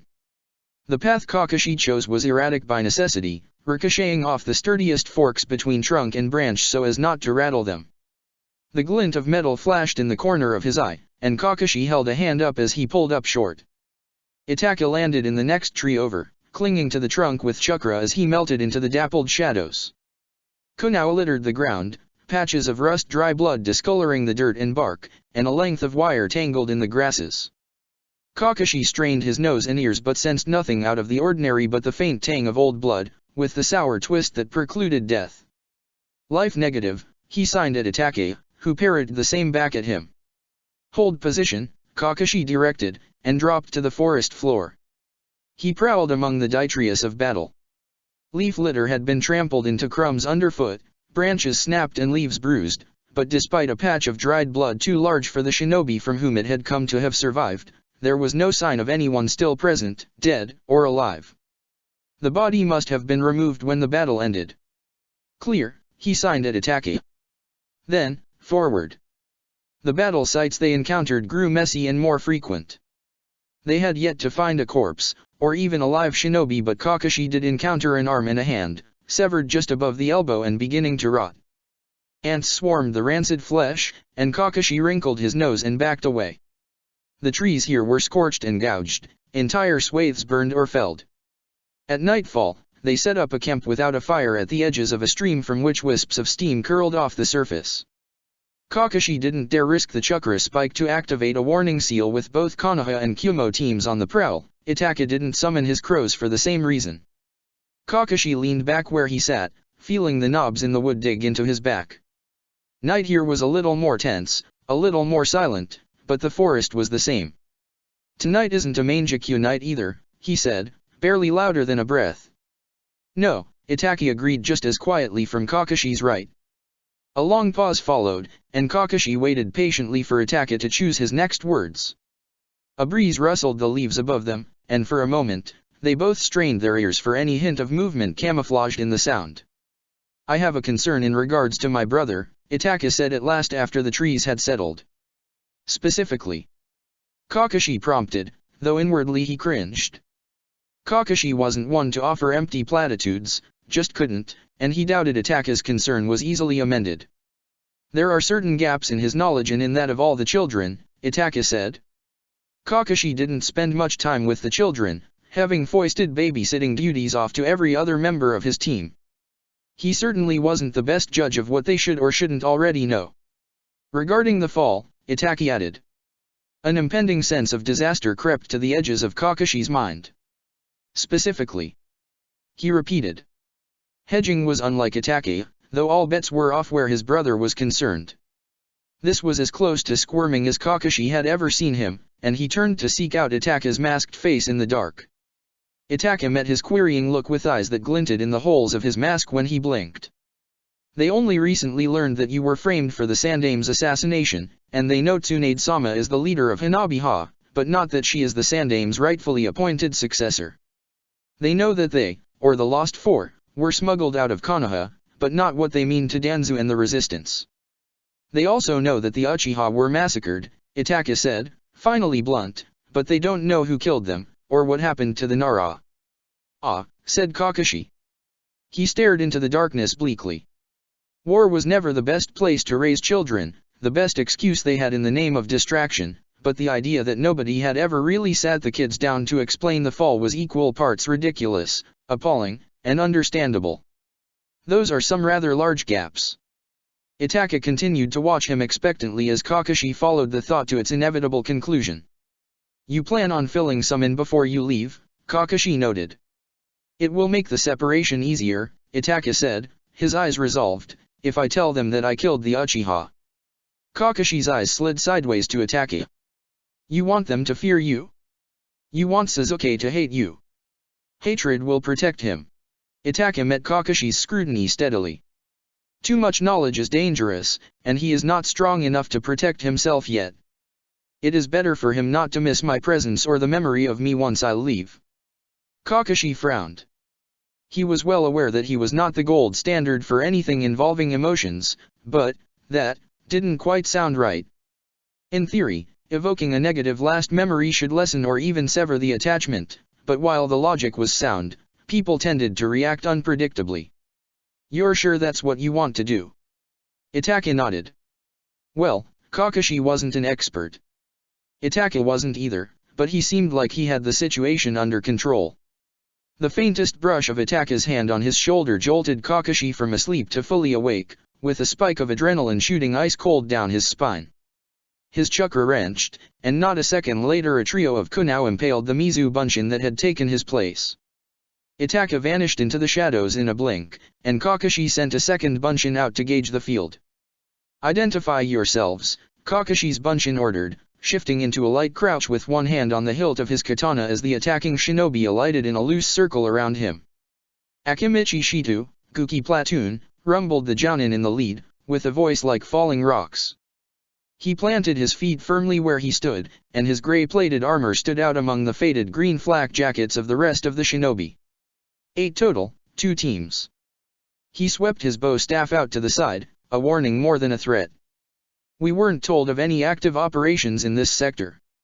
A platoon named for fortitude. These teams were a border patrol, most likely, sweeping the territory Konoha had staked out in Yu as Kumo must have done in Shimo. No, you weren't, Kakashi's Bunshin answered curtly. This is a sensitive mission. Move along, and next time, watch the friendly fire. Shita hesitated, studying the armor and mask. A Ninken barked from behind Kakashi, "Hi," and warning, and he gritted his teeth even as its Inyazuka partner snapped, "Hey, take!" and lunged. Itaka's fireballs streaked through the shadows on the far side of the clearing, crimson concealing the white-hot cores until the crash of impact, and the teams scattered. Kakashi whipped out 2 more Mizu Bunshin in quick succession to intercept the Inyazuka and her Ninken, unsheathed his katana with a hiss, and launched himself at the Akimichi. Jounin earned their rank honestly, and Shita caught the blade on his staff with a ringing crash despite the considerable force Kakashi had used. Kakashi disengaged, swinging around lightning fast with a backhanded slash for the gap between his armor plates. Shita blocked with a single fist, the metal plating the back of the glove shielding his hand from the blade, and spun his staff in the other. Kakashi leapt backwards, but Shita swung hard and fast and caught him in the ribs mid-step. Kawarimi! Behind him, his clone exploded into a spray of water as Shita's bow completed its arc. The Inyazuka yelped, alarmed, as Kakashi twisted coming out of the substitution, and she swerved hard to avoid his scything blade. Another substitution, and the hilt of his katana cracked down on her Ninken's skull, sending the hound tumbling into the dirt with a whine that cut off abruptly. Get away from her, the Inyazuka snarled, pouncing for Kakashi with clawed hands as her canines elongated in her mouth. Chakra bubbled into the air around her, seething from her form. Kakashi pivoted out of the way, then flipped backwards over Shita's head just as the Jounin slammed an oversized fist into the ground where he'd been standing. The ground rattled, and the spindly yew trees groaned and topped around the point of impact. Kakashi landed in a light crouch, splitting off another Bunshin and melting backwards into the shadows as it darted forward to meet the other Jounin just as Kakashi's other Bunshin sprang to intercept the Inyazuka. The last 2 members of Shita's team, a Taijutsu specialist and trap specialist, tag-teamed Kakashi's first decoy Bunshin without success, loops of wire closing around empty air as the clone twisted and ducked just out of reach with every strike, and some dozen meters away, he caught a glimpse of Itaka flitting through the trees, luring the other team on a fruitless hunt. The Inyazuka's Bunshin opponent splashed into a puddle as she struck a vicious blow in its midsection, and when her eyes flicked directly to Kakashi, led by her nose, he formed yet another Mizu Bunshin. Her answering snarl was wild and frustrated, and she pounced furiously. Kakashi backpedaled as the clone intercepted her, leaping up and ricocheting off a tree trunk as his hands flashed through seals. "Righten, Jiamu," he intoned, and with a hiss snap a net woven from strands of lightning spewed out into the clearing just as each of his Mizu Bunshin lunged for their opponents in synchrony. Kakashi slammed an extra jolt of chakra into the jutsu just as it caught its targets. The Mizu Bunshin exploded into sizzling balls of lightning and steam, and raw screams shattered the illusion of stillness in the night as the clearing lit up in crackling white-blue. The Raiden extinguished abruptly, darkness rushing back in accompanied by the stench of burnt cloth and flesh. Kakashi crouched where he was, straining his senses for any sign of a counter-attack. He opened Obito's Sharingan tentatively, eyeing the wisps of chakra coming off the prone bodies scattered across the forest floor, the steady if dim lights at their cores. Nothing moved, and he let out a quiet breath. He stood and sheathed his blade back over his shoulder. Itaka joined him as he picked his way out of the scorched clearing, unruffled and marred only by a narrow scratch down the front of his armor. "Status on yours?" Kakashi asked, temporarily giving up the order on silence since they had somewhat disrupted it already. "Neutralized," Itaki answered. His eyes pinched slightly in a frown. "Are you injured, Teiku?" Kakashi bit down the instinctive no to take stock, and only then did he register that the dull ache in his only slightly not unbroken arm had sharpened into a pinch. "No," he said anyways, giving his arm a betrayed stare.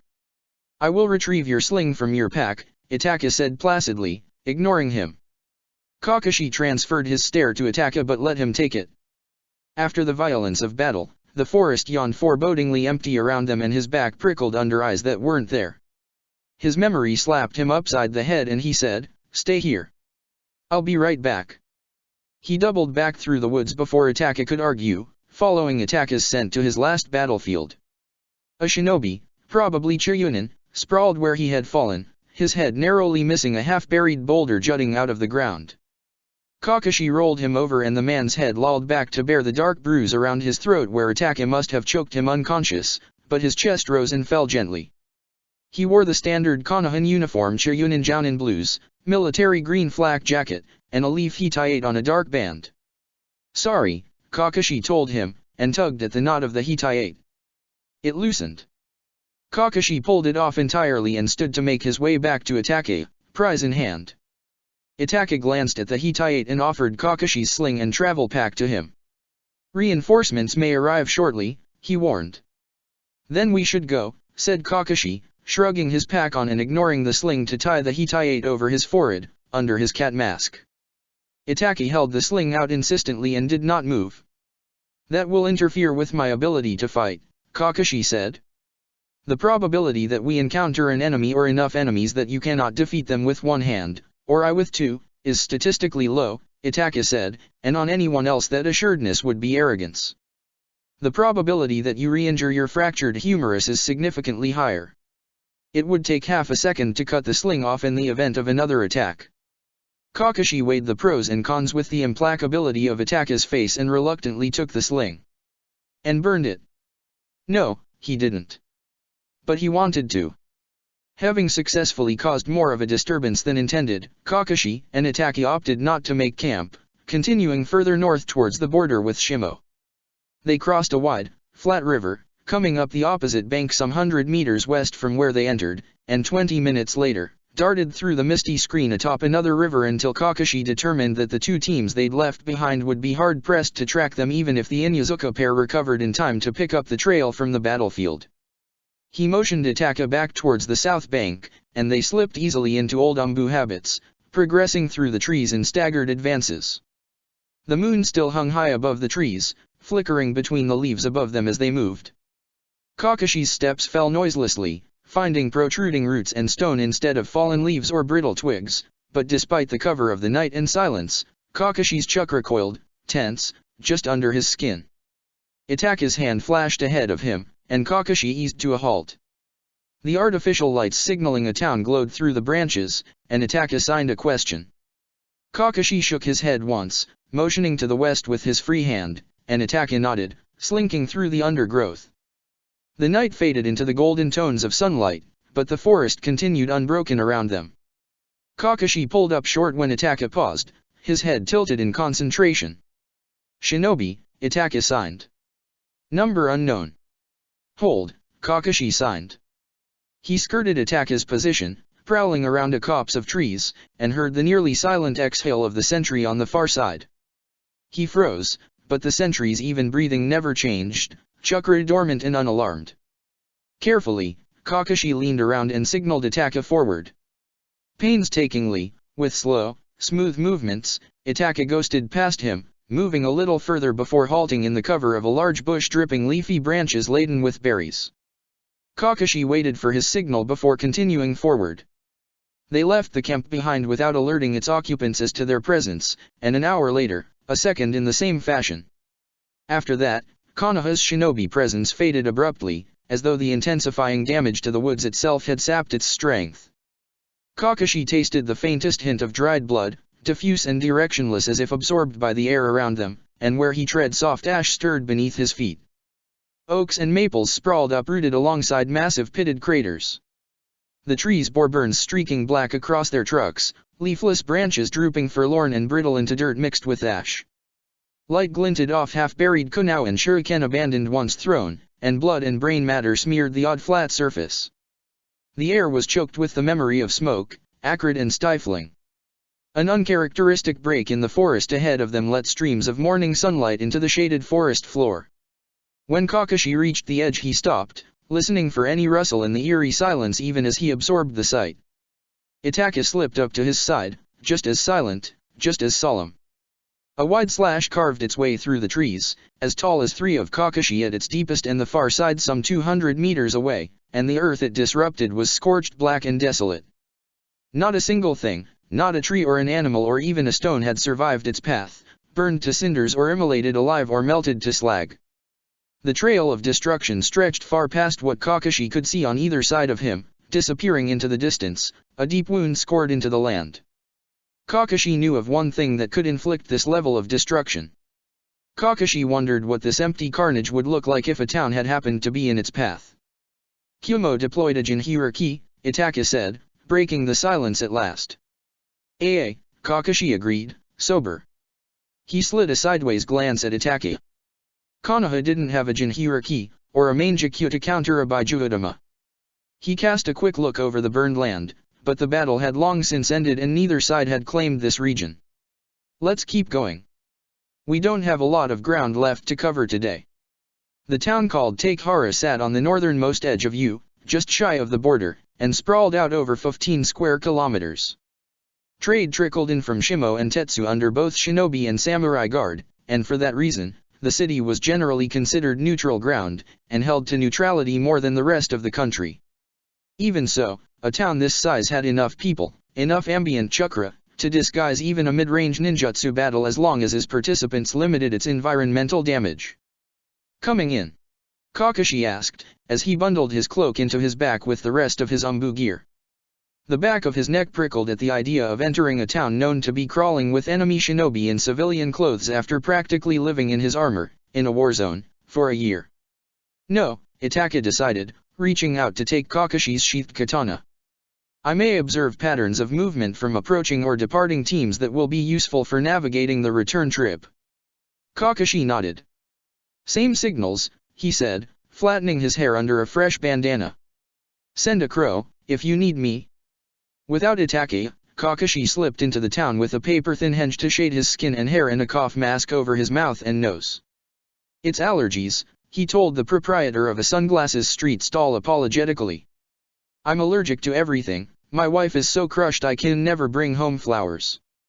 The aging woman clucked sympathetically. Poor dear. What's she like? Pretty. Very, Kakashi said.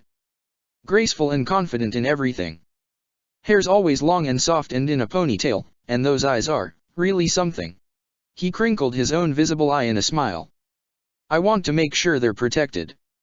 I thought I could get us matching ones. You're such a sweetheart, said the shopkeeper, watching him pick up a pair of shades and try them on. But whatever happened to your eye? Accident with a kitchen knife when I was a kid, explained Kakashi. She nodded at his arm. And that horse got away from me when I was hooking her up to the plow. The woman frowned, shaking her head despairingly. Bit of a klutz, are we, dear? I'm a bit of a fixer-upper, Kakashi agreed cheerfully, shrugging his good shoulder. He tapped his sunglasses and held up a second pair. How much for these? Kakashi credited his ability to wander through Takehara wearing sunglasses, a cough mask, and a tattered bandana without immediately being identified as a shinobi and attacked to the fact that Takehara's villagers were simply much weirder than him. A woman wearing goggles with her hair in 2 long tails down her back strode past, her puffy sleeves overshadowed by the strings of flowers around her neck and bright yellow geta on her feet.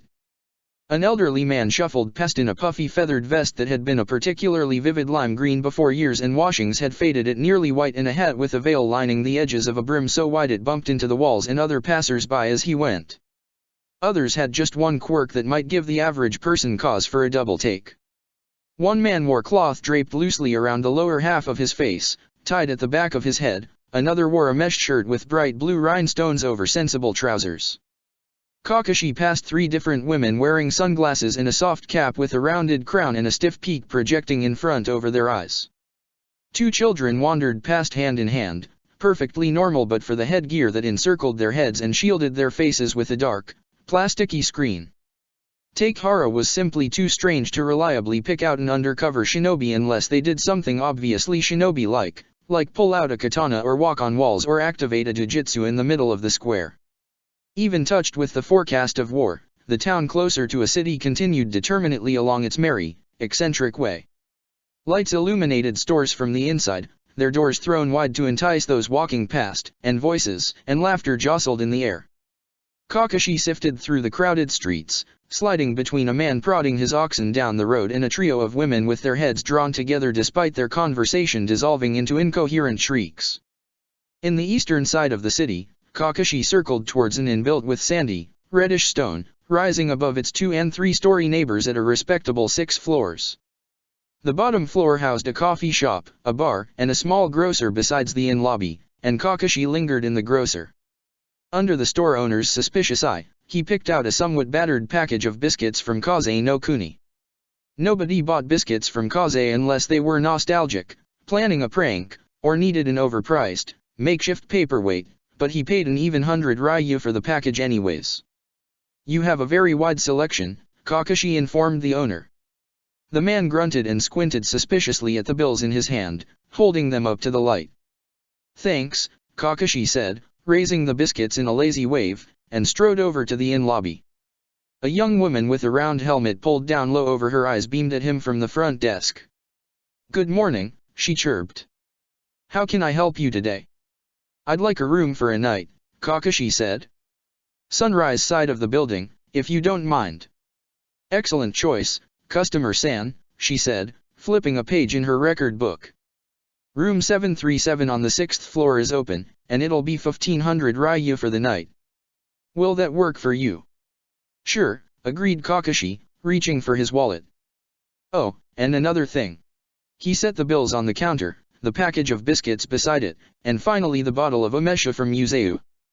"I'm an old friend of Benjiro. Could you pass those along to him? Tell him it's from Shikafusa." "Oh, you know the manager.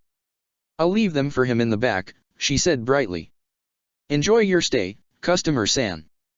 1500 ryu bought a night in a nice, single room with a table and 2 chairs, a wardrobe, and a bed. The window, flecked with dirt, overlooked the eastern markets. Kakashi dropped his pack on the table, checking the room over quickly, and set a simple alarm with an open pouch of coins balanced on the doorknob before deeming it safe to take a seat on the bed. It dipped under his weight, soft and giving, and he lay back experimentally. It swallowed him entirely.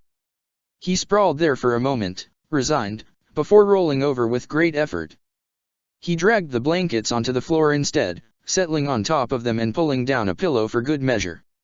Now, his mission was to wait.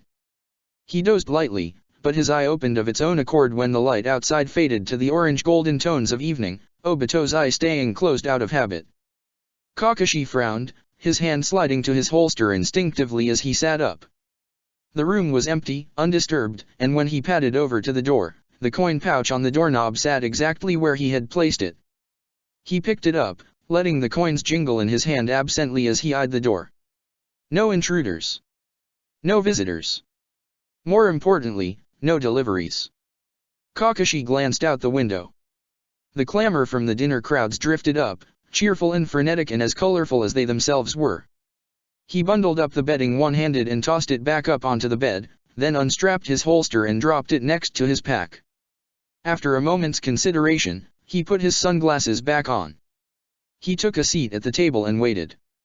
As dusk approached, a floorboard outside creaked, brushing just at the edge of his hearing range.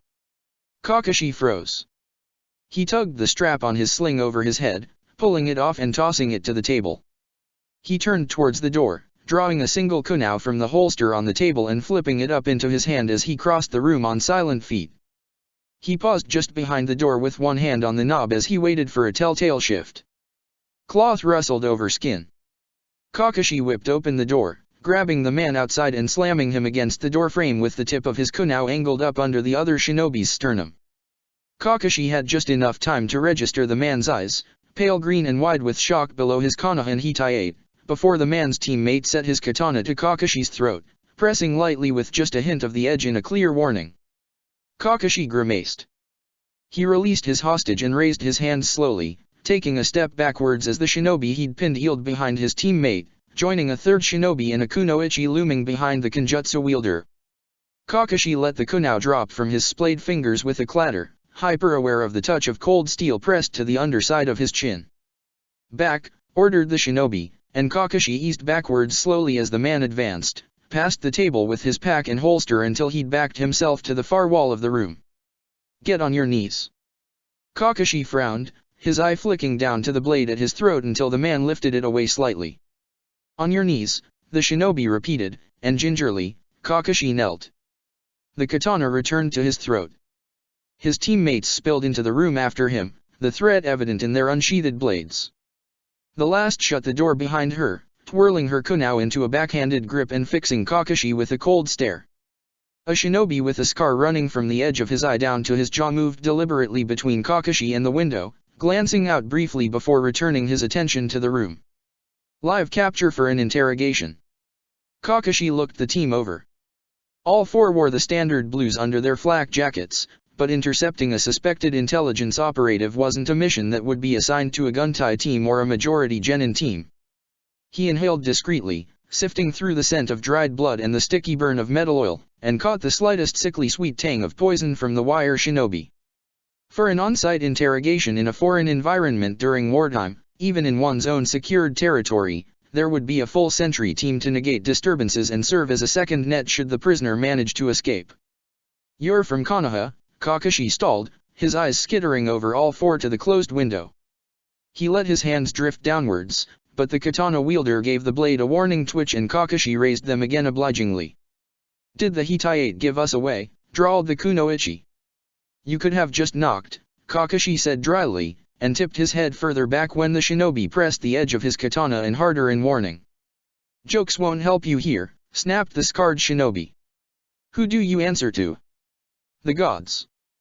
Kakashi tried.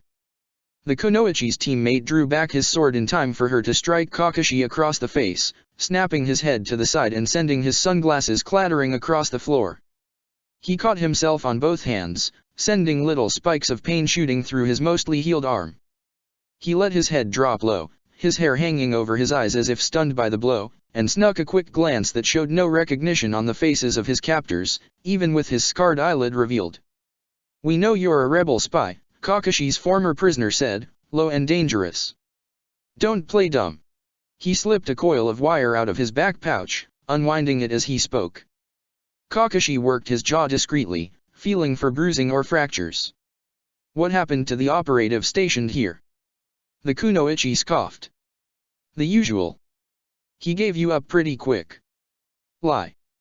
"This team came prepared to bag a spy, not a combat jounin carrying reactivation orders. Captured, though, and probably to be killed once they finished with Kakashi." "You've brought your entire team just to grab me," he said idly. "And, a second team as backup securing the perimeter. Don't you think that's overkill? Are you trying to catch my reinforcements, too?" "You're here by yourself," the scarred shinobi said, tapping his kunao against the windowsill.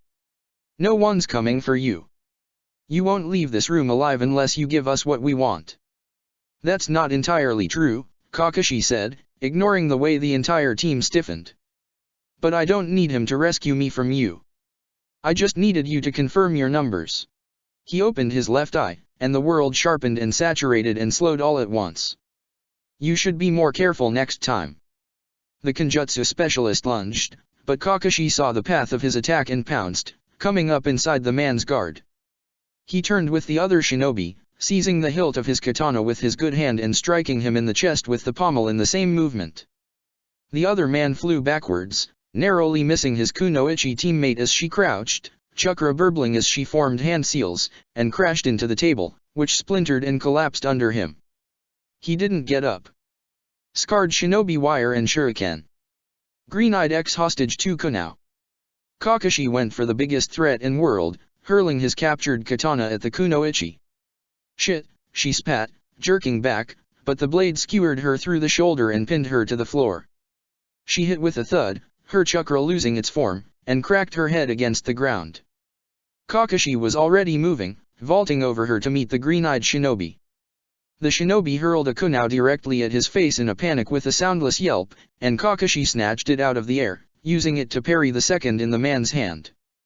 The other shinobi struck again, desperately, but Kakashi ducked easily, slamming the ring of the kunao into his arm just below his wrist. The bone broke with a loud crack, and Kakashi took the opening to kick him into the wall. His cry cut off sharply as he hit and collapsed to the base of the wall. Kakashi closed Obito's Sharingan as he turned and the drain on his chakra abated abruptly. A shuriken sliced through the air on either side of him, the attached wires glinting in the fading light, and he leapt straight up onto the ceiling before they could encircle him. He sent his kunai hurtling at the scarred shinobi as the other man released the wires in favor of his own kunai. Kakashi dodged one kunai, leaned around a second, and flipped down off the ceiling practically on top of the other shinobi. He ignored the bared teeth and the reflexive punch as the man's snarl distorted the scar on his face, and snapped a hand out. He caught the man by the throat and dragged him backwards for 2 long paces as he gagged and clawed at Kakashi's hand, slamming the back of the shinobi's head into the wall and dropping him when his muscles went slack. The sudden stillness gave Kakashi pause. Outside, electric streetlights flickered on one by one, spilling faint yellow light in through the window. He stood motionless for a long moment, waiting to see if any of the shinobi were less unconscious than they appeared to be, or if the perimeter team would try a second ambush, but the seconds ticked past with nothing to break the silence. Kakashi let himself relax. He surveyed the destruction, dusting his hands off absently. He sifted through the remnants of the table for his sling, rolling the unconscious shinobi out of the way. His arm was starting to ache again. Then he hog-tied his would-be assailants with ninja wire, went through their pockets and holsters and equipment pouches, and robbed them blind of money and weapons alike, because Hanabiha was always short on resources. 4 standard sets of kunai and shuriken, 2 coils of wire, a katana maintenance kit, 3 of the standard weapons maintenance kits, and 5,000 ryu. He squirreled his haul away in his pack, knocked askew but intact, and sat back on his heels to strap on his holster and weapons pouch. He couldn't stay, not with the grab team here and the room in ruins. One team outside, though that was the intel he'd needed. "Thanks," he said to the incapacitated team, sling cradling his barely not completely healed arm, and shut the door behind him on his way out. The hallway was empty. Kakashi darted down the stairs to the 2nd floor and took the expedited exit through the window at the end of the hallway. He dropped down unnoticed in the alley between the coffee shop and a neighboring restaurant, landing in a crouch. He stretched his senses out, weathering the rank stench drifting from the dumpsters on either side of him, but he could hear or smell nothing out of the ordinary. He stood slowly, slipping out into the dinner crowds, and took a loop of the inn's perimeter. The sentry team should have been posted in the building lobby or in the nearby streets, but though Kakashi made no attempt to hide his holster or the way he checked over his shoulder every 5 steps, no one took the bait. He frowned, wandering around to the front doors again to peer into the lobby, but saw only a young couple talking to the receptionist as their 3 children climbed over the armchairs in the waiting area. He inhaled and caught the faint scent of the grab team, relatively fresh, less than an hour old. He backtracked, but following a scent in a high-traffic area was difficult even when he had his hound's 8 extra noses. Kakashi glanced up. A crow perched on the roof of the next building, a barely visible silhouette against the night sky. It cocked its head to the side and repeated, "Ka." "Ah." Kakashi took one long step into the alley and leapt straight up, landing on the edge of the roof. Itake's familiar chakra brushed against him as he landed, and Itake himself stood next to the neatly piled bodies of 4 Konohan a couple meters away, wiping a streak of blood from his eye absently. "I see you found the perimeter team," Kakashi observed. "Teiku," Itake greeted. "I followed this team in from the outskirts of the city and realized their objective when I saw you in the window. I assume your operative was compromised." "Yes," Kakashi agreed, rubbing a hand over his mask. Itake handed him his katana, and he shrugged into the harness. Itake watched him with a strange mixture of curiosity and resignation. "Will we proceed to the operative's replacement?" Kakashi shook his head. "The reactivation order for this sector can wait. I don't leave a man behind," he said. "We rescue him or we confirm his death." Itake merely nodded. He knew firsthand Kakashi's mode of operation. "I can summon my flock as eyes," he said. "However, their tracking capabilities are limited without knowledge of what their targets look like. The operative is Code 8 Masato, Chiyunin, 25 years old with a medium build. No identifying marks on his face. Dark brown hair, dark gray eyes," said Kakashi, quashing the uneasiness that rose at the back of his mind. He should have been inactivated for the past 10 months. Given that the grab team and the backup team were both in place within 8 hours and that the teams knew the signal but not the counter signal, either his capture must have been recent, his interrogators have only recently begun to break him, or he was prematurely killed. If either of the first apply, he must be held nearby, Itaka concluded. The backup team approached from outside the town, but they were not packed for travel. Their base camp is in Takehara or in the surrounding forest. Kakashi eyed the unconscious backup team. Will they be getting up anytime soon? Itaki appeared faintly abashed. I attempted a relatively benign Mangekyo Genjutsu on them, he explained, his tone perfectly even. I wished to see if a recovery would be possible without medical intervention.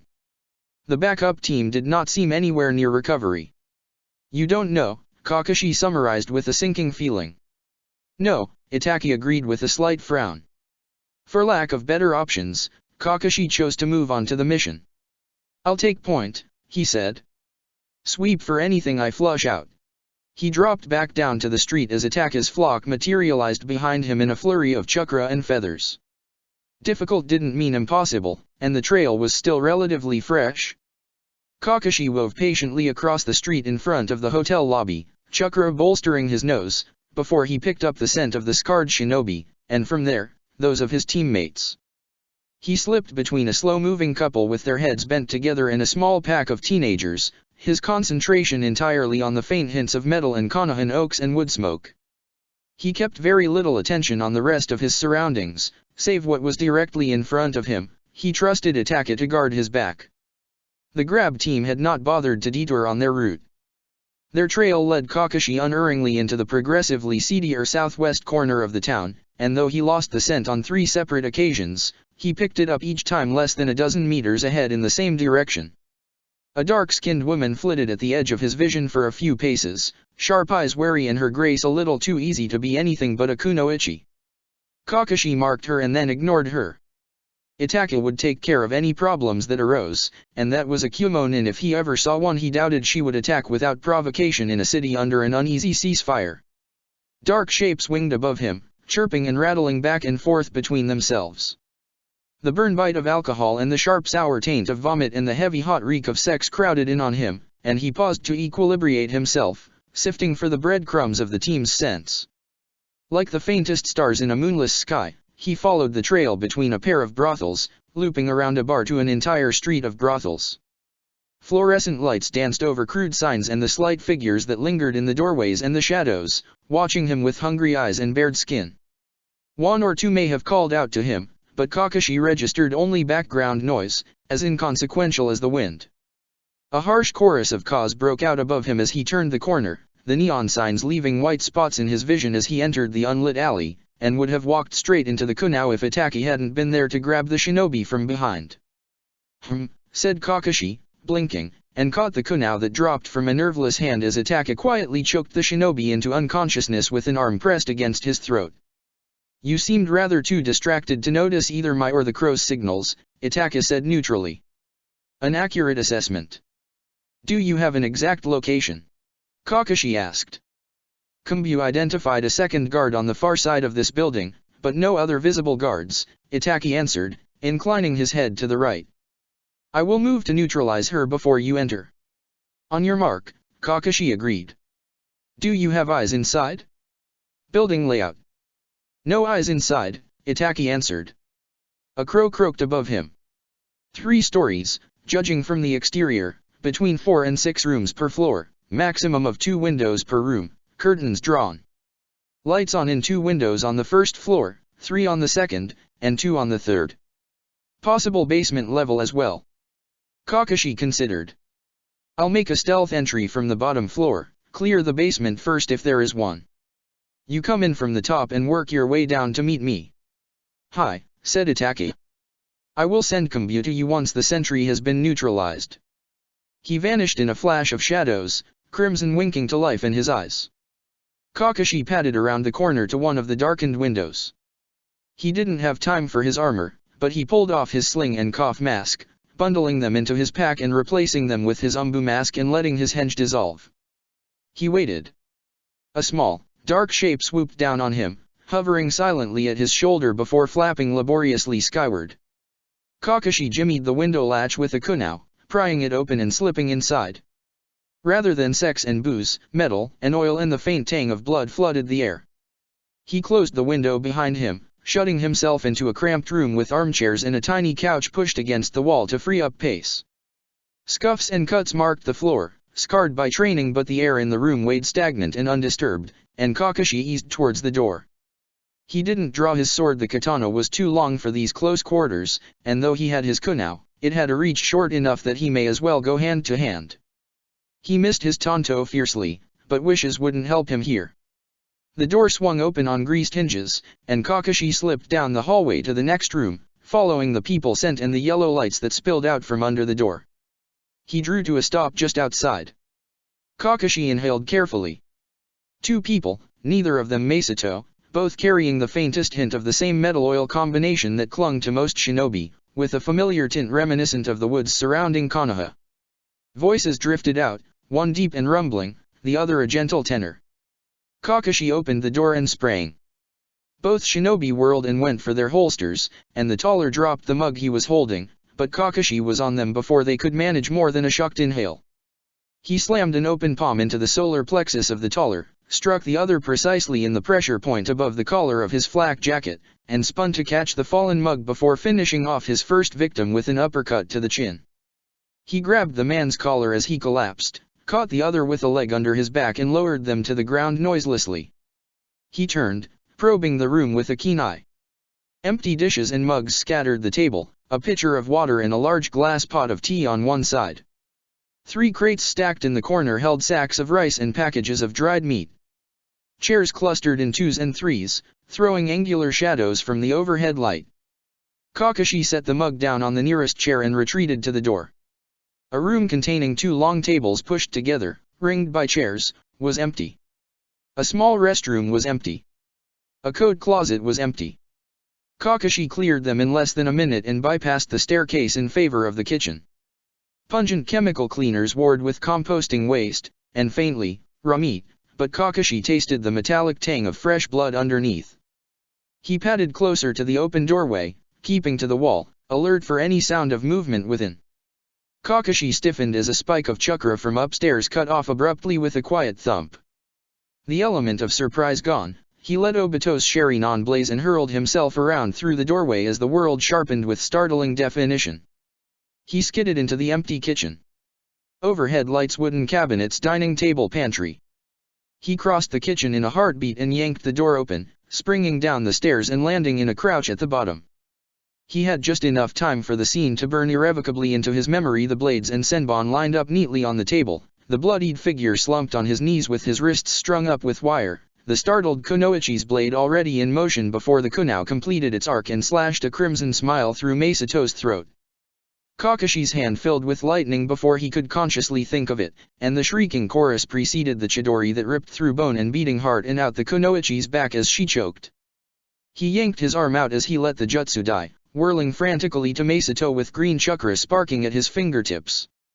But Iryu ninjutsu had never been Kakashi's strength despite what he'd learned from Rin, despite the ability he'd been gifted from Obito, and Masato's blood sprayed through his fingers as he clamped his hands over the mortal wound. The kunoichi had severed an artery and 2 veins, and nicked one more, and Kakashi patched the edges together desperately, sloppily, but Masato was losing too much blood and Kakashi couldn't start an infusion because he needed both hands to stop the bleeding. Kashi, Masato rasped, his breath bubbling and rattling in his throat. "I'm here," said Kakashi, but even as the words left his mouth Masato's fluttering pulse stuttered to a stop. Kakashi snarled silently, switching from Iryu chakra to lightning and shoving a jolt of energy straight into Masato's heart. His limbs jerked and flailed, his body shuddering from the electricity, but his heart didn't beat. A second, stronger jolt. Kakashi paused with his breath caught in his throat, but Masato stayed still and silent. The third left a patch of scorched skin, an acrid taste of singed hair in the air. Kakashi let his chakra crackle away, taking his anger and desperation and leaving him empty. Dead. Kakashi sat back on his heels and examined his hands clinically. Chidori was always intended to kill up close and messy, never a clean jutsu, but he had both Masato's blood on his hands and his killer's, drenched to his forearms and dripping onto his pants and soaking into the knees where the blood pooled on the floor. He sensed more than heard someone at the top of the stairs, and turned to see Itaka's crimson eyes flick around the room, on the Kunoichi's corpse, on Masato hanging by the wires, on the blood splattered and spilled, before landing on him. Wordlessly, he descended until he was standing at Kakashi's shoulder. "You knew him," Itaka said, matter of fact.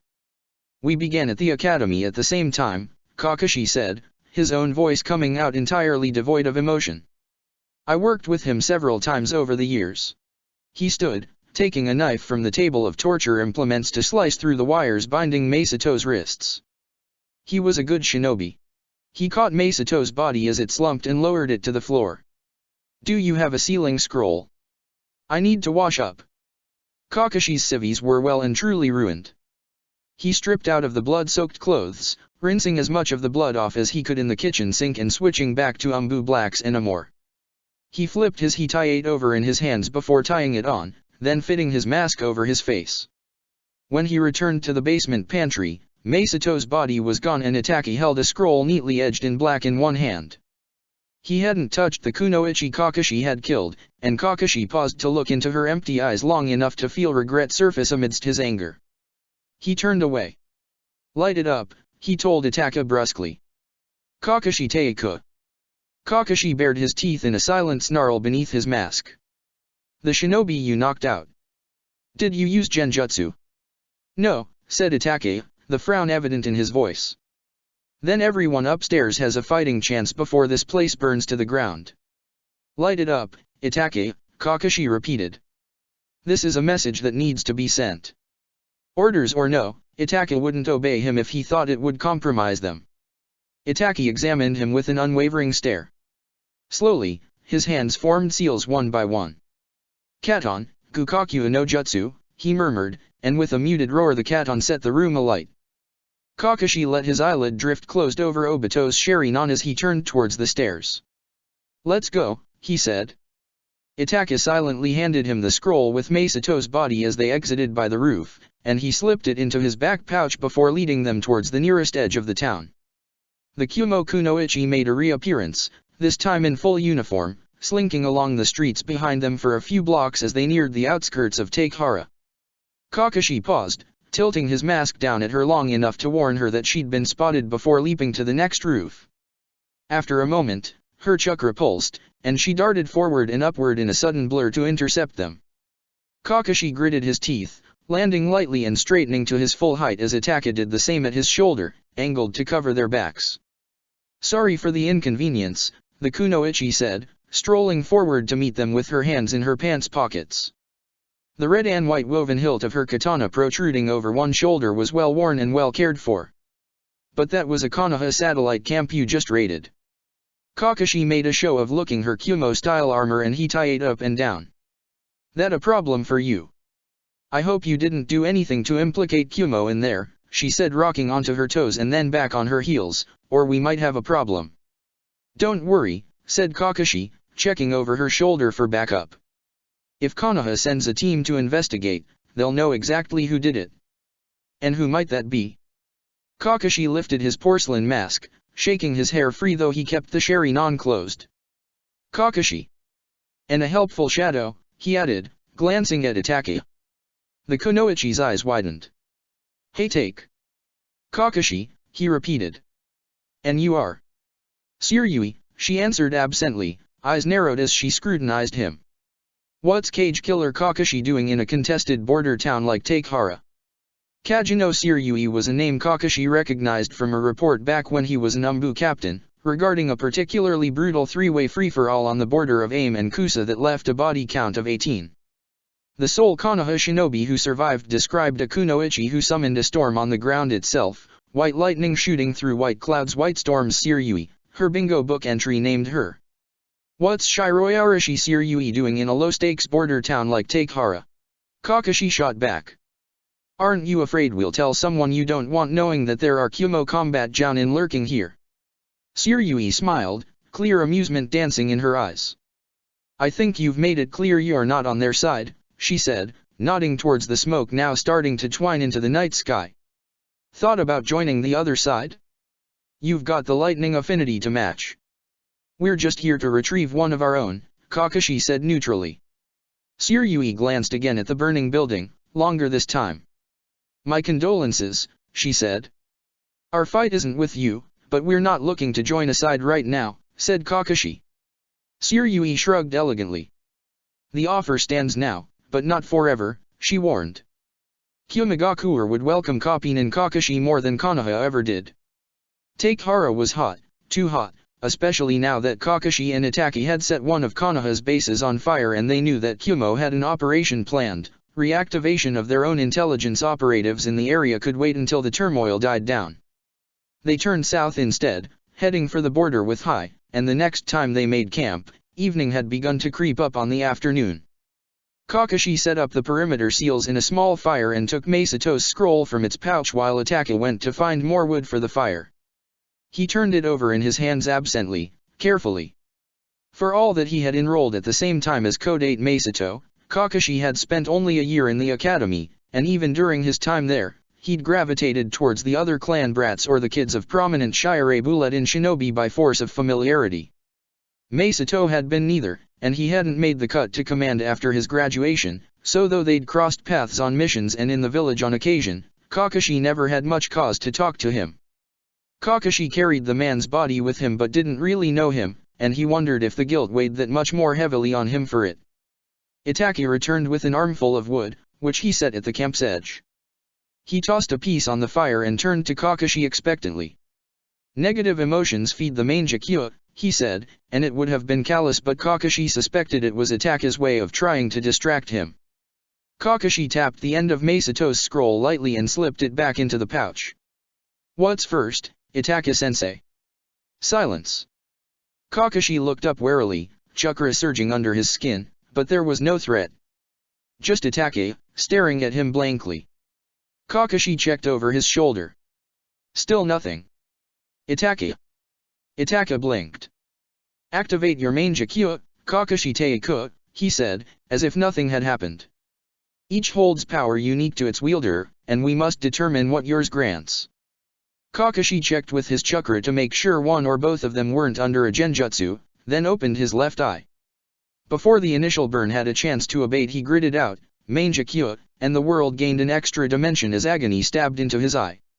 When he glanced up again Itachi was watching him, the triple-blade pinwheels in his own eyes revolving languidly. Itachi broke eye contact to reach to the side and pick up a piece of firewood from the pile. Kakashi tracked his movement in future and present time, superimposed on themselves in spectral form. Concentrate on this, he said, and set the wood down between them. Kakashi stared at it, pooling more chakra to the Mangekyo that sucked it in greedily. When he blinked, the impression burned itself into the inside of his eyelid. You want something to happen to it, Itachi continued, his voice quiet but steady in the background. Your chakra is formless until it reaches your eye, but the Mangekyo knows the shape it should take, let it happen. Kakashi's vision was starting to blur, from keeping his eye open so long or the future-present overlaid sight or the dizzying amount of chakra the Mangekyo devoured, but then he realized it wasn't his sight wavering at the edges, it was reality. The air rippled, gaining strength like a wave crashing down towards the shore as reality itself twisted into a spiral with the piece of wood at its epicenter. Give it a name, Itachi said, low but urgent. Give it an identity and it will be easier to call up the second time. Itachi's techniques were named for gods, Susanoo of the storms and Tsukiyomi of the moon, and Obito's deserved a label no less potent. Kamui, he said aloud. Authority of the gods.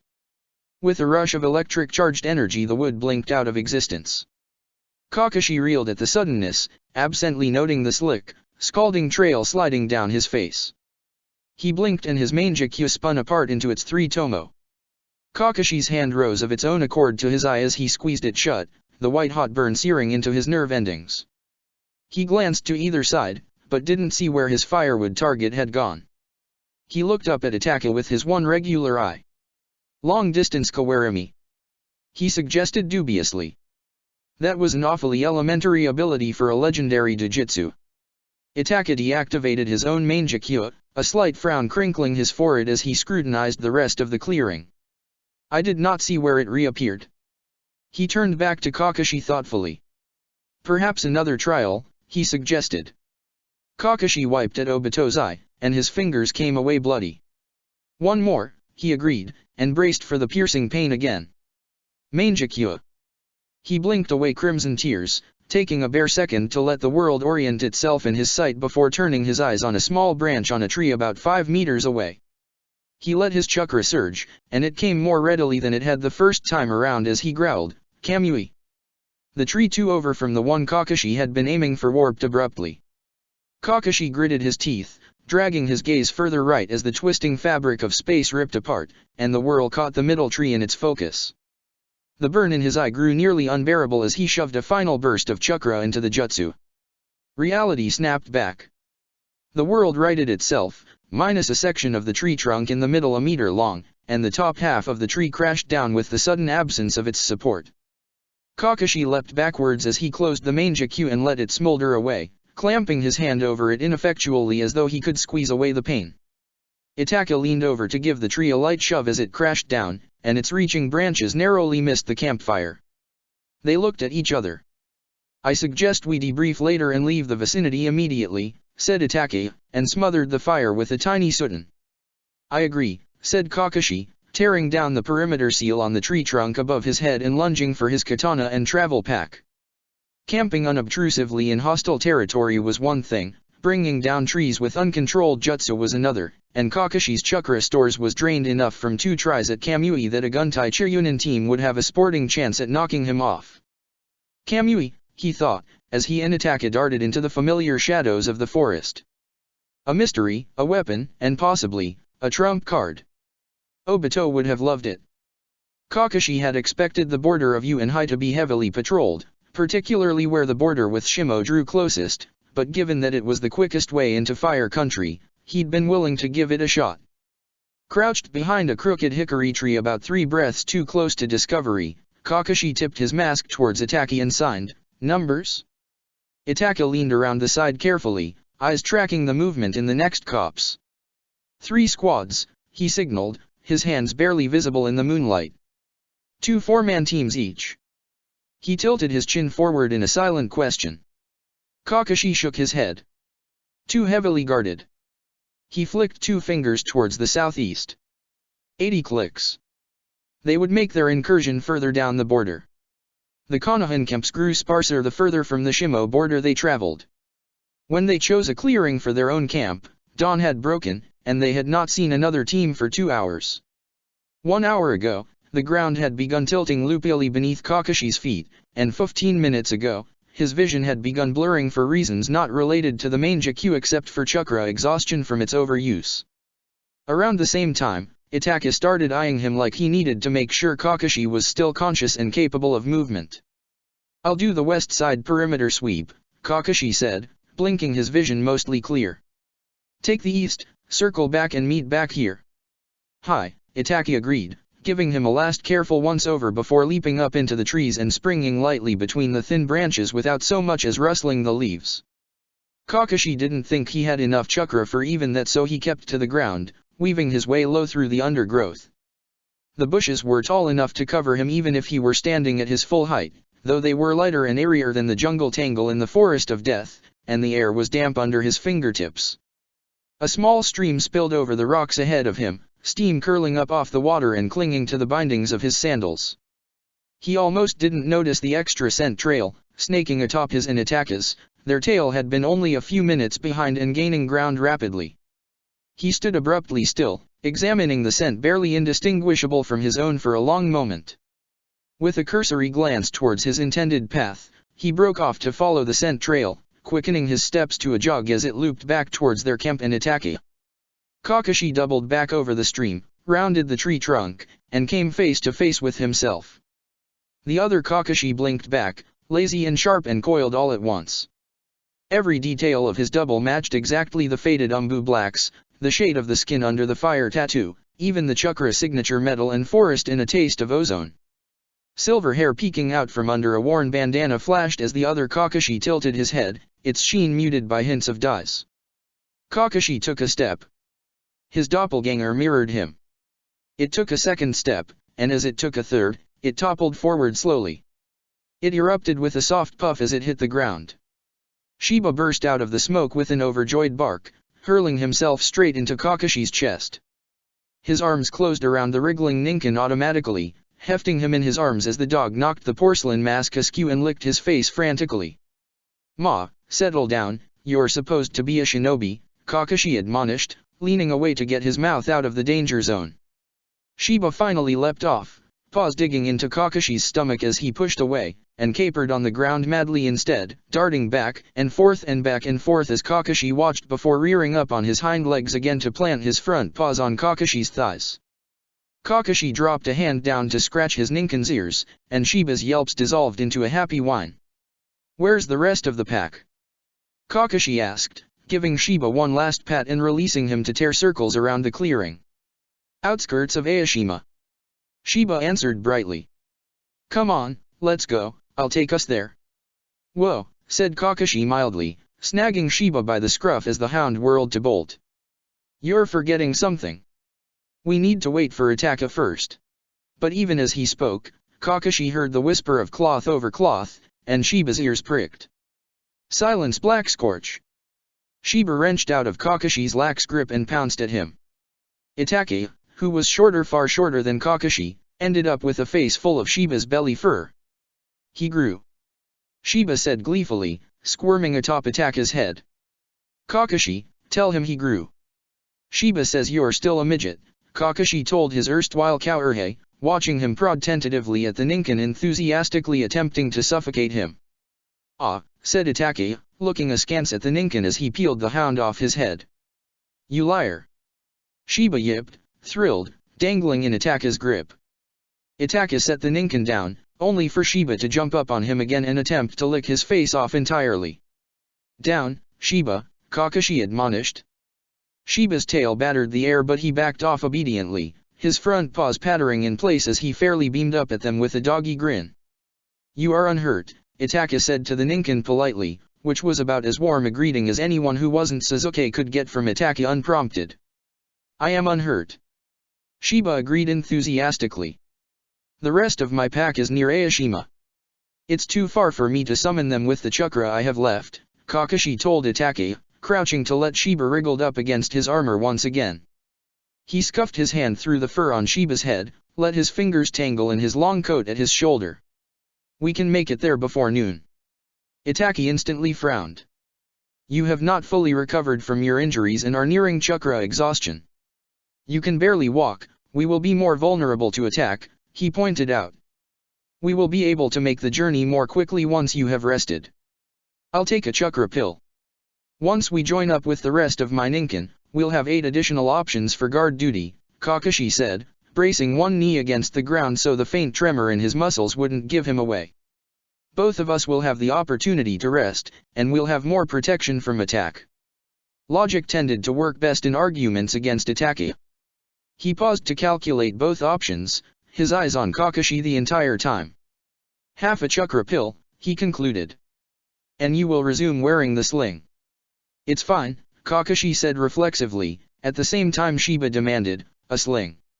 It was broken." "Now it's not," Kakashi said for Shiba's benefit. Shiba snapped at his arm, catching it between his teeth gently but firmly, and Kakashi failed to hide his wince from the twinge of pain. "Aku, tell why did smthnt it," he growled accusingly. "I know I've told you about biting me before," Kakashi said mildly. Shiba let go immediately, swiping his tongue over his teeth and hunching defensively. "Wear the sling thing, boss," he insisted. "It'll make the bone better, right?" "No," said Kakashi. "You may ranger the arm if you continue to use it as you do normally," Itake interjected, clearly picking up on the conversation though he could only understand half of it. Shiba pricked his ears triumphantly. "Fine," said Kakashi as the world did another lazy loop around him. The better they got to Aoshima, the better, and if he stayed here any longer Itake and Shiba would win the argument by default when he passed out. He fished his med pouch out clumsily and tossed it in Itake's general direction so he could find the sling that he regretted not leaving to burn in Takehara. "Get me the chakra pill." Said Itake, pretending at obedience once again. "Oh no," Shiba said suddenly, flattening his ears. The strap of his sling halfway over his head, Kakashi paused. "Oh no!" he parried, and Itachi glanced up sharply, eyes narrow. Shiba shuffled his paws. "I forgot about Akino." Had Kakashi full range of his cognitive facilities, he would have realized how strange it was that Shiba had turned up by himself. Now, the faintest prickle of yeah drifted through the fog over his mind and he said, resigned, "Where did you leave him?" 15 clicks north, Shiba admitted. "He wanted to take a nap and I did too, and I was only going to get a drink, but then I picked up your trail and it was fresher than the one the rest of the pack was following, and I wasn't totally sure it was you, so I thought I'd just follow it a little to double check, and then it was, so I got excited and just forgot about him." Kakashi pinched the bridge of his nose. "Shiba, you don't leave a pack member alone in hostile territory without telling him where you're going. Even if it's Akino." "I know," said Shiba, ears pressed flat against his skull and tail tucked. "I'm sorry." "Akino won't be happy," Kakashi warned, and groped in Itachi's direction for the chakra pill without moving his head. Itachi set it in his hand. Kakashi popped it in his mouth and swallowed it dry as its bitterness washed through his mouth, and the pill caught in his throat until he swallowed a second time. His eyes watered as chakra slammed into his system bright and sharp, and chased away his lingering aches. "Whatever he does to you, you deserve it." "I know," Shiba repeated glumly. And then, as his ears swiveled, "Oh, no." Kakashi cocked his head. "Ah. One moment," he said to Itachi, and turned expectantly. A blur of gray-gold-white fur launched itself out of the bushes, and Akino's ice-blue eyes locked on their target unerringly as he planted his paws and skidded to a stop. "Kakashi," he rasped stoically, though his flanks heaved and his legs trembled with exertion. Kakashi crouched and held out his hand. "Come here," he said, unable to keep the fondness out of his voice. Akino padded towards him regally, but the Ninken's tail betrayed him with its slow wag. Kakashi buried a hand in Akino's thick ruff, and the Ninken twisted to lick under Kakashi's chin. "I hope you've been keeping the others in line," he murmured as Akino's cold nose brushed against his ear. Akino's answering growl rumbled low in his throat as he turned to glare at Shiba. Shiba flopped onto his back in immediate surrender, his best combination of pitiful and sheepish as Akino loomed over him. "Sorry," he tried. Akino bared his teeth half-heartedly. "This one will deal with you later." "Ma, you're lucky he's in a good mood," Kakashi said, amused, as Shiba wriggled back over to sprawl on Itachi's feet. Akino's eyes snapped to Itachi, and for a moment, Ninken and Shinobi examined each other steadily. "Silence Black Scorch looks well," Akino told Kakashi, just as Itachi said to Akino politely, "You look well." Shiba yipped his mirth. "That's adorable," he crooned, mock pouncing at Akino and dancing away, and Akino showed his teeth again. Kakashi kept his face blank. "Akino says hi. We should depart," Itachi said, giving all three of them a faintly narrowed stare. "I will take point." "Fine," Kakashi said. Shiba, rearguard. He needed Akino to lean on in case he collapsed halfway. Which he wouldn't. He did. "Itachi, give me the other half," Kakashi said, propped up against Akino's shoulder as he pawed for his emergency medical pouch and found it missing. Itachi hadn't given it back. "The chakra pill." "I'm fine, Shiba," he added as the Ninken licked at his hand urgently. Despite his mask, Kakashi could hear Itachi's frown. "Perhaps we should make camp and resume traveling at nightfall." "Akino, how much farther?" Kakashi asked, blinking the world back into focus. Akino twisted to look up at him. "You are quite debilitated," he noted. "Akino," Kakashi warned sharply. Shiba whined low in his throat, and Akino's ears twitched slightly flatter. "No more than 30 clicks," the Ninken answered, clipped. "I believe it will be to the detriment of your health and our safety for us to continue, even with the assistance of the chakra pill," Itachi said, and went in for the kill. "You said that you would ensure Sasuke's safety when I leave, but now I am unsure if I can trust that claim." "Then you'll stay," Kakashi said, only half joking, deflecting the calculated barb with his own before it could sink in too deeply. When Itachi just looked at him silently, Kakashi closed his eyes, leaning a little more heavily on Akino. He didn't want to fight Itachi, didn't want them to pitch words at each other that they didn't mean to corner the other into their own course of action. "Sheba, perimeter sweep," he ordered, sinking down to sit heavily against the nearest tree. "We'll make camp for 3 hours before continuing the rest of the way." He opened his eyes and glanced to Itake. "When we make contact with the rest of the pack, we'll take a longer break." "I will set up the camp," Itake said. "Teiko, you should sleep now." Normally, Kakashi would argue, but the world had started doing the thing where it spun every time Kakashi moved his head. He waved his free hand in Itake's direction, then used it to tug on Akino's fur until the Ninken lay down beside him, his head in Kakashi's lap. Kakashi tangled his hand in Akino's pelt and let his eyelids drift shut. "I didn't mean to snap at you," he said, his voice embarrassingly slurred. A wolf howled not far away, long and mournful. It took nearly 10 seconds before Kakashi recognized its voice as Sheba's. "The pack wishes you return in one piece," Akino replied, gruff. "You have this one at your side already. There is no rush." Kakashi wanted to respond, but his limbs were heavy and his head was light, and talking suddenly needed more strength than he had. He had pack here, that was safe enough for him to sleep. Kakashi snapped awake with a looming anticipation. The sunlight that trickled through the leaves from overhead informed him that just over 3 hours had elapsed, and Yu's ever-present warmth radiated up from the ground beneath him. Akino raised his head from where he had one foreleg thrown over Kakashi's lap, ears pricked, and eyes going from drowsy to alert in a split second. Itake's eyes flickered open from where he had bundled himself in his cloak on the opposite side of the clearing, and at his side, Sheba flailed upright. Said Kakashi. Akino yawned, shoving himself upright and sauntering off to the side as he shook out his coat. "Brace yourself," he advised. Kakashi grabbed for him and missed when the sling aborted his movement. "Get back here," Kakashi hissed as Sheba cackled gleefully. Akino sat, settling his tail primly over his paws, and ignored him. Kakashi briefly considered getting up before deciding it was better that he had something to brace against. Bahei sprang out of the bushes with a high, excited bark and Guriko bayed somewhere behind him as the hound charged. He would have head-butted Kakashi in the chest at full speed if Uroshi hadn't body-checked the smaller dog out of the way, sending him tumbling across the clearing in a flurry of long limbs.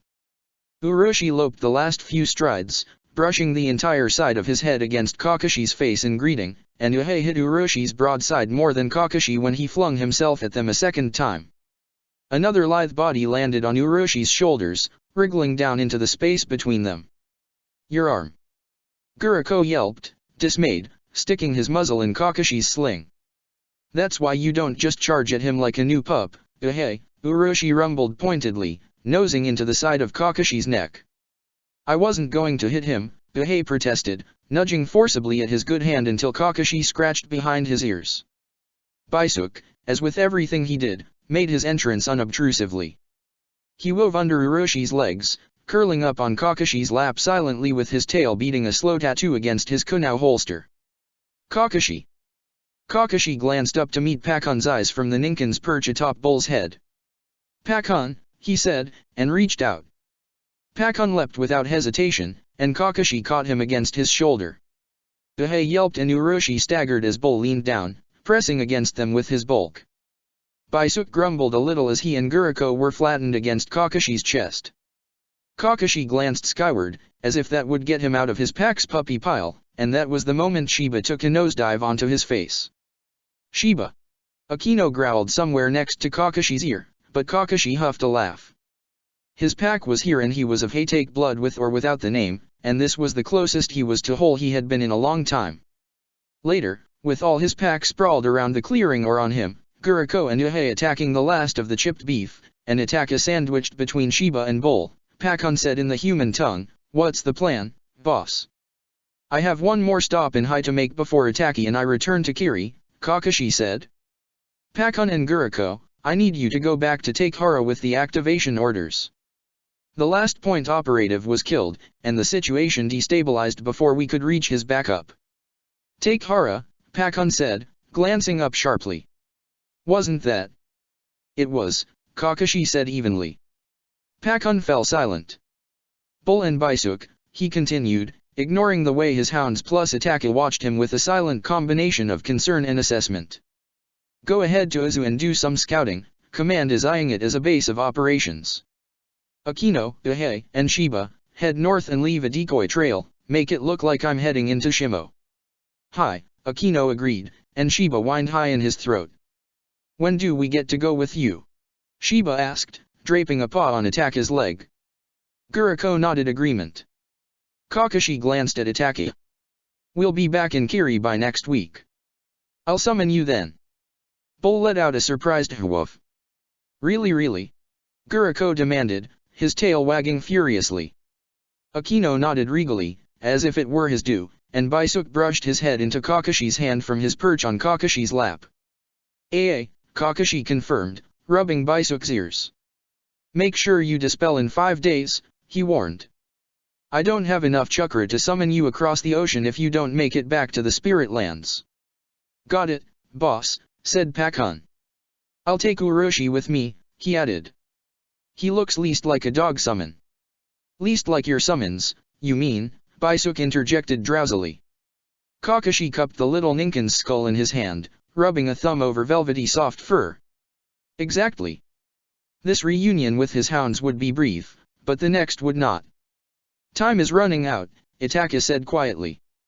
Kakashi, watching Shiba's tail disappear into the dawnlit forest, sighed silently, the emptiness where his pack had been weighing on him once again. Uroshi nosed his hand briefly and sat, leaning against Kakashi's leg. Let's go into town, he said, instead of bringing up the heaviest topics that hung in the air between them. We need more provisions before we try for the border.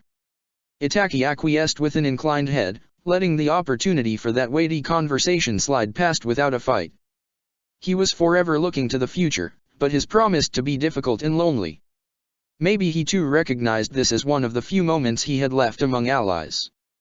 They took to the road in civilian wear, including a thin cough mask and the miserable sling still for Kakashi, with Uroshi trotting in the forest just at the edge of the trees as they walked along the road. The wolf-like Ninken vanished as Kakashi and Itake entered the town, circling back into the shadows. Aoshima was a quarter the size of Takehara, a calmer, much sleepier town with buildings accented in muted colors to match. The roads were dirt but wide and hard-packed and warm, and people meandered past as though they had nowhere else to be. Itake took it in with a shinobi's practiced eye and said, a grocer or a general store would serve our purposes best. Kakashi hummed. Let's make a stop first, he suggested, and nodded down the street. The tea house was simple but elegant, of a traditional design with dark wood and tall windows. Itake followed Kakashi's line of sight, then glanced back at Kakashi. Very well, he said, when Kakashi raised an eyebrow expectantly. They settled at a window table, close to the ground. Itake ordered a pot of tea green and a plate of anko dango. You enjoy tea, Kakashi noted, once the waitress had deposited the teapot and cups on a tray and retreated. Itake said, reaching for the cups with easy grace. I find it calming. Not just the drink, Kakashi knew, but all of this, the tea house, watching the weather and the outside world, the stillness. Itake's natural state was tranquility where his cousin was all restless or barely restrained motion. Itake poured Kakashi's tea, then his own. Kakashi was somewhere between tea and sake in his own tastes. He watched the steam curl up from his cup in soft wisps, and its aroma drifted through the air. Do you have a favorite? I used to share a pot of tea with my mother in the mornings when I did not have missions, Itake answered, taking a careful sip. She had a fondness for a certain green tea leaf that originated from a plantation in northern Taki. I am not as particular as she was, but I will admit an inclination for green tea. The dango arrived. Itake motioned to the plate, but Kakashi shook his head, content with his tea. Itake ate delicately, one piece at a time, and Kakashi nursed his cup, letting his gaze drift.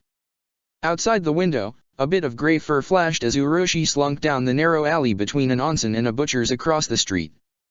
The Ninken raised his head to make eye contact with Kakashi before he whisked back into the shadows. Excuse me a moment, Kakashi said absently.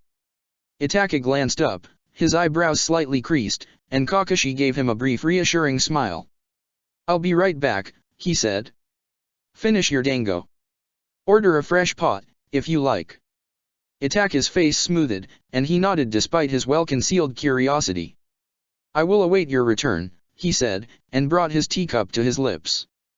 Uroshi was nowhere to be seen when Kakashi made his way out of the tea house, but his nose led him down the street, further into the center of the town. He'd had Uroshi long enough to know that his ninkin wanted him to see something that wasn't urgent enough to approach him directly, not dangerous, not a threat, but important nonetheless. He wandered down the street after the fresh trail, waiting for something to happen. Kakashi froze mid-step at a familiar scent, the mixture of steel and moonflowers stirring his memory. He turned towards it, taking an unconscious step back the way he had come, then a more deliberate one. Rather than the traditional tea house Itake favored, he faced a brighter, more modern cafe. A glass case in the back showcased small cakes and pastries, and a selection of eclectic teapots sat on the shelf above the cafe worker's head. Wooden tables and cushioned chairs scattered the floor beyond the window, strings of electric lights dripped from the rafters, and leafy plants draped vines down pots set in the walls. 3 of the tables were occupied, but Kakashi's attention drew immediately to the little girl with a strip of cloth tied over her eyes swinging her legs from a chair too tall for her. She sat straight-backed and elegant despite her plain, well-worn clothes, loose strands of hair falling to her cheekbones as she set her half-drunken glass of milk down next to her plate and felt for her chopsticks. She looked just like her sister. Here was Hyuga Hanabi, the last of the Lost Four, inheritor of the strongest Dujutsu Taijutsu combination in the elemental lands, the youngest princess of the Hyuga clan. Kakashi took 2 more steps to the cafe entryway and reached for the door. He had just enough awareness to scan for enemy shinobi or unwelcome observers as the bell attached to the door tinkled cheerfully, and immediately, he locked eyes with the young woman sitting across from Hanabi. Her hair was cut in a severe line from the nape of her neck to below her chin, much lighter than its natural color, and she was wrapped in a light yukata and wore no visible weapons. Her lips moved soundlessly, and immediately, Hanabi slipped off her chair, ducking around to her side and pressing against her non-dominant shoulder with well-rehearsed movements despite her lack of sight. Contact-colored eyes tracked Kakashi's approach calmly. He sat down across from her, and he knew his mask didn't quite hide his smile when he said, "Ready to come in from the cold, Cat 15. Check the description for the links to the author."